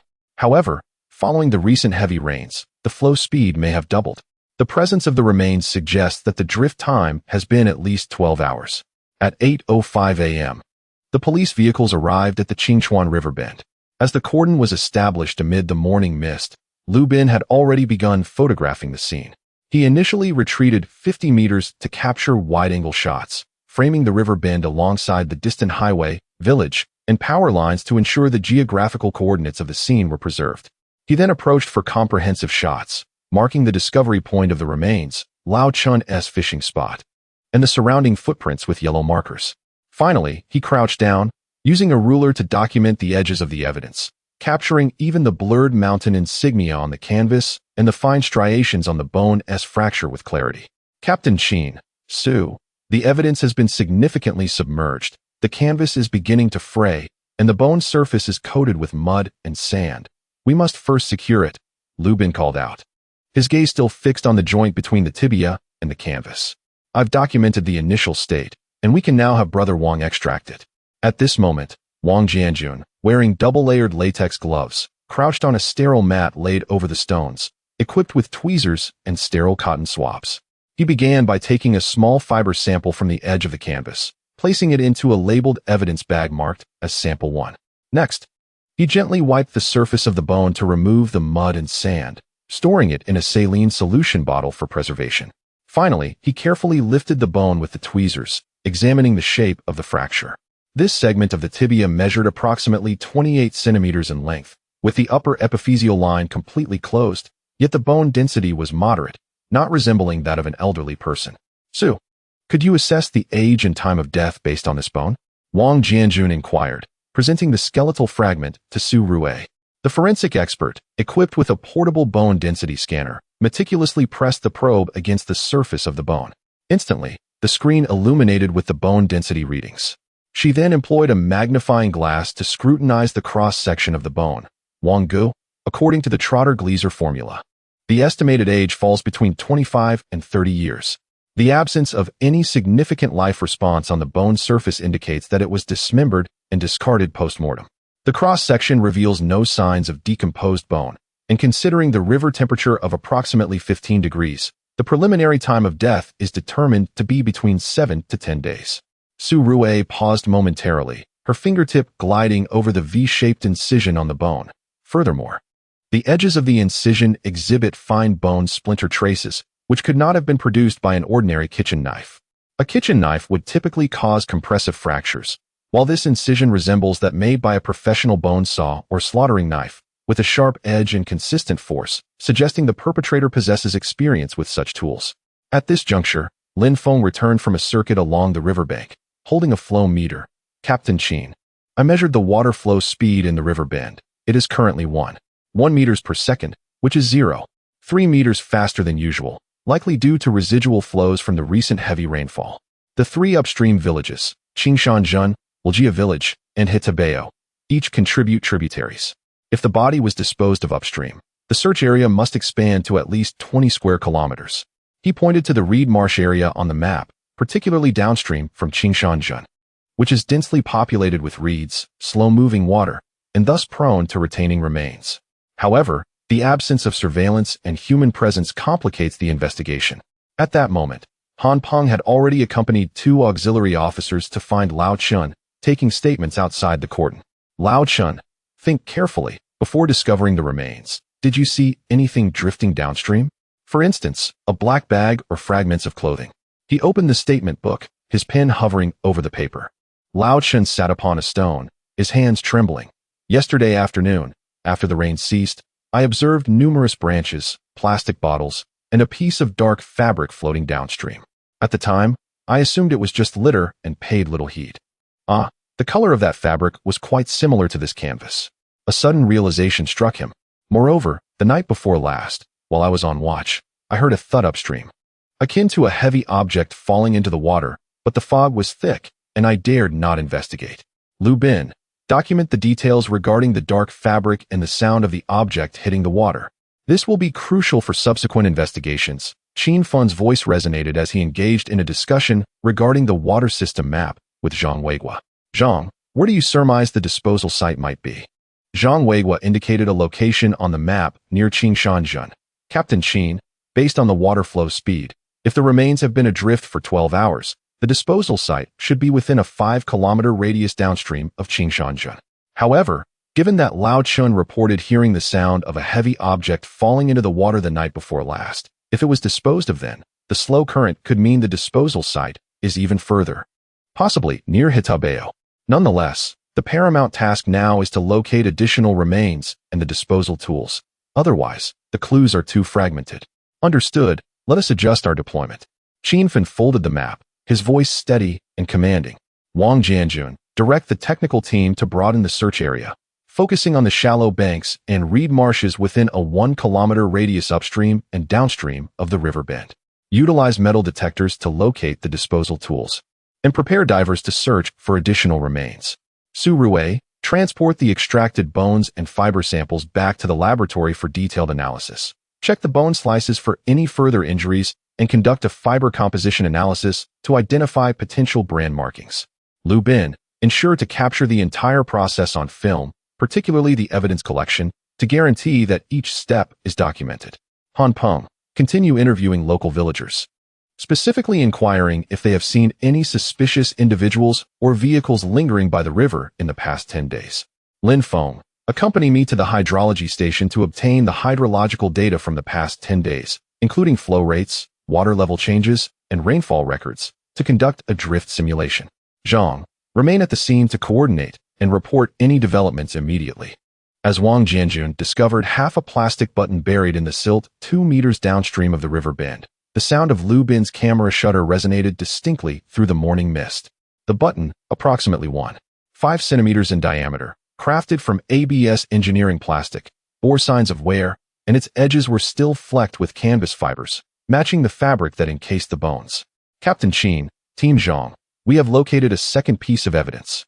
Wang Jianjun delicately grasped the button with tweezers and placed it into a sterile evidence bag.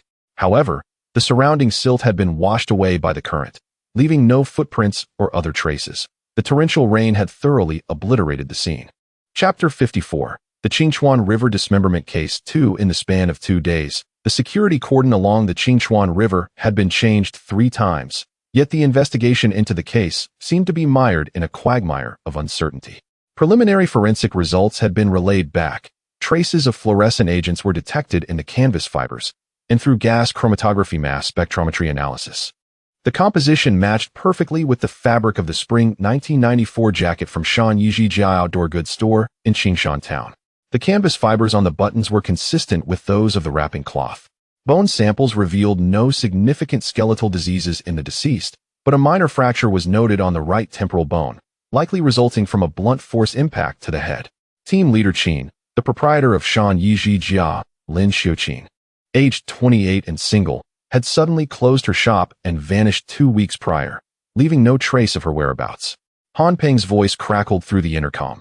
He had just returned from visiting Qingshan Town, his tone laden with fatigue. I spoke to 32 businesses in the town, he reported. Only the grocery store owner mentioned that Lin Xiuqin had argued with someone in her shop before closing, though the specifics were unclear. He did, however, overhear terms like wiretap and money. Lin Feng sat at the table in the temporary command center at Hitabeo Village's police office, where the surface was strewn with hydrological data, interview notes, and photographs of physical evidence. What about the surveillance footage? Can we retrieve the recordings from the main street of Qingshan Town? He inquired. Don't even mention it, team leader Qin, Han Peng sighed. The main street surveillance has been malfunctioning for nearly a month, and the town government claims there are no funds for repairs. Lin Xiuqin's apartment, located in an old alley, is devoid of surveillance cameras, as the landlord sought to save on electricity costs. However, a convenience store owner stated that on the night of the heavy rain on November 12th, he observed a white van parked outside Lin Xiuqin's shop, where a man clad in a raincoat emerged and loaded a large black box into the vehicle. He couldn't discern the license plate clearly, but he remembered that the last 2 digits were 37, and the model resembled a Wuling Hongguan.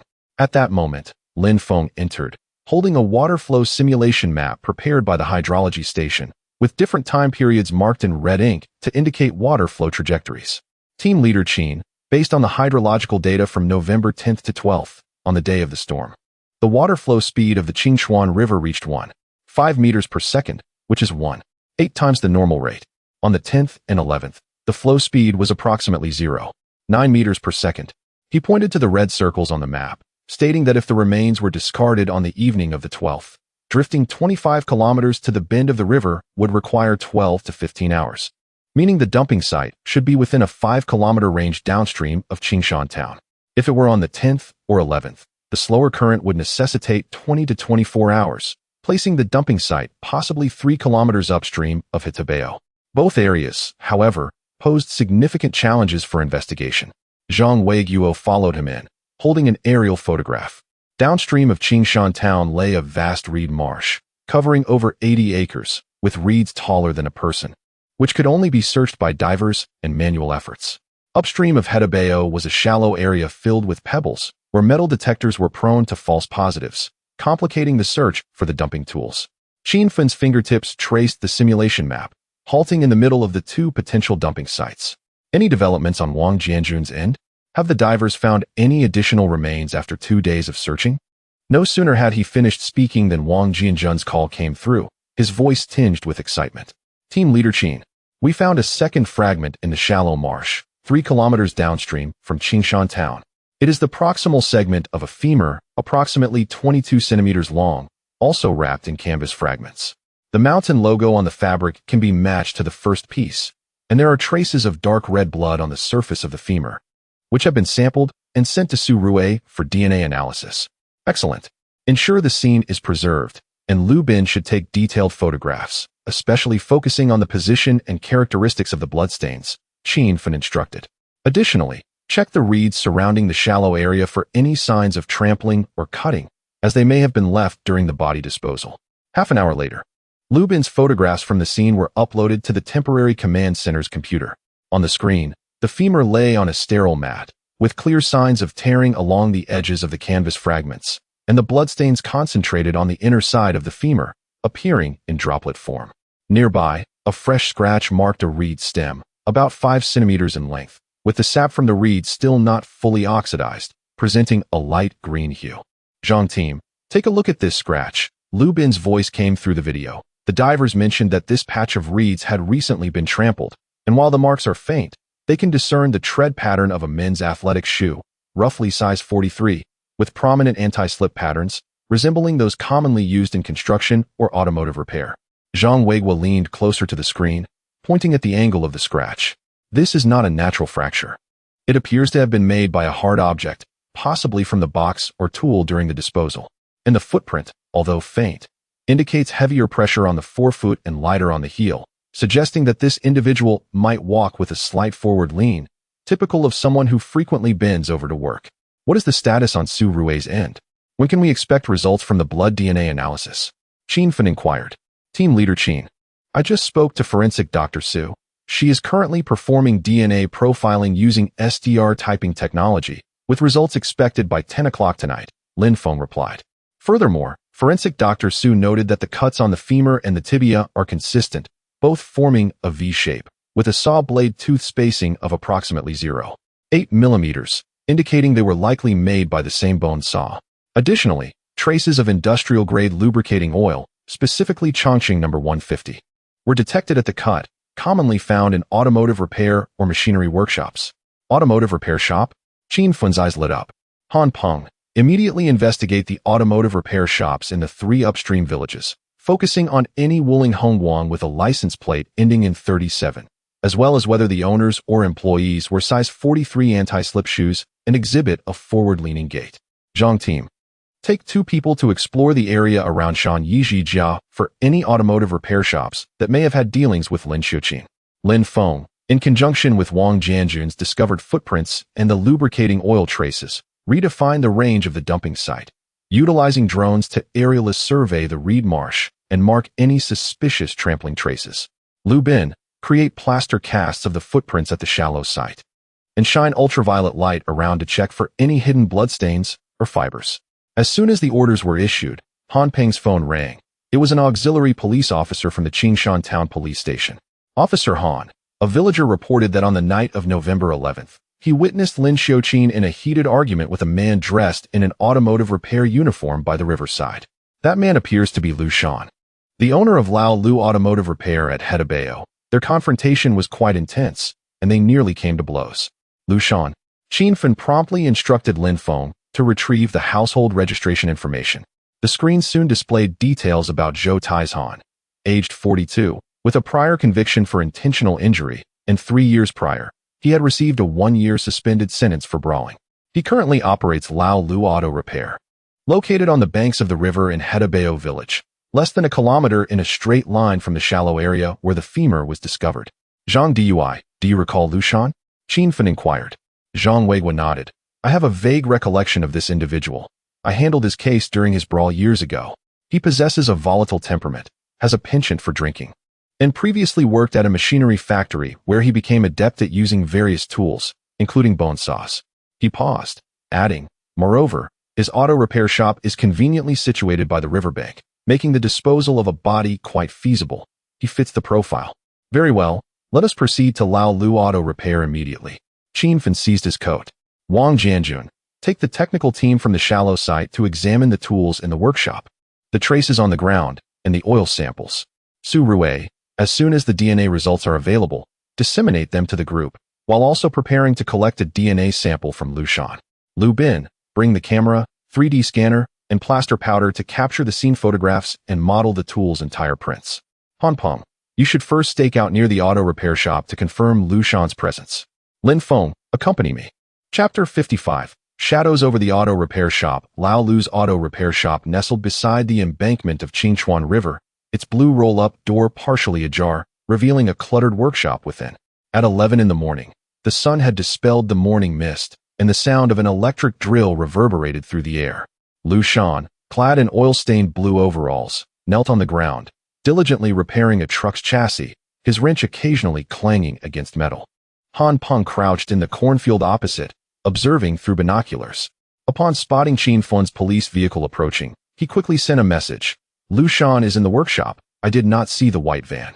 Lin Feng parked at the entrance of the auto repair shop and, as he stepped out, was immediately met with a strong odor of machine oil mingled with the scent of burnt rubber. Lushan, we are from the North Suburban Criminal Investigation Team. We need to ask you a few questions. Lin Feng entered the workshop, his voice low yet imbued with undeniable authority. Lushan's body stiffened noticeably, his wrench clattering to the ground. He slowly rose, forcing a stiff smile onto his face. Officer, is there something you need from me? I am a law-abiding citizen. I haven't committed any crimes. On the night of November 11th, did you have an argument with Lin Xiuqin by the river? Lin Feng inquired directly, his gaze sweeping over the workshop's tool racks, laden with an array of wrenches and screwdrivers, the innermost corner housing a rusted bone saw, its blades smeared with dark oil. Lushan swallowed hard. An argument, indeed, that occurred. She owes me 3,000 yuan for the repairs, and after several reminders with no repayment, I confronted her by the river that night, but I did not resort to violence. On the night of November 12th, during the torrential rain, where were you? Lin Feng pressed on, swiftly jotting down notes. Someone reported seeing a white van parked outside Lin Xiuqin's shop, with a license plate ending in 37. Was it your vehicle? On the night of the 12th, I was working at the shop, repairing this truck. Old Wang from the hardware store next door can vouch for me. Lushan replied with an air of certainty. Yet he dared not meet Lin Feng's gaze. I do not own a white van. My vehicle is a black pickup truck, which you can verify. At that moment, Wang Jianjun entered with the technical team. He crouched before the tool rack, donned gloves, and gingerly picked up the bone saw. The blade measured approximately 30 centimeters in length, with a tooth spacing of 0.8 millimeters, perfectly matching the dismemberment tool described by Su Rui. He grasped a piece of sterile filter paper with tweezers, gently wiping the oil from the saw blade, then added a few drops of reagent. The filter paper swiftly transformed into a pale blue hue, indicating a preliminary reaction for detecting machine oil components, confirming that the grime on the blade was indeed Chongqing number 150 industrial lubricant. Lushan, what do you typically use this bone saw for? Wang Jianjun inquired, gesturing for Lu Bin to take photographs.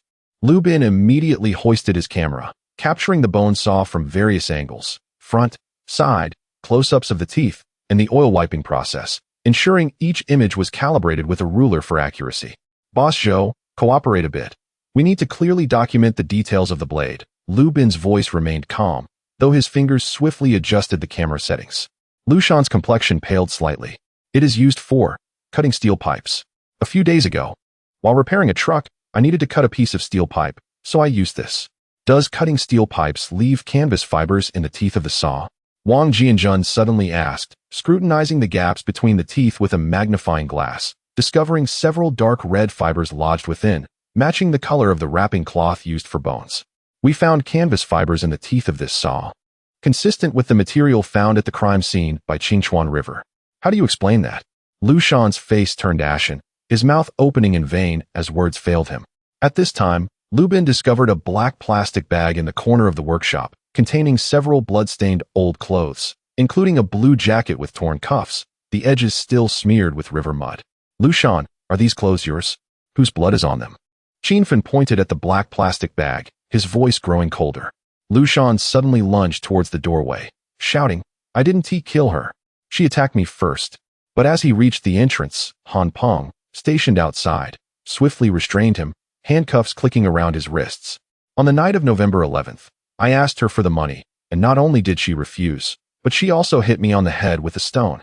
Lu Shan struggled, his voice tinged with desperation. I pushed her in frustration, but I didn't mean for her to slip into the river. Fearing discovery, I pulled her out, brought her to the shop to dismember her, and then used my pickup to dispose of the remains upstream. I thought the rain would wash away the evidence. I never expected you would find it.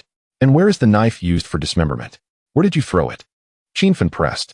I tossed it into the water gate upstream on Qingchuan River, believing the current would carry it far away. Lu Shan's head hung low. The bravado he once exhibited now vanished.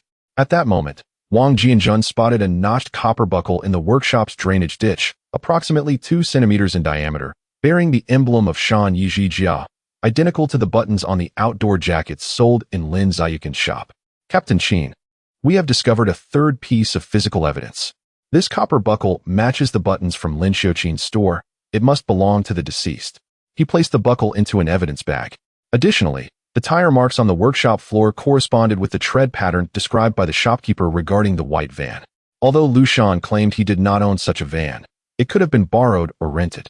Lu Bin had captured all evidence and photographs, including the bone saw, blood-stained clothing, copper buckle, and tire impressions, a total of 216 images, and had also created a three-dimensional model of the bone saw and tire impressions.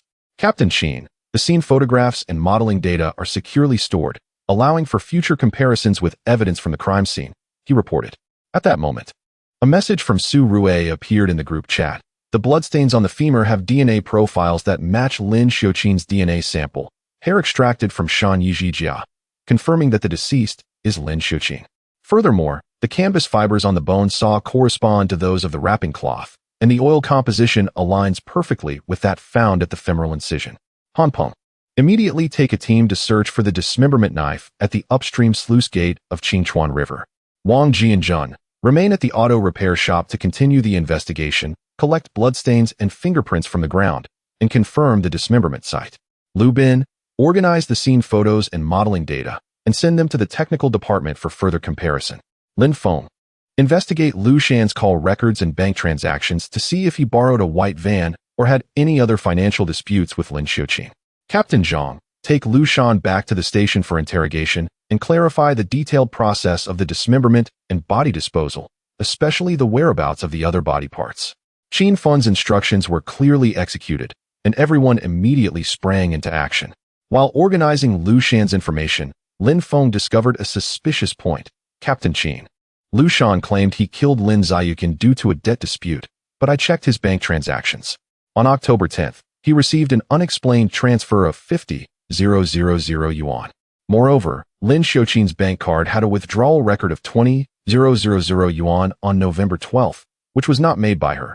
The person withdrawing the money was wearing an auto repair shop uniform. Qin Feng nodded. It seems the situation is more complicated than it appears. During the interrogation, Captain Zhang should focus on questioning the source of the 50,000 yuan and the circumstances of the 20,000 yuan withdrawal, as there may be other hidden details.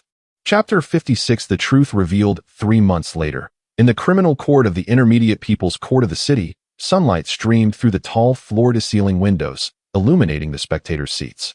The courtroom was enveloped in silence, as Lu Shan, clad in prison attire, stood at the defendant's bench, appearing markedly thinner than when he was apprehended, his vacant gaze fixed on the ground.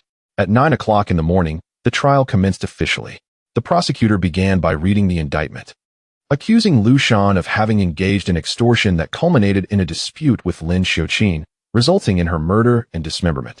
The facts of the crime were clear, and the evidence was solid and ample, warranting charges of intentional homicide. Defendant Lu Shan, do you contest the allegations stated in the indictment?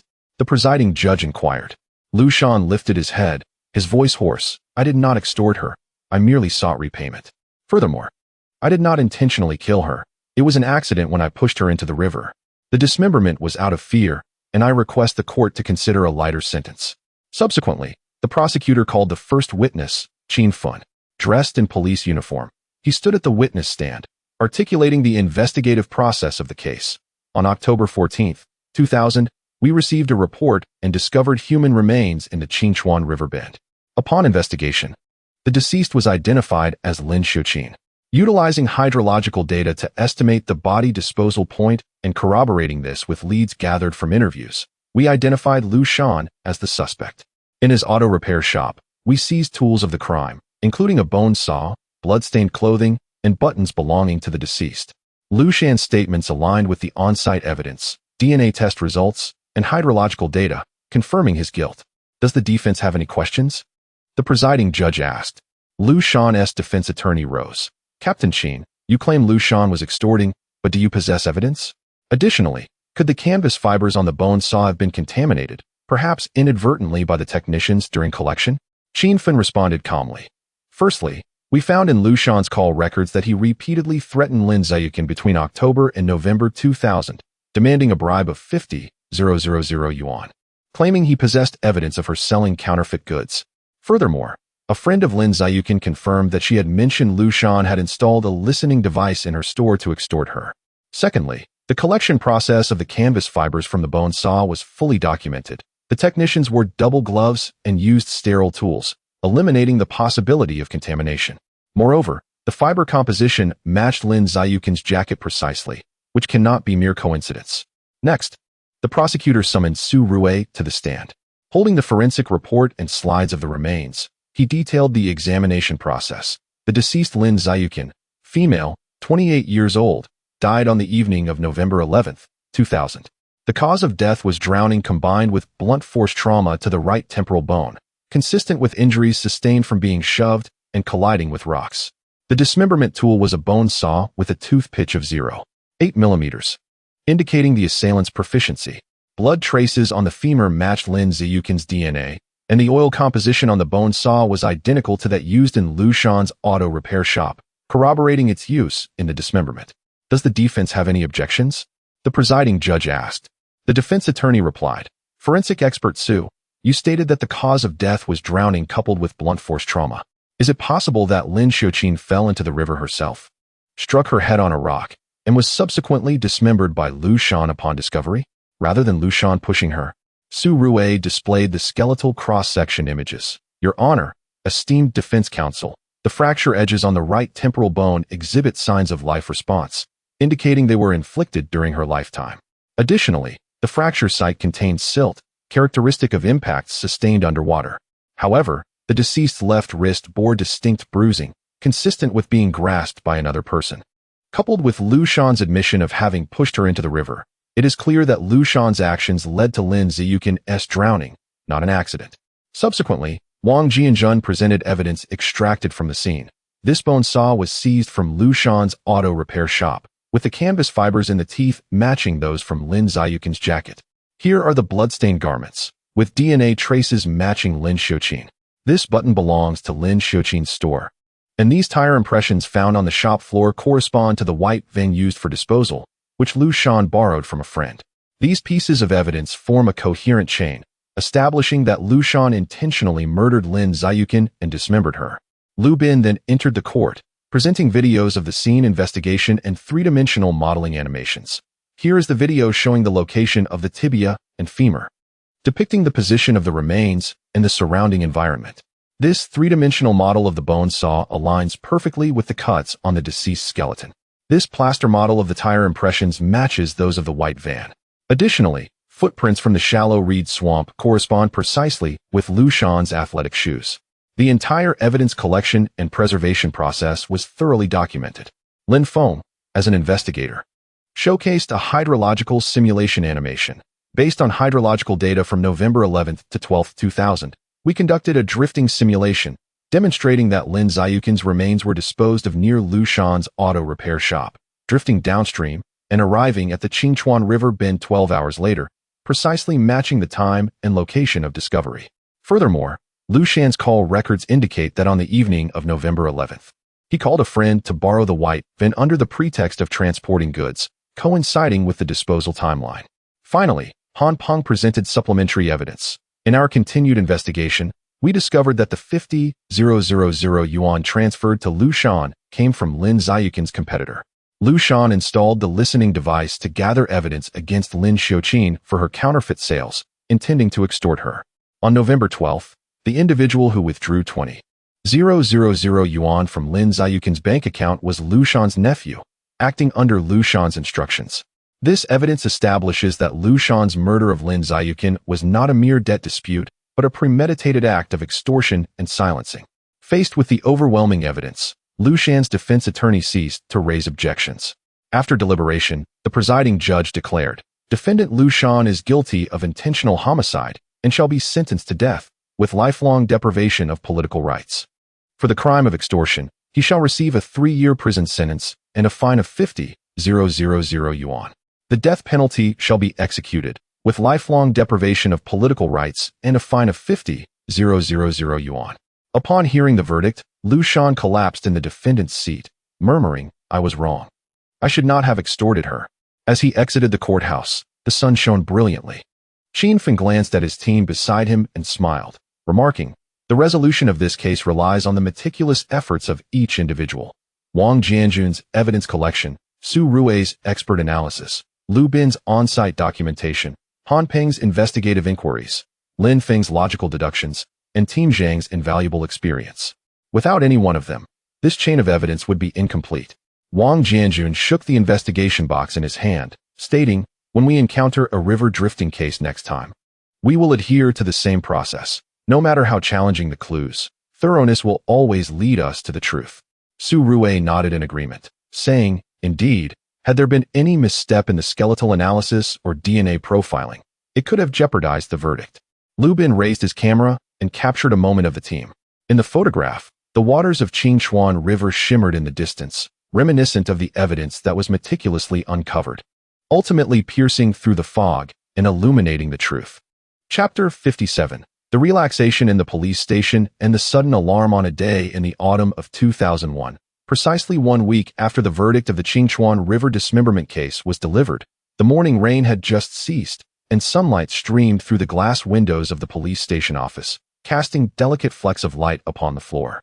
Wang Jianjun was seated at his desk, meticulously organizing the evidence files pertaining to the Qingchuan River case, his tweezers delicately inspecting a chipped brass button under the illumination.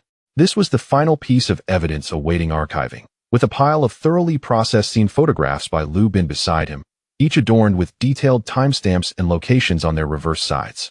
"Han Peng, please revise your visitation summary and elaborate further on Zhou Tieshan's motive," Lin Feng called out as he emerged from his office, a half-used pen clasped in his hand. His tone markedly more relaxed than during the intense phases of the Qingchuan River investigation. Approaching Lin Feng's desk, he picked up the hydrological data chart, a well-structured report on the water flow analysis of the Qingchuan River, its edges slightly curled from frequent handling. This report was commendable. It could serve as a reference for future cases involving river drift. Just as Lin Feng was about to respond, a sudden, frantic cry echoed from the reception area on the first floor. Han Peng set down his keyboard, peering down the staircase. "What is going on? Such a commotion so early in the day." Lu Bin emerged from the photography room, his camera still uncapped. "It seems someone is reporting a case. It sounds like a child has gone missing." Lin Feng quickened his pace, descending the stairs to encounter a pale-faced woman being assisted by a police officer. Clutching a blue jacket adorned with a bear motif, her fingers were white with tension. Upon spotting Lin Feng, she rushed towards him, exclaiming, "Officer, please save my child. My son, Xiaoyu, is missing. He was last seen in the alley between the People's Park and the department store. Please, take your time. How old is your child? What was he wearing? When did he go missing?" Lin Feng gently guided the woman to a chair, signaling Lin Feng to fetch paper and pen. The woman, Zhao Hui, aged 32, recounted that she had taken her 4-year-old son, Xiao Yu, to the People's Park at 9 in the morning. Around 10 o'clock, as they were walking through the narrow alley between the park's west gate and the department store, she received a work-related phone call. Upon hanging up, she realized her child had vanished. It had only been a matter of 2 minutes. The alley was bustling with people, yet no one had noticed the child's departure. Xiao Yu was clad in the very blue bear jacket, beneath which he wore a white long-sleeved shirt, and on his feet were red fuzzy sports shoes. Zhao Hui's voice trembled as she produced a photograph from her pocket. The image depicted a small boy with 2 adorable pigtails, his smile revealing a charming dimple. He was somewhat shy and tended to ignore others unless they offered him his beloved Ultraman trading cards. Lin Feng swiftly noted the key details, and as he looked up, he locked eyes with Su Rue, who had just arrived, holding a forensic record book intended to deliver supplementary autopsy findings for the Qingchuan River case. Observing the situation, he immediately halted. Do you need assistance? For instance, any distinguishing physical traits of the child? Any birthmarks or peculiar markings? Zhao Hui hesitated briefly before nodding vigorously. Yes, Xiao Yu has a crescent-shaped birthmark on his left elbow, one he was born with. Su Rue promptly recorded this detail, his fingertip brushing against the pen Lin Feng had handed over, both momentarily pausing before swiftly averting their gazes. This silent understanding echoed the collaborative analysis of skeletal incisions during the Qingchuan River case. Captain Qin, what do we do now? Han Peng inquired, urgency creeping into his tone. The People's Park and the department store were known to be densely populated areas on weekends, and with incomplete surveillance coverage, the search would prove challenging. Witnesses were scattered, making the clues prone to fragmentation. Lin Feng clutched the photograph, his gaze sweeping over the district map affixed to the wall. He circled the areas encompassing the People's Park, the department store, and the narrow alley in between. Zhang Weigua, you and Li Tian will be responsible for retrieving surveillance footage from this vicinity. Focus particularly on the cameras at the park's west gate, the department store's east gate, and both ends of the narrow alley, especially the footage from around 10 o'clock. Pay attention to any suspicious individuals or vehicles. Lu Bin, you and Han Peng will visit the surrounding businesses, convenience stores, toy shops, newsstands, interviewing anyone who might have seen a child in a blue bear jacket or any suspicious individuals. Lin Feng, you will accompany me to the crime scene, the narrow alley and its vicinity, to seek out witnesses or any traces left by the child. Wang Jianjun, you will lead the remaining officers in a thorough search of the People's Park and the department store, focusing on restrooms and stairwells, as these are often overlooked corners. Su Rue, you will remain at the station, compiling the child's descriptive information and distributing it to nearby police stations and community offices. Notify us immediately upon receiving any leads.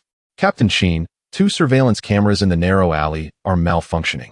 They were reported for repair last month and have yet to be fixed. Li Tian suddenly recalled from prior inspections around the department store. Furthermore, with the influx of visitors to the park on weekends, many of whom were from out of town, it might be challenging to find anyone willing to linger for questioning. Let us seek out private surveillance from nearby businesses, like the grocery store in the alley. They typically install their own cameras, Lin Feng replied calmly. During the outreach, Han Peng would handle communication, while Lu Bin would photograph any suspicious individuals. Regardless of their usefulness, it was imperative to document everything. Everyone, be aware that it has been 3 hours since the child went missing. We cannot afford to waste precious time. Let us act immediately. Chapter 58. The investigation in the mist and their individual predicaments. As Lin Feng followed Lin Feng to the narrow alley, it was still bustling with weekend shoppers. The bluestone pavement glistened from the morning rain. Zhao Hui had mentioned that the call was made beneath the streetlight in the middle of the alley, next to a vendor selling tonghalu, who was preoccupied with wrapping candy for customers, oblivious to the surrounding events. Excuse me, sir? Did you see a little boy in a blue bear jacket around 10 o'clock this morning? He is about 4 years old, with 2 little pigtails, Lin Feng inquired, squatting in front of the stall and handing over a photo of Xiao Yu. The vendor scratched his head, pondering for a moment. There are many kids in blue jackets. I didn't pay much attention. However, around 10 o'clock, I did see a man in a dark hoodie walking back and forth in the alley, eyeing parents with children. At the time, I thought it was a bit odd. What did the man look like? Approximately how tall and of what build? Lin Feng pressed on, scanning both ends of the alley. The eastern exit led to a department store, while the western exit opened to Rinmin Park, both areas bustling with crowds. If the suspect had taken a child, he could easily blend into the throng and vanish. About 175 centimeters tall, somewhat overweight, wearing a black hat that obscured most of his face, so I couldn't see his features clearly. He seemed to be carrying a black cloth bag, neither too big nor too small, just enough to fit a child, the vendor recalled. Lin Feng swiftly noted down the man's description in his notebook and asked, "In which direction did he head last?" It seemed he went towards the mall, but I couldn't see clearly due to the crowd. The vendor's words severed the lead further. The eastern entrance of the mall sees thousands of people pass through daily, making it akin to searching for a needle in a haystack to locate a man in a hat.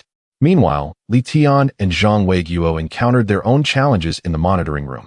The surveillance at the west gate of Rinmin Park faced an old locust tree, which obscured much of the view, leaving only blurry silhouettes. Although the footage at the east gate of the department store was clear, the sheer volume of pedestrians around 10 o'clock made it impossible to distinguish the man in dark clothing mentioned by the vendor. "Captain Zhang, take a look at this," Li Tian suddenly pointed to a corner of the surveillance footage. At 10:05, a white van parked on the roadside opposite the mall's east gate, with its headlights off and the driver wearing a hat, seemingly waiting for someone. 10 minutes later, a man in a dark hoodie, carrying something, hurried past and entered the van, which immediately drove away. Zhang Weiguo leaned closer to the screen, squinting. "What about the license plate? Can we see it clearly?"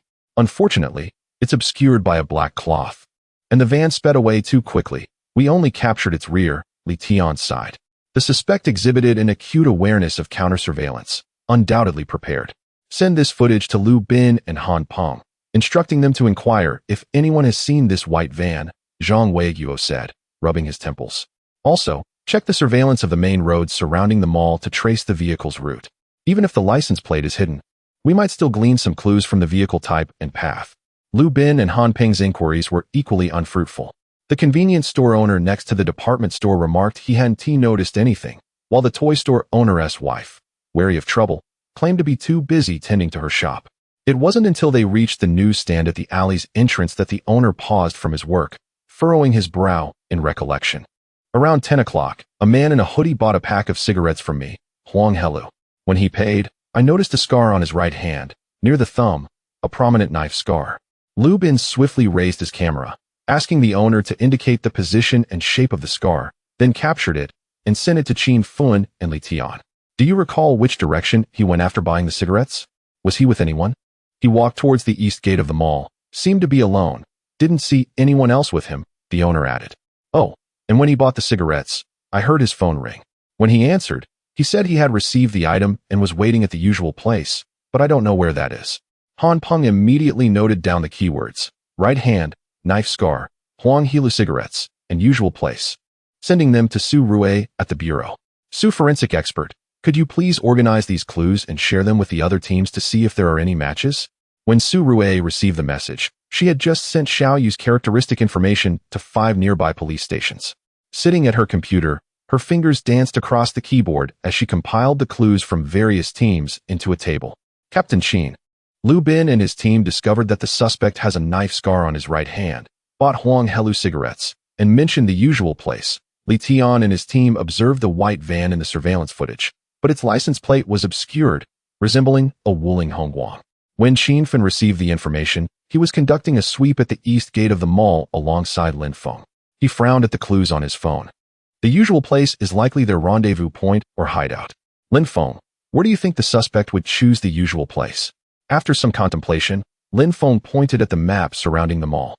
"There are 3 old residential complexes nearby, all lacking property management and with low surveillance coverage, making them ideal hiding spots. Moreover, these complexes are close to the mall, facilitating their swift escape after committing the crime." "Excellent. Contact Wang Jianjun immediately and allocate half of the personnel to investigate these 3 old residential complexes. I will accompany you to the mall's security office to check if any men with knife scars on their right hands have entered or exited recently, particularly those who frequently purchase Huang Helu cigarettes." Qin Fen's orders were executed promptly, leaving no room for delay. For hours had already elapsed since the child went missing, and with every passing minute, the child remained in greater peril. Chapter 59. stalemate and break through the investigation on the first day extended into the late hours, yet yielded no substantial progress. Every nook and cranny of the 3 aging residential complexes had been thoroughly searched without uncovering any suspicious individuals. The surveillance footage from the mall over the past week had been scrutinized meticulously, revealing 7 men with scars on their right hands, 3 of whom were frequent purchasers of Huang He cigarettes, yet each possessed alibis. The trajectory of the white van was traced only to a junction on the outskirts of the city, after which it vanished down unmonitored rural paths. At 10 o'clock in the evening, the lights in the police station's conference room remained aglow. Lin Feng occupied the primary position, a map adorned with markings sprawled before him, while group leaders sat beside him, their faces etched with fatigue. Wang Jianjun's shirt cuffs were dusted with grime from climbing numerous buildings in the dilapidated complexes. Lu Bin's camera lay on the table, its lens cap still affixed, and Han Peng's notebook was filled with densely packed visitation records. The current dilemma was that the suspects were organized, possessed a strong counter-surveillance awareness, and were intimately familiar with the environment surrounding the mall, knowing precisely where the surveillance blind spots lay and where they could conveniently make their escape. Zhang Weiguo was the first to speak, pointing at the junction on the map where the white van had disappeared. This route led to 3 villages, each housing numerous abandoned factories, which could potentially serve as their hideouts.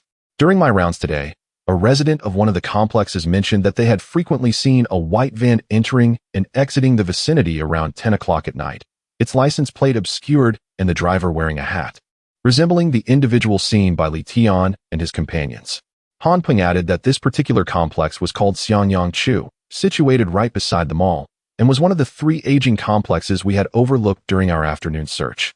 Suddenly, Lin Feng recalled something and flipped open his notebook. There was an abandoned grain and oil warehouse within Xianyang.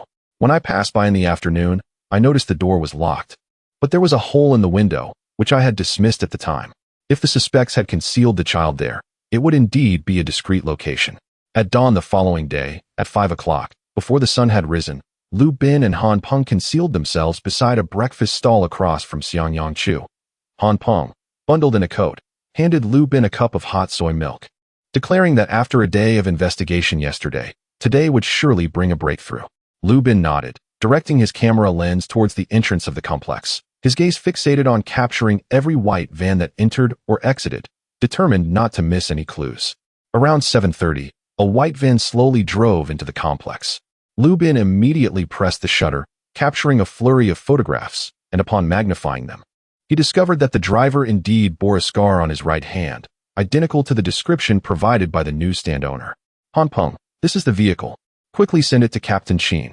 When Lin Feng and Lin Feng received the photographs, they had just arrived at the entrance of the abandoned grain and oil warehouse. The lock on the warehouse door had rusted, yet the adjacent window was indeed broken. As Lin Feng leaned in to peer inside, he could faintly hear the sound of a child crying. Captain Qin, there is a noise inside. It seems to be the missing child. Lin Feng swiftly took out his phone, notifying Zhang Weiguo and Li Tian to rush over for support, while also contacting Wang Jianjun to bring officers to secure the scene. He and Lin Feng positioned themselves at the warehouse entrance, listening to the intermittent cries from within, their hearts filled with both urgency and relief that the child was still alive. 10 minutes later, Zhang Weiguo and Li Tian arrived with personnel, and Wang Jianjun also brought officers to cordon off the area surrounding the warehouse. Lin Feng made a gesture for action, and Lin Feng kicked open the warehouse door, revealing a sight that tightened everyone's fists. Within the warehouse stood 3 iron cages, each containing a child. Xiaoyu was in the middle cage, his blue bear jacket covered in dust, crying out for his mother upon seeing the police. A man clad in a dark hooded sweatshirt stood beside the cages, wielding a stick.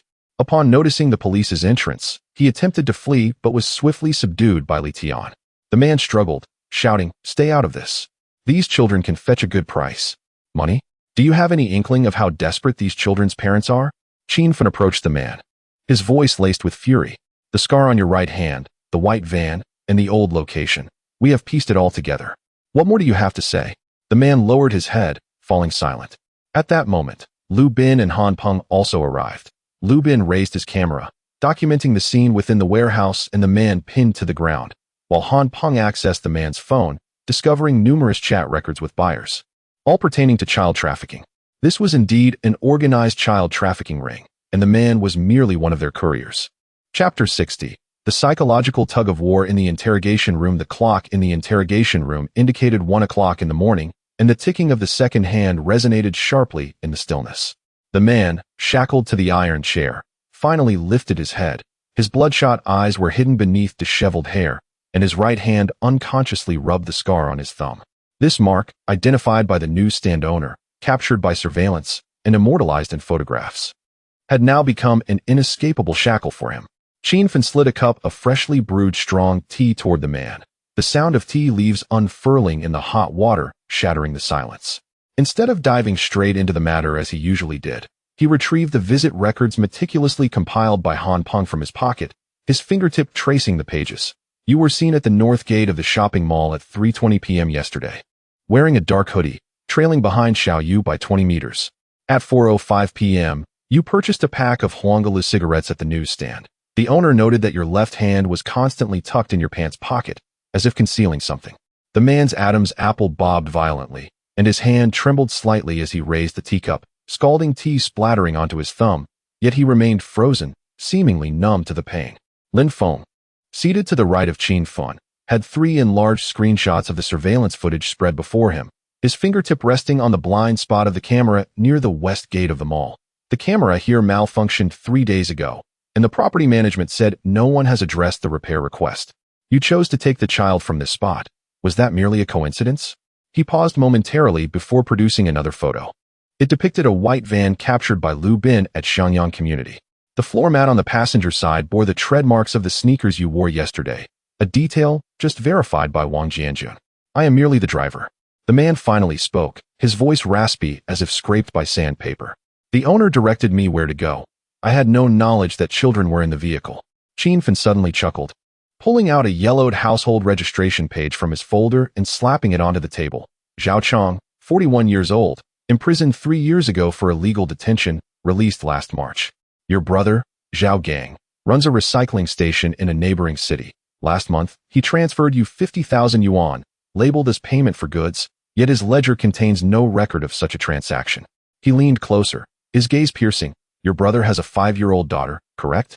If she were to discover her uncle's activities, how do you believe she would perceive you? Do not involve my family. Zhao Chong shot up, the chains clanking against the iron chair with a harsh sound. Lin Feng caught the fleeting panic in his eyes and quickly added, We have examined your phone. Last Wednesday at 10:17 p.m., you messaged someone labeled as Vulture. The cage at the old place has been repaired. This old place. Is it the granary at Xiangyang Community or the brick kiln on the outskirts of the city? This question pierced through Zhao Chong's facade like a needle. He slumped back against the chair, his fingers digging into the wooden grain of the iron chair. I will speak, but you must ensure my brother remains unaware of this. Lin Feng stood up and opened the door to the interrogation room, instructing Han Peng to bring in the printed confession. As long as you provide a truthful account, we will handle it in accordance with the law. Zhao Chong's voice was low yet urgent, his thoughts remarkably coherent. This gang, led by Vulture Li Jianjun, comprises 8 core members with clearly defined roles.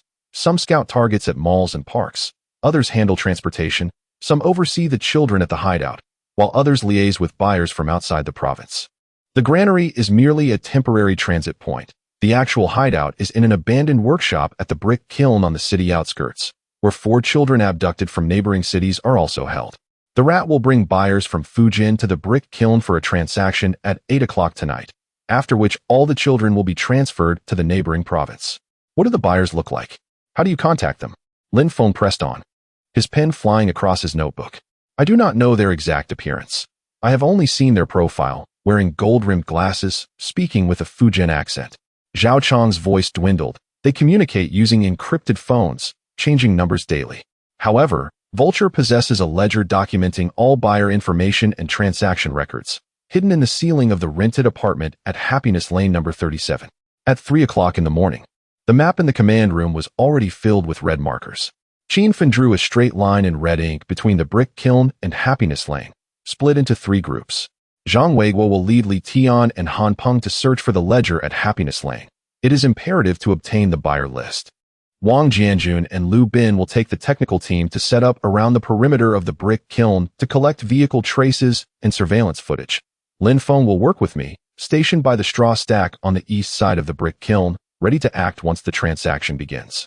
Su Rui, contact the Children's Welfare Institute and the First Municipal Hospital. Prepare the medical examination equipment. The moment the children are rescued, we will conduct checks. As Lin Feng gathered his equipment, he noticed Su Rui crouching at the evidence room door, labeling items. Her box was filled with children's fever-reducing medicine and clean clothing. Is everything ready? He asked softly as he approached. Su Rui looked up, her hair brushing against her cheek, revealing the dark circles beneath her eyes. I just confirmed with the Welfare Institute that they can temporarily house the children. Be cautious. The terrain of the brick kiln is complex. She handed him a high-lumen flashlight that could also serve as a baton. Lin Feng took the flashlight, his fingertip accidentally brushing against the back of her hand, both momentarily startled before quickly averting their gazes. In the distance, Qin Fen's voice urged them on, and Lin Feng quickened his pace, turning back just in time to see Su Rui bending over to organize the box. The morning light filtered through the window, casting a gentle halo over her white coat. Chapter 61. Weaving nets and rescuing at 6 in the evening. The setting sun painted the brick kiln's chimneys a vivid orange, while the abandoned factory loomed in the twilight like a slumbering beast. Lin Feng crouched behind a pile of wheat straw, his night vision goggles revealing the workshop's iron door ajar, with an unregistered black SUV parked at the entrance. Exactly the vehicle Zhao Chong had described as belonging to the trafficker. Captain Qin, we have news from the direction of Xingfu Lane. Zhang Weiguo's voice crackled through the earpiece. The ledger has been found, containing the details of 23 children. The most recent transaction is set for tonight, with a buyer named Chun from Fujian driving a silver Jetta. Qin Fen adjusted the radio channel. Wang Jianjun, be on the lookout for the silver Jetta. The license plate may be a fake. Received. I've spotted the target and am currently tailing it. Wang Jianjun replied, his voice crackling with static, still 5 kilometers from the kiln. Lin Feng scanned the area around the workshop, his gaze catching a concealed guard booth in the northwest corner, where the faint glow of a cigarette but flickered. Captain Qin, there's a lookout, he whispered, in the northwest corner booth. He seems to have a radio. Qin Fen immediately contacted Li Tian. Take 2 men around to the back of the booth and subdue the lookout without alerting anyone inside. At 7:50, the silver Jetta slowly came to a halt beside the SUV. A man wearing gold-rimmed glasses exited the passenger side, carrying a black briefcase, and exchanged a handshake with the trafficker who had just descended from the SUV. Lin Feng recognized the diagonal scar on the left cheek of the man. As Zhao Chong had mentioned, it was a mark from a fight at the brick kiln in his youth. Where's the cargo? The bespectacled man inquired, his Fujian accent unmistakable. It's all in there, healthy and problem-free, the trafficker replied, patting the man's shoulder as he pushed open the workshop's iron door. At that moment, the lookout in the booth suddenly stood up, raising his radio to speak.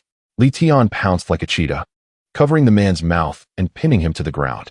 Almost simultaneously, Qin Fen shouted, action. Lin Feng and Qin Fen vaulted over the wall, and as they kicked open the iron door of the workshop, a pungent odor of mildew assaulted their senses. Inside, 4 iron cages were set up, each containing a child. The smallest appeared to be merely 3 years old, clutching a tattered doll and crying softly.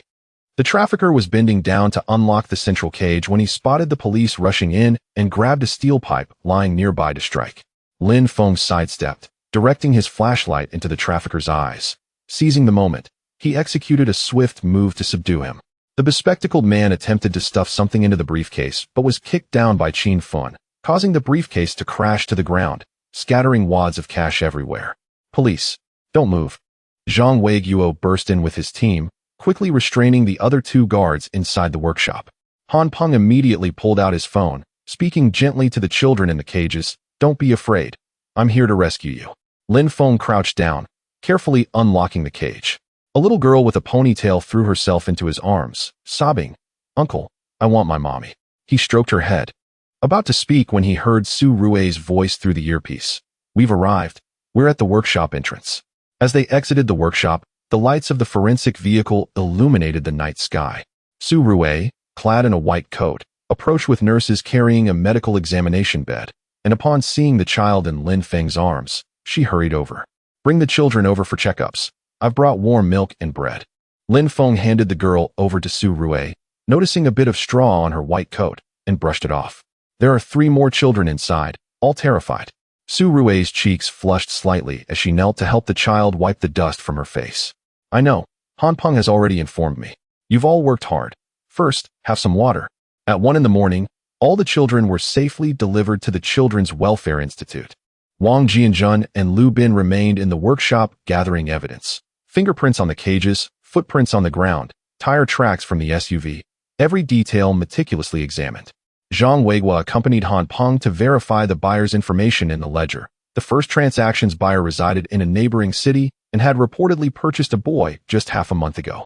Lin Feng stood at the entrance of the Welfare Institute, gazing at the warm glow emanating from the windows. As he pulled out his phone to call the bureau, notify all parents to come claim their children tomorrow morning, and have Su Rui prepare for DNA comparisons. He turned to Lin Feng, his eyes bright with a smile.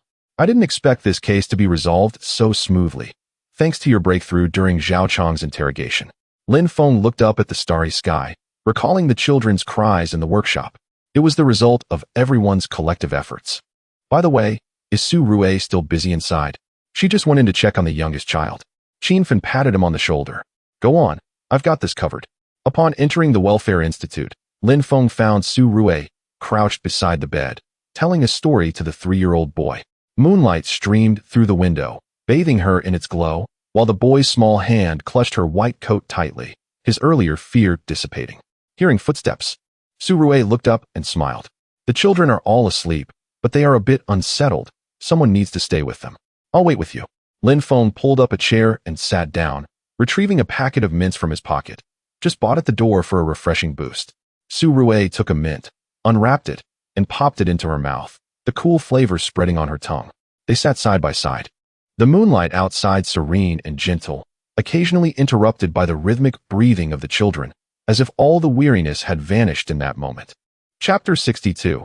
Reunion and judgment. At 6 o'clock in the morning, the courtyard of the police station was already teeming with people. Parents clutched photographs, standing on tiptoes to peer into the activity room, their faces etched with anxiety and anticipation. Lin Feng stood at the entrance, maintaining order with a registration book in hand. Please remain calm. Proceed in an orderly fashion. First, register your information, then we will conduct DNA comparisons. Inside the activity room, Su Rui was tending to the children's hair. Xiao Yu, donned in a newly changed blue jacket, hugged a teddy bear gifted by the police, his gaze fixed intently on the doorway. Lin Feng entered with a cup of warm milk, handing it to Su Rui. The first group of parents has completed their registration and will be allowed in shortly. Thank you, Su Rui replied, her fingertips inadvertently brushing against his, causing her cheeks to flush slightly. Turning to Xiao Yu, she gently asked, Xiao Yu, your mother will be here soon. Are you happy? Xiao Yu nodded, then suddenly tugged at Lin Feng's shirt. Uncle, will that bad uncle come back to catch me? Lin Feng knelt down, ruffling his hair. No, the police have already apprehended him. No one will bully you again. At that moment, hurried footsteps echoed from the entrance. Xiao Yu's mother rushed in, her breathless arrival quickly transforming into tears upon seeing her son with the teddy bear. Xiao Yu, mommy's good child. Xiao Yu froze for a moment before leaping into his mother's arms, sobbing uncontrollably. Mom, I missed you. This scene seemed to trigger a switch, and soon, other children began to cry as well. Amidst the cacophony of sobs, parents' choked voices of gratitude intertwined with their children's cries. Han Peng stood at the doorway, discreetly wiping his eyes, only to turn and see Lu Bin capturing the moment with a camera. The lens focused on the scene where Lin Feng assisted Su Rui in organizing scattered health examination reports, sunlight filtering through the leaves, casting a warm halo over them both. 3 days later, the municipal procuratorate formally indicted Li Jianjun and 7 other gang members for child trafficking. On the day of the trial, the courtroom was filled to capacity, with all 23 parents of the rescued children present.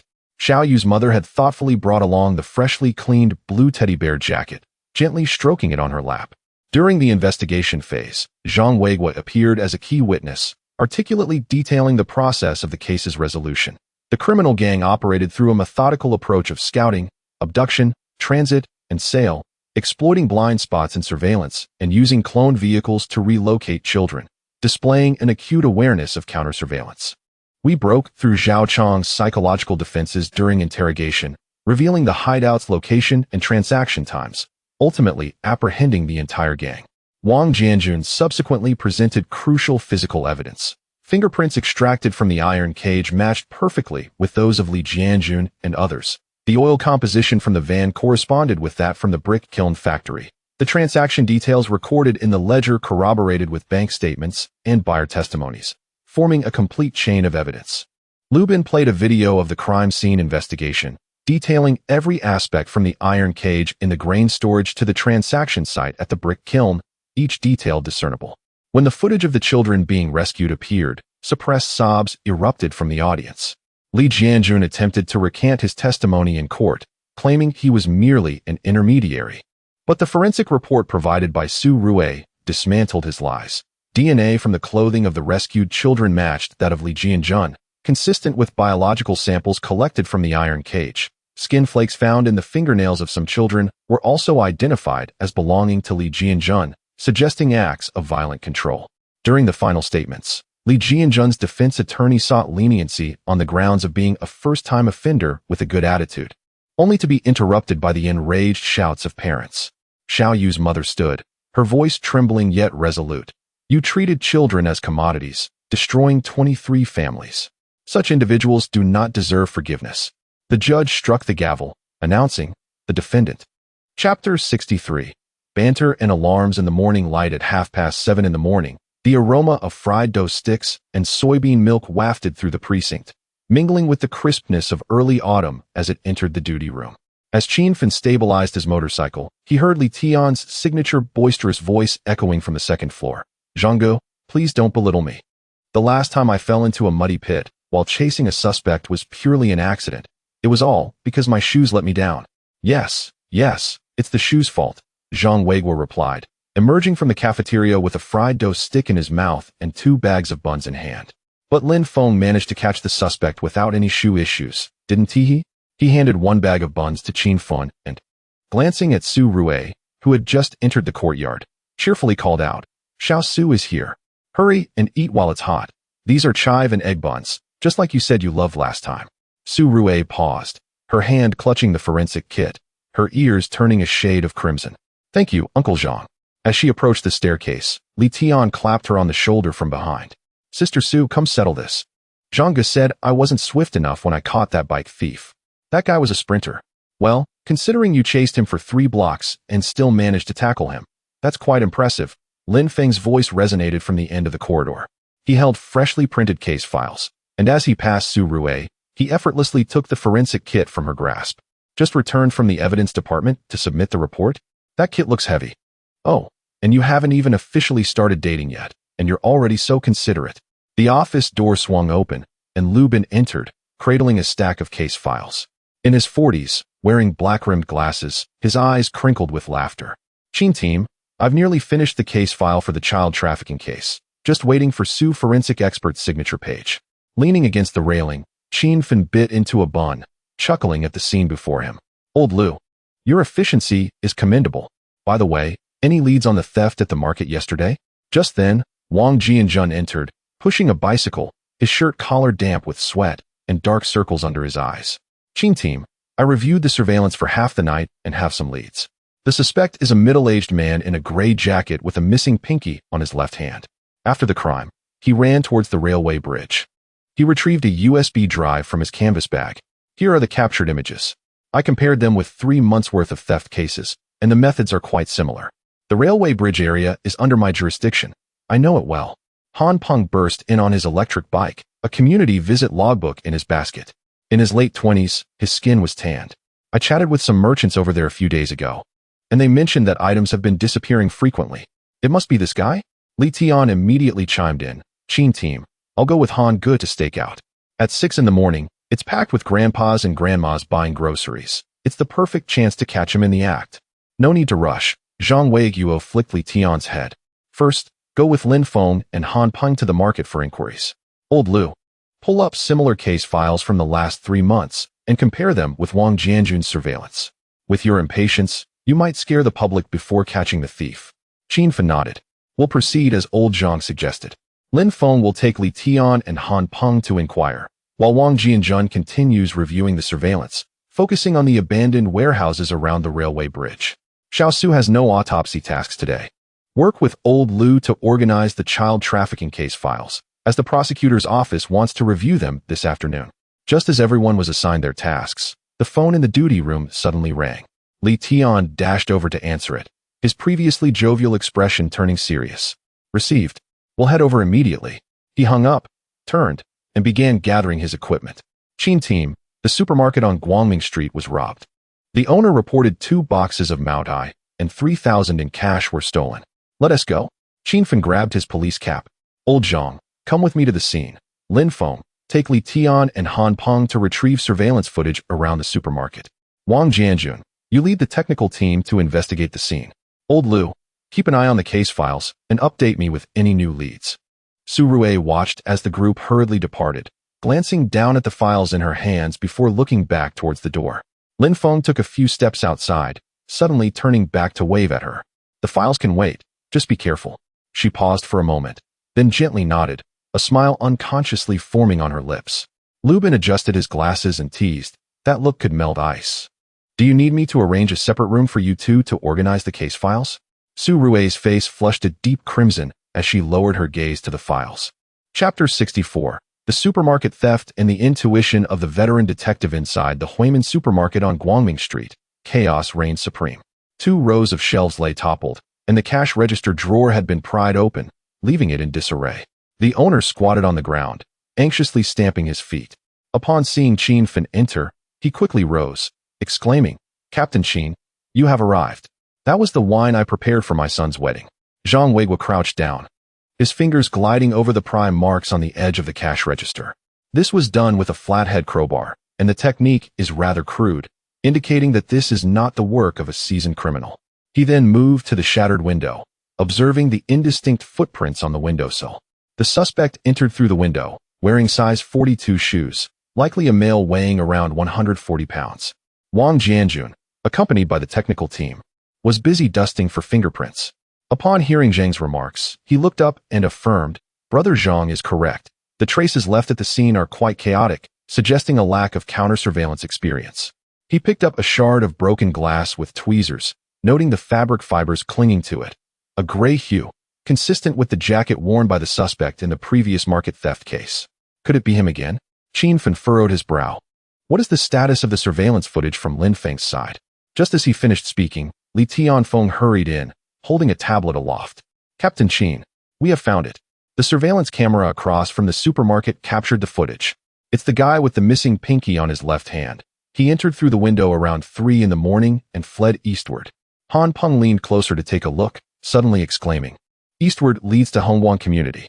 I was there last week promoting anti-fraud awareness and happened to catch the exterior renovation. Many workers reside in makeshift accommodations there. Zhang Weiguo pulled out a small notebook filled with densely written place names. There is a recycling station in Hongguang Community. The owner has a criminal record for selling stolen goods. This young man must have gone there to dispose of the loot. I'll go intercept him, Li Tian declared, already pulling out handcuffs and preparing to rush outside. Wait, Lin Feng intervened, grasping his arm. The layout of the recycling station is complex. There are entrances in both the front and back. Han Peng, you know the community routes well. Take Li Tian around the south entrance to block the back door. I will approach through the north entrance, while Captain Qin and Uncle Zhang will guard the community entrance to prevent him from escaping through the side. Qin Feng nodded approvingly. That is the plan. Wang Jianjun, you stay here to continue the investigation. Contact Lao Lu with any new findings so he can synchronize the clues. Just as the group was about to set off, a call came in for Su Rui. Lin Feng stepped aside to answer, lowering his voice. What is the matter? Lubin has just uncovered the inquiry record from the previous market theft. The victim mentioned that the suspect had a distinct smell of paint. Su Rui's voice crackled through the receiver. Han Peng mentioned that Hongguang Community is undergoing exterior renovations. Could it be that the suspect is one of the construction workers? Lin Feng's eyes lit up. You're absolutely right. We are heading to Hongguang Community now. I will call you back with any updates. He hung up and promptly reported the situation to Qin Feng. Zhang Weiguo clapped his hands together. That's it. It is highly likely that this is the work of a construction worker who seized the opportunity. Li Tian, unable to contain himself, dashed out. Han Ge, let us go? We'll take a shortcut. The two sprinted towards the south entrance of the community, with Han Peng calling back, Brother Zhang, don't worry. We'll ensure the back door is thoroughly blocked. More than half an hour later, at the recycling station in Hongguang Community, A man clad in a gray jacket was haggling with the owner. "This wine is authentic. Your offer is far too low." He gestured with his left hand, the place where his pinky should have been conspicuously absent. "That's the price. Take it or leave it." The owner, cigarette clamped between his teeth, cast furtive glances towards the entrance. Just as the man was about to erupt, he suddenly heard a commotion behind him. Turning around, he found Lin Feng blocking the doorway, brandishing his police badge. "Don't move. Police." The man, startled to the core, shoved the owner aside and bolted towards the back door. However, as he burst through, he was met by Li Tian and Han Peng, who had positioned themselves strategically. "Running away, are we?" Li Tian panted, seizing the man's arm.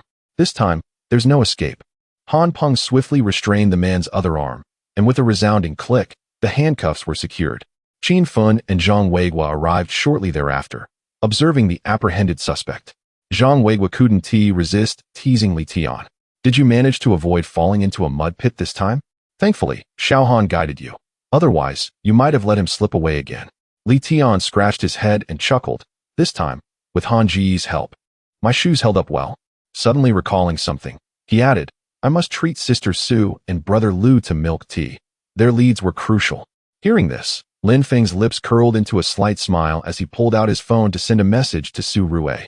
"The suspect has been apprehended, all thanks to the valuable clues you and Lu Bin provided." Chapter 65. The warmth and banter amidst the piles of case files at noon, the police station cafeteria was abuzz with activity. Li Tian approached Su Rue with a tray in hand, graciously offering her a chilled bottle of cola. "Sister Su, I owe you one today. This cola is specially chilled for you." He then turned to Lu Bin. "Brother Lu, I haven't forgotten your milk tea. I will fetch it this afternoon." Lu Bin waved his hand with a smile. "Let's skip the milk tea. Just remember not to write left hand. Missing a finger is left hand, lacking a finger in the next record. Last time, I had to explain it to the people at the prosecutor's office for ages." Laughter erupted among the crowd, and Li Tian's face instantly turned crimson. Su Rue accepted the cola with a smile. "It was merely a small effort. The key was your swift action." That was also thanks to Sister Su's timely reminder. Li Tian took a bite of his meal and turned to Lin Feng. "Brother Feng, you were incredibly impressive when you blocked the door earlier. Teach me a couple of moves?" Just as Lin Feng was about to respond, he was interrupted by Zhang Weigua. "You should first work on tempering your impulsiveness. Earlier at the acquisition station, you nearly apprehended the boss as an accomplice. Had it not been for Xiaohan stopping you." Han Peng chuckled as he savored his rice. Brother Li's enthusiasm is remarkable, but tends to go astray.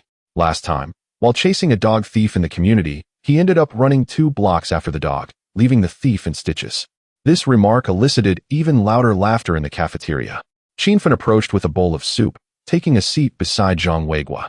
"Old Zhang, this afternoon, accompany me to the prosecutor's office to submit the case files for the child trafficking case. Xiaolu, you should come along to coordinate the subsequent archiving matters." "Understood." Lu Bin nodded, glancing at Lin Feng, who was assisting Su Rue in picking out green peppers. Suddenly, he chuckled. "You too." At the celebration banquet for the conclusion of the child trafficking case, Lin Feng insisted on giving his dual-flavor pot to Sister Su. "What's the hold-up? Haven't you broken through the barrier yet?" Su Rue's face flushed instantly as she lowered her gaze to her bowl. Lin Feng coughed, pretending to organize the case files. "Brother Lu, don't speak nonsense. Sister Su cannot tolerate spicy food." "Indeed, she cannot handle spice," Wang Jianjun remarked, sitting down with his tray. A sly grin adorned his face as he continued. "But Brother Feng always brings 2 portions of breakfast during missions, a sweet soy milk and a savory one. Surely, that cannot be mere coincidence?" Li Tian's interest was piqued. "Wow, Brother Feng, you are quite the character. Sister Su, do you prefer sweet or savory? I shall bring it for you next time." "Li Tian." Lin Feng shot him a glare, though a smile betrayed his amusement. Qin Fun observed this scene with warmth in his heart. Since the conclusion of the child trafficking case, the atmosphere within the team had noticeably lightened. Sipping his soup leisurely, he remarked, "In fact, I noticed earlier that when Xiao Su had a cold, Lin Feng braved the pouring rain to buy antipyretics, more concerned about her than himself." Su Rue looked up and met Lin Feng's gaze, both feeling a bit bashful as they quickly averted their eyes. Zhang Weiguo chuckled, giving the table a gentle pat. "I propose that once this busy period concludes, we should collectively host a celebration banquet for these two, perhaps even facilitate their budding relationship." As they were speaking, the phone in the duty room rang again. Wang Jianjun stood to answer it and returned with a serious expression. Captain Qin, a bicycle was stolen from the textile factory dormitory. The owner claims it was purchased just 3 days ago. A bicycle theft case? Qin Fen set down his utensils. Old Zhang, Old Lu, you are heading to the prosecutor's office this afternoon. Let Lin Feng take Li Tian and Han Peng to handle this matter. Wang Jianjun, accompany them to the scene to collect fingerprints. Li Tian immediately sprang to his feet. We will complete the task without fail. He reached the door and then turned back, winking at Su Rui. Sister Su, wait for us. We shall return shortly. Su Rui waved with a smile. Be careful. As Lin Feng was the last to leave, he quietly placed a peeled orange on her tray as he passed by. After sorting out the files this afternoon, have some fruit to refresh yourself. Without waiting for her response, he quickly followed Li Tian. Su Rui gazed at the orange on her tray, bathed in the warm sunlight streaming through the window, creating a comforting glow. Lu Bin leaned closer, grinning knowingly. As expected of Lin Feng, he is quite thoughtful. Chapter 66. The tenderness and resolve. After the celebration dinner at 7 o'clock in the evening, a small restaurant near the police station was filled with the warm steam of hot pot. Qin Fen raised his glass and exclaimed, Today has been a busy day with the case. Everyone has worked hard. Cheers. The room echoed with the clinking of glasses as everyone responded in unison. Li Tian brought his glass close to Zhang Weiguo and said, Brother Zhang, I toast to you. Please teach me a few more tricks. I promise to learn diligently. He then turned to Han Peng. Brother Han, take me along on the next visit. I assure you I won't chase after dogs anymore. Smart lad. That's good to hear. Zhang Weiguo chuckled as he took a sip of his drink. You're clever, but a bit too hasty. As a criminal investigator, one must not only run fast, but also possess patience. Listen more to the advice of Xiao Lu and Xiao Han. Lu Bin waved his hand while holding his cup, saying, I can hardly take credit. I just pay a bit more attention when organizing case files. These 2 cases today were truly a team effort. Wang Jianjun approached with his glass raised. Captain Qin, Brother Zhang, I toast to you both. If it weren't for Brother Zhang recognizing Zhao San and Han Peng providing the clues, we would have faced considerable difficulty. It is all thanks to our teamwork, Qin Fen replied, gesturing towards Lin Feng and Su Rui. Today, Xiao Su and Old Lu discovered crucial clues from the case files, and Lin Feng's on-site command was commendable. Su Rui's cheeks flushed slightly as she took a sip of her drink. I merely stumbled upon the clues while organizing the files. Mainly, it was Old Lu's sharp memory. Lin Feng looked at her with gentle eyes. Finding key clues among so many files is quite impressive. Li Tian immediately teased, Oh wow. Brother Feng, your tone is rather tender. Sister Su, you should just accept Brother Feng. Laughter erupted around the table. Su Rui's face turned even redder as she focused on the food in the pot. Qin Fen laughed. All right, let us not tease too much. Otherwise, Xiao Su will get embarrassed. The atmosphere at the dining table grew increasingly lively. Zhang Weiguo recounted a child trafficking case he handled in his youth, captivating Li Tian and Han Peng. Lu Bin and Wang Jianjun discussed the files they were to organize the following day, pondering how to optimize the archiving process. While Lin Feng occasionally served Su Rui food, their exchanged glances filled with tacit understanding. Halfway through the meal, Su Rui received a call from the evidence department, requesting her signature on an autopsy report. She set down her chopsticks and stood up. I need to head to the station. I'll be back shortly. I'll accompany you. Lin Feng immediately rose to his feet. The two walked side by side under the night sky, the streetlights casting long shadows of their figures. Su Rui gazed at their shadows and softly said, Thank you for sending me that message today. Of course, Lin Feng turned to her. You've worked hard organizing the files all day. He paused, summoning his courage to add, Su Rui, Su Rui looked up at him, her eyes filled with curiosity. Just then, Lin Feng's phone rang. It was a call from the duty room. He answered, his expression instantly serious. Understood. We will be there shortly. What happened? Su Rui inquired. Someone reported a missing person. A 10-year-old boy has gone missing, Lin Feng replied. Taking her hand. We need to head to the station. Captain Qin and the others should be arriving soon. Feeling the warmth from his grasp, Su Rui did not pull away, but nodded softly. Okay. The two hurried back to the station, where Qin Fen and Zhang Weiguo were already waiting in the duty room. Li Tian held a report in his hand. Captain Qin, the missing boy is named Lele. He was last seen at the park entrance around 5 o'clock, and his parents just reported it. Qin Fen immediately assigned tasks. Old Zhang, take Wang Jianjun to the park to review the surveillance footage. Lin Feng, Take Li Tian and Han Peng to interview nearby merchants. Old Lu and Xiao Su will remain at the station. Old Lu will connect with the household registration system to check the child's information, while Xiao Su will contact the Children's Welfare Institute and hospitals. Notify us immediately if there's any news. Understood. The group sprang into action. Su Rui and Lu Bin sat in the duty room, their fingers flying over the keyboard. Lu Bin teased while retrieving household registration information. Wasn't Lin Feng about to confess at the restaurant? What a pity the call interrupted him. Su Rui's face flushed, but she retorted, Lu Bin, stop guessing. We are merely colleagues. While a ripple of emotion stirred within her. At 11 o'clock that night, Lin Feng and the team finally located Lele at an internet cafe near the park. The young boy had been sulking and hiding there, playing games. When his parents embraced him in tears, Lin Feng breathed a sigh of relief and sent a message to Su Rui. The child has been found. Don't worry. On the other end, Su Rui was organizing files. Upon seeing the message, a serene smile graced her lips. Lu Bin leaned over to take a look and chuckled. Just look at that smile. It's brighter than when you solve a case. Su Rui did not argue, instead gazing out the window where the moonlight bathed the police station's emblem, shimmering brilliantly. She understood that this was their everyday life, filled with laughter, banter, warmth, and steadfast resolve. Though the shadow of the child trafficking case had dissipated, the responsibility to safeguard peace remained unwavering. Regardless of how mundane their days might be, donning their uniforms meant they would persist in their commitment. Chapter 67. The lost bicycle at the market. On a frosty morning a week later, the Beijiaokai Shichong bustled with life. Just past 5:30, the clanging of bicycle bells, the shouts of vendors, and the bargaining voices of residents melded into a lively cacophony. Steam wafted from the steamers of a Baozi shop, mingling with the fresh sweetness of cabbage and radish, curling through the alleyways. Aunt Wang, pushing her weathered little cart, had just unloaded the last bundle of celery at her stall when a sudden thought struck her. She smacked her thigh. She had forgotten to secure the basket of her pink electric bike parked by the utility pole at the eastern end. Hastening toward the parking area, her steps quickened, anxiety swelling within her like a rising tide. When she arrived to find the area beneath the utility pole empty, she froze. The pink electric bike that had been there was gone, along with the small teddy bear her granddaughter had sewn, which had been hanging in the basket. All that remained were faint tire tracks, blurred by the footsteps of early morning passers-by. Where's my bike? My new bike? Aunt Wang's voice cracked with desperation as she crouched on the ground, clutching her keys, her fingers tracing the faint impressions left by the tires.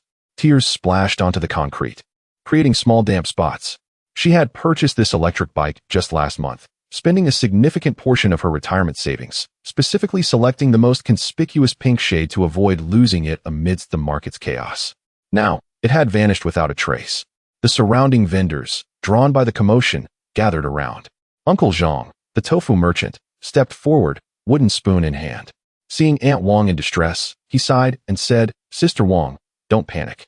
I saw a man in a black jacket loitering around your bike for a while. He even crouched down to fiddle with the lock. I thought it was your husband coming to help, so I didn't inquire further. What did he look like? What shoes was he wearing? What color was the motorcycle? Aunt Wang shot up, grasping Uncle Zhang's arm tightly, her knuckles turning white. She had never lost her temper with anyone in her life, but now, with her new bike gone, her mind was racing with thoughts of recovering it. Uncle Zhang furrowed his brow, recalling the details as he twirled the wooden spoon in his hand. He seemed a bit stout, around 1.70 meters tall, wearing a black knitted hat pulled low over his face, so I couldn't see him clearly. He had on a black jacket with frayed sleeves and deep blue work pants. His shoes were old leather, caked in mud.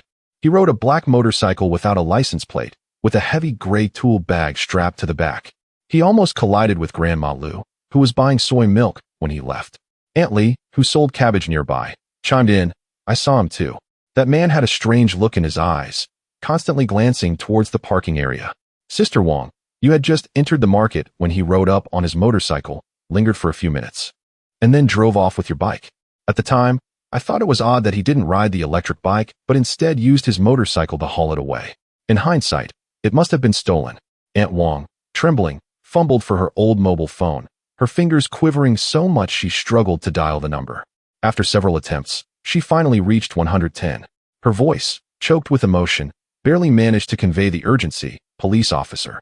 I've lost an electric bike at the Beijiao Kai Shishang, pink, just purchased.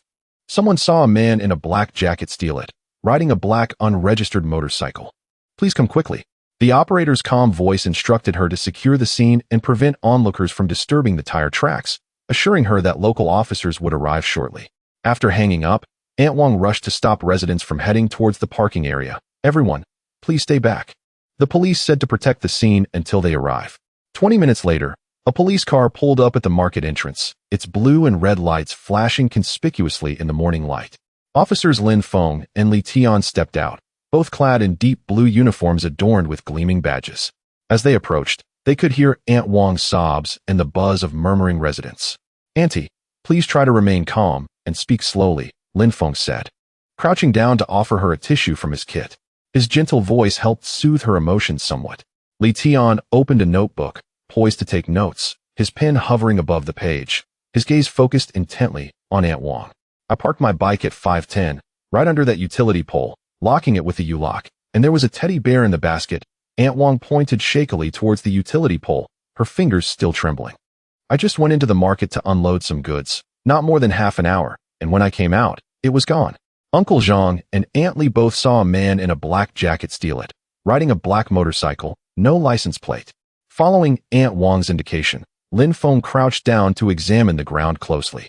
The concrete was still damp from a light rain, and the tire tracks were faint, likely left when the electric bike was dragged away. He could discern the tread pattern of a standard electric bike tire, approximately 3 centimeters wide. He retrieved a tape measure from his kit and measured the distance between the tire impressions. The handlebar width was about 50 centimeters, consistent with a small electric bike, matching the description of Aunt Wong's new pink vehicle. "What about the lock? What kind did you use? Were there any signs of it being pried or cut?" Li Tian inquired, jotting down keywords. "Pink electric bike, U-lock, teddy bear." Aunt Wong pondered for a moment and shook her head. "I used a sturdy golden U-lock. My son mentioned it was difficult to tamper with. When I came over, I didn't see the lock anywhere, so it must have been taken by that man." Lin Feng stood up and surveyed the parking area. Among the dozen or so bicycles and electric bikes, most were old. Only Aunt Wong's was new and brightly colored, making it an easy target. "Uncle Zhang, can you describe the man's actions when he was fiddling with the lock? Did he use any tools?" He looked at Uncle Zhang, his eyes inquiring. Uncle Zhang recalled, tapping his palm with the wooden spoon when he crouched down. He pulled out a dark object from the tool bag that looked like pliers. He pinched the lock a few times, and within seconds, he had it open. His movements were swift. It was clear he was a seasoned thief. Cutting pliers. Lin Feng formed a judgment in his mind. Such a U-lock could not be opened with regular prying tools. It required cutting pliers for a quick severing, indicating that the suspect had come prepared. He exchanged a glance with Li Tian, who immediately grasped his intention and inscribed in his notebook, "The suspect possesses cutting pliers and has a history of theft. Let us visit the nearby repair shops to inquire if anyone has seen this man or if someone has recently purchased cutting pliers." Lin Feng instructed Aunt Wong, reiterating that should she recall any details, such as the man's voice or any distinguishing marks, she should not hesitate to contact them. Aunt Wong nodded, clutching the police community contact card Lin Feng had handed her, feeling a slight sense of reassurance. As Lin Feng and Li Tian carried the investigation box towards the market exit, they encountered Grandma Lu, who was selling soybean milk and approaching with a thermos. Upon seeing them, she remarked, "Comrades of the police, you are looking for the thief of the electric bicycle, aren't you? That man nearly collided with me. I saw a pink electric bicycle tied to the rear rack of his motorcycle, heading towards the old alley in the west." The old alley in the west. Lin Feng felt a surge of urgency and immediately pulled Li Tian towards the police car. "Quickly, let us check the old alley in the west. We may yet find a clue." The engine of the police car roared to life and soon faded into the distance at the market's entrance, leaving behind a crowd of residents engaged in hushed discussions.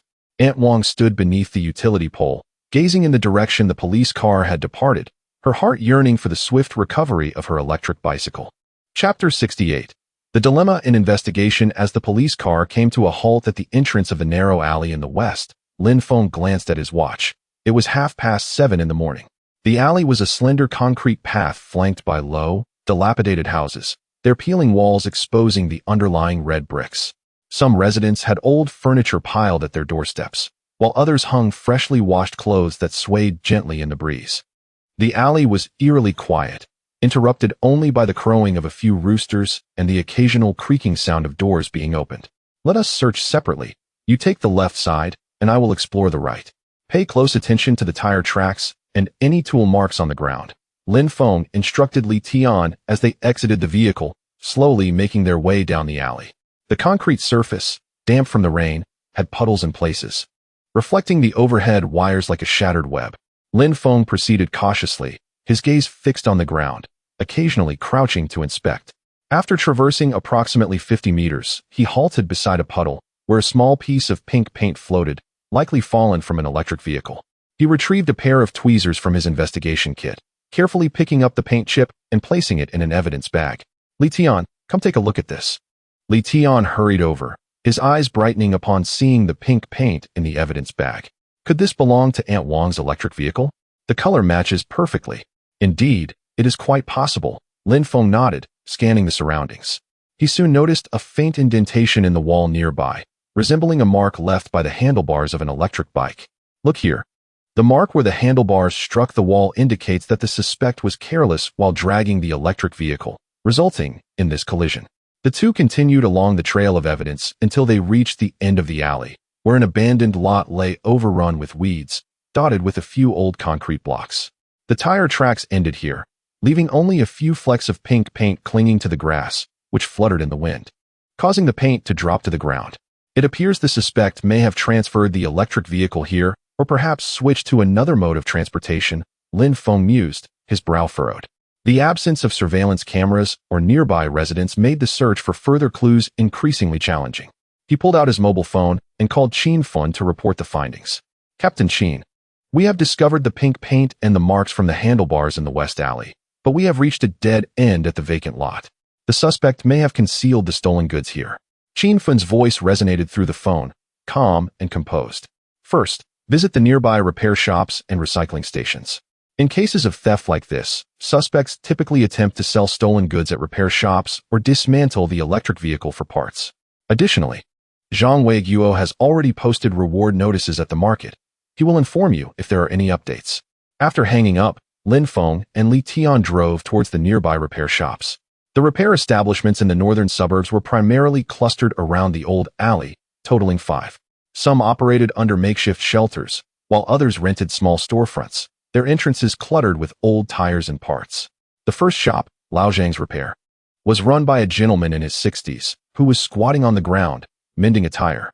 Lin Feng presented the evidence bag containing the pink paint and inquired if he had seen a man in a black jacket or if anyone had recently come to sell parts from a pink electric vehicle. Old Zhang shook his head, spinning the tire repair tools in his hands. I haven't seen anyone like that. The recent customers have all been regulars. I haven't encountered any unfamiliar faces. Moreover, pink electric vehicles are rare. I would surely remember if one came by.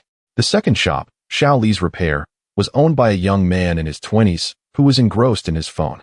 When informed of their investigation into a theft case, he glanced up briefly, his tone impatient. I don't know. I'm busy and don't have time for this. Lin Feng attempted to ask another question, but the young man waved them off. Just leave. Don't disrupt my business. The third establishment, Wang Ji's Repair, was managed by a woman in her 40s who was inflating a bicycle tire. She glanced at the paint chip in the evidence bag and pondered before saying, a pink electric vehicle. A man in a black jacket came by the day before yesterday afternoon, asking if I would buy a pink electric vehicle he wanted to sell. I sensed something was off, given the rise in thefts, so I declined. He left afterward. What did he look like? Did he mention any distinctive features of the electric vehicle? Lin Feng inquired eagerly, his hopes rekindled. Wang, pausing her task, wiped the sweat from her brow.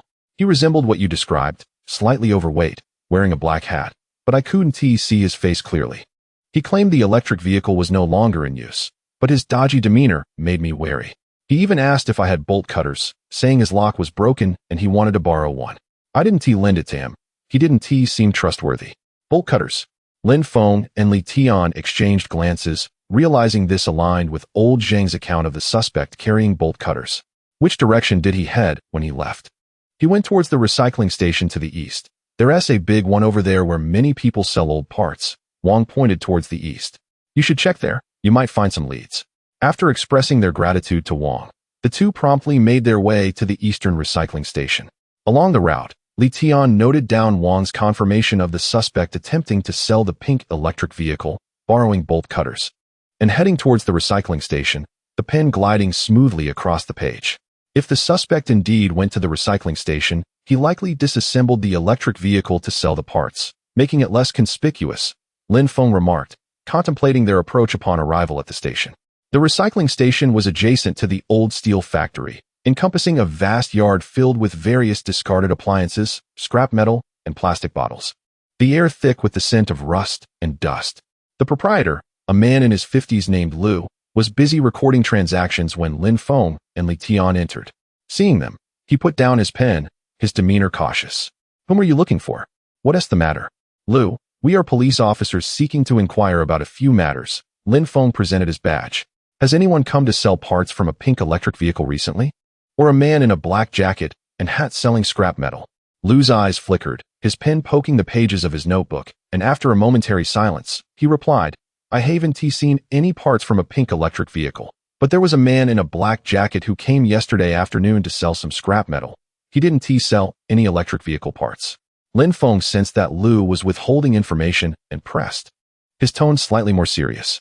"Liu, we are investigating a case of electric vehicle theft. The owner is an elderly person who saved for a long time to purchase it. If you possess any clues, I hope you can cooperate. Otherwise, should the suspect commit another crime, you too shall be implicated." Boss Liu's expression shifted, and with a sigh, he retrieved a pink teddy bear from his drawer and placed it upon the table. In truth, the man had come yesterday to sell this very toy, claiming it had been taken from an electric bicycle, along with several pink plastic components. "I suspected it to be stolen, thus I hesitated to acquire much, leaving only this bear behind, intending to dispose of it when no one was around."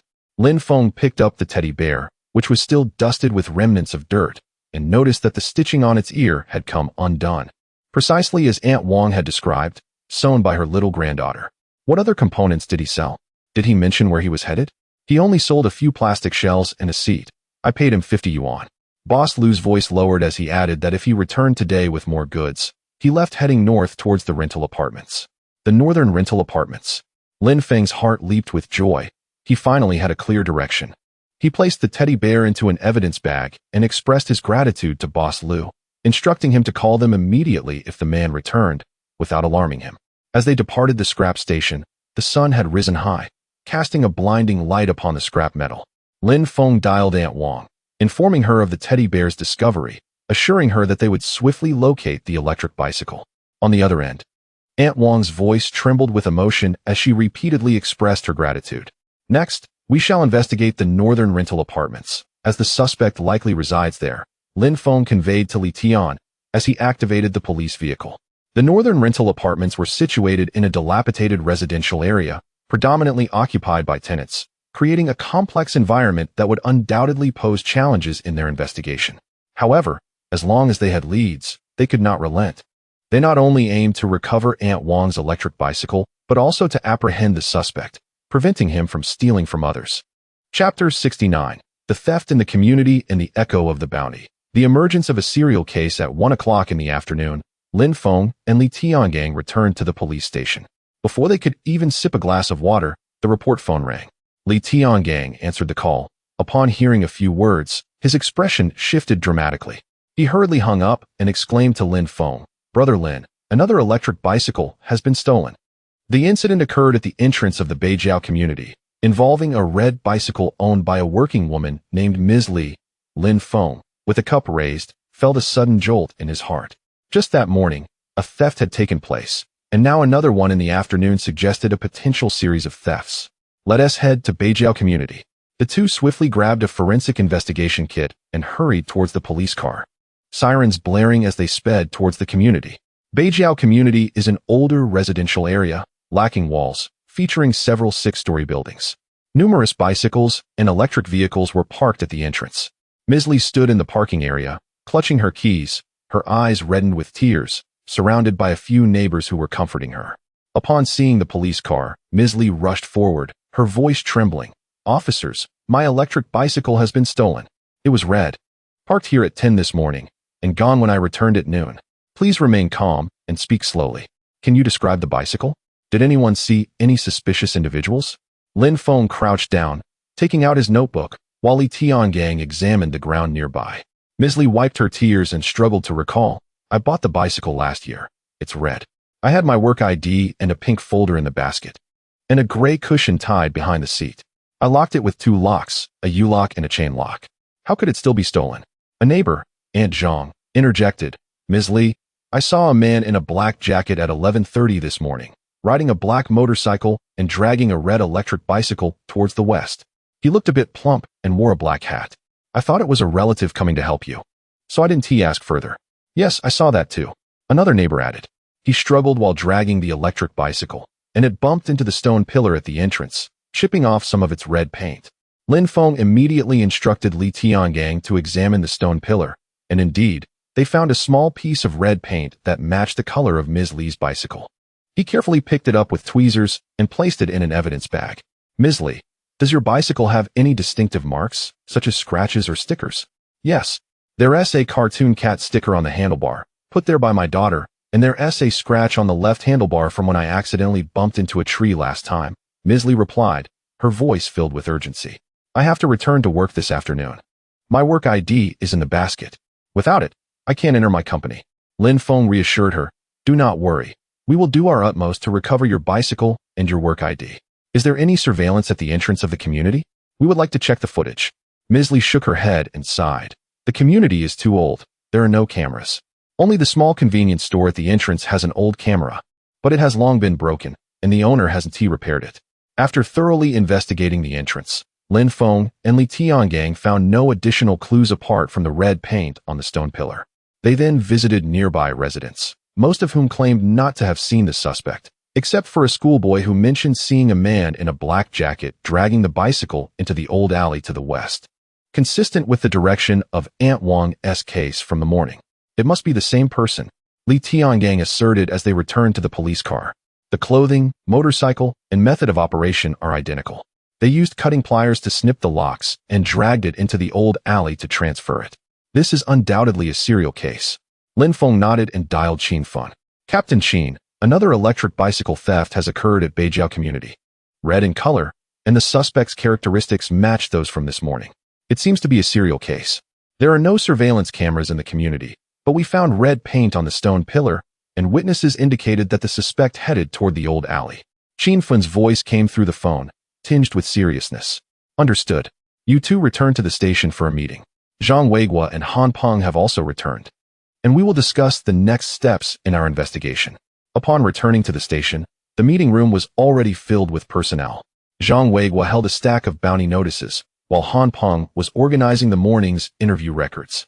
Qin Feng, seated at the head of the table, addressed everyone. The pink electric bicycle case from the morning market and the red electric bicycle case from the afternoon are perpetrated by the same individual, indicating a series of thefts.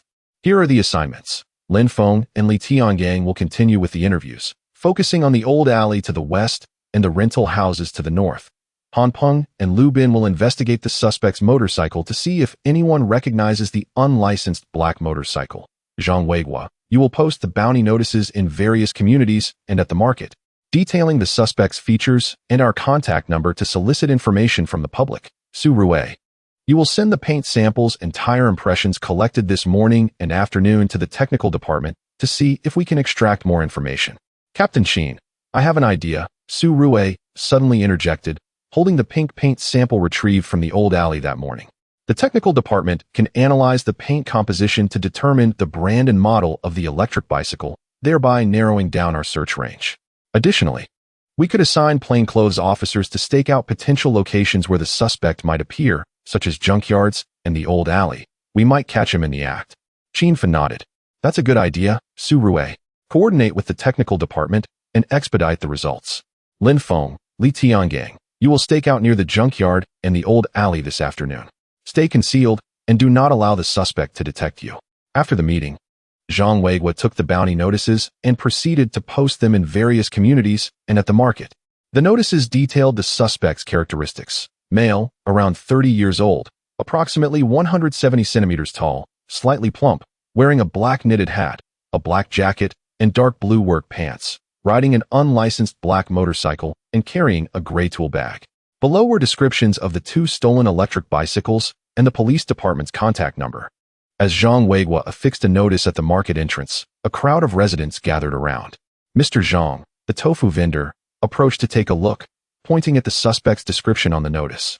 Yes, that's him. Exactly as I saw him this morning. Nearby residents began to chatter, some vowing to keep an eye out for suspicious individuals, while others pledged to call immediately if they spotted the suspect. At 3 in the afternoon, Lin Feng and Li Tian donned plain clothes and drove to an inconspicuous corner near the recycling station, parking their vehicle discreetly. They took shelter in a small hut beside the station, a resting place for Boss Liu, which housed a small bed and a table, allowing them a clear view of the station's entrance through the window. Lin Gu, do you think the suspect will come today? Li Tian whispered, peering through binoculars at the entrance of the recycling station. Lin Feng nodded, his gaze fixed on the door.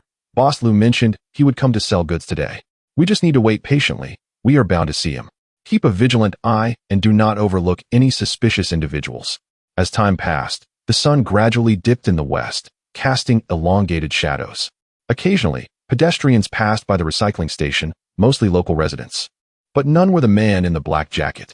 Li Tian grew anxious, lifting and lowering his binoculars repeatedly. Lin Gu, it's almost 5 o'clock. Could he not show up? Just wait a bit longer. Suspects typically arrive in the evening when there are fewer people, making them harder to detect. Lin Feng reassured him, though he too felt a twinge of anxiety. As officers, patience was paramount. They could not afford to miss any opportunity to apprehend the suspect.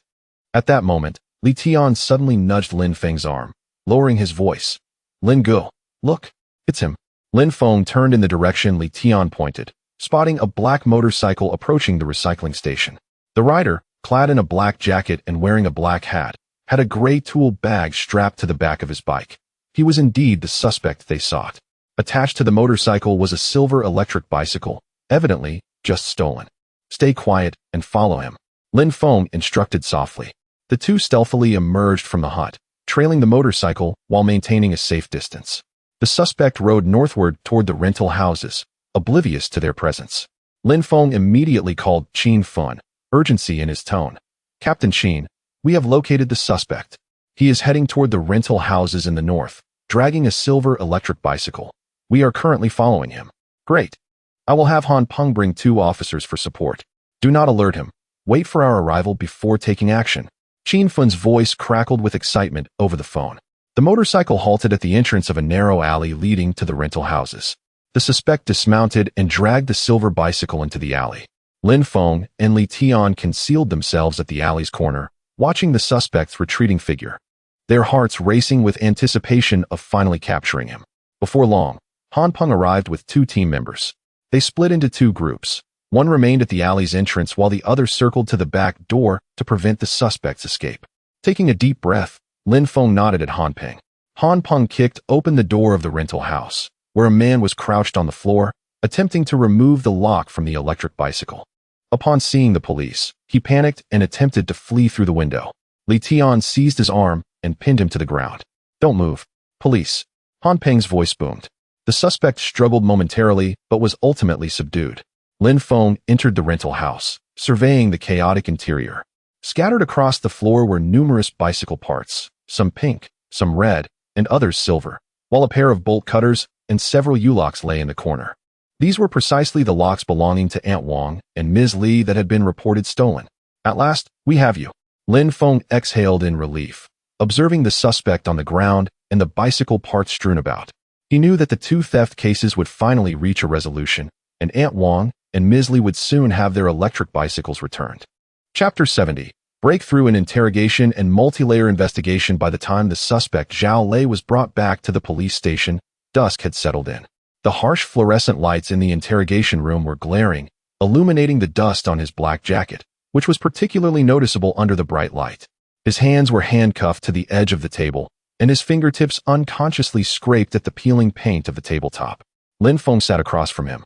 With evidence bags laid out before him, bolt cutters, photographs of electric bike parts, and Aunt Wang's teddy bear, each item silently pointing toward his culpability. Name, age, place of residence. Repeat. Lin Feng's voice was steady yet carried an undeniable authority. Zhao Lei bowed his head lower, his voice muffled. Zhao Lei, 35 years old, from the old bungalow area in the northern suburbs, currently renting in the northern alley. Why did you steal the electric bike? Besides gambling debts. Is there any other reason? Han Peng interjected, tapping a copy of the gambling debt note on the table. This had been found in Zhao Lei's drawer, stating a debt of 5,000 yuan owed to Qiangzi, with no date indicated. Zhao Lei's shoulders trembled slightly as he hesitated for a few seconds before responding. I owe Qiangzi's gambling debt. He comes to my door every day, threatening to break my legs if I don't pay him back. I have no job, so I could only steal an electric bike to sell for money. Who is Qiangzi? Full name, address, where do you gamble? Lin Feng pressed on, his pen poised over his notebook. Gambling debts often served as crucial links in theft cases. Following the trail of Qiangzi could potentially lead to uncovering more accomplices or even dismantling a small gambling den. Zhao Lei averted his gaze. I don't know his full name. I just call him Qiangzi, probably in his 40s, wears a black leather jacket, often organizes gambling games in the abandoned workshop of the old factory to the west. I've only been there 3 times, and he contacted me each time. I don't know where he lives. Lin Feng exchanged glances with Han Peng, who immediately stood up. I'll take Lu Bin to the old factory in the west to investigate, find that abandoned workshop, and contact the local police station to check Qiangzi's identity. Before leaving, Han Peng asked Zhao Lei once more, where did you buy the bolt cutters? Did the scrap yard owner inquire about their purpose? Did anyone else accompany you to purchase similar tools? I bought them from Boss Lu at the eastern scrap yard for 50 yuan. I told him the lock at home was broken, and he didn't ask further, Zhao Lei recalled. No one else was with me. I went alone. After Han Peng departed, Lin Feng continued the interrogation while simultaneously assigning Li Tian to revisit the eastern scrap yard. You go find Boss Lu, confirm the time Zhao Lei purchased the bolt cutters, whether there were any other customers at the time, especially anyone dressed in dark clothing who inquired about the tool's purpose, and check the scrap yard's inventory records to see if anyone else has bought bolt cutters recently. Just as Li Tian left, the technical department sent a message. Lin Ge, besides Zhao Lei's fingerprints, there's another unknown fingerprint found on the silver electric bike's handlebars retrieved from Zhao Lei's rental unit. It may have been left during transportation, but there are no matches in the database. Lin Feng's heart sank. Could there be an accomplice? He immediately queried Zhao Lei. When you stole the silver electric bike, did anyone assist you? Why are there other fingerprints on the handlebars? Zhao Lei's face went pale, and he hurriedly waved his hands. There were no accomplices. I dragged the silver electric bike myself. It might be the previous owner's fingerprints? Or, perhaps my neighbor, Old Wang, helped steady the handlebars when I was moving parts yesterday? He lives next door and usually helps me pass things. Lin Feng promptly dispatched team members to verify Old Wang's identity while requesting the technical department to compare Old Wang's fingerprints. Half an hour later, the team reported back. Old Wang is a 60-year-old retired worker with no criminal record, and his fingerprints match the unknown ones on the handlebars. He confirmed that he indeed helped Zhao Lei steady the electric bike yesterday, thinking it was Zhao Lei's own vehicle and did not inquire further. A false alarm, but the investigation could not cease. At that moment, Han Peng sent another update. We found the abandoned workshop at the old factory in the west.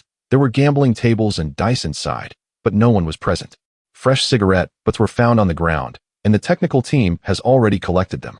Local residents reported that Qiangzi organized a gambling game there yesterday, but hasn't he shown up today, possibly having caught wind of something. Li Tian also returned with findings from the scrapyard. Boss Lu stated that Zhao Lei purchased the bolt cutters on the 15th of last month, and there was a man in a blue jacket who inquired about the bolt cutters but did not purchase them, asking if they could cut thick locks. Boss Lu did not keep any contact information. The scrapyard's records indicate that only 2 pairs of bolt cutters have been sold in the past month, one to Zhao Lei and the other to an anonymous customer, with no information recorded. The man in the blue jacket. Lin Feng noted this clue in his notebook, as it could represent a potential suspect in the theft, sending the details to all patrol teams for further vigilance. By 9 o'clock in the evening, the interrogation concluded. Zhao Lei confessed to 3 instances of electric bike theft. Although the lead on Qiangzi had not been captured, the gambling den had been identified, and future operations would be coordinated with the police station for a crackdown. The other buyer of the bolt cutters had yet to be located, but a description had been left, laying the groundwork for future prevention efforts. Lin Feng gazed at the interrogation records on the table, fully aware that solving the case did not signify an end. Each investigative lead was a step towards eliminating more potential safety hazards. Chapter 71. Extended Investigation. Crackdown on gambling dens. On the following morning, as the mist over the northern suburbs had yet to dissipate, the criminal investigation team divided into 2 groups to commence an extended search.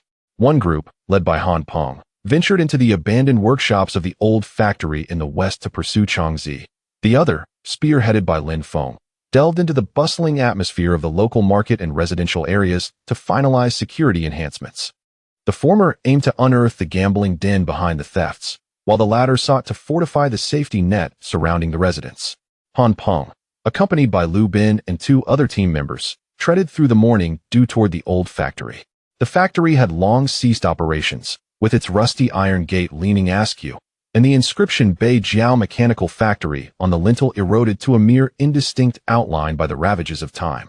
Entering the factory grounds, they found the grass rising above their ankles, with broken machinery and scattered parts lining the path, the air heavy with the scent of rust and mildew. The abandoned workshop was likely situated deep within. Han Peng pushed aside the obstructing weeds and pointed toward a dilapidated red brick building in the distance, identified by Zhao Lei as the gambling den. Upon approaching, it became evident that the windows of the workshop were shrouded in plastic, with traces of last night's smoke seeping through the gaps.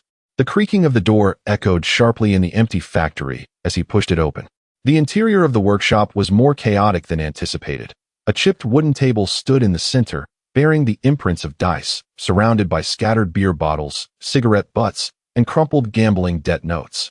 In one corner, a few tattered cardboard boxes were piled high, filled with empty cigarette packs and instant noodle wrappers. The walls were adorned with hastily painted red characters for gambling, alongside several faded posters of women. The cigarette butts bore the brand Hong Ta Shan, consistent with the packs found in Zhao Lei's rented room, indicating they were likely left by Chang Zi and his associates. Lu Bin crouched down to pick up a cigarette, but with tweezers, and placed it into an evidence bag. The floor revealed size 42 shoe prints leading from the entrance to the back door, likely the escape route of Changzi. Han Peng proceeded to the back door and pushed open the ajar wooden door, revealing a narrow alleyway adorned with graffiti, the mud on the ground still marked by fresh tire tracks. Changzi had arrived on a motorcycle. This alley would lead him to the main street. He retrieved his phone to contact the local police station. Please assist us in checking the household registration information of Zhang Chong, approximately 40 years old, from the old bungalow area in the northern suburbs, often seen wearing a black leather jacket and riding a black motorcycle. Exiting the old factory, the breakfast stalls on the main street had already come to life. The oil in the frying pan sizzled, and the aroma of soy milk wafted through the air. Han Peng stepped into Li Ji Breakfast Shop, the establishment closest to the old factory, where the owner was busy serving customers. Upon noticing the officers, he greeted them with a smile. "What can I get for you, officers? We're looking for someone. Have you seen him?"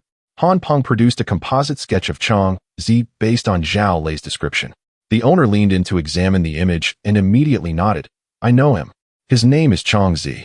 He comes every morning around 7, orders 2 sticks of fried dough and a bowl of sweet soy milk. He hasn't come today. He lives in the eastern bungalow area, but I don't know the exact house number. He always heads toward alley 3. Following the owner's directions, Han Peng and his team rushed toward the eastern bungalow area. The alleys within the bungalow area were so narrow that only 2 people could walk side by side, with clothes drying on the low walls and strings of cured meat dripping oil. Some doorways displayed coal stoves, with an elderly woman crouched beside one, kindling a fire. Her curiosity piqued as she spotted the plainclothes officers. Number 12 in alley 3 was likely the target. Lu Bin pointed at a weathered wooden door, adorned with faded spring couplets, with a rusty iron lock dangling loosely. It was evident that someone was inside. Han Peng signaled to his teammates to secure the front and back doors while he approached to knock. "Is anyone home? We're checking the water meter." Inside, a flurry of activity ensued, followed by the sound of suitcase wheels rolling. Han Peng exchanged a glance with Lu Bin, who kicked the door open, revealing a man in a black leather jacket hurriedly attempting to escape through the window with a suitcase. Upon seeing the police, his face drained of color. It was none other than Zhang Chong. "Don't run." Lu Bin lunged forward, seizing Zhang Chong's arm as the handcuffs clicked shut. The room was tidier than anticipated, with several stacks of cash on the bedside table and a drawer concealing a gambling ledger, listing the names of numerous individuals along with their debts, prominently featuring Zhao Lei's name, indicating a debt of 5,000 yuan due by the end of October. Where did this money come from? Who are the people listed in the ledger? Han Peng inquired, lifting the gambling book. Zhang Chong hung his head in defeat. The money was won at the gambling table. The people in the ledger are all gamblers. I never forced Zhao Lei to steal. I merely urged him to repay his debts. I didn't anticipate he would actually do it. At that moment, several neighbors gathered in the alley, chattering among themselves. Changzi brings people home at midnight every day, making it impossible for us to sleep. Turns out they were gambling. I even saw him arguing with someone last time, threatening not to be polite if the money wasn't repaid. Finally, he's been caught. Han Peng instructed his team to escort Zhang Chong back to the police station while he remained in the bungalow area to gather information from the neighbors. It appeared that Zhang Chong had been gambling here for nearly a year, consistently choosing the old factory workshop to evade the residents' attention. In the future, if you notice unfamiliar faces frequently coming and going, please do not hesitate to contact us. Han Peng distributed police community contact cards, and the neighbors nodded in agreement. Absolutely. We were eager to report this long ago. Chapter 72. Extended Investigation. The multifaceted interconnection of community security. As Lin Feng and Li Tian arrived at the Beijiao vegetable market, the bustling morning market was at its peak. The cries of vendors, the haggling of residents, and the jingling of bicycle bells melded into a vibrant symphony, while the warm steam enveloped the crisp aroma of cabbage and radish, swirling through the alleys. Old man Zhang, who sold tofu, was busy packaging for customers. Upon seeing Lin Feng, he promptly set down his ladle. "Officer Lin, you have arrived. Yesterday I told Aunt Lee next door that we must install surveillance cameras quickly, or we might lose our bicycles again." "Old man, we are here today to discuss security matters with the market management," Lin Feng replied with a smile, following Zhang towards the management office.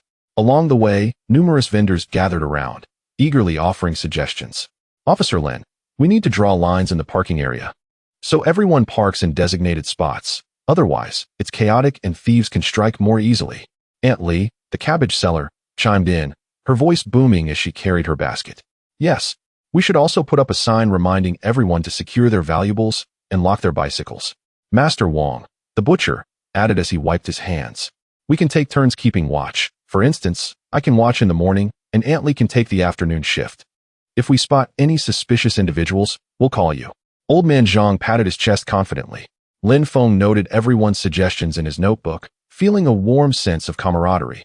The residents' proactive cooperation was more effective than any measure. Upon reaching the market management office, Director Wang was fretting over a surveillance repair order.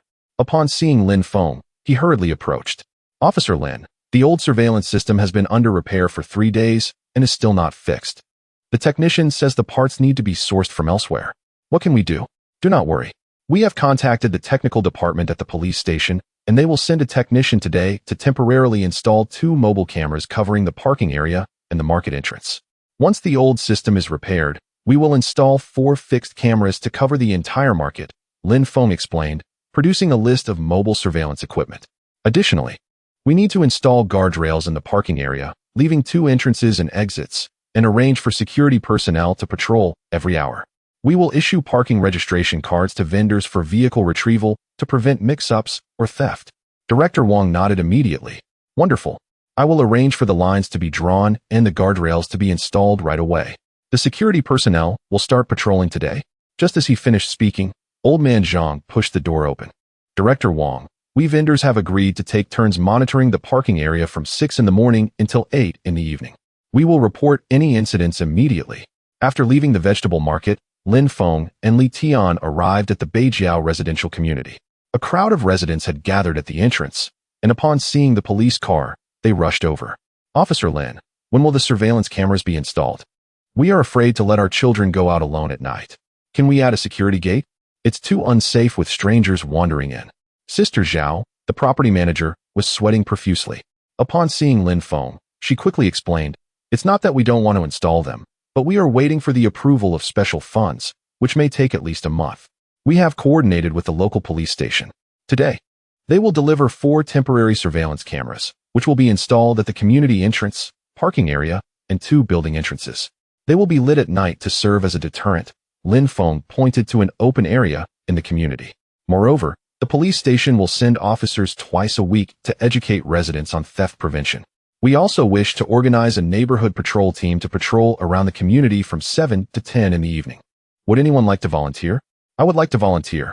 I have nothing to do in the evening, and it would be nice to take a stroll." An elderly man with gray hair raised his hand, his voice resonant. "I will join too. My partner and I can look out for each other." A nearby woman echoed enthusiastically. "Count me in. I am a veteran and in good shape, ready to help." A young man in sportswear stepped forward. In just a few minutes, over 20 individuals had signed up. Lin Feng instructed Li Tian to record their names and contact information, smiling as he said, "The patrol team doesn't need to work too hard. The main task is to keep an eye on the community perimeter and report any suspicious individuals to the property management or us. Mutual support will ensure our safety." As they spoke, officers from the police station arrived with the temporary surveillance equipment. The residents eagerly stepped forward to assist in moving the equipment, some offering water and others directing the officers, creating a lively scene within the community. Sister Zhao observed the enthusiastic response and sighed in relief. With so many residents supporting us, we must also work harder to expedite the installation of permanent surveillance and secure the access gates. In the evening, Lin Feng and Li Tian returned to the police station. Upon entering, they saw Han Peng approaching with Zhang Chang's interrogation records. Chang has confessed he has been organizing gambling for almost a year, involving 12 individuals, with stakes exceeding 50,000. He has contacted the police station and summoned the other gambling participants, Han Peng reported with a smile. "How is the security situation on your end?" "The temporary surveillance cameras at the market have been installed, and the vendors have organized a vehicle watch team. The patrol team in the community has also been established, and the temporary surveillance will be operational tonight," Lin Feng replied, retrieving his phone to show photos of residents assisting in the installation of cameras. "Look, everyone is quite proactive. We should not experience theft incidents again." At that moment, Lin Feng happened to pass by. Noticing the documents in their hands, he smiled and remarked, "This is the essence of our work, not only solving cases, but also ensuring the residents feel secure. You both have done well. It is crucial to follow up on the implementation of security measures to avoid superficial reforms." Lin Feng and Han Peng nodded, feeling a profound sense of reassurance. Outside, the evening glow painted the sky in hues of red, and through the window, they could see the lights of the community gradually illuminating. Within those lights, there was the deterrence of temporary surveillance, the footsteps of the patrol team, and the residents' anticipation for safety. They understood that safeguarding this precinct's tranquility is not merely achieved through a single solved case, but through meticulous investigations, genuine collaboration, and treating the concerns of the residents as their own, gradually fortifying the defenses of safety. Chapter 73. The breakfast farce in the cafeteria. Snatching buns and everyday chatter on the following morning. As the iron gate of the Beijiao police station creaked open to greet the dawn, it bore an air of languor, as if still half asleep. The previous day had seen the resolution of an electric bike theft case, along with the dismantling of an illicit gambling den, which had lightened the spirits of the entire criminal investigation team. The very atmosphere seemed to be infused with the enticing aroma of breakfast from the cafeteria, the crispy fragrance of scallion pancakes mingling with the rich scent of soy milk, all combined with the earthy essence of fallen leaves from the old locust tree at the entrance, momentarily pressing the bustle of daily life into the recesses of their minds. At 7:30, a thin layer of frost still clung to the cafeteria's glass window when Han Peng, clad in his police boots, burst in with a voice louder than the sparrows outside. "Master Li, are there any meat buns left today? If I delay even a moment, Uncle Zhang will snatch them all away." Chef Li, wielding a long ladle to serve soy milk, chuckled and gestured toward the steamer. "The last batch has just been unveiled. Delay a second longer, and they will be gone." With a swift motion, Han Peng dashed forward, grasping 3 buns. Just as he was about to stuff one into his mouth, a firm hand suddenly clasped his wrist. Zhang Weigua stood behind him, eyebrow raised. "You cheeky lad, you were the loudest in celebrating yesterday's case resolution. Do you intend to hoard the buns for yourself today? Leave one for me." "But Uncle Zhang, you already have an egg," Han Peng protested, clutching the buns defensively. "I sat on stakeout until midnight. My stomach is already growling." While the two were in the midst of their playful bickering, Lin Feng and Li Tian entered, trays in hand. Just as Lin Feng settled down, he noticed Su Rui retrieving a glass jar from his bag, filled with dark brown pickled vegetables.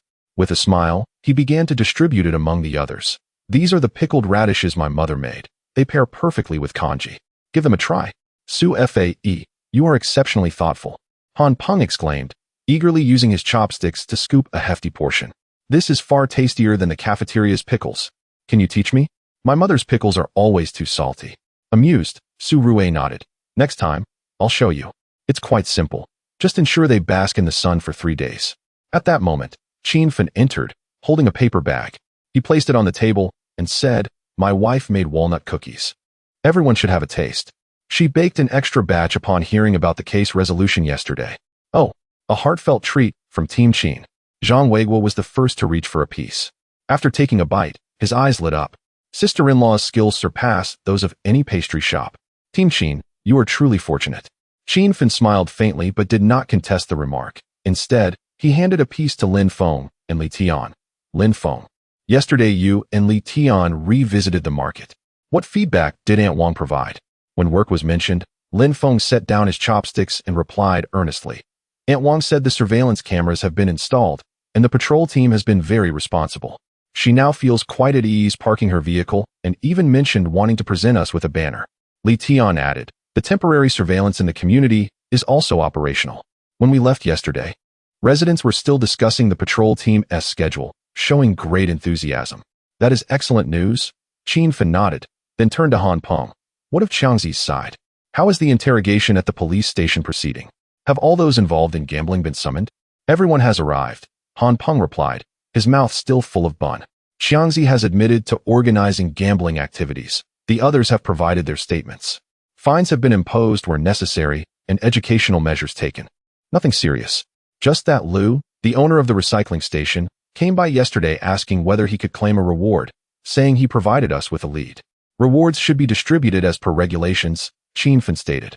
Although Lu initially withheld information, he later cooperated. We must honor our commitments to encourage more people to come forward in the future. As they were discussing, Li Mei entered the cafeteria carrying a stack of case files. Spotting everyone, she waved cheerfully. Good morning. I just returned from the archives where I filed yesterday's case report, and I brought you some items. She pulled out several photographs from her bag. These are the scene photos Lu Bin took last time. They have been developed. Have a look and decide if you want to post them on the case wall in the office. Lu Bin immediately leaned in, examining the photographs. They turned out quite well, though that one of the silver electric bike is slightly askew. Next time, I'll ensure I capture better angles. As everyone gathered around the photographs, laughter filled the air, and the warmth from the cafeteria began to dissolve the frost on the glass windows. Once Han Peng finished the last bun, he wiped his mouth and remarked, "Shall we not begin organizing the case files soon? We were so busy with arrests yesterday that many records remain incomplete." Why the rush? Zhang Weiguo patted his shoulder. Having just concluded a case, let us first finish up the remaining tasks this morning. If the afternoon is quiet, we might even leave early. My grandson video called me yesterday, saying he wants me to accompany him to the park to fly kites. How enviable, Uncle Zhang. Li Tian sighed. My mother called yesterday, urging me to come home for dumplings, but I was busy until midnight and couldn't return. Isn't leaving early today a chance to go back? Lin Feng chimed in cheerfully. My mother also mentioned she's making braised ribs, asking me to come home early. The conversation in the cafeteria gradually shifted from work to everyday matters, the aroma of scallion pancakes intermingling with laughter. The morning light streamed through the glass windows, casting a warm glow on each face, devoid of the urgency of ongoing cases, leaving only the rare tranquility following a resolution, like a taut string finally allowed to relax, inviting them to listen to the everyday tales of those around them. Chapter 74. The printer repair and the warmth within the case files. At 8:30 in the morning, the doors of the criminal investigation team's office swung open. Sunlight streamed in through the windows, casting a warm glow upon the stacks of case files on the desk, adorning the yellowed pages with a golden hue. Just as Lin Feng opened the case file concerning the electric vehicle theft, he heard Li Tian's voice calling out, "Brother Lin, the printer is broken again. I was about to print the case closure report, and the paper got stuck inside." Lin Feng approached to find Li Tian crouched beside the printer, frantically attempting to extricate the jammed paper, only to make it worse. Zhang Weiguo, hearing the commotion, also came over and rolled up his sleeves. "Let me handle this. I've repaired this printer several times before. It's an old problem." He squatted down, examined it closely, then pressed the printer's power switch, waited a few seconds, and gently pulled, freeing the trapped paper. "You see, you were just too impatient," Zhang Weiguo chuckled, patting Li Tian on the shoulder. "This printer is like a person. It needs to be treated gently, not forced." Feeling a bit embarrassed, Li Tian scratched his head. "Thank you, Uncle Zhang. I'll be more careful next time." At that moment, Han Peng and Lu Bin returned. carrying a plastic bag filled with freshly purchased printer paper. "We just bought this from the stationery store downstairs," Han Peng announced, placing the paper on the desk. "The last batch was too thin and kept jamming, so this time I got some thicker paper. It should work better." Lu Bin, meanwhile, was busy pasting photographs onto the crime-solving wall. The wall already boasted a number of case photos, including images from the Baozi case seen in previous captures of thieves. Now, it was adorned with several pictures from the electric vehicle theft case, featuring Zhao Lei identifying stolen goods, Aunt Wang smiling as she reclaimed her electric bike, and a group photo of the neighborhood residents who formed a patrol team. "Look at this one," Lu Bin pointed to Aunt Wang's photo. "She's so happy, holding that little teddy bear. You can tell she's utterly satisfied." "Indeed," Lin Feng replied, approaching the photo. "When she retrieved her electric bike that day, she even brought us a bag of homemade cookies to express her gratitude for helping her get it back."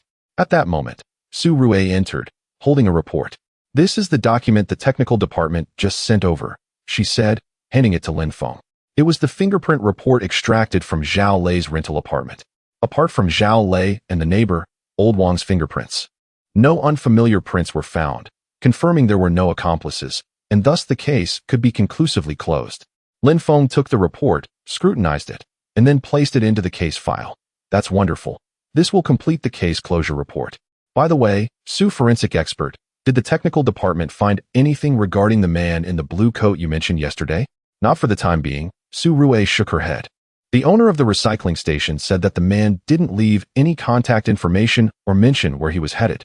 We've already sent his description to all the patrol teams. They will notify us if there are any updates.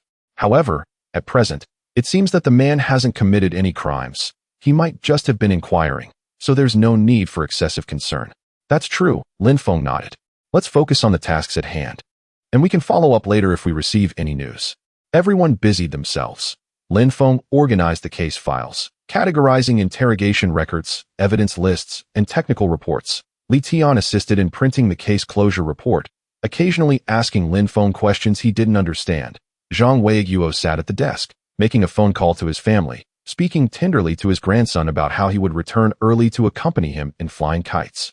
Han Peng and Lu Bin sorted through old case files, placing unarchived ones into the cabinet. Su Rue sat in front of the computer, drafting the summary of the autopsy report, occasionally looking up to chat with everyone. The office was tranquil, filled only with the hum of the printer, the rustling of paper, and occasional snippets of conversation. The sunlight gradually shifted, moving from one end of the desk to the other, elongating everyone's shadows. After finishing with the old case files, Han Peng stretched and sighed. "Finally done. If we don't archive these old case files soon, they'll pile up into a mountain." "Indeed," Lu Bin echoed, stretching as well. "Last time I searched for the old records of the Baozi case, I spent ages looking for them, only to find they were buried at the very bottom." Zhang Weiguo hung up the phone and chuckled. "You young folks simply lack patience. Organizing case files is like doing any task. It requires order. Otherwise, it will be a hassle when you need to find something next time." "Understood, Uncle Zhang," Han Peng replied with a smile. "Next time, we'll be sure to organize everything properly, aiming to be as orderly as you."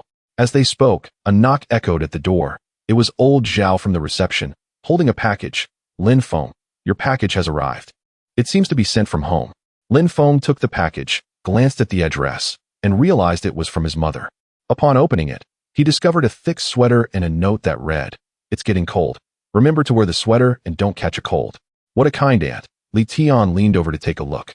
"She even sent you a sweater. My mom said she would send me clothes too, reminding me to keep warm." "My mom too," Han Peng laughed. "She calls me every day, telling me to stay up late less and eat more, like a mantra." "You all will understand once you have children," Zhang Weiguo chuckled, shaking his head. "Parents are like that. No matter how old you get, they always see you as their little ones." Laughter filled the room, and the atmosphere in the office grew warmer.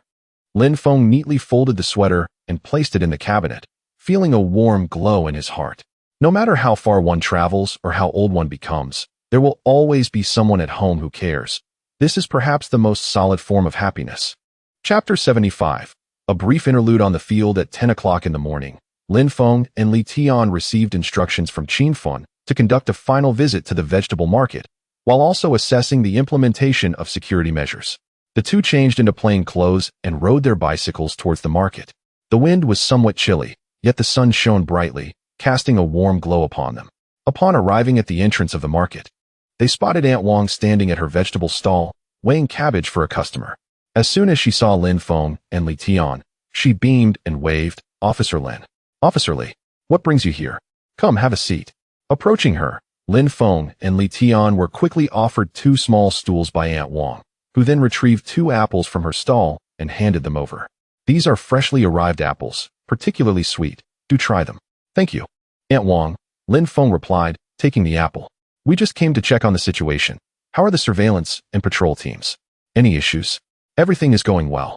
Everything is just fine," Aunt Wang replied with a smile. "The surveillance was installed yesterday on that telephone pole over there. The view is crystal clear. The patrol team is also very diligent, making rounds every hour. We feel particularly secure now, no longer fearing theft." She pointed towards a nearby telephone pole, and Lin Feng followed her gesture to indeed see a brand new surveillance camera aimed at the parking area. The electric bicycles were neatly parked within the designated lines, and a security guard was patrolling nearby, jotting down notes occasionally. "The security guard is a new recruit from the market management office," Aunt Wang continued. "He is very responsible. Just yesterday, a customer forgot to lock their bicycle, and he stayed nearby until the customer returned. Just then, Uncle Zhang, who sold tofu, approached with a thermos in hand. "Officer Lin, Officer Li, I just made some soy milk. Have a sip to warm yourselves." "Thank you, Uncle Zhang," Li Tian said, taking a sip of the soy milk. "It's truly sweet. Even better than what they serve at the cafeteria." "Of course," Uncle Zhang replied proudly. "I use freshly ground beans. And I added a bit of rock sugar while boiling it. Naturally, it's sweeter. By the way, you mentioned the parking registration cards last time. We've all received them.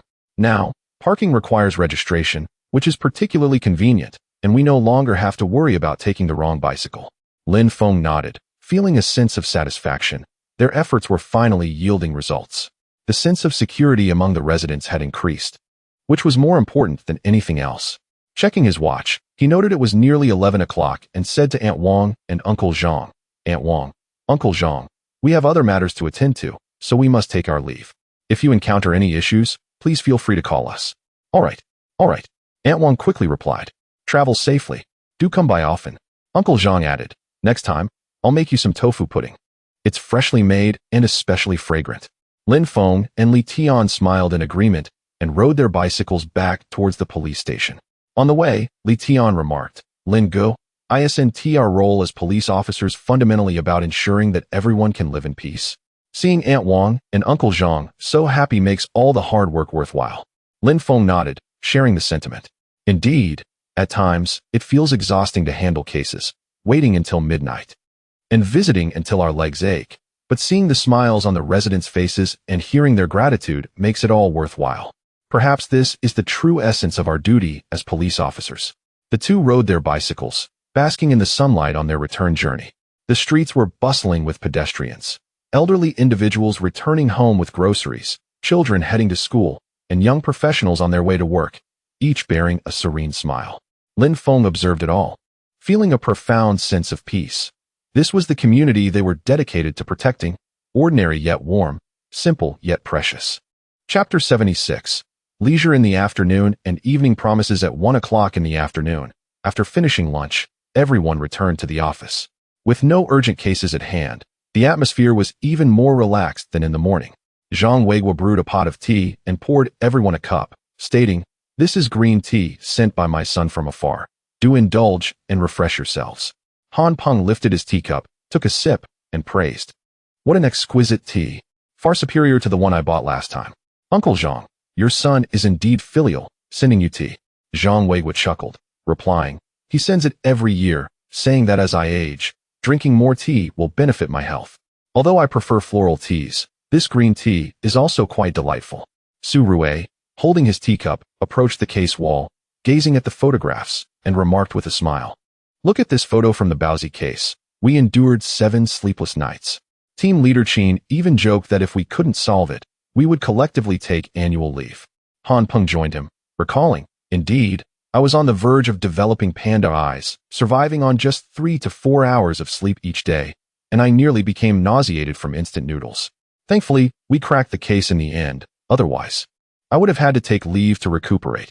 At this moment, Qin Fen also approached, looking at the photographs with a nostalgic expression. That case was indeed challenging. Zhou Taizhan had a strong anti-detection awareness.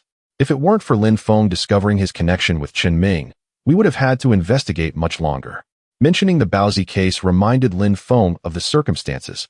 I recalled visiting Li Dehai, who mentioned that Zhou Tixin had previously worked at a slaughterhouse. It was then that I thought to investigate there, ultimately finding crucial evidence.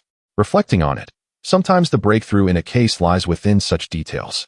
Indeed, Li Tian chimed in. I had just joined the team and was involved in the Baozi case, learning so much.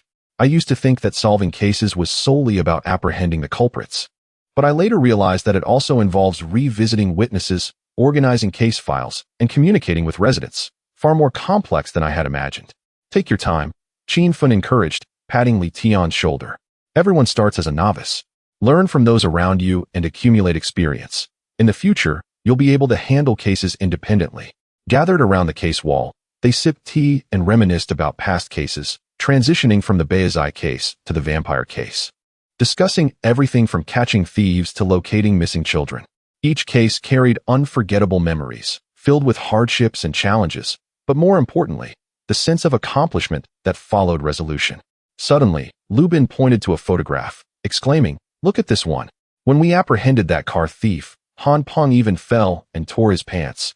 It's hilarious to think about now." "Don't remind me." Han Peng blushed. "I was too hasty and didn't see the path clearly, causing me to fall. Thankfully, we managed to catch the suspect. Otherwise, it would have been quite embarrassing." Laughter erupted among them, echoing throughout the office. Sunlight streamed through the windows, illuminating the case wall, where everyone in the photographs wore cheerful smiles. Those arduous days had transformed into cherished memories. At 3 o'clock in the afternoon, old Zhao from the reception knocked on the door again, this time delivering newspapers. Han Peng took the newspaper, flipped through it, and suddenly shouted, "Look, our case made it to the newspaper." Everyone gathered around as the newspaper featured an article on the electric bicycle theft case, accompanied by a photo of Zhang Weigua engaging with residents. The article praised the Beijiao Police Department for swiftly resolving the series of electric bicycle thefts, restoring losses for residents, and reinforcing community safety, while also mentioning the dismantling of a gambling den. "That's wonderful." Zhang Weigua smiled. "Our work has been acknowledged by the newspaper. We must strive to do even better." "Absolutely," Han Peng added. "This gives us even more motivation to solve cases. Let's aim to crack more cases and appear in the paper again." Laughter filled the room once more, with Su Rue observing the newspaper and smiling. Ultimately, whether we appear in the newspaper is not paramount. What truly matters is the satisfaction of the residents, allowing them to live in peace. Su's right, Lin Feng nodded. We don't become police officers for fame.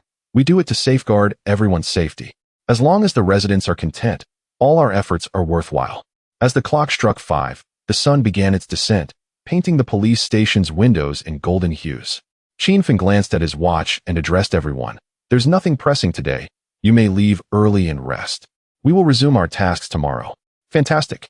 Han Peng was the first to stand up, tidying his belongings. "I want to get home early to learn how to pickle radish from my mom. I'll bring some for everyone next time."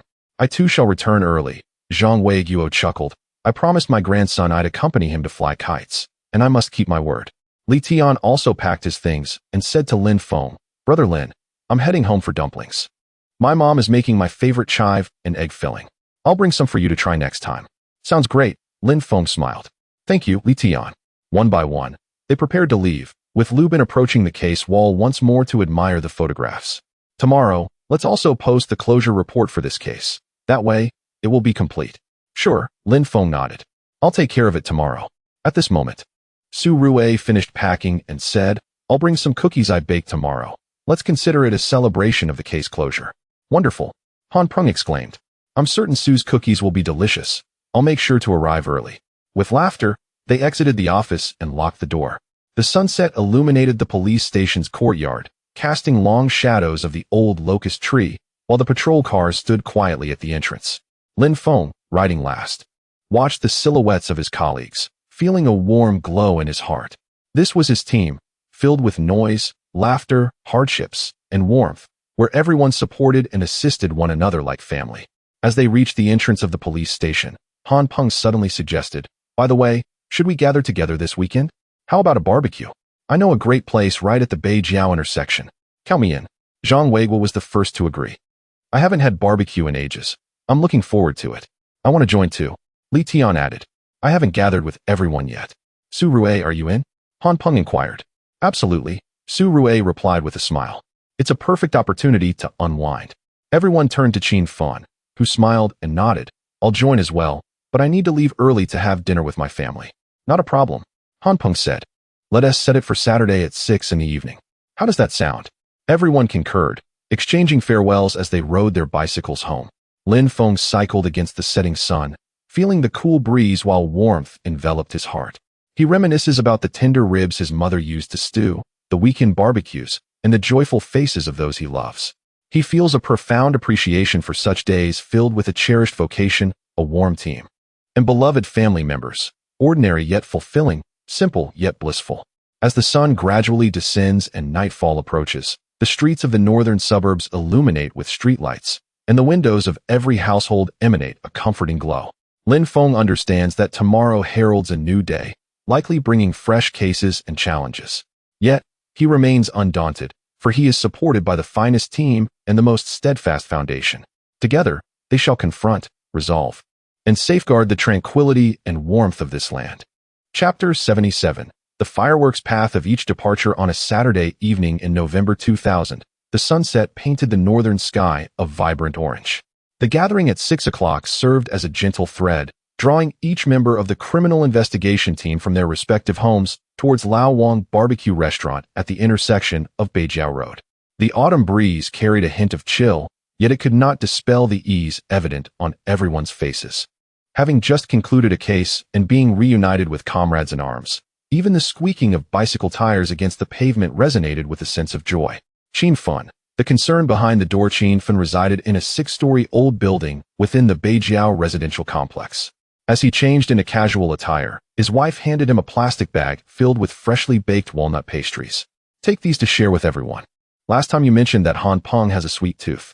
Understood, Qin Fan replied, taking the bag, the warmth of the plastic enveloping his fingers, igniting a warmth in his heart. I'll be back early. Our son is waiting for me to tell him a bedtime story. Don't worry, his wife said with a smile, adjusting his collar. Take it easy on the way. It'll be cool tonight. Dress warmly. Nodding, Qin Fan opened the door to find his son sprawled on the sofa, drawing a scene of police capturing thieves. Upon seeing his father about to leave, the boy rushed over, wrapping his arms around Qin Fan's legs. Daddy, come back early. I saved a piece of chocolate for you. All right, Qin Fan said, squatting down to ruffle his son's hair. Listen to your mother at home, and don't be mischievous. Exiting the residential complex, Qin Fan mounted his somewhat worn-out bicycle. A bag of walnut pastries hung from the handlebars, and a thick coat was secured to the back of the seat, prepared for a colleague who had not brought an extra layer for the evening chill. The number of pedestrians gradually increased, featuring elderly individuals returning home with baskets of groceries and children engaged in playful banter. As the streetlights flickered on, their warm glow spilled onto the bike lane, stretching his shadow long. When he reached the intersection near the market, he noticed the old man selling roasted sweet potatoes had yet to pack up. The sweet aroma wafted from the stove. Qin Fan halted and purchased the 2 largest ones. Uncle Wang, please pack me 2. Make sure they are big and warm. Officer Qin, these are for your colleagues, right? The old man chuckled as he wrapped the sweet potatoes. You're quite thoughtful. I still owe you a proper thank you for helping me find my lost tricycle. It was my pleasure, Qin Fan replied, taking the sweet potatoes and settling the payment. You should pack up early. The weather is getting colder at night. Don't catch a chill. Cradling the warm sweet potatoes, Qin Fan continued towards the barbecue restaurant. The wind mingled the sweet scent of roasted sweet potatoes with the distant aroma of food, reminding him of his wife's earlier admonitions, his son's chocolate, and the smiling faces of his colleagues. He felt that such an evening was truly wonderful, filled with familial concern and the promise of camaraderie, both ordinary yet reassuring. Han Peng. The fruits by the vegetable patch. Han Peng lived in an old residential area where a pomegranate tree thrived in the yard. He squatted at the kitchen door, assisting his mother in packing pickled radish into glass jars, the lids still releasing a faint scent of sauce. Seal them tightly. We don't want any air leakage, his mother instructed as she prepared vegetables. Take some to your colleagues, and let them taste your mother's cooking. It will also teach you not to rely solely on takeout. Got it, Mom. Han Peng carefully twisted the jar lids shut, placing them into a cloth bag. Last time. Forensic Dr. Su mentioned she would teach me how to pickle radishes. I'll bring some samples for her to critique. You, his mother chuckled, patting his back. Make sure to get along well with your colleagues. Don't rush through cases, prioritize your safety. Don't worry, Mom.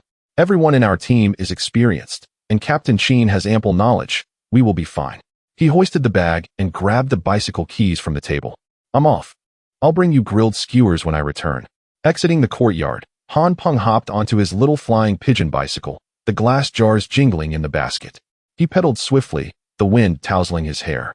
Passing by the supply and marketing cooperative, he deliberately stopped to buy 2 bags of soda, knowing that Li Tian and Lu Bin enjoyed them. Officer Han, off to another gathering? Sister Li from the cooperative smiled as she handed him the soda. I haven't thank you for helping me catch that thief yet. It's our duty, Han Peng replied, accepting the soda and paying. You carry on. I must be on my way.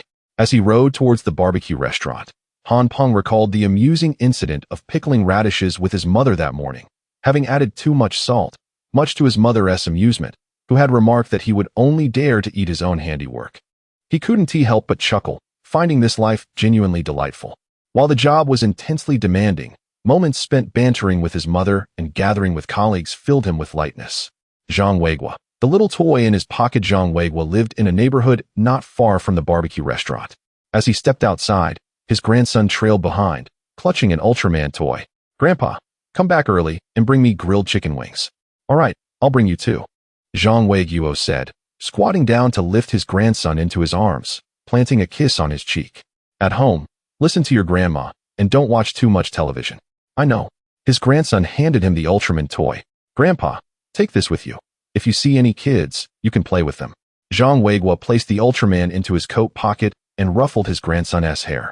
Okay, Grandpa will take it with him. Upon leaving his home, Zhang Weiguo walked slowly, pushing his bicycle. Being older, he could not ride quickly, allowing him to enjoy the scenery along the way. The square dance at the entrance of the community had just begun, with aunties swaying to the music, while a few elderly men were seated nearby, playing chess. Upon seeing him, they greeted him. Old Zhang, off to a gathering? Yes, just catching up with the younger folks in the team. Zhang Weiguo smiled and nodded. You all take your time, I'll head on first. The wind on the road was a bit chilly, prompting Zhang Weiguo to wrap his coat tighter. The Ultraman toy pressed against his palm, reminding him of his grandson's excited expression, causing a smile to naturally form on his lips. As he neared the barbecue restaurant, he spotted a vendor selling balloons and made a special stop to purchase a little rabbit balloon, thinking it would be delightful to entertain any children present later. Mr. Zhang, buying a balloon? The vendor grinned as he handed over the balloon.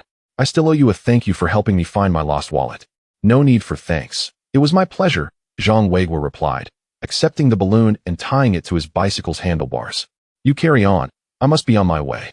Pushing his bicycle towards the barbecue restaurant, Zhang Weiguo watched the balloon dance in the wind, feeling warmth in his heart.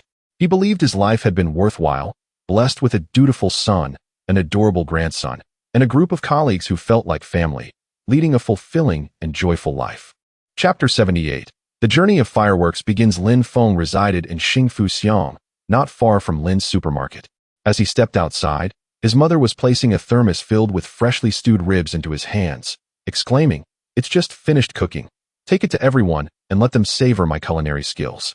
Mom, there's no need to go through all this trouble, Lin Feng replied, accepting the heavy thermos. The barbecue restaurant has plenty of food. You should keep it for yourself. Nonsense, your father and I can't eat much, she chuckled, adjusting his scarf.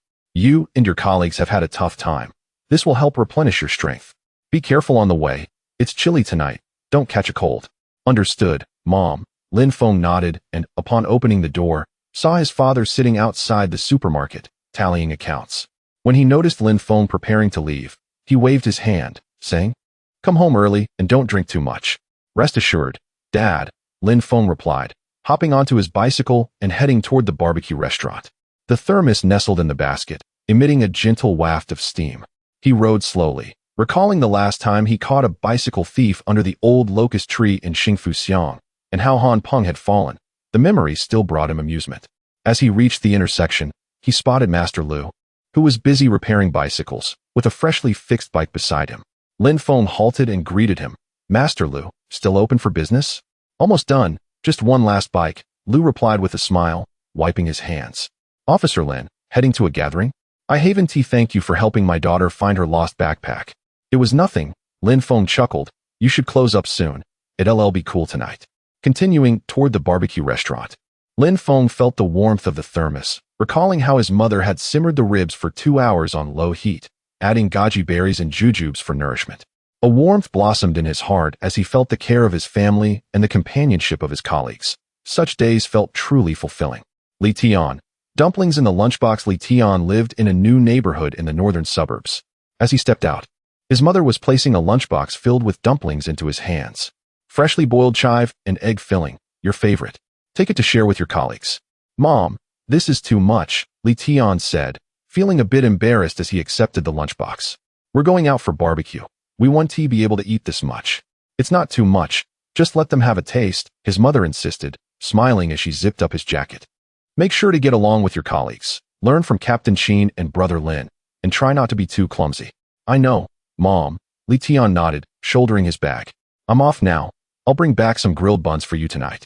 Exiting his home, Li Tian mounted his new bicycle, with the lunchbox clattering in the basket.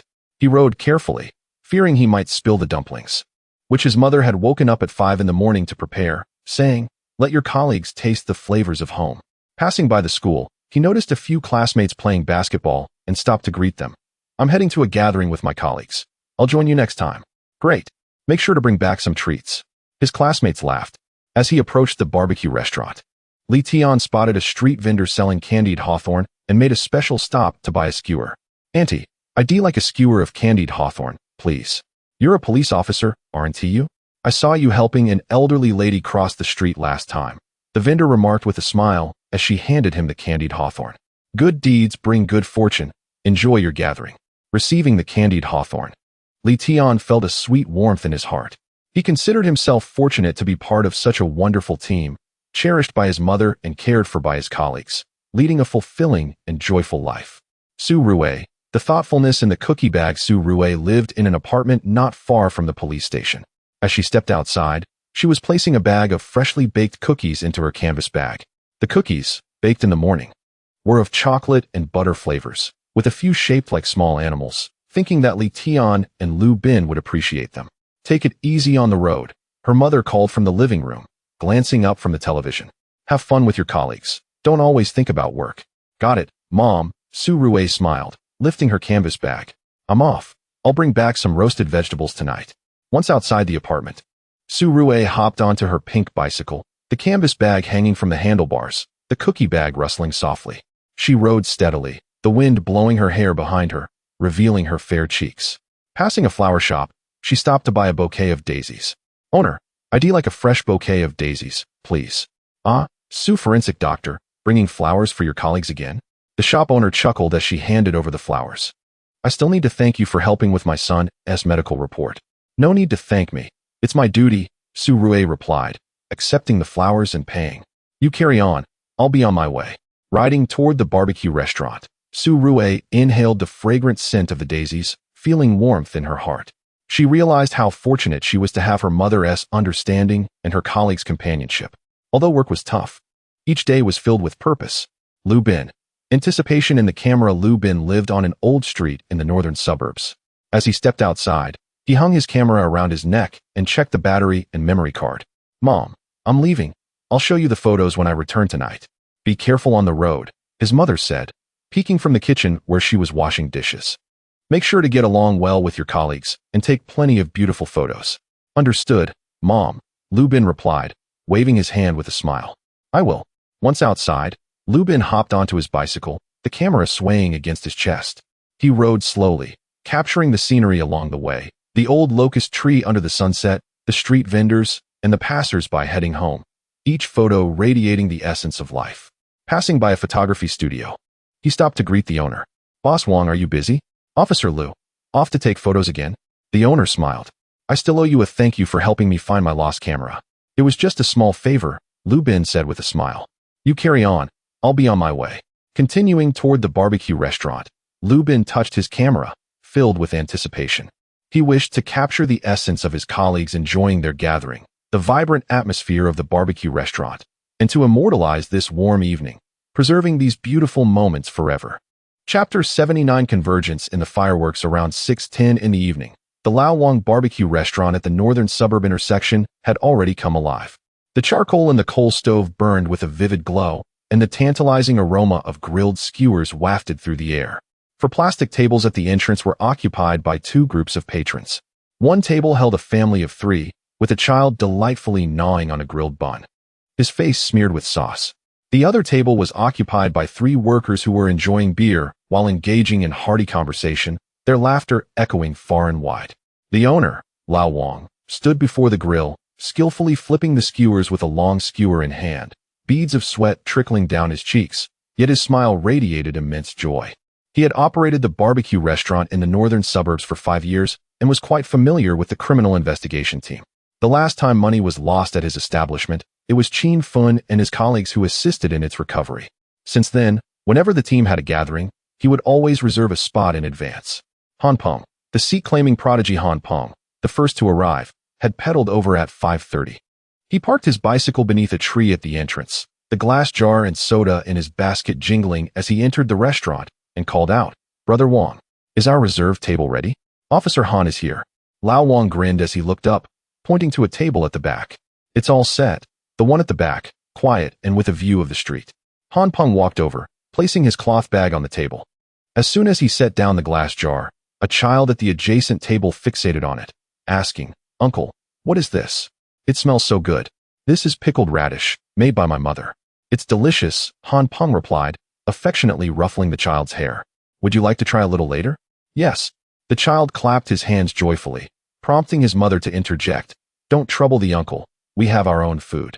"It's just a bit of pickled radish," Han Peng reassured, opening the jar and using clean chopsticks to offer a piece to the child. "Give it a taste. It's sweet and savory." The child took a bite, his eyes lighting up. "It's delicious. Mom, I want more." "Thank you, Uncle," the child's mother said, feeling somewhat embarrassed. "Your pickled radish is truly delectable." "My mother's skills are exceptional," Han Peng beamed, already contemplating how to let his colleagues savor it as well. Just as he placed the soda on the table, he noticed Lu Bin riding in, his camera slung around his neck. Han Peng waved eagerly. "Lu Bin, over here." Lu Bin. Capturing the essence of life, Lu Bin dismounted and immediately raised his camera, capturing the essence of the barbecue restaurant, the flames of the grill, Lao Wang's deft movements, the patrons at the entrance, and the street lamps lining the road, each shot taken with meticulous care. "You've come just in time to shoot. Aren't you afraid of missing out on the delicious food?" Han Peng chuckled, helping him park his bicycle. "What could possibly be more precious than these moments?" Lu Bin replied, setting down his camera and taking a seat beside Han Peng. "Look at this vibrant atmosphere. It's wonderful to capture it for posterity." No sooner had he spoken than Li Tian arrived, riding his bike with a noticeable basket filled with lunch boxes and candied hawthorns. Lu Bin quickly lifted his camera, snapping a photo of Li Tian as he approached. "Li Tian, over here." Spotting them, Li Tian hastened his pace, parking his bicycle and rushing over with the lunchbox and candied hawthorns. "Brother Han, Brother Lu, I'm here. These are dumplings my mom made, filled with chives and eggs. You must try them." "Great," Han Peng exclaimed, opening the lunchbox to reveal steaming dumplings, their aroma wafting enticingly. "Your mom is quite the chef. These are far better than the cafeteria's. Try this," Li Tian said, handing Lu Bin a skewer of candied hawthorns. "I just bought them. They're very sweet." "Thank you," Lu Bin replied, taking a bite. "These are delightful. Much better than the ones I bought last time." As the three conversed, they noticed Zhang Weiguo approaching, pushing his bicycle, with a small rabbit balloon fluttering from the handlebars, making him particularly conspicuous. Chapter 80. The Reunion Amidst Fireworks. Zhang Weiguo approached, pushing his bicycle. As he reached the entrance of the shop, a small rabbit balloon tied to his handlebars caught the eye of a child at a nearby table. The child immediately ran over and exclaimed, "Grandpa, your balloon is so beautiful. May I have a look?" "Of course," Zhang Weiguo replied with a smile as he handed the balloon to the child. "Be careful, don't let it pop." "Thank you, Grandpa." The child joyfully ran back, prompting his mother to quickly say, "Thank you, Uncle Zhang, for indulging him. It's nothing, just a balloon. What matters is that the child is happy." Zhang Weiguo responded with a smile as he entered the shop and spotted Han Peng and the others. He hurried over. "You're all here. I thought I had arrived early." "Uncle Zhang, please have a seat," Han Peng said, quickly moving a stool for him. "This is my mother's pickled radish. Please give it a try." All right. Zhang Weigua accepted the chopsticks and took a piece of pickled radish, savoring it. Delicious. Your mother's culinary skills are truly impressive, even better than my wife's. If you like it, I can pack some for you to take home later, Han Peng offered with a smile. Just as Zhang Weigua settled down, he saw Lin Feng riding in. A thermos filled with steaming food in his basket, accompanied by a bouquet of daisies. Su Rue followed closely behind, carrying a canvas bag. Lin Gu, Dr. Su, you've arrived. Han Peng waved eagerly. We've been waiting for you, and Captain Qin. Lin Feng placed the thermos on the table and opened it, revealing tender ribs still exuding warmth, releasing a tantalizing aroma that drew glances from neighboring tables. These are my mother's braised ribs, made with goji berries and red dates. Everyone, have a taste and replenish your strength, he said, serving each person a piece with a clean spoon. They're piping hot, so enjoy. Delicious. Han Peng was the first to take a bite. So flavorful. Aunt Lin's cooking surpasses even my mother's. All you do is eat. Su Rue chuckled as she placed her canvas bag on the table. Opening it, she revealed 2 bags of cookies, along with several shaped like little animals. These are my homemade cookies, chocolate and butter flavored. Please give them a try. She then took the daisies and arranged them in an empty beer bottle on the table. These fresh daisies will brighten up the table. They look lovely. Li Tian picked up a bunny-shaped cookie and remarked, Dr. Su, your cookies are exquisite, just like those sold in stores. Try it and see if it tastes as good. Su Rue encouraged with a smile. Li Tian took a bite, his eyes lighting up. Delicious. Even better than those from the store. Dr. Su, will you teach me? I'd like to make some for my mom. Of course. Next time, I'll show you how, Su Rue replied cheerfully. As they chatted, Qin Fen arrived on his bicycle, carrying walnut pastries and 2 roasted sweet potatoes, with a thick coat tied to the back of his seat. Qin Fen, walnut pastries and roasted sweet potatoes. Qin Fen entered the shop just as he stopped, the sweet aroma of roasted sweet potatoes instantly capturing everyone's attention. Captain Qin, you're here. Han Peng quickly stood up, offering him a stool. Everyone's here. Qin Fen smiled as he sat down, placing the walnut pastries on the table. These are my wife's walnut pastries. Please try them.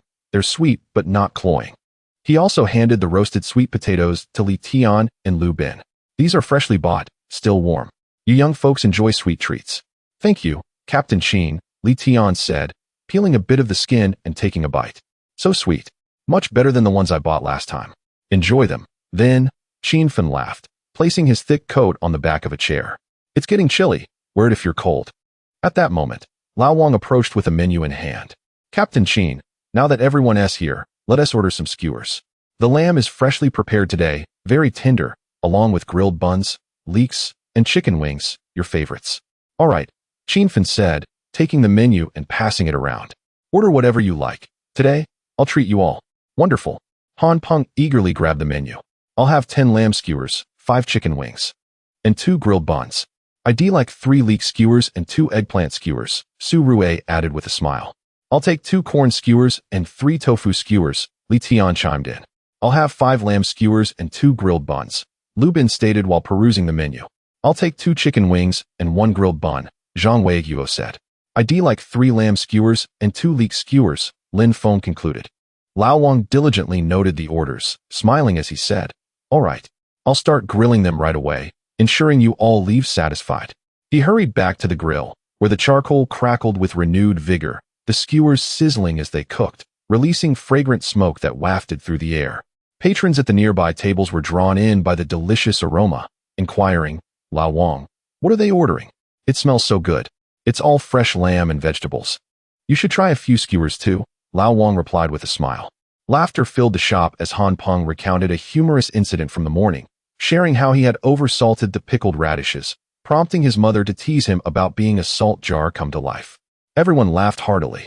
Zhang Weigua shared amusing stories about his grandson, recounting how the child had tangled a kite string in a tree and cried for help.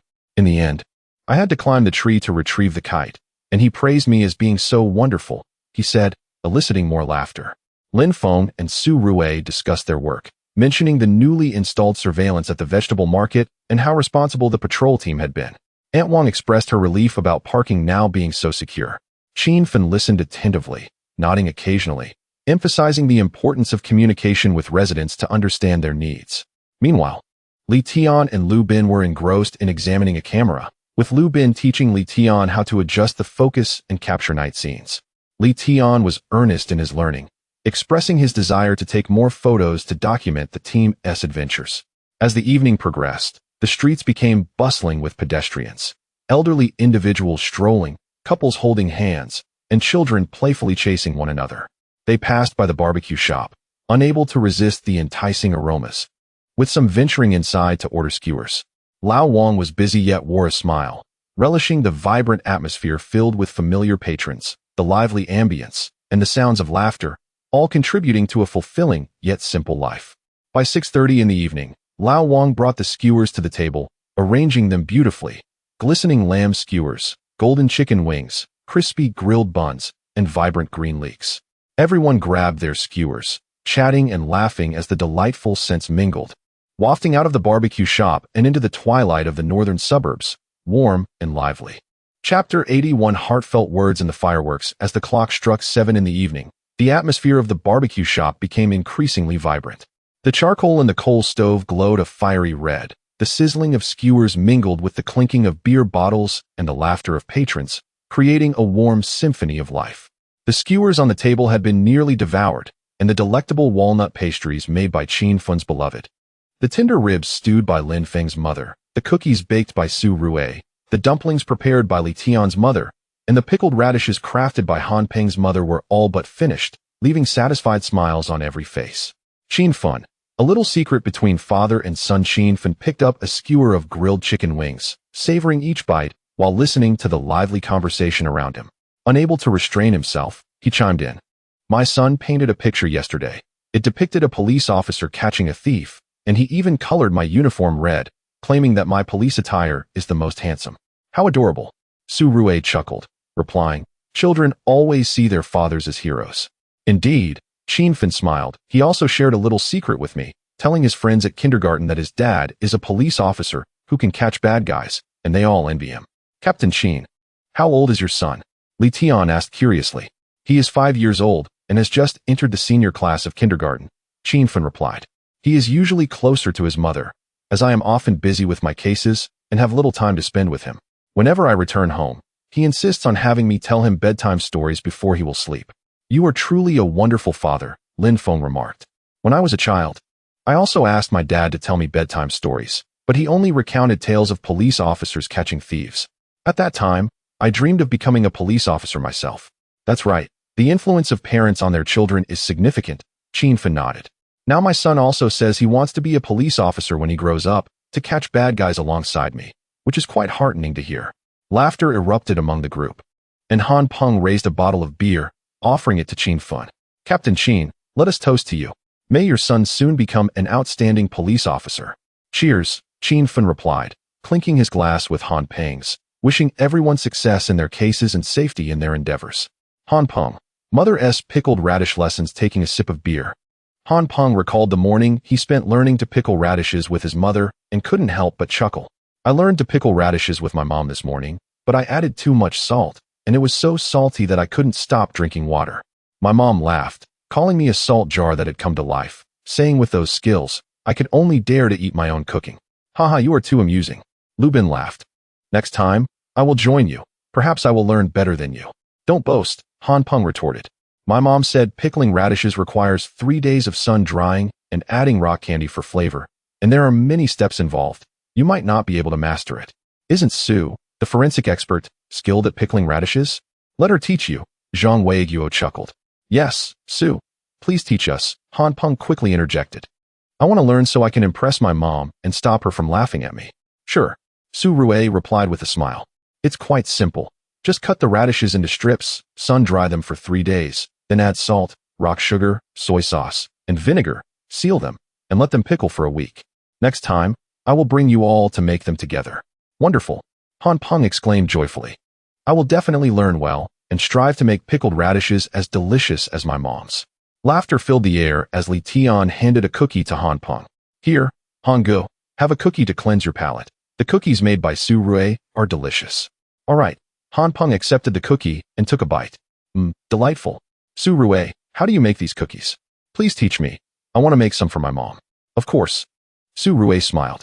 It's simply a matter of using butter, flour, sugar, and eggs to form a dough, then cut them into shapes and bake in the oven for 15 minutes.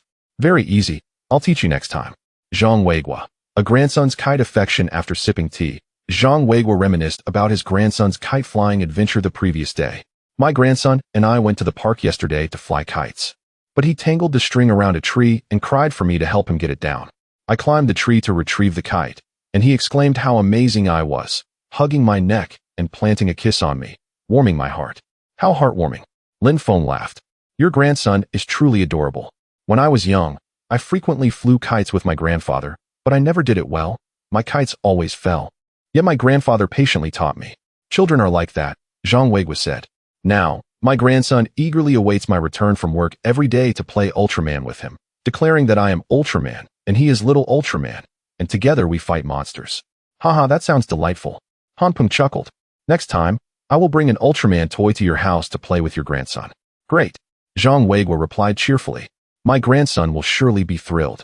He loves Ultraman the most. Su Rui handed a skewer of grilled leeks to Zhang Weiguo. Here, Uncle Zhang.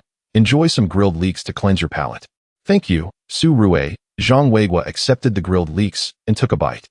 Delicious. Old Wang's culinary skills are improving. Indeed, Lin Feng grinned. Old Wang's skewers are famous for their exquisite taste in the northern suburbs. Many people come here specifically to enjoy them. Lin Feng. Mother's rib recipe. Lin Feng picked up a piece of rib and savored it slowly, reminiscing about his mother's cooking. My mother loves to add goji berries and red dates when stewing ribs, claiming it nourishes the blood and energy. She always says to simmer them on low heat for 2 hours for the meat to become tender and flavorful. This morning, she woke up at 5 to stew ribs, saying it was to nourish my colleagues. Aunt Lin is truly wonderful, Li Tian remarked. These ribs are delicious, even better than those my mother makes. Next time, I'll visit your home to learn from Aunt Lin, shall I? Of course, Lin Feng replied with a smile. My mom would be delighted to teach you. She loves sharing her cooking secrets. I want to learn too, Han Peng chimed in.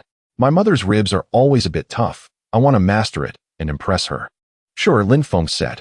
My mom's secret to stewing ribs is to blanch them first to remove the blood foam, then simmer them on low heat for 2 hours, adding goji berries, red dates, ginger slices, and scallions, finishing with a pinch of salt and soy sauce for seasoning. This method yields tender and fragrant ribs. Got it, Han Peng hurriedly said. I will definitely try it next time and strive to stew ribs as delicious as Aunt Lin's. Su Rui handed a skewer of grilled steamed buns to Lin Feng. Lin Gu, enjoy a skewer of grilled buns. They are crispy on the outside and soft on the inside. Very tasty. Thank you, Su Rui, Lin Feng replied, taking the grilled bun and savoring it. Delicious. Old Wang's grilled buns are as delightful as ever. Li Tian. A mother's love in dumplings. Li Tian took a sip of soda and reminisced about the image of his mother preparing dumplings in the early morning. He chuckled and remarked, my mother rises at 5 o'clock to make dumplings, saying that the chive and egg filling is your favorite. She intends to share them with your colleagues so they may savor the taste of home. Additionally, she advised me to foster good relationships with my colleagues, particularly learning from Captain Qin and Brother Lin, and not to be so clumsy. Li Ai is truly wonderful, Su Rui exclaimed with a smile. These dumplings are delicious, even better than the ones my mother makes. Next time I visit your home, may I learn from Li Ai? Of course, Li Tian responded joyfully. My mother would be delighted to teach you. She loves sharing her secrets to making dumplings. I wish to learn as well, Lu Bin interjected. My mother always says that I cannot make dumplings properly, as they often burst open. I want to master it so I can impress her. Absolutely, Li Tian replied. The secret to my mother's dumplings is to roll the dough into perfect circles, use a moderate amount of filling, and pinch the dumplings tightly to prevent them from leaking during cooking. Next time, I will bring you all to my home so my mother can teach you. That sounds fantastic. Lu Bin exclaimed. I will make sure to learn diligently, aspiring to create dumplings as delicious as those made by Li Ai. Lin Feng picked up a bottle of beer and handed it to Li Tian, saying, Li Tian, have a soda instead of too much beer. You are still young. All right. Thank you, Captain Qin, Li Tian replied as he accepted the soda and took a sip. Rest assured, I won't indulge in too much. Chapter 82. The twilight returned at 8:30 in the evening. The lively atmosphere of the barbecue restaurant gradually faded. The skewers on the table had been consumed, and the beer bottles and soda cans were nearly empty. The delightful walnut cookies made by Lin Feng's beloved, the simmered ribs prepared by Lin Feng's mother, the biscuits baked by Su Rui, the dumplings boiled by Li Tian's mother. and the pickled radishes crafted by Han Peng's mother had all been savored, leaving everyone with satisfied smiles but a hint of reluctance in their eyes. Such rare gatherings always seem to pass so swiftly. I'll help you clean up. Qin Fun was the first to rise, taking the empty beer bottles and soda cans to toss them in the trash. I'll join you. Lin Feng followed suit, picking up the plates and bowls to hand to Lao Wang. And I will too. Han Peng, Zhang Weiguo, Li Tian, Su Rue, and Lu Bin also stood up, some tidying the table, others wiping the stools, while some assisted Lao Wang in transporting the empty dishes to the kitchen, their actions fluid and harmonious. It was just like when they worked on cases together. No words were needed to understand what needed to be done. Lao Wang observed them, feeling a warmth in his heart. You need not trouble yourselves. I can manage, he said. It's no trouble at all, Wang Gu, Qin Feng replied with a smile. You've worked hard all evening. You deserve a break. As they cleaned, they engaged in conversation. Wang Gu, we must gather here again next time. Your skewers are simply delectable, Han Peng remarked. Absolutely, Lao Wang chuckled. You are always welcome here. Next time, I'll prepare some new dishes for you, like grilled lamb kidneys and grilled squid. I guarantee you'll love them. That sounds wonderful, Han Peng exclaimed with delight. We will definitely return. After tidying up, Qin Feng retrieved money from his wallet and handed it to Lao Wang. Wang Gu, this is for the bill. No need for such an amount. Lao Wang laughed, pushing the money back. You have helped me with change and even caught a thief for me. I haven't had the chance to thank you yet. This meal is on me. That won't do, Wang Gu, Qin Feng insisted. When we gather, how can we let you pay? Indeed, Wang Gu, Lin Feng added. Running a restaurant is no easy feat. We cannot let you bear the cost. Unable to withstand their insistence, Lao Wang finally accepted the money and presented them with a few skewers of grilled buns. These are freshly grilled. Take them home for breakfast tomorrow. Thank you, Wang Gu. Everyone gratefully accepted the grilled buns, feeling a warmth in their hearts. We're leaving now, Wang Gu.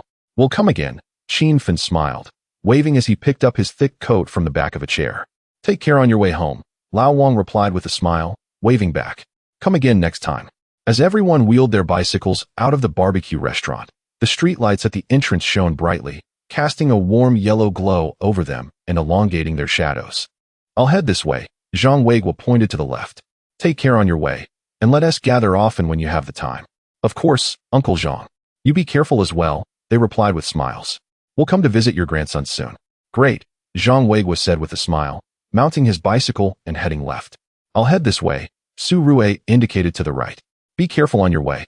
And next time I'll inform you in advance about pickling radishes. Certainly, Su Fae. We'll be cautious, they replied with laughter. Next time, we'll definitely come to learn about pickling radishes. All right, Su Rue said with a smile, riding his bicycle down the right path. I'll head this way, Lu Bin pointed ahead. Please be careful on your way, and I'll prepare my camera in advance for learning photography next time. Sure, Lu Bin. You take care, they responded cheerfully. Next time, we'll come for photography. All right, Lu Bin smiled as he pedaled forward. I'll head this way, Li Tian gestured behind him. Be careful on your way, and I'll let you know ahead of time for making dumplings next time. Of course, Li Tian. You take care, they replied with laughter. Next time, we'll come to learn dumpling making. All right, Li Tian smiled as he cycled back. I'll head this way, Han Peng pointed to the left. Lin Gu, Qin Dui, be careful on your way. I'll make sure to learn about pickling radishes properly next time. Sure, Han Peng. You take care, Lin Feng and Qin Feng said with smiles. Next time, we'll all learn pickling radishes together. All right, Han Peng chuckled, riding his bicycle down the left path. Finally, only Lin Feng and Qin Feng remained, riding their bicycles in the same direction. The evening breeze was slightly chilly, prompting Qin Feng to offer his thick coat to Lin Feng. Put this on, don't catch a chill. Thank you, Qin Dui, Lin Feng replied as he donned the coat, feeling warmth envelop him. Lin Feng and Qin Feng pedaled slowly homeward. The streets were becoming less crowded, with only a few elderly individuals taking leisurely walks and couples returning home. The streetlights illuminated their path, casting a gentle yellow glow upon the ground and stretching their shadows. Today's gathering was truly delightful, Lin Feng remarked with a smile. Everyone was so lively, and the food was wonderful. Indeed, Qin Feng replied with a smile. Such rare moments of respite, being together with everyone, are hard to come by. We should gather more often in the future. Absolutely, Lin Feng concurred. Next time, we could have a barbecue in the park. Bringing our own ingredients and grilling them ourselves, it would certainly be more enjoyable.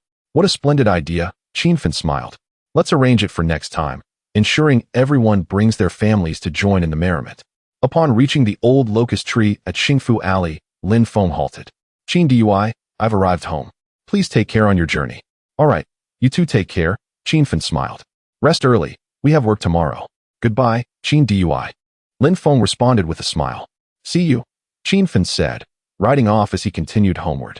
Lin Feng stood at the door, watching Qin Fen's silhouette fade into the twilight, feeling a warmth in his heart. He opened the door and stepped inside, where his mother sat on the sofa watching television, and his father was beside her, calculating accounts. You're back, his mother greeted with a smile, standing up. Did you enjoy the gathering? What delicious food did you have? It was wonderful, Lin Feng replied with a smile. We had skewers, ribs, dumplings, biscuits, pickled radishes, and the walnut cookies made by Qin Dui's beloved. Everything was delicious. Lao Wang even gifted us a few skewers of grilled buns for breakfast tomorrow. That's great, his mother smiled. Hurry and wash your hands for dinner. I've saved some soup for you. After washing his hands, Lin Feng sat at the dining table, savoring the soup his mother had prepared, feeling warmth within. He reminisced about the gathering, the laughter shared among friends, and the lively atmosphere of the barbecue restaurant, realizing how wonderful such days are, with the care of family and the companionship of colleagues. Ordinary yet fulfilling, simple yet blissful. At 9:30 in the evening, Lin Feng lay in bed, scrolling through the photos Lu Bin had taken today. Each image captured the essence of their gathering, the vibrant atmosphere of the barbecue restaurant, the street lamps, and the passers-by, each picture radiating warmth. He recalled the promises made that day, to learn how to pickle radishes, to make dumplings, to practice photography, and to barbecue in the park. His heart brimmed with anticipation. He picked up his phone and sent a text to Qin Fen. Qin Dui, have you arrived home? Thank you for treating us today. Soon. Qin Fen replied, I have arrived home. No need for thanks. The joy of everyone is what matters. Next time, let us have a barbecue in the park. Do remember to bring your family. Lin Feng responded with a smile, certainly, I will bring them. He then sent a message to Han Peng. Brother Han, have you reached home? I will definitely join you next time to learn how to pickle radish. Han Peng replied, I am home. And you must come. I am eager to showcase my skills to my mother. Lin Feng responded cheerfully, great, let us all strive together. He also sent messages to Zhang Weiguo, Su Rue, Li Tian, and Lu Bin, informing them of his safe arrival home and expressing his anticipation for their next gathering. Everyone replied, their tones filled with eagerness. Lin Feng set down his phone and closed his eyes, the scenes of today's dinner gathering flooding his mind. The laughter of his friends, the vibrant atmosphere of the barbecue restaurant, the picturesque landscapes along the way, each moment was imbued with warmth. He understood that tomorrow would usher in new work, possibly new cases and challenges, but he felt no fear. For he had the finest team and the most steadfast support. Together they would confront and resolve, safeguarding this land's peace and warmth. Outside, the streetlights still shone, their soft golden glow streaming through the window and casting a gentle light upon his bedside, akin to tender eyes watching over him as he slipped into a sweet slumber. In his dreams, he once again gathered with his colleagues, barbecuing in the park, laughter and the fragrant smoke intertwining, embodying warmth and happiness. Chapter 83 Prelude to the daily life of the police station. Following Sunday, the Beijiao police station resumed its usual rhythm. As the morning sun gently ascended above the treetops of the old locust tree at 7 o'clock, the members of the criminal investigation team arrived in succession, their bicycles rolling over the concrete yard of the police station, the cheerful ringing of bicycle bells, the sound of office doors opening, and the fragrant aroma of porridge wafting from the cafeteria intertwined, creating a robust symphony for the early shift. Without the urgency of pressing cases, an unspoken camaraderie and warmth lingered in the air. Even Wang Jianjun, who had missed the weekend gathering, made up for his absence with his daily presence in the morning light. Qin Fen was the first to arrive. At 6:30, as he pedaled his old bicycle into the yard, the receptionist Lao Zhao had just finished lighting the coal stove. Good morning, Captain Qin, Lao Zhao greeted with a smile, handing him a cup of hot water. You didn't drink too much at the gathering yesterday, did you? By the way, Officer Wang just called and said he would arrive a bit later. He asked me to let you know. Understood, Qin Fen replied, accepting the cup, feeling its warmth in his fingertips. How is his family matter coming along? Lao Zhao wiped down the coal stove, mentioning that he would bring the trace report for the electric vehicle case today, ensuring no delays. Qin Fen nodded, parked his bicycle, and retrieved the thermos prepared by his partner, which contained millet porridge and a boiled egg, along with a note. I added red dates to the porridge. Remember to eat, and leave a portion for Officer Wong. His stomach isn't well. He placed the thermos in the office and went to the cafeteria to secure a window seat for everyone, deliberately leaving an extra set of chopsticks before settling down to organize the documents for the day. Han Peng arrived just as the clock struck 7, riding his little flying pigeon, still munching on a youtiao, with a glass jar in his bicycle basket containing pickled radish that his mother had asked him to bring. "Good morning, Captain Sheen." "Good morning, Brother Lin," he exclaimed as he burst into the office, scattering bits of youtiao on the floor. He quickly bent down to pick them up, saying, "I promised to bring everyone pickled radish. My mom got up at 5 this morning to jar them, urging you all to eat them warm. By the way, where's Brother Wong? He didn't come to the gathering yesterday, and I saved him some grilled chicken wings. Intending to bring it today?" Lin Feng, who had just finished wiping the table, smiled while passing him a tissue. "First, finish your youtiao, don't choke. Brother Wong's mother is unwell. He accompanied her to the hospital yesterday. Captain Sheen mentioned he would arrive a bit later. Let us save the pickled radish for him."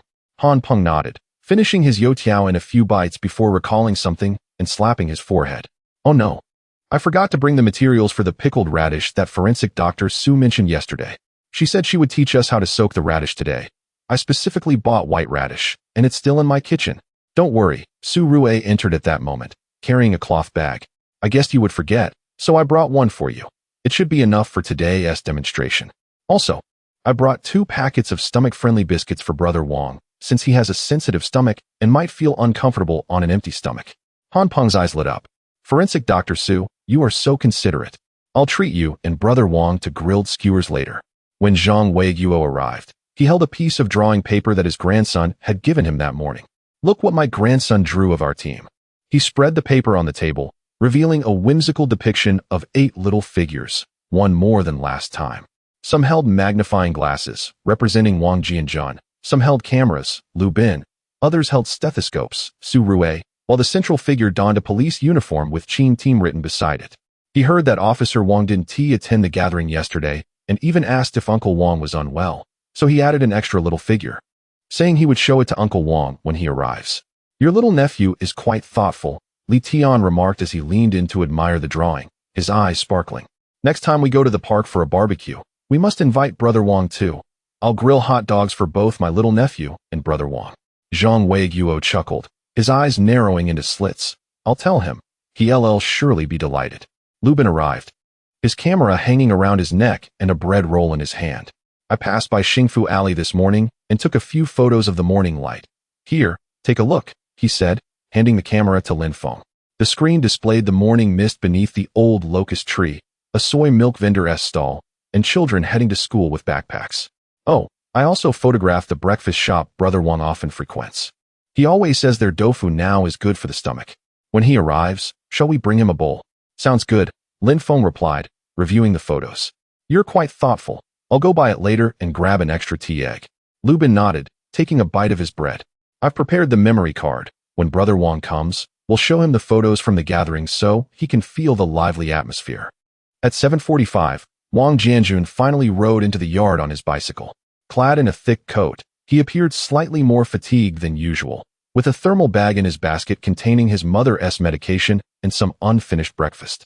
"Apologies for being late," he said, his voice a bit hoarse as he entered the office. "I accompanied my mother for a follow-up examination yesterday. The doctor advised she needs more rest. I helped her brew medicine this morning before coming." "Don't mention it. Please take a seat." Lin Feng quickly offered a cup of hot water. "My partner cooked millet porridge and saved you a bowl. It's in the cafeteria. Have a sip to warm your stomach." "Thank you, Captain Sheen." Wang Jianjun accepted the cup, his fingertips pale. "I regret missing the gathering yesterday. Everyone was thinking of me. My mother even said that once she feels better, she'd like me to invite everyone over for dumplings." "No need to be so polite." Su Rue handed him some stomach-friendly biscuits. "Have a few biscuits to tide you over. Later, I'll accompany you to the cafeteria for porridge. Don't take your medication on an empty stomach." Wang Jianjun accepted the biscuits with a smile. "I appreciate everyone's kindness. By the way, I've organized the trace report for the electric vehicle case. It's in the investigation box. I also brought along the fiber comparison results from the technical department to distribute." Chapter 84 Prelude to the Everyday Life of the Police Station 2 at precisely 8 o'clock. Everyone gathered in the cafeteria for breakfast. Master Li had just brought out the porridge pots, filled with steaming white porridge, millet porridge, and 8 treasure porridge. The buns and steamed buns in the steamer were still sizzling with oil. Lin Feng had already gone to the alley to buy some tofu pudding and tea eggs, placing them in front of Wang Jianjun. Brother Wang, start with the tofu pudding. You say this place is the best for the stomach. Lin Feng handed him a spoon. I added a bit of cilantro, no chili, give it a try. Wang Jianjun took the spoon, tasted a sip, and felt warmth spread through his stomach. You are so thoughtful, remembering that I don't eat spicy food. How was the barbecue last night? Han Peng said he would save me some chicken wings. They didn't go bad. Did they? They are fine. I specially put them in the fridge. Han Peng quickly responded. I'll heat them up for you at noon. I saved you a big spoonful of my mom's pickled radish. It goes perfectly with the porridge. He scooped a spoonful of pickled radish from the glass jar and placed it on Wang Jianjun's plate. Wang Jianjun tasted it and nodded. Delicious, even better than what my wife pickles. I'll have to ask your mom to teach her. Lin Feng poured some millet porridge from the thermos and handed it to Wang Jianjun. My wife made this, with red dates added. You should drink some to replenish your energy. We were all thinking about your mother's condition yesterday, since you weren't here. How is she now? Much better, but she still needs to take her medicine on time. Wang Jianjun replied while drinking the porridge, his tone lightening a bit. The doctor said she would be able to get out of bed and walk in another month.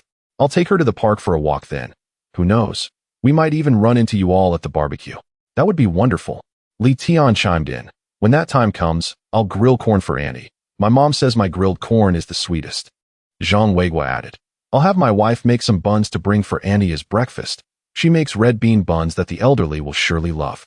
At that moment, Su Rui brought over a plate of buns and placed it in front of Wang Jianjun. Freshly steamed vegetable buns by Master Li. Not too oily. Have a couple. By the way, when I baked cookies yesterday, I made an extra 2 packs of sugar-free ones for Annie. Her blood sugar is a bit high, and these won't be a problem. Wang Jianjun accepted the cookies, feeling a bit emotional. Thank you, Dr. Su. You are so considerate. My mom will definitely be happy. We are all family. No need to be so polite, Lu Bin said as he picked up a camera and took a photo of Wang Jianjun. Look, this photo turned out well. We should wash it and put it on the case-solving wall. None of us should be missing. Wang Jianjun smiled and took a bite of the bun. Great. I will definitely join the next gathering and bring some pickled vegetables made by my mom for everyone to try.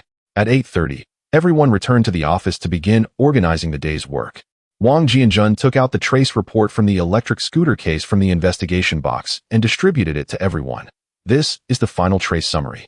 The light blue fibers extracted from the scene are identical to the components of Zhao Lei's work uniform. The tire tread comparison results are attached at the back. Be careful not to overlook anything when archiving. You've worked hard, Lin Feng remarked, taking the report and flipping through it. You were still with Annie yesterday and managed to organize the report. It's nothing. I sorted it out a bit after my mom went to sleep last night. Wang Jianjun rubbed his temples. We can't let our team's matters be delayed because of my personal issues. At that moment, Lin Feng walked over and patted his shoulder. Don't wear yourself out too much. You focus on organizing the report today. Let Lin Feng and Li Tian handle the follow-ups. You should leave work early this afternoon to accompany Annie for a walk. No, I can manage. Wang Jianjun shook his head. I'll go for the follow-up as well. I'm familiar with the ground traces at the market and might discover details we previously overlooked. Han Peng and Su Rui were at a small table in the corner preparing to soak the radishes. Wang Jianjun approached and observed the radish strips soaking in clear water. You've cut these radish strips a bit too thick. They won't absorb the flavors well while soaking. Let me teach you a trick. Cut the radish into evenly sized small segments and score a few shallow cuts on the surface. This way, the juices can seep in better, enhancing the flavor. Really? Han Peng quickly picked up a knife. Brother Wang, please teach me. My mom always says my radish strips lack flavor. Wang Jianjun took the knife and deftly cut the radish strips. See, cut them about 5 centimeters long. Score 3 shallow cuts on the surface, but don't cut too deep, or they'll fall apart while soaking. Su Rui observed the cut radish strips and nodded. Brother Wang certainly has experience. Next time I pickle radishes, I'll ask for your guidance. At that moment, Zhang Weiguo was organizing the case-solving wall, attaching the morning light photos taken by Lu Bin from yesterday. Wang Jianjun walked over, pointing to one of the photos. This photo is beautiful. The old locust tree in Xingfu Alley. I used to play under that tree as a child. Seeing it now brings back fond memories. Indeed, Zhang Weiguo smiled. My grandson asked me yesterday if the old locust tree is older than me. I said yes. This tree has witnessed the changes in our northern suburbs. Wang Jianjun picked up a drawing made by his grandson, looking at the little figure holding a magnifying glass, and chuckled. My nephew's drawing is quite accurate. I used to enjoy looking at ants with a magnifying glass as a child. Never thought I'd become a trace analyst now. At this moment, Li Tian approached with a notebook and asked Wang Jianjun, Brother Wang, last time you taught me how to read tire treads, there were still some things I didn't understand. Could you explain it again? For instance, how to determine the model of an electric scooter from the tire tread. Of course, Wang Jianjun pulled over a chair for Li Tian to sit down. You see, different models of electric scooters have varying tire widths and tread patterns. For example, the pink scooter that Zhao Lei stole has a tire width of 3 centimeters and a diagonal tread pattern, while the red scooter has a tire width of 3.5 centimeters and a horizontal tread pattern. By observing these details, one can determine the model of the electric scooter. Li Tian listened attentively, the pen swiftly recording notes in his notebook, occasionally nodding. The office was filled with the rustle of paper and the occasional sound of discussion, creating an atmosphere that was both warm and reassuring. At 9 o'clock, everyone prepared to head out for follow-ups. Lin Feng and Li Tian were assigned to the market, while Zhang Weigua and Lu Bin were responsible for the residential area. Wang Jianjun initially planned to accompany them, but was held back by Qin Fun. You stay in the office today to organize the report. Su Rue and I will handle the follow-ups. If anything arises, we will give you a call. But Wang Jianjun wanted to insist, but was interrupted by Su Rue. Listen, focus on getting the report sorted. We'll do the follow-ups and also check out that fruit stand Annie likes, and bring back some apples for her. Wang Jianjun could only nod. Then please be careful. If there are any trace-related issues, call me anytime. Rest assured, Qin Feng said, putting on his coat, we will be cautious. Leave early this afternoon, don't tire yourself out. As Lin Feng and Li Tian were about to leave, Han Peng handed a glass jar of pickled radishes to Lin Feng. Brother Lin, when you pass by Wang Ji's house, please leave this at his doorstep. Also, take the cookies that Su Fae gave to Annie and the pickled radish strips my mother made, so Annie can have a taste. No problem, Lin Feng replied, accepting the items. Rest assured, it will be delivered. As Zhang Weigua and Lu Bin were departing, Lu Bin, holding a camera, suggested, when we revisit the community, let us take more photos of the surveillance and patrol team to show Wang Ge, so he can understand the security situation. Zhang Weigua nodded in agreement. I will inform the residents in the community to reach out to Wang Ge if they encounter any issues. He is well-versed in traces and can provide assistance. When Qin Feng and Su Rue were leaving, Qin Feng handed Su Rue a thermal bag belonging to Wang Jianjun. It contains Andy's medicine. Please make sure he doesn't forget to take it home. Su Rue accepted the bag, assuring, don't worry, I will remind him. By the way, when we return at noon, let us bring Wang Ge a bowl of his favorite beef noodles, with an egg added. Standing at the office door, Wang Jianjun watched as everyone's silhouettes faded into the morning light, feeling a warmth in his heart. He picked up the report on the table and began to organize and file it. Sunlight streamed through the window, illuminating the words Beijiao Criminal Investigation Team on the report, making them particularly clear. He knew that no matter what challenges arose, this team would always reserve a place for him, a bowl of hot porridge, and a measure of concern, just as the morning light would forever illuminate every leaf of the old locust tree, leaving not a single one behind. Before long, the hum of the printer filled the office as Wang Jianjun printed the trace photographs from the electric vehicle case, preparing to affix them to the case-solving wall. In the photographs, pale blue fibers, distinct tire tracks, and bloodied cutting pliers captured every detail of their efforts, reflecting the camaraderie and warmth of this team.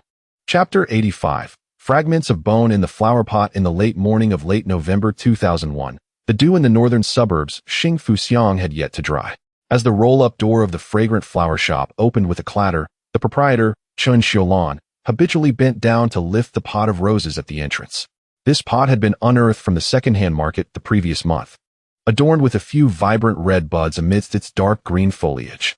She would personally transport it outside each day to bask in the sunlight, even using sun-warmed tap water for watering, fearing the roots might be chilled. However, today, as her fingertips grazed the edge of the pot, she sensed something amiss. The soil, which should have been soft and moist, felt rigid beneath her touch, as if a small stone were buried within. Yet it was significantly heavier and bore a rough texture. Furrowing her brows, Chun Xiaolan freed one hand to scrape away the thin layer of soil atop the pot, revealing a fragment of yellowish-white material, its edges caked with brown dirt, glinting coldly in the morning light. What could this be? A stone could not be so uniformly shaped. She murmured to herself, retrieving a pair of tweezers from her apron pocket, typically used for plucking thorns, and carefully grasped the fragment. Upon closer inspection, the piece was about the size of a thumb, adorned with tiny holes, reminiscent of the bones seen in her hometown when stewing ribs. Yet, this fragment appeared more delicate than pork bones and sturdier than chicken bones, resembling a human phalanx? The moment that thought crossed her mind, Chun Xiaolan's hand went numb, and the tweezers clattered to the cement floor as the fragment rolled back into the soil. She stepped back 2 paces, her back colliding heavily with the glass door of the shop, the cold glass pressing against her shoulder blades, momentarily grounding her. It cannot be human. It must be the remains of some animal brought by a stray dog. She encouraged herself, yet her gaze remained fixated on the flower pot, where the yellowish-white fragment stood out starkly against the dirt, akin to an unconfined secret. Trembling, she fished out her mobile phone, her fingers scrolling through the contacts for what felt like an eternity before locating the number of the northern suburb police station, Lin Feng. He had specifically left it after last month's electric bike theft case, cheerfully saying, "Annie-chun, if anything seems off at the shop, or if you see any suspicious individuals, just call me." At that time, she had laughed, saying she wouldn't want to trouble them constantly. Yet here she was, a month later, genuinely needing assistance. As the call connected, Chun Xiaolan's voice was laced with tears. "Officer Lin, this is Chun Xiaolan from the Fragrant Flower Shop on Xingfuxiang. I found a piece of bone in one of my flower pots. It looks like it belongs to a human. Please come and take a look. I'm too frightened to touch it. My hands are trembling." At that moment, Lin Feng had just arrived at the police station, poring over the archived materials related to the electric bike case with Wang Jianjun. Wang Jianjun had just received good news about his mother's health, allowing him to momentarily set aside his worries. He was meticulously cross-referencing a report on the pale blue fibers, his brow furrowed in concentration, fearful of missing a detail. Upon hearing Lin Feng's call, he immediately looked up, the magnifying glass still poised in the air. His expression grave. "Human bones? Xingfuxiang?" After hanging up, Lin Feng felt the lingering tremor of the receiver in his fingertips as he grabbed the investigative kit from the back of his chair. Auntie Chen mentioned she did not dare to touch it. "We must ensure the scene is preserved. You should join me. Your sensitivity to traces will help determine if it is indeed human bone." "Absolutely." Wang Jianjun swiftly closed the report and stowed the magnifying glass into the investigative kit. "My mother just took her medication and is stable. Let us head to the scene and call Team Qin on the way."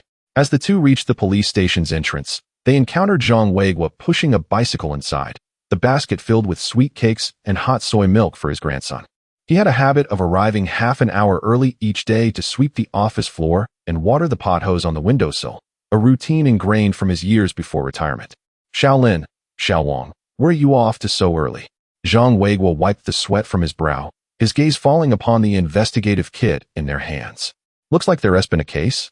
I just passed by Xingfuxiang and saw Chun Xiaolan squatting at the shop entrance, wiping her tears. Is it related to her?" Lin Feng halted, briefly outlining the situation. "Uncle Zhang, a fragment of what appears to be human bone was discovered in Annie Chen's flower pot, and we're headed to the scene. If you're available, would you accompany us? You're familiar with the neighbors in Xingfuxiang. It would be easier to reassure Annie Chun and inquire about the situation." Upon hearing human bones, Zhang Weiguo's expression darkened instantly. He leaned his bicycle against the wall of the reception area, handing the sweet cakes to Lao Zhao. "Let us go. I must be there. That girl Chun Xiaolan is easily frightened. I'll help you keep her calm, and ask the old Li and old Zhang in the alley if they've noticed any suspicious individuals recently." Just as the three exited the police station, they heard hurried footsteps approaching from behind. Lu Bin, camera slung over his shoulder, came running, sweat glistening on his forehead. "Brother Lin, Uncle Zhang, Brother Wang, wait for me," he gasped, raising his camera. "Team Qin just arrived and heard their essay scene. He wants me to come along to take photos for evidence. He said I capture details well and can spot every clue. After all, it was my clear shot of the bike's handlebar against the wall that led to a match last time." Lin Feng chuckled, slowing his pace. "Perfect timing. You stay behind us, capturing the overall scene of the flower shop first. Then focus on the flower pot's position and the state of the soil. Don't get too close, lest you disturb the scene." Lubin quickly nodded, pulling white gloves from his bag. Don't worry. I know the protocol.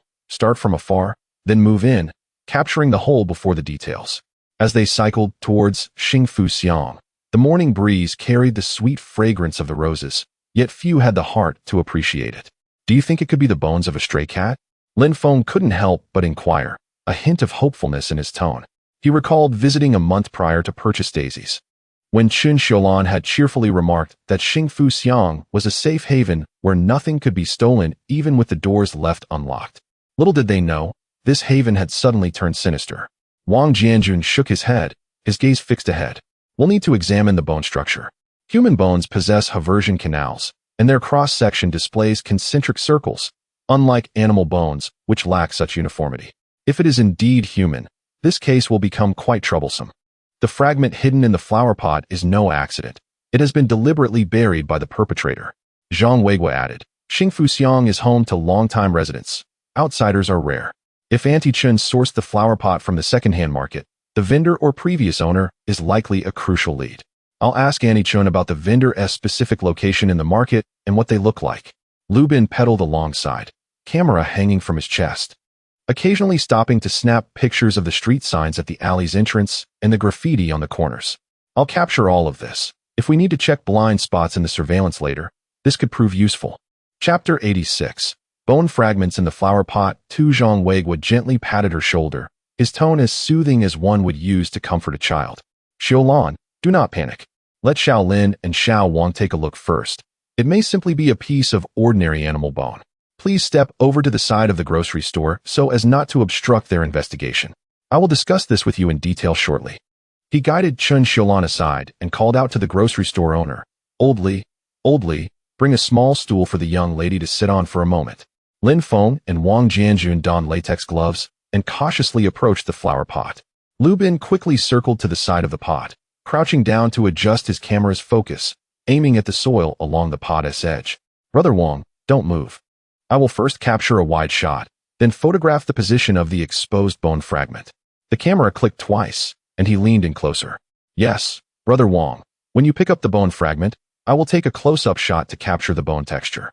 Wang Jianjun nodded, carefully using tweezers to sift through the top layer of soil in the pot. Noticing no other abnormalities, he cautiously lifted the yellowish-white shard. As he examined it under the morning light for a few seconds, his brow furrowed even deeper. The bone structure is orderly, showing traces of haversion canals. This is not animal bone, but human bone. He dug a little more into the soil, extracting two smaller fragments, their edges worn, yet revealing signs of cutting rather than natural fracture. Chun Xiaolan, overhearing everything, gasped and began to cry out. Old Li quickly supported her, saying, Don't be frightened. Young lady, the police will get to the bottom of this. Zhang Weiguo hurried over and crouched beside Chun Xiaolan. Xiaolan, do not be alarmed. We need to recall when exactly you purchased that flower pot last month. Which stall at the second-hand market? Did the vendor mention who had it before? Wiping her tears, Chun Xiaolan strained to remember. Around the 15th of last month, at the innermost stall of the market. The vendor was an elderly man in his 50s. I believe his surname was Liu. He had a bit of gray hair and wore a blue cloth jacket. He said the pot was an old item, previously used by a family to cultivate orchids. That family moved away, leaving behind items they could not take, so he sold it cheaply. I thought the pot was beautiful, made of blue and white porcelain, and I bought it for 20 yuan. When I purchased it, it was filled with fresh soil, and I even sniffed it. There was no strange odor. What did that family look like? Did the vendor mention any names? Zhang Weiguo pressed, noting the details in his mind, knowing how street vendors rely on such fleeting characteristics to remember people. No names were mentioned. Chun Xiaolan shook her head. He only said it was a man in his 30s, wearing glasses, quite tall, and spoke rather gentlemanly. He moved away. At this moment, Lubin suddenly interjected, Uncle Zhang, Brother Lin, look at the bottom of the flower pot. He crouched behind the pot, directing his camera to the base, where a small groove was visible, containing some grayish-white residue that resembled cement. Wang Jianjun immediately set down the tweezers and carefully turned the pot over. Indeed, there was a shallow groove at the bottom, and after wiping it with a cotton swab, the grayish-white residue became clearly visible. It's cement residue. His eyes lit up. This indicated that the pot had previously been placed in a cement-laden environment. The perpetrator might have used cement to manipulate the crime scene. At that moment, the sound of police sirens echoed from a distance, growing closer. Lin Feng looked up to see Qin Fen arriving with Su Rue, Han Peng, and Li Tian. Having received the call, Qin Fen immediately informed Su Rue. And as Han Peng and Li Tian had just clocked in at the police station, they rushed over without even having breakfast, eager to assist with the case. What is the situation? Qin Fen asked as he exited the police car, striding over, his gaze falling upon the bone fragments in the flower pot. Preliminary assessment indicates these are human bone fragments. 3 pieces have already been located, and there is cement residue at the bottom of the pot. Wang Jianjun reported, handing over the evidence bag. Lu Bin had captured the scene in photographs, while Uncle Zhang was assisting in questioning Aunt Qin for further details. Su Rue took the evidence bag and examined it in the morning light, his brow furrowing. The surface of the bone fragments shows mineral deposits, suggesting they are not of recent origin, likely over a year old.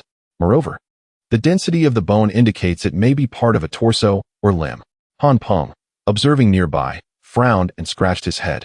Concealed within the flower pot? This perpetrator is quite adept at hiding evidence. Had Aunt Chun not discovered it, these fragments could have remained buried for an indefinite time. Li Tian was fervently jotting down crucial information in his notebook. Xingfu Alley, Fenfang Flower Shop, human bone fragments, sourced from Lu at the second-hand market. Original owner, a male in his 30s, wearing glasses, moved away, cement residue at the pot's base. Qin Fen crouched down, meticulously inspecting the flower pot. Now for the division of labor. Han Peng, Li Tian, you two will head to the second-hand market immediately to locate that vendor Lu, gathering detailed descriptions of the bespectacled man. It would be ideal to ascertain his name and previous address. Lin Feng, Wang Jianjun. Remain at the scene to conduct a thorough investigation, expanding the search area for any overlooked traces, such as fingerprints or footprints. Lu Bin, organize the scene photographs and prepare a clue board back at the station, focusing on the locations of the cement residue and bone fragments. Uncle Zhang, continue your inquiries around Xingfu Alley, especially at Old Li's grocery store and with Aunt Zhang next door. Ask if they have seen the bespectacled man or noticed anyone with cement or saws. Su Rue, you will take the flower pot and bone fragments back to the forensic department for priority analysis to confirm the deceased's identity and time of death. Understood. Everyone responded in unison. Chen Xiulan grasped Zhang Weiguo's arm and whispered, Officer Zhang, you must uncover the truth. My heart feels so unsettled. I don't even dare to close my door at night. Zhang Weiguo gently patted her hand. Do not worry. We will certainly apprehend the perpetrator and restore your peace of mind. If you feel afraid during this time, please stay with Old Li or call me. I will come by to check on your door at night. Chapter 87. Fragments of Bone in a Flower Pot 3. When Su Rue returned to the forensic department with the flower pot and fragments of bone, Technician Chun had already donned his white coat and was waiting. The dissecting room's bright overhead lights illuminated the tray containing the bone fragments, revealing every detail. Su Rue carefully poured the soil from the flower pot onto a sterile tray, meticulously sifting it through a fine mesh, her fingers gripping the handle delicately, as if afraid to shatter something precious. She understood that within these fragmented bones lay the deceased's final secrets. First, she needed to ascertain the species of the bones. Su Rue placed 3 intact fragments onto a glass slide and pushed them under the microscope. Old Chun, could you assist me in measuring the radioactive carbon content to determine the time of death? Technician Chen nodded and activated the nearby testing instrument. Rest assured, this device has just been calibrated, and the margin of error will not exceed 1 month. However, concealing the bones within a flower pot is rather cunning. The perpetrator certainly chose a clever hiding place. Su Rue remained silent, her focus solely on the microscope. Under the lens, the cross-section of the bone was distinctly visible, with concentric haversian canals arranged in an orderly manner. This structure was unique to human bones, as animal bones would never exhibit such regularity. She sighed in relief. Yet her heart sank again. Confirming it was human bone implied a homicide, and the calcification of the fragments indicated the deceased had been dead for some time. It's human. Su Rue straightened up, removing her gloves. Based on the shape of the fragments, the larger piece was likely a fragment of the sternum, while the other 2 were probably fragments of the humerus, suggesting a strong possibility they belonged to the same body. At that moment, Technician Chun reported the testing results. The radioactive carbon analysis indicated the bones dated back between 1 to 1.5 years, suggesting the time of death was approximately between May and November of 2000. Su Rue furrowed her brow, weighing the bone fragments in her palm. The edges bore slight cutting marks, not indicative of natural breakage, implying the murderer had used tools to manipulate the body, possibly dismembering it and deliberately mixing the fragments into the soil. Leaning in closer, she sniffed the fragments, detecting no discernible odor of decay. The soil contained preservative elements, suggesting the murderer had likely added something to the soil to delay the decomposition of the bones. Just then, the door to the forensic department swung open, and Wang Jianjun entered, clutching an evidence bag, his face etched with urgency. Su Rue, Old Chun. I found an old wardrobe left by the original owner in Lu's warehouse at the flea market. In the corner of the cabinet, I discovered some dark red stains, along with soil in the drawers. Could you assist me in testing it? Su Rue accepted the evidence bag, which contained a cotton swab stained with dark red marks that appeared to be dried blood. She immediately conducted a preliminary blood test, and as the reagent was applied, the swab transformed into a vivid pink. It's blood. Her voice carried a hint of excitement. Old Chun, hurry and conduct a DNA test to see if it matches the bone fragments. Additionally, let's analyze the soil sample to determine if it originates from the same source as the soil in the flower pot. Wang Jianjun stood nearby, observing Su Rue and Old Chun in their flurry of activity, his mind racing with anticipation. If the blood matched the bone fragments, it would confirm a connection between the original owner and the deceased, either as the perpetrator or someone in the know. Lu, the stall owner, had mentioned that the original owner was a bespectacled man named Zhang Hao, who had worked at the mechanical factory in the northern suburbs and had resigned to move away at the end of 2000. Working at a mechanical factory?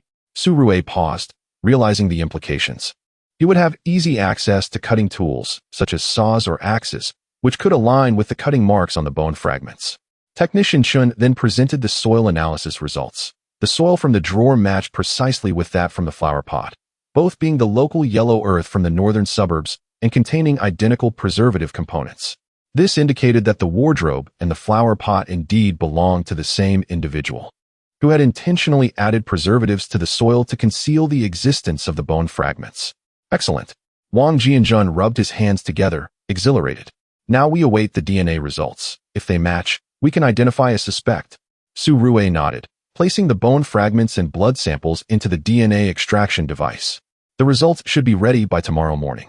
I will remain here tonight and notify everyone as soon as we have results. The two departed with the preliminary testing reports, heading to the criminal investigation team's office, which was currently bustling with activity. Zhang Wei was sat at his desk, reviewing visit records while marking a map of the northern suburbs. Lu Bin leaned over the adjacent desk, uploading the photographs taken at the crime scene earlier that morning, occasionally zooming in on details. Uncle Zhang, Lu Bin, we have new developments. Wang Jianjun burst through the door, waving the report in his hand. Zhang Weiguo immediately set down his pen and leaned in to take a look. What is the news? Have we confirmed Zhang Hao's connection to the case? This morning, he had visited 5 households in Xingfu Lane, with only Old Li recalling seeing a bespectacled man last autumn. Old Li mentioned that the man frequently came in the evenings to buy cigarettes and seemed to be watching the flower shop. Initially assuming he was interested in purchasing flowers, but now suspecting he was checking for the presence of the flower pot. Lu Bin also paused his work, swiveling his computer screen towards them. Take a look at this photograph of the bottom of the flower pot. After enlarging it, I noticed that the cement residue contains fine sand, which is different from the construction cement we encountered during the electric bike case. It resembles bagged cement typically used for renovations. Su Rue pointed to the soil composition chart in the report. This is consistent with the cement residue found in the wardrobe, indicating that Zhang Hao likely used cement for some purpose, most probably to conceal the body. I've already contacted Old Zhou from the household registration office to investigate Zhang Hao's information, Zhang Weiguo said, sipping his tea. Old Zhou is currently looking into it, and we should have results soon. By the way, how are things on Han Peng and Li Tian's end? Just as he finished speaking, Han Peng and Li Tian entered, their expressions downcast. Uncle Zhang, Lu, the stall owner has a poor memory. He only remembers that Zhang Hao wore glasses and was tall, but could not provide any further details. We inquired with other stall owners in the market, but no one recognized Zhang Hao. His stall was temporary and not registered. Li Tian sighed as well. We visited the south suburban new village where Zhang Hao used to live, but that area was demolished at the end of last year, and all former residents have moved away. The demolition office only retained Zhang Hao's ID number, with no new address provided. Do not be anxious. At this moment, Lin Feng entered, holding a piece of paper. Lao Zhou had sent over Zhang Hao's household registration information. Zhang Hao, age 35, was an employee at the Beijiao machinery factory, having resigned in December 2000. His spouse, Zhang Mei, aged 48, was a homemaker, and since October 2000, there had been no records of her household activities. It was as if she had vanished from the world. 48. Su Rui immediately exclaimed. The bone fragments indicate that the deceased was between 45 and 50 years old, female, which aligns perfectly with Zhang Mei's information. Lu Bin hurriedly retrieved Zhang Mei's household registration photograph on the computer. The woman in the photograph had short hair grazing her ears, her gaze gentle. He placed the photograph alongside the bone identification report, creating a rudimentary clue card. The connections were now evident. Zhang Hao had murdered Zhang Mei in October 2000, dismembered her, concealed the bone fragments in a flower pot, disposed of the remaining remains with cement, resigned in December, and fled after selling the flower pot and wardrobe. Zhang Weiguo examined the clue card and nodded. Tomorrow, we must investigate the machinery factory to review Zhang Hao's employment records, specifically looking for any anomalies post-October 2000. Additionally, we should visit the old neighbors in Nanjiao New Village who Haven T moved away to see if we can uncover further leads. Lin Feng clapped his hands to draw everyone's attention. Now here are tomorrow's assignments. Han Peng. You will go to the machinery factory and inquire with your cousin about Zhang Hao, particularly focusing on whether he brought tools home in 2000, and if he had any conflicts with colleagues. Li Tian, you will visit the temporary resettlement site in Nanjiao New Village and speak with the old neighbors. Uncle Zhang. Please reach out to Zhang Mei's relatives to see if you can uncover her social connections or any information regarding Zhang Hao's whereabouts. Lu Bin. Accompany Uncle Zhang, responsible for recording testimonies and taking relevant photographs. Lin Feng and Wang Jianjun. You will head to the technical department and await the DNA test results, compiling them immediately upon receipt. Su Rui, continue your follow-up with the forensic evaluations to see if any additional information can be gleaned from the bone fragments, such as signs of trauma. After the meeting adjourned, everyone gradually departed, leaving only Lu Bin in the office to organize photographs. Zhang Weiguo approached, handing him a cup of hot water. You've worked hard, young man. Organizing these photographs is crucial to our case resolution. Lu Bin accepted the cup, smiling as he replied, It's my duty, Uncle Zhang. Please take care during your visits tomorrow. The roads to the resettlement site are treacherous. I'll bring an extra pair of shoes for us to switch. Zhang Weiguo patted his shoulder, feeling warmth in his heart. This young man, despite his youth, was meticulous and diligent, reminiscent of his own younger self. Outside, the night deepened, and the forensic department's lights remained aglow. Su Rui was intently focused on the DNA extraction apparatus. On the office's clue board, the keywords, Zhang Hao,